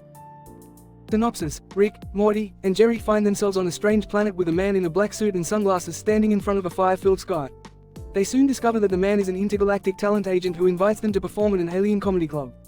In order to impress the alien crowd, they brush up their knowledge by watching sci-fi documentaries. Rick, I don't know, Morty. The last time I did comedy, I ended up in an intergalactic space prison. Morty, but Rick, this is our chance. We could be the first humans to perform at an alien comedy club. Jerry, count me in. I've always wanted to make alien life forms laugh. As the trio prepares for their performance, they stumble upon a quesadilla zombie cooking show and learn a few tricks to make their joke delivery more effective. They even manage to enlist the help of the Terminator from Terminator 2, Judgment Day, who teaches them how to be more confident on stage. Terminator, I was programmed to protect humanity, but I never thought it would involve helping humans with comedy. Elton John, hold up. Did someone say comedy? I'm in. As they step on stage, the audience is filled with different species of aliens with unique senses of humor. Our trio begins with some great jokes and receives positive feedback, but soon lose track of their performance when an alien throws a quesadilla, mistaking their heads for a zombie. They desperately try to regain control when Jerry uses his impeccable dance moves to add some extra spark to their act. Rick, Jerry, what are you doing? This is supposed to be our comedy set, not a dance-off. Jerry, trust me, Rick. This is how we'll win him over. At the end of the performance, the trio impresses the crowd and receives a thunderous applause. The talent agent approaches them with a contract offer to perform at different planets across the galaxy. Our heroes return to Earth, savoring their victory with a cheesy quesadilla platter. Elton John, I had a blast out there. We should do this again sometime. Morty, yeah, but let's hope we don't have to deal with any more quesadilla zombies. Back on their home planet, they reminisce about their cosmic adventure, watching sci-fi documentaries and laughing uncontrollably at their performance footage. The end.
Title: The Quantum Entangled Rubik's Cube's Paradox. The episode starts with Rick presenting a new invention, the Quantum Entangled Rubik's Cube, QERC, to the family. The QERCs are a group of colorful Rubik's Cubes that are connected through quantum entanglement and can only be solved by matching their quantum states. Behold the QERCs, the ultimate nerdgasm. What the hell, Grandpa? How is this supposed to be exciting? You don't get it, Summer. These cubes are quantumly entangled. They're like Schrodinger's cat, but with colors. And they're freaking hilarious. I don't get it, Rick. How do you even solve them? Simple, Morty. You just need to match their quantum states. Easy peasy, lemon squeezy. I don't understand why anyone would want to solve a cube that's so complicated. It's like wearing Skechers. It's just not worth the effort. Jerry, don't be so negative. This is a scientific breakthrough. We should be proud of Rick's inventions. As the family starts playing with the QERCs, they realize that the cubes are not only unstable but also have strange effects on their surroundings. Each time they solve a cube, their reality changes in unexpected and hilarious ways. Oh my god, I just solved the purple cube and now we're all cats. What the I just matched the green cube and now we're in a space disco. This is crazy. I just fixed the red cube and now my Skechers are talking to me. Jerry, those are not your shoes. You're holding a Rubik's Cube. The episode ends with the family stuck in a quantum entangled paradox and Rick laughing maniacally. This is fantastic. We're all quantum entangled and there's no way out. We're stuck in a Rubik's Cube maze forever. Ha ha ha. The screen fades to black as the family continues to scream and laugh uncontrollably. End of episode.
Title: The Poltergeist Memes of Titan. Introduction. Rick and Morty teleport into a dimension with a green and purple aurora-boring backdrop, accompanied by eerie poltergeist disturbances. Morty, confused by the sudden change in surroundings, asks Rick what's happening. Rick, with a nonchalant attitude, explains that they're in a parallel universe where the natural laws are distorted by disturbing memes. Morty, AiTelevision warped us into a dimension heavily inundated with disturbing memes. Watch your every step and behavior, as the memes can materialize and attack you in physical form. Act 1. Rick picks up a 2-button meme and teasingly asks Morty what buttons he'd push, attempting to fool Morty into triggering an explosive meme. Morty sees through Rick's intentions and maintains his composure. Suddenly, a group of Attack on Titan characters appears and surrounds Rick and Morty. Rick, what do the Titans want? They don't want anything. They're just here to provide some comic relief. You know, teenage humor. Act 2. The Titans begin telling jokes. Although they're bad enough to make Morty cringe and question his decision to come along with Rick, the Titans find them absolutely hilarious. However, their laughter contributes to some unforeseen consequences as the poltergeist memes gradually materialize around them and start attacking. Rick, I think the memes are coming to life. What do we do? Morty, use your teenage brain and throw some memes back at them. Quick, use a double rainbow meme. Act 3. Morty throws back the memes, and the poltergeists explode in a frenzy of hilarity. The Titans laugh even harder until they're struck by Rick's ray gun, and they disappear. Rick and Morty teleport back to their original universe, but Morty is pale from the experience. Rick, don't we need to get rid of those memes before someone else gets hurt? Don't worry, Morty, I'll take care of it. But first, let's go get some McDonald's. I'm starving. Conclusion. Rick and Morty humorously navigate teenage memes and Attack on Titan pop culture jokes while combating a poltergeist infestation. Through cleverness and quick thinking, they emerge victorious, return to their universe, and enjoy their well-deserved fast food reward.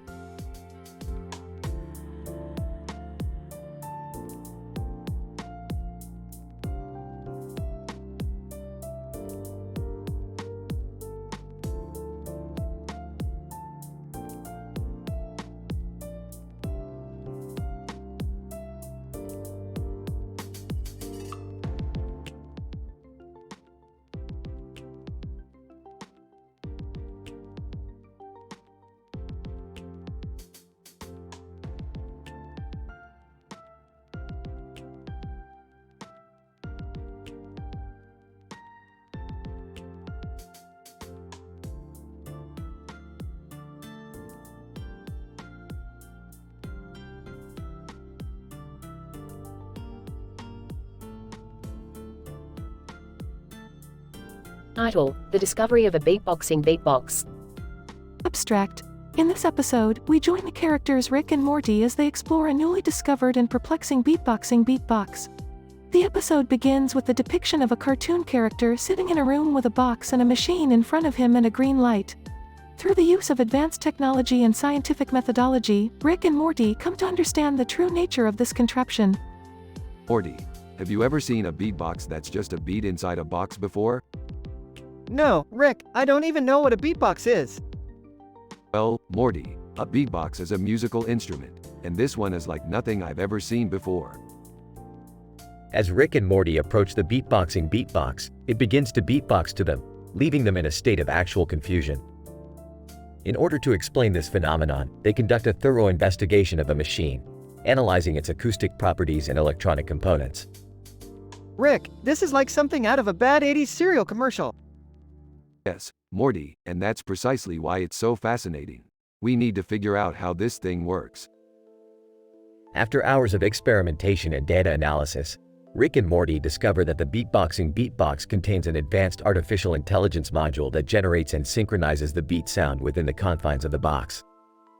Morty, we've done it. We've discovered a new type of artificial intelligence that can generate music. Wow, Rick, that's amazing. In conclusion, this episode showcases the importance of scientific inquiry and the potential for technological advancement in the field of music. The discovery of the beatboxing beatbox will undoubtedly lead to further research and development in the realm of artificial intelligence music generation.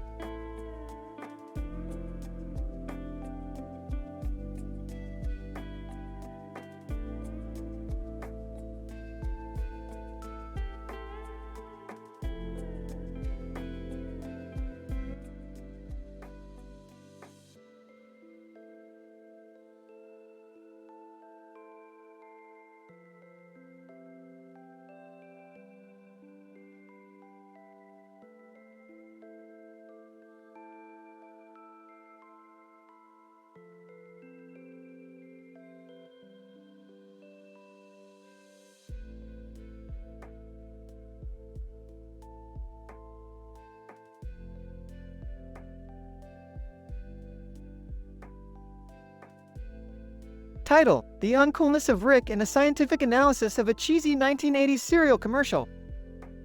Synopsis: Utilizing advanced algorithms and cultural metrics, this study aims to analyze the extent to which Rick and Morty embody the uncoolness of 1980s cereal commercials, as demonstrated in their participation in the S. Morty campaign.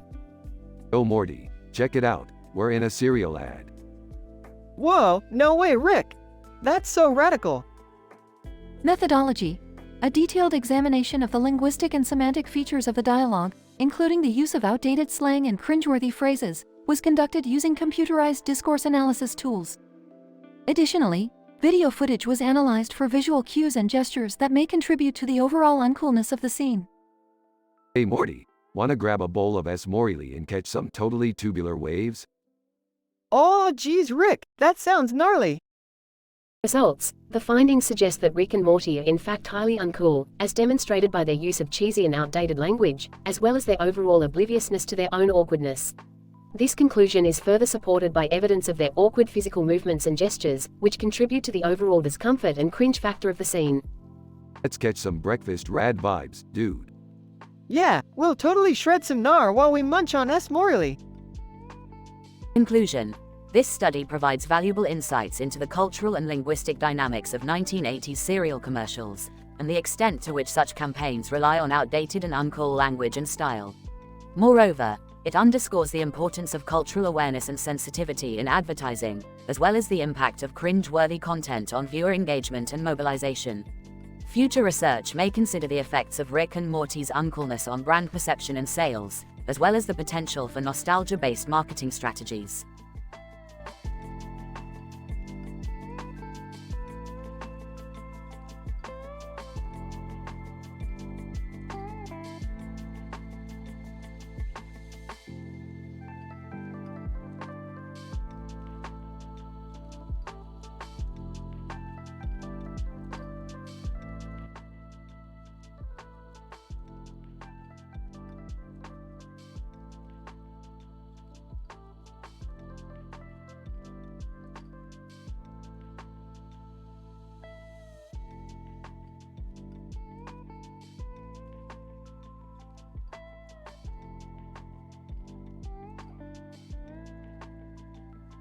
Title: Investigation of the cultural relevance and irony in a Rick and Morty cereal commercial.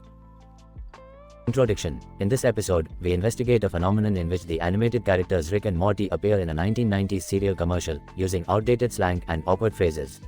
We aim to analyze the cultural relevance and irony of such an occurrence. Scene 1. Rick and Morty are shown on screen, with Rick holding a basket of food and pointing to the side of the frame. Oh Morty, check it out. We got the awesome-est cereal in town. Yeah, it's totally radical, man. Scene 2. As the camera pans out, the viewer sees the old-fashioned cereal box with outdated graphics and poor branding. It's got all the essential vitamins and minerals to get you going all day long. And the taste? Oh man, it's like a flavor explosion in your mouth. Scene 3. In a dramatic pause, the two characters hold the box up to the camera, smiling triumphantly. So don't be a loser. Get a bowl of this awesome cereal today. Yeah, like, for sure, dude. Conclusion. Through analysis of the dialogue and visuals presented in the commercial, it becomes evident that the creators of the show intentionally added irony and nostalgia to appeal to viewers. This can be seen in the exaggerated caricatures of 90s culture, and the deliberate use of outdated language and visuals. The use of irony adds to the humor and entertainment value of the show, resulting in a successful marketing campaign.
Title: The cringe-worthy cereal commercial catastrophe.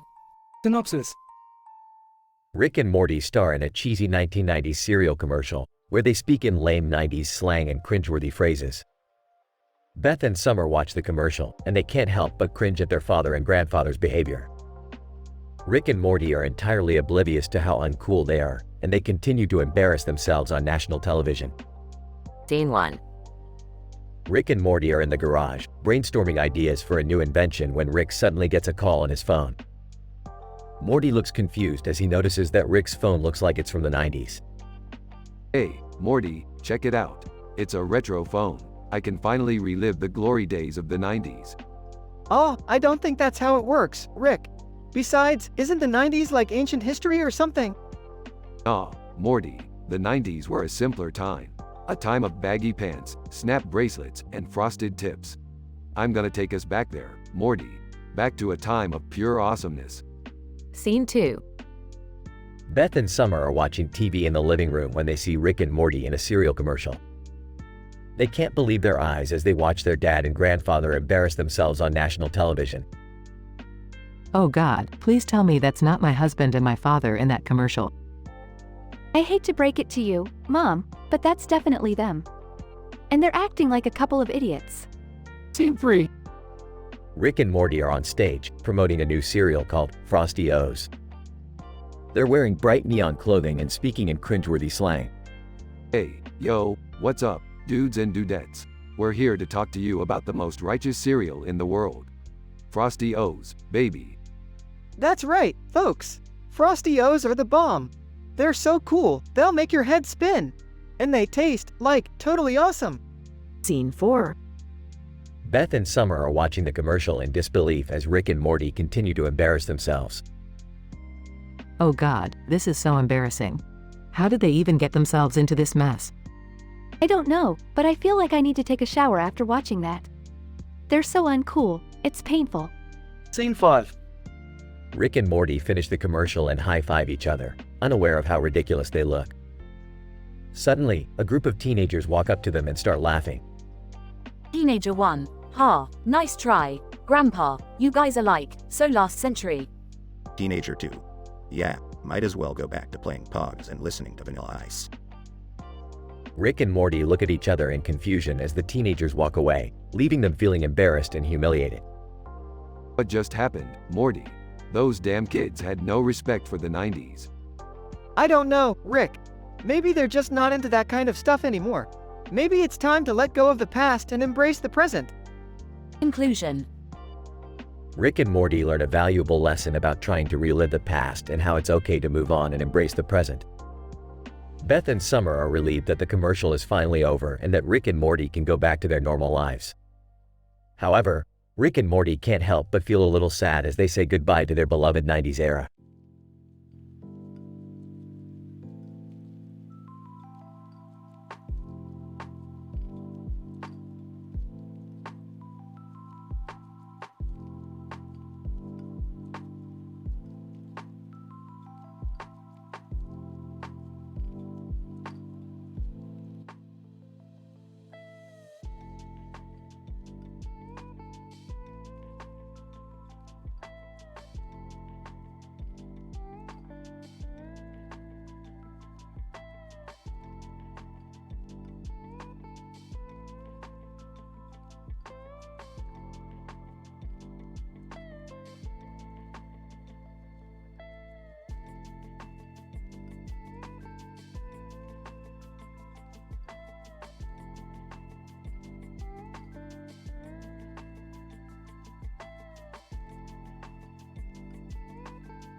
Title: The Rick-tastic Nibbler Saga, a study on Scandian's interactions with cartoon characters.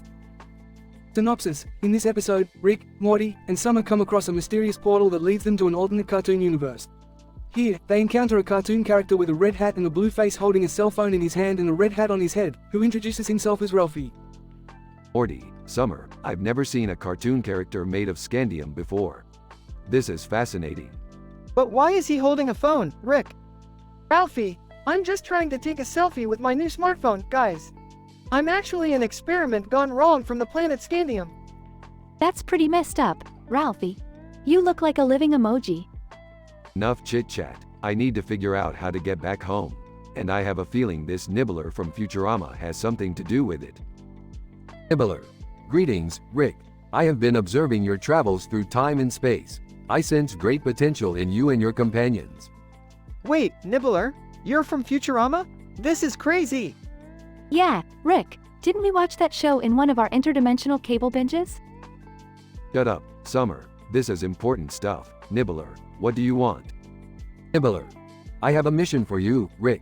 Scandium holds the key to unlocking vast new technologies, but it is endangered by malicious forces who seek to exploit its power for their own gain.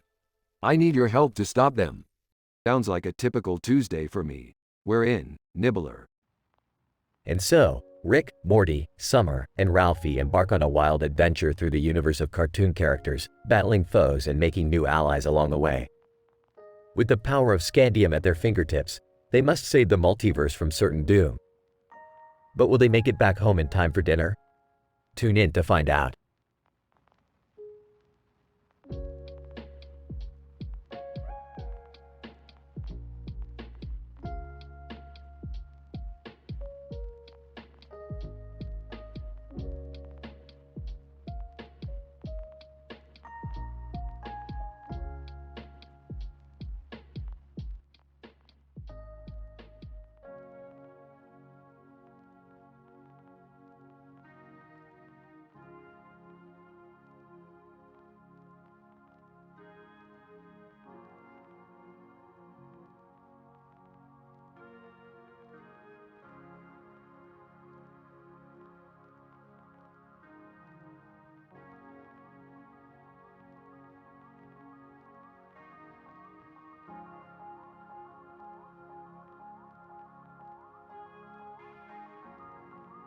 Title: The American Girl Doll Experiment on Ninja Cooking Show with Robot Presidential Campaign.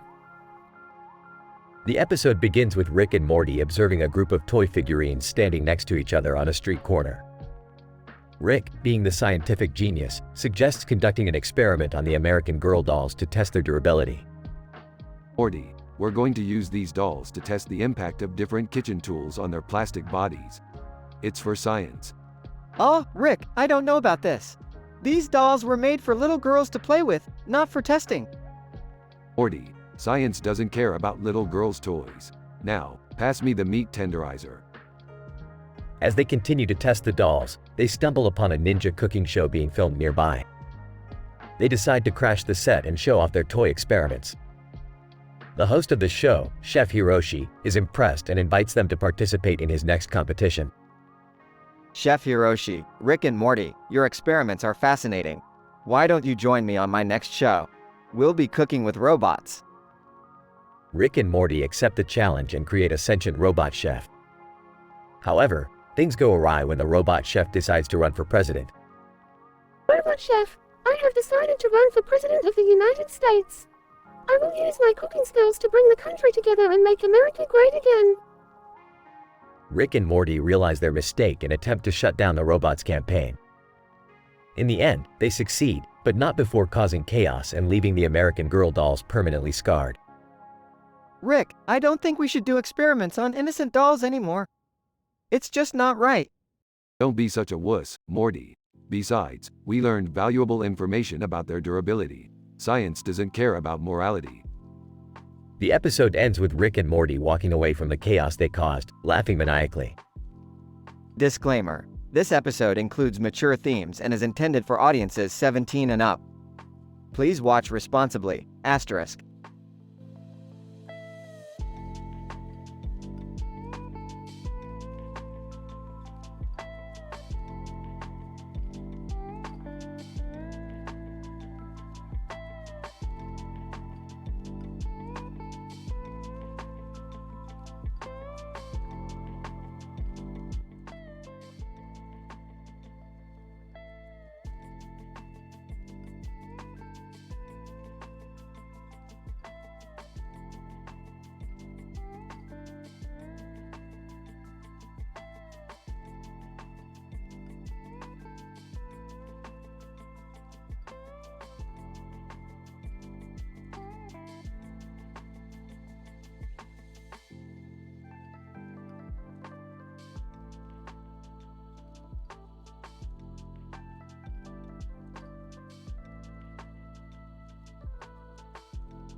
Rick and the Flora Follies of the Forbidden Flower Field. In this episode, Rick, Morty, Jerry, Beth, and Summer find themselves in a field of white blooms. Amidst the lush foliage, they discover that the plants are not only sentient, but they possess a wicked sense of humor as well. Oh, great. Another planet infested with talking plants. I thought we left that behind in the last universe. Ah, Rick, we're not on another planet. We're in a field in the park. Yeah, and these flowers are so pretty. They're like, oh no, they're eating my hand. Jerry, stop overreacting. The only thing these plants are consuming is sunlight and nutrients from the soil. Guys, have you noticed that the bushes in the foreground are shaped like? Yes, Summer, we all see that the bushes resemble genitalia. Very mature. As the gang continues to explore the flower field, they begin to notice that the plants possess a rather raunchy sense of humor. From suggestive innuendos to outright vulgarity, the flowers leave the group in stitches. I can't believe it. I just got hit on by a daisy. I never knew a sunflower could be so flirtatious. Well, I for one think it's refreshing to see plants with a sense of humor. Maybe that Venus flytrap could give me some stand-up comedy tips. I think we should get out of here before the park rangers catch us talking to the flowers. Hold on, Summer, I think I can use these flowers to concoct a new serum. Maybe my next invention will have a little more pizzazz. As the gang makes their exit from the field, they can't help but feel a sense of fondness for their new, albeit naughty, floral friends. Rick and the Flora Follies of the Forbidden Flower Field. A ribald romp through a garden of giggling blooms.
Title: The Quantum Flux of Teleportation, an Experimental Adventure. Synopsis: In this episode, Rick and Morty embark on a teleportation experiment gone wrong, causing them to get stranded in an alternate dimension where they encounter a variety of absurd and wacky obstacles. Act 1. Morty, grab the teleportation portal gun. We've got an experiment to conduct. Rick, are you sure this is safe? Of course it is, Morty. We're just gonna test out the quantum flux of our portal system. What could possibly go wrong? Act 2. Rick and Morty activate the portal gun and are transported to an alternate dimension with strange sights and even stranger creatures. Whoa, Rick, where are we? Well, Morty, it looks like we're in a dimension where everything is just a bit off. Like, instead of trees, they've got giant shrooms, and instead of roads, they've got, well, dirt and grass. This place is nuts, Rick. Act 3. As Rick and Morty try to navigate through their new surroundings, they encounter a host of bizarre creatures, including sentient plants and a race of interdimensional space llamas. Morty, we're gonna have to use our wits if we want to make it out of here. Let's try to negotiate with these llama people. Rick, I'm not sure we can speak their language. Nonsense, Morty, I've got a universal translator device. Now just watch and learn. Act 4. Despite Rick's attempts to communicate, the llama people are less than friendly and chase after Rick and Morty, forcing them to flee for their lives. Rick, this place is crazy. How are we going to get out of here? Hold on to your butts, Morty. I've got one more trick up my sleeve. Act 5. After finally finding their way back to their own dimension, Rick and Morty realize that their teleportation experiment has left them with some unexpected side effects. Rick, what's going on? I feel like I'm vibrating all over. It seems our physics have been inverted due to our travels through the multiverse. We're now emitting a high-frequency energy field that's affecting everything around us, causing it to vibrate at ridiculous levels. Act 6. As Rick and Morty try to come to terms with their new reality, chaos ensues as their vibrations cause objects and people around them to spontaneously combust and levitate. Rick, what have we done? We've got to find a way to reverse this. Don't worry, Morty, I've got an idea. All we need to do is create a counter frequency that will neutralize our own. Now if only I could remember the equation for that. Epilogue. The episode ends with Rick and Morty finally discovering the counter frequency and managing to stabilize the multiverse before it implodes. As they sit back, exhausted but victorious, Rick turns to Morty with a sly grin. Oh, Morty, that was one heck of an adventure. Ready for our next experiment? Oh, sure, Rick. But can we maybe stick to something a little less explosive next time?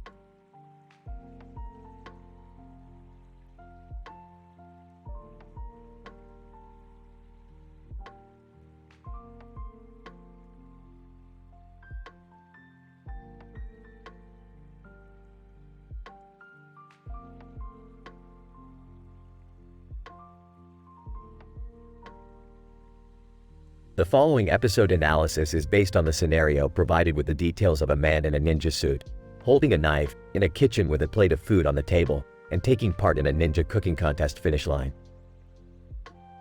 The episode opens with the protagonist, identified as Ninja Cook, participating in the finals of the highly acclaimed ninja cooking contest.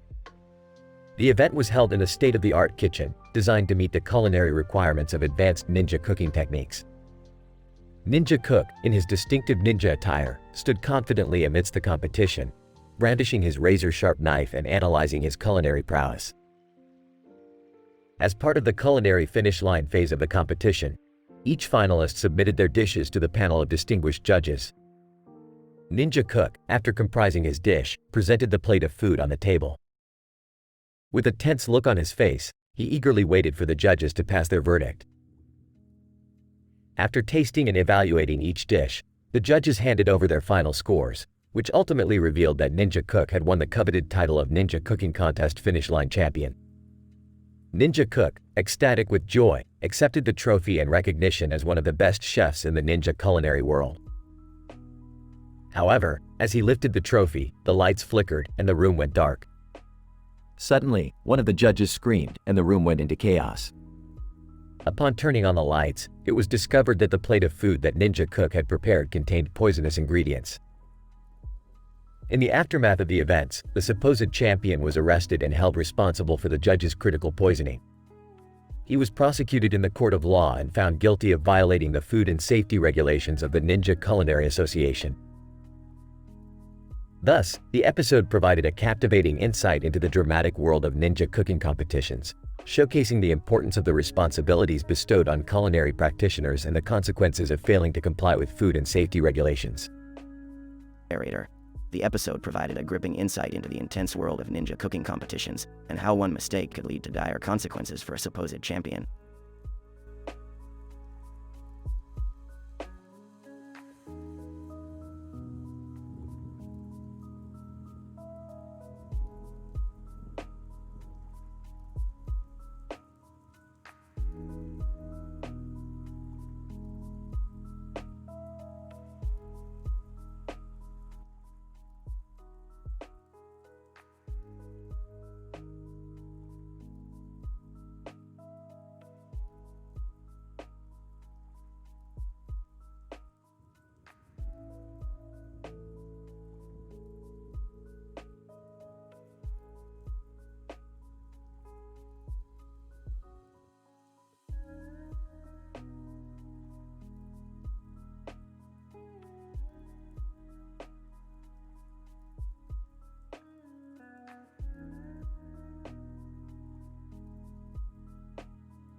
Title: The Green Graveyard Gronk. Premise: Rick and Morty take Jerry, Beth, and their friends to a green cemetery where they encounter strange creatures and even stranger gossip. Scene 1. This cemetery is beautiful but eerie at the same time. Yeah, it's creepy. Look at that green light in the ground. Relax, it's just a gronk. A what? Gronk, a cryptid that feeds on emotions. It's attracted to this area because of the recent emotional upheaval. Scene 2. Ike. Hey guys, did you hear the latest gossip? Barbie, ooh, spill the tea, Ike. Ike, I heard that the Gronk can grant wishes to those who feed it with enough emotions. Wow, imagine what we could wish for if we controlled it. Don't get any ideas, Jerry. Those wishes come with a high price. Scene 3. Look over there. It's the Gronk. It looks harmless. Should we feed it some emotions? Sure, but let's keep it under control. We don't want the whole cemetery to go wild. Scene 4. Gronk emits a glowing aura. Everyone shares their deepest emotions asterisk. Gronk grows bigger. Scene 5. I wish for $1 million. Barbie, I wish for fame and fortune. Ike, I wish for immortality. I wish for... Wait, something's not right. We shouldn't be doing this. Morty's right. We need to stop now before it's too late. Scene 6. Suddenly, the Gronk turns into a giant monster and attacks the group. That's the price of greed and selfishness. We're not getting out of this one without a fight. Scene 7. After a long and hilarious battle, the group defeats the Gronk by working together and sharing their true feelings. I'm sorry for being selfish. I realize now that money can't buy happiness. Ike, I was wrong too. I don't want to live forever if I can't share it with my loved ones. Barbie, I just want to be remembered for who I truly am, not just for my looks or wealth. I wish for peace and love in the world, not just for myself. I wish for everyone to be happy, no matter what their wishes may be. Well, that was a wild ride. Let's go home and watch some interdimensional cable. The end.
Title: The Betrayal of the Praying Mantis.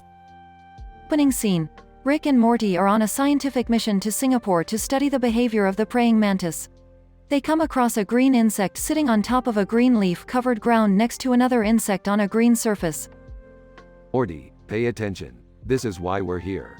The praying mantis is known for its predatory behavior, and we need to figure out how it's able to be so successful at catching its prey. Okay, Rick, I'm paying attention. The two observe the praying mantis for a while until they witness a shocking event. Oh my god, Morty. Did you just see what I saw? That praying mantis just betrayed that other insect. I can't believe it. What? How did it betray it? By luring it into a false sense of security and then going in for the kill. The praying mantis is a true master of deception and manipulation. That's crazy. What should we do? We need to study this further. Let's set up a trap using the Betrayal at House on the Hill game and see if we can observe similar behavior. The two scientists set up the board game and place two figurines on it, one representing the praying mantis and the other representing an unsuspecting victim. Okay, Morty, now we wait and watch. As the game progresses, the praying mantis figurine begins to make strategic moves, eventually betraying the other figurine and emerging victorious. Wow, Rick, this game really does mimic the behavior of the praying mantis. It's like they have a natural urge to deceive and manipulate to get what they want. Exactly, Morty, and that's why they're so successful in their natural habitat. It's all about survival of the fittest. The episode ends with Rick and Morty packing up their equipment and leaving Singapore, with a newfound appreciation for the praying mantis and their cunning ways. Well, Morty, another successful mission in the books. Now let's go grab a drink and forget about all this science crap for a while. Sounds good to me, Rick. I could use a drink after all this insect drama. The duo walks off into the sunset, leaving behind the remains of their scientific study and the betrayal at House on the Hill game board.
Title: The Spider-Man Paradox, a post-human evolution dystopia.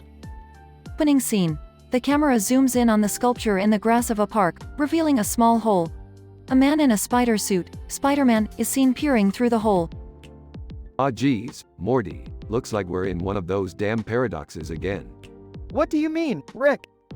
Well, according to my calculations, the presence of Spider-Man in this universe creates a paradox that could potentially threaten the entire fabric of space-time. Kaguya-sama, but how does that make any sense? Spider-Man is just a fictional character. Normally, that would be true. But we're dealing with a universe where the laws of physics have been altered by a race of beings known as the Goa'uld from Stargate SG-1. Zac Efron, whoa, that's wild, dude, but like, what do we do about it? We need to create a new reality where Spider-Man never existed. And to do that, we need to travel to a post-human evolution dystopia where advanced technology has the power to reshape reality. Spider-Man. Hey, wait a minute. What's wrong with me being here?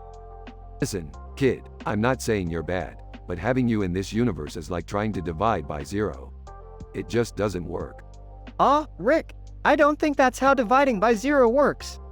Shut up, Morty, I'm the scientist here. The group travels through multiple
Narrator.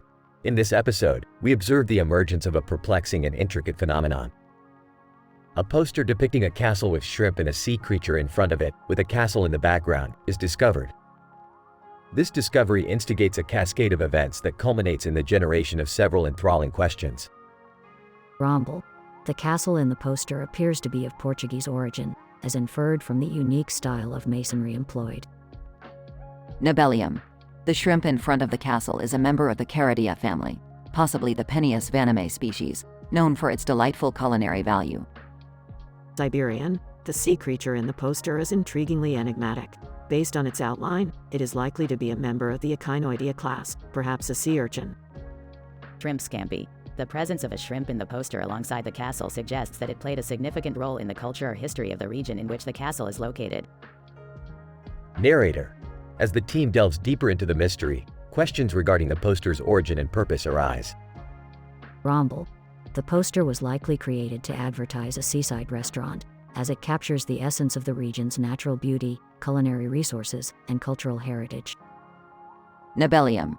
The shrimp's inclusion may indicate that the restaurant specializes in seafood dishes, with the shrimp scampi being a particularly favored delicacy. Siberian. The sea creature's presence may be symbolic, representing the interplay between the sea and the castle as a guardian against its perils, or as a celebration of the region's maritime traditions. Shrimp scampi. The poster's imagery suggests that the restaurant may be a popular tourist destination, one that provides a unique and authentic cultural experience. Narrator. As the team concludes their inquiry, they realize that a simple poster can evoke complex and multifaceted interpretations. They are left with a newfound appreciation for the intricacy and depth of the symbols and representations that surround us. Romble, Nibelium, Siberian and shrimp scampi. The poster exemplifies the symbiotic relationship that exists between culture, nature, and cuisine, providing a glimpse into the profound interweaving of these elements that enriches our lives.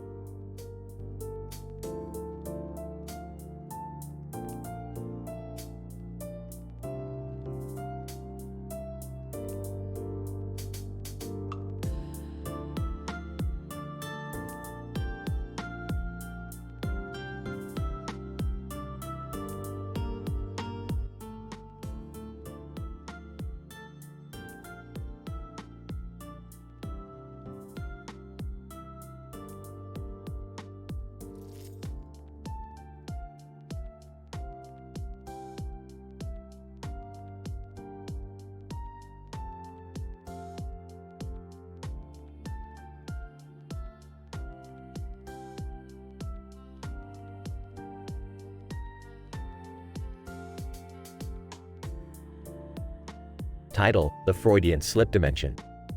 Synopsis. In this episode, the characters Rick, Morty, and Summer travel to a dimension where everyone speaks in Freudian slips, and their deepest desires and fears come to life. Wow, this dimension is a real motherlode of repressed desires. Rick, why do you keep calling me mommy? But, I said Morty, I'm not into any weird Oedipal stuff. Guys, let's focus on finding a way out of here before we get trapped in our own subconscious. Speaking of subconscious, have you guys met my ex-girlfriend? She's a real keeper. Rick, this is not the time to be thinking about your ex. We need to find a way out of this dimension. I think I found a portal, but we need to gather some materials to activate it. Excellent, let's get to it. But first, Morty, can you hand me that bottle of water? I mean, Morty, definitely Morty. Rick, I'm starting to think you need some therapy. Hey, therapy? I'm the smartest man in the universe. I don't need therapy, I just need a refreshing beverage. Guys, let's focus. We need to activate this portal before it's too late. Alright, let's do this. And Morty, don't take it personally that I called you mommy. It's just a slip of the tongue. Or maybe not, who knows in this dimension.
Title: The profoundly absurd episode of Rick and the dreadful cannibalistic rituals and the cursed book.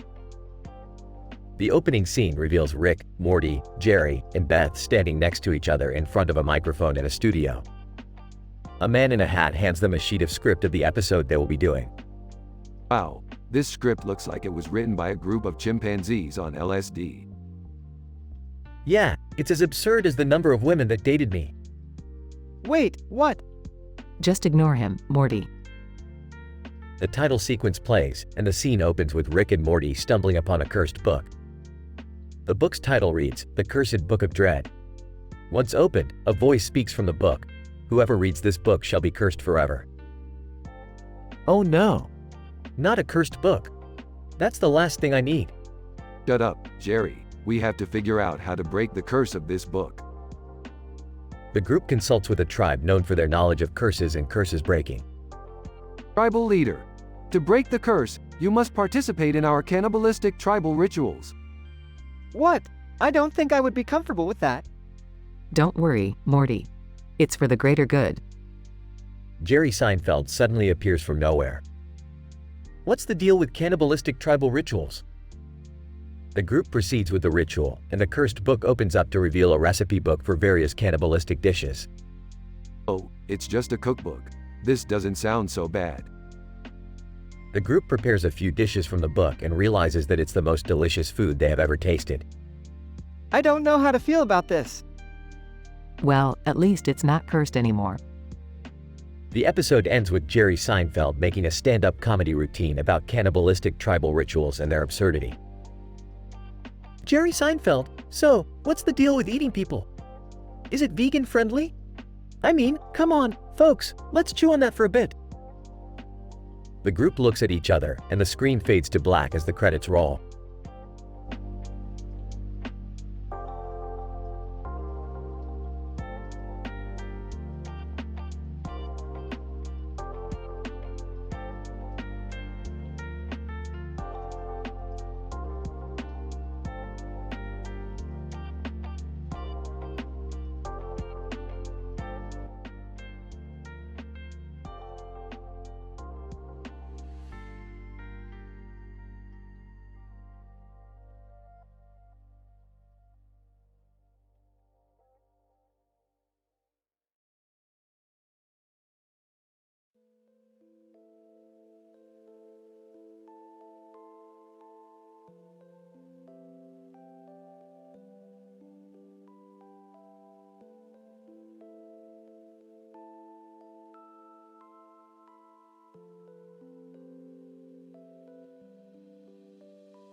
Title: Linguistic Anomaly in the Cerebral Cortex, The Mommification of Morty.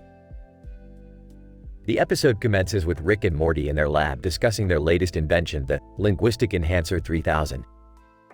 This gadget is designed to stimulate various neural pathways in the brain, thereby amplifying one's language capabilities. However, owing to a system's failure, Rick's speech is affected such that he repeatedly mispronounces Morty's name as Mommy. Morty, exasperated with Rick's shenanigans, requests him to pronounce his name correctly. However, Rick remains adamant, arguing that the linguistic enhancer has heightened his auditory perception, enabling him to hear Morty's true name as Mommy. Morty's protests are in vain as Rick continues to use the Mommy epithet throughout the episode. The duo then embark on a mission to extract rare chemicals from an alien planet to fuel their intergalactic teleportation device, and they encounter a group of hostile creatures. Rick deploys the linguistic enhancer to communicate with the aliens, unequivocally insisting that they should not be hostile towards the Mommy and Rickster duo. This infuriates Morty, who pleads with Rick to pronounce his name correctly, to no avail. However, during a heated exchange with the aliens, Rick accidentally pronounces Morty's name correctly, indicating that he was aware of his mispronunciation all along, evoking a sense of betrayal in Morty. The rest of the episode follows Rick's attempts to placate Morty, who is deeply hurt by his grandfather's actions. In a comic twist, just as Morty is about to forgive Rick, the linguistic enhancer malfunctions, and Rick's language is so garbled that even he can't seem to make sense of his speech. This leads to a series of hilarious exchanges between the two, culminating in Morty finally forgiving Rick, and the pair celebrate their reconciliation. In conclusion, this episode satirizes the complex nature of communication and the impact of linguistic anomalies on human relationships while delivering nonstop laughs. The episode also explores themes of betrayal and forgiveness in a manner that is both entertaining and thought-provoking.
Title: The Quantum Maelstrom.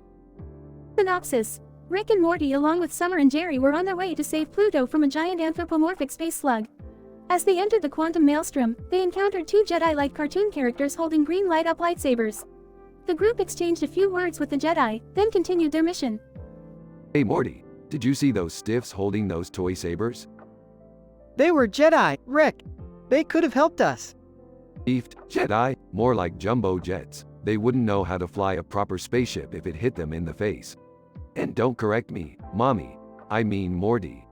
For the 100th time, Rick, my name is Morty, not Mommy. Hey, guys, I don't think we should antagonize the Jedi. I heard they can use the Force to move objects with their minds. Yeah, and I heard they can read minds too. Aw, that's a bunch of hooey. I've been to countless planets, met countless life forms, and never have I witnessed an ability like that. Moments later, the group found themselves battling the space slug. Jerry tried to use his limited martial arts knowledge, but was quickly defeated. Summer tried using her pink laser gun, but it ran out of charge. Rick and Morty devised a plan to create a mini black hole to suck the slug into another dimension. Alright, Mommy, we need to set the coordinates too. My name is Morty, not Mommy. And we don't have time for this, Rick. Guys, hurry. He's coming. Oh, no, we're gonna die. The group finally managed to activate the mini black hole, and the slug was sucked away. The Jedi intervened, congratulating the group for their bravery and quick thinking. Jedi 1, the Force was strong with you. We can sense it. Ah, I told you guys those space wizards were full of. Jedi 2, we are not space wizards. We are defenders of the galaxy. Well, thanks for the help, guys. We couldn't have done it without you. Yeah, sorry, we didn't believe in your powers earlier. Can we take a selfie with you guys? Jedi 1, of course. May the Force be with you. The group took a selfie with the Jedi, then went back to their spaceship. Rick, Morty, Jerry, and Summer were exhausted but grateful for each other's company.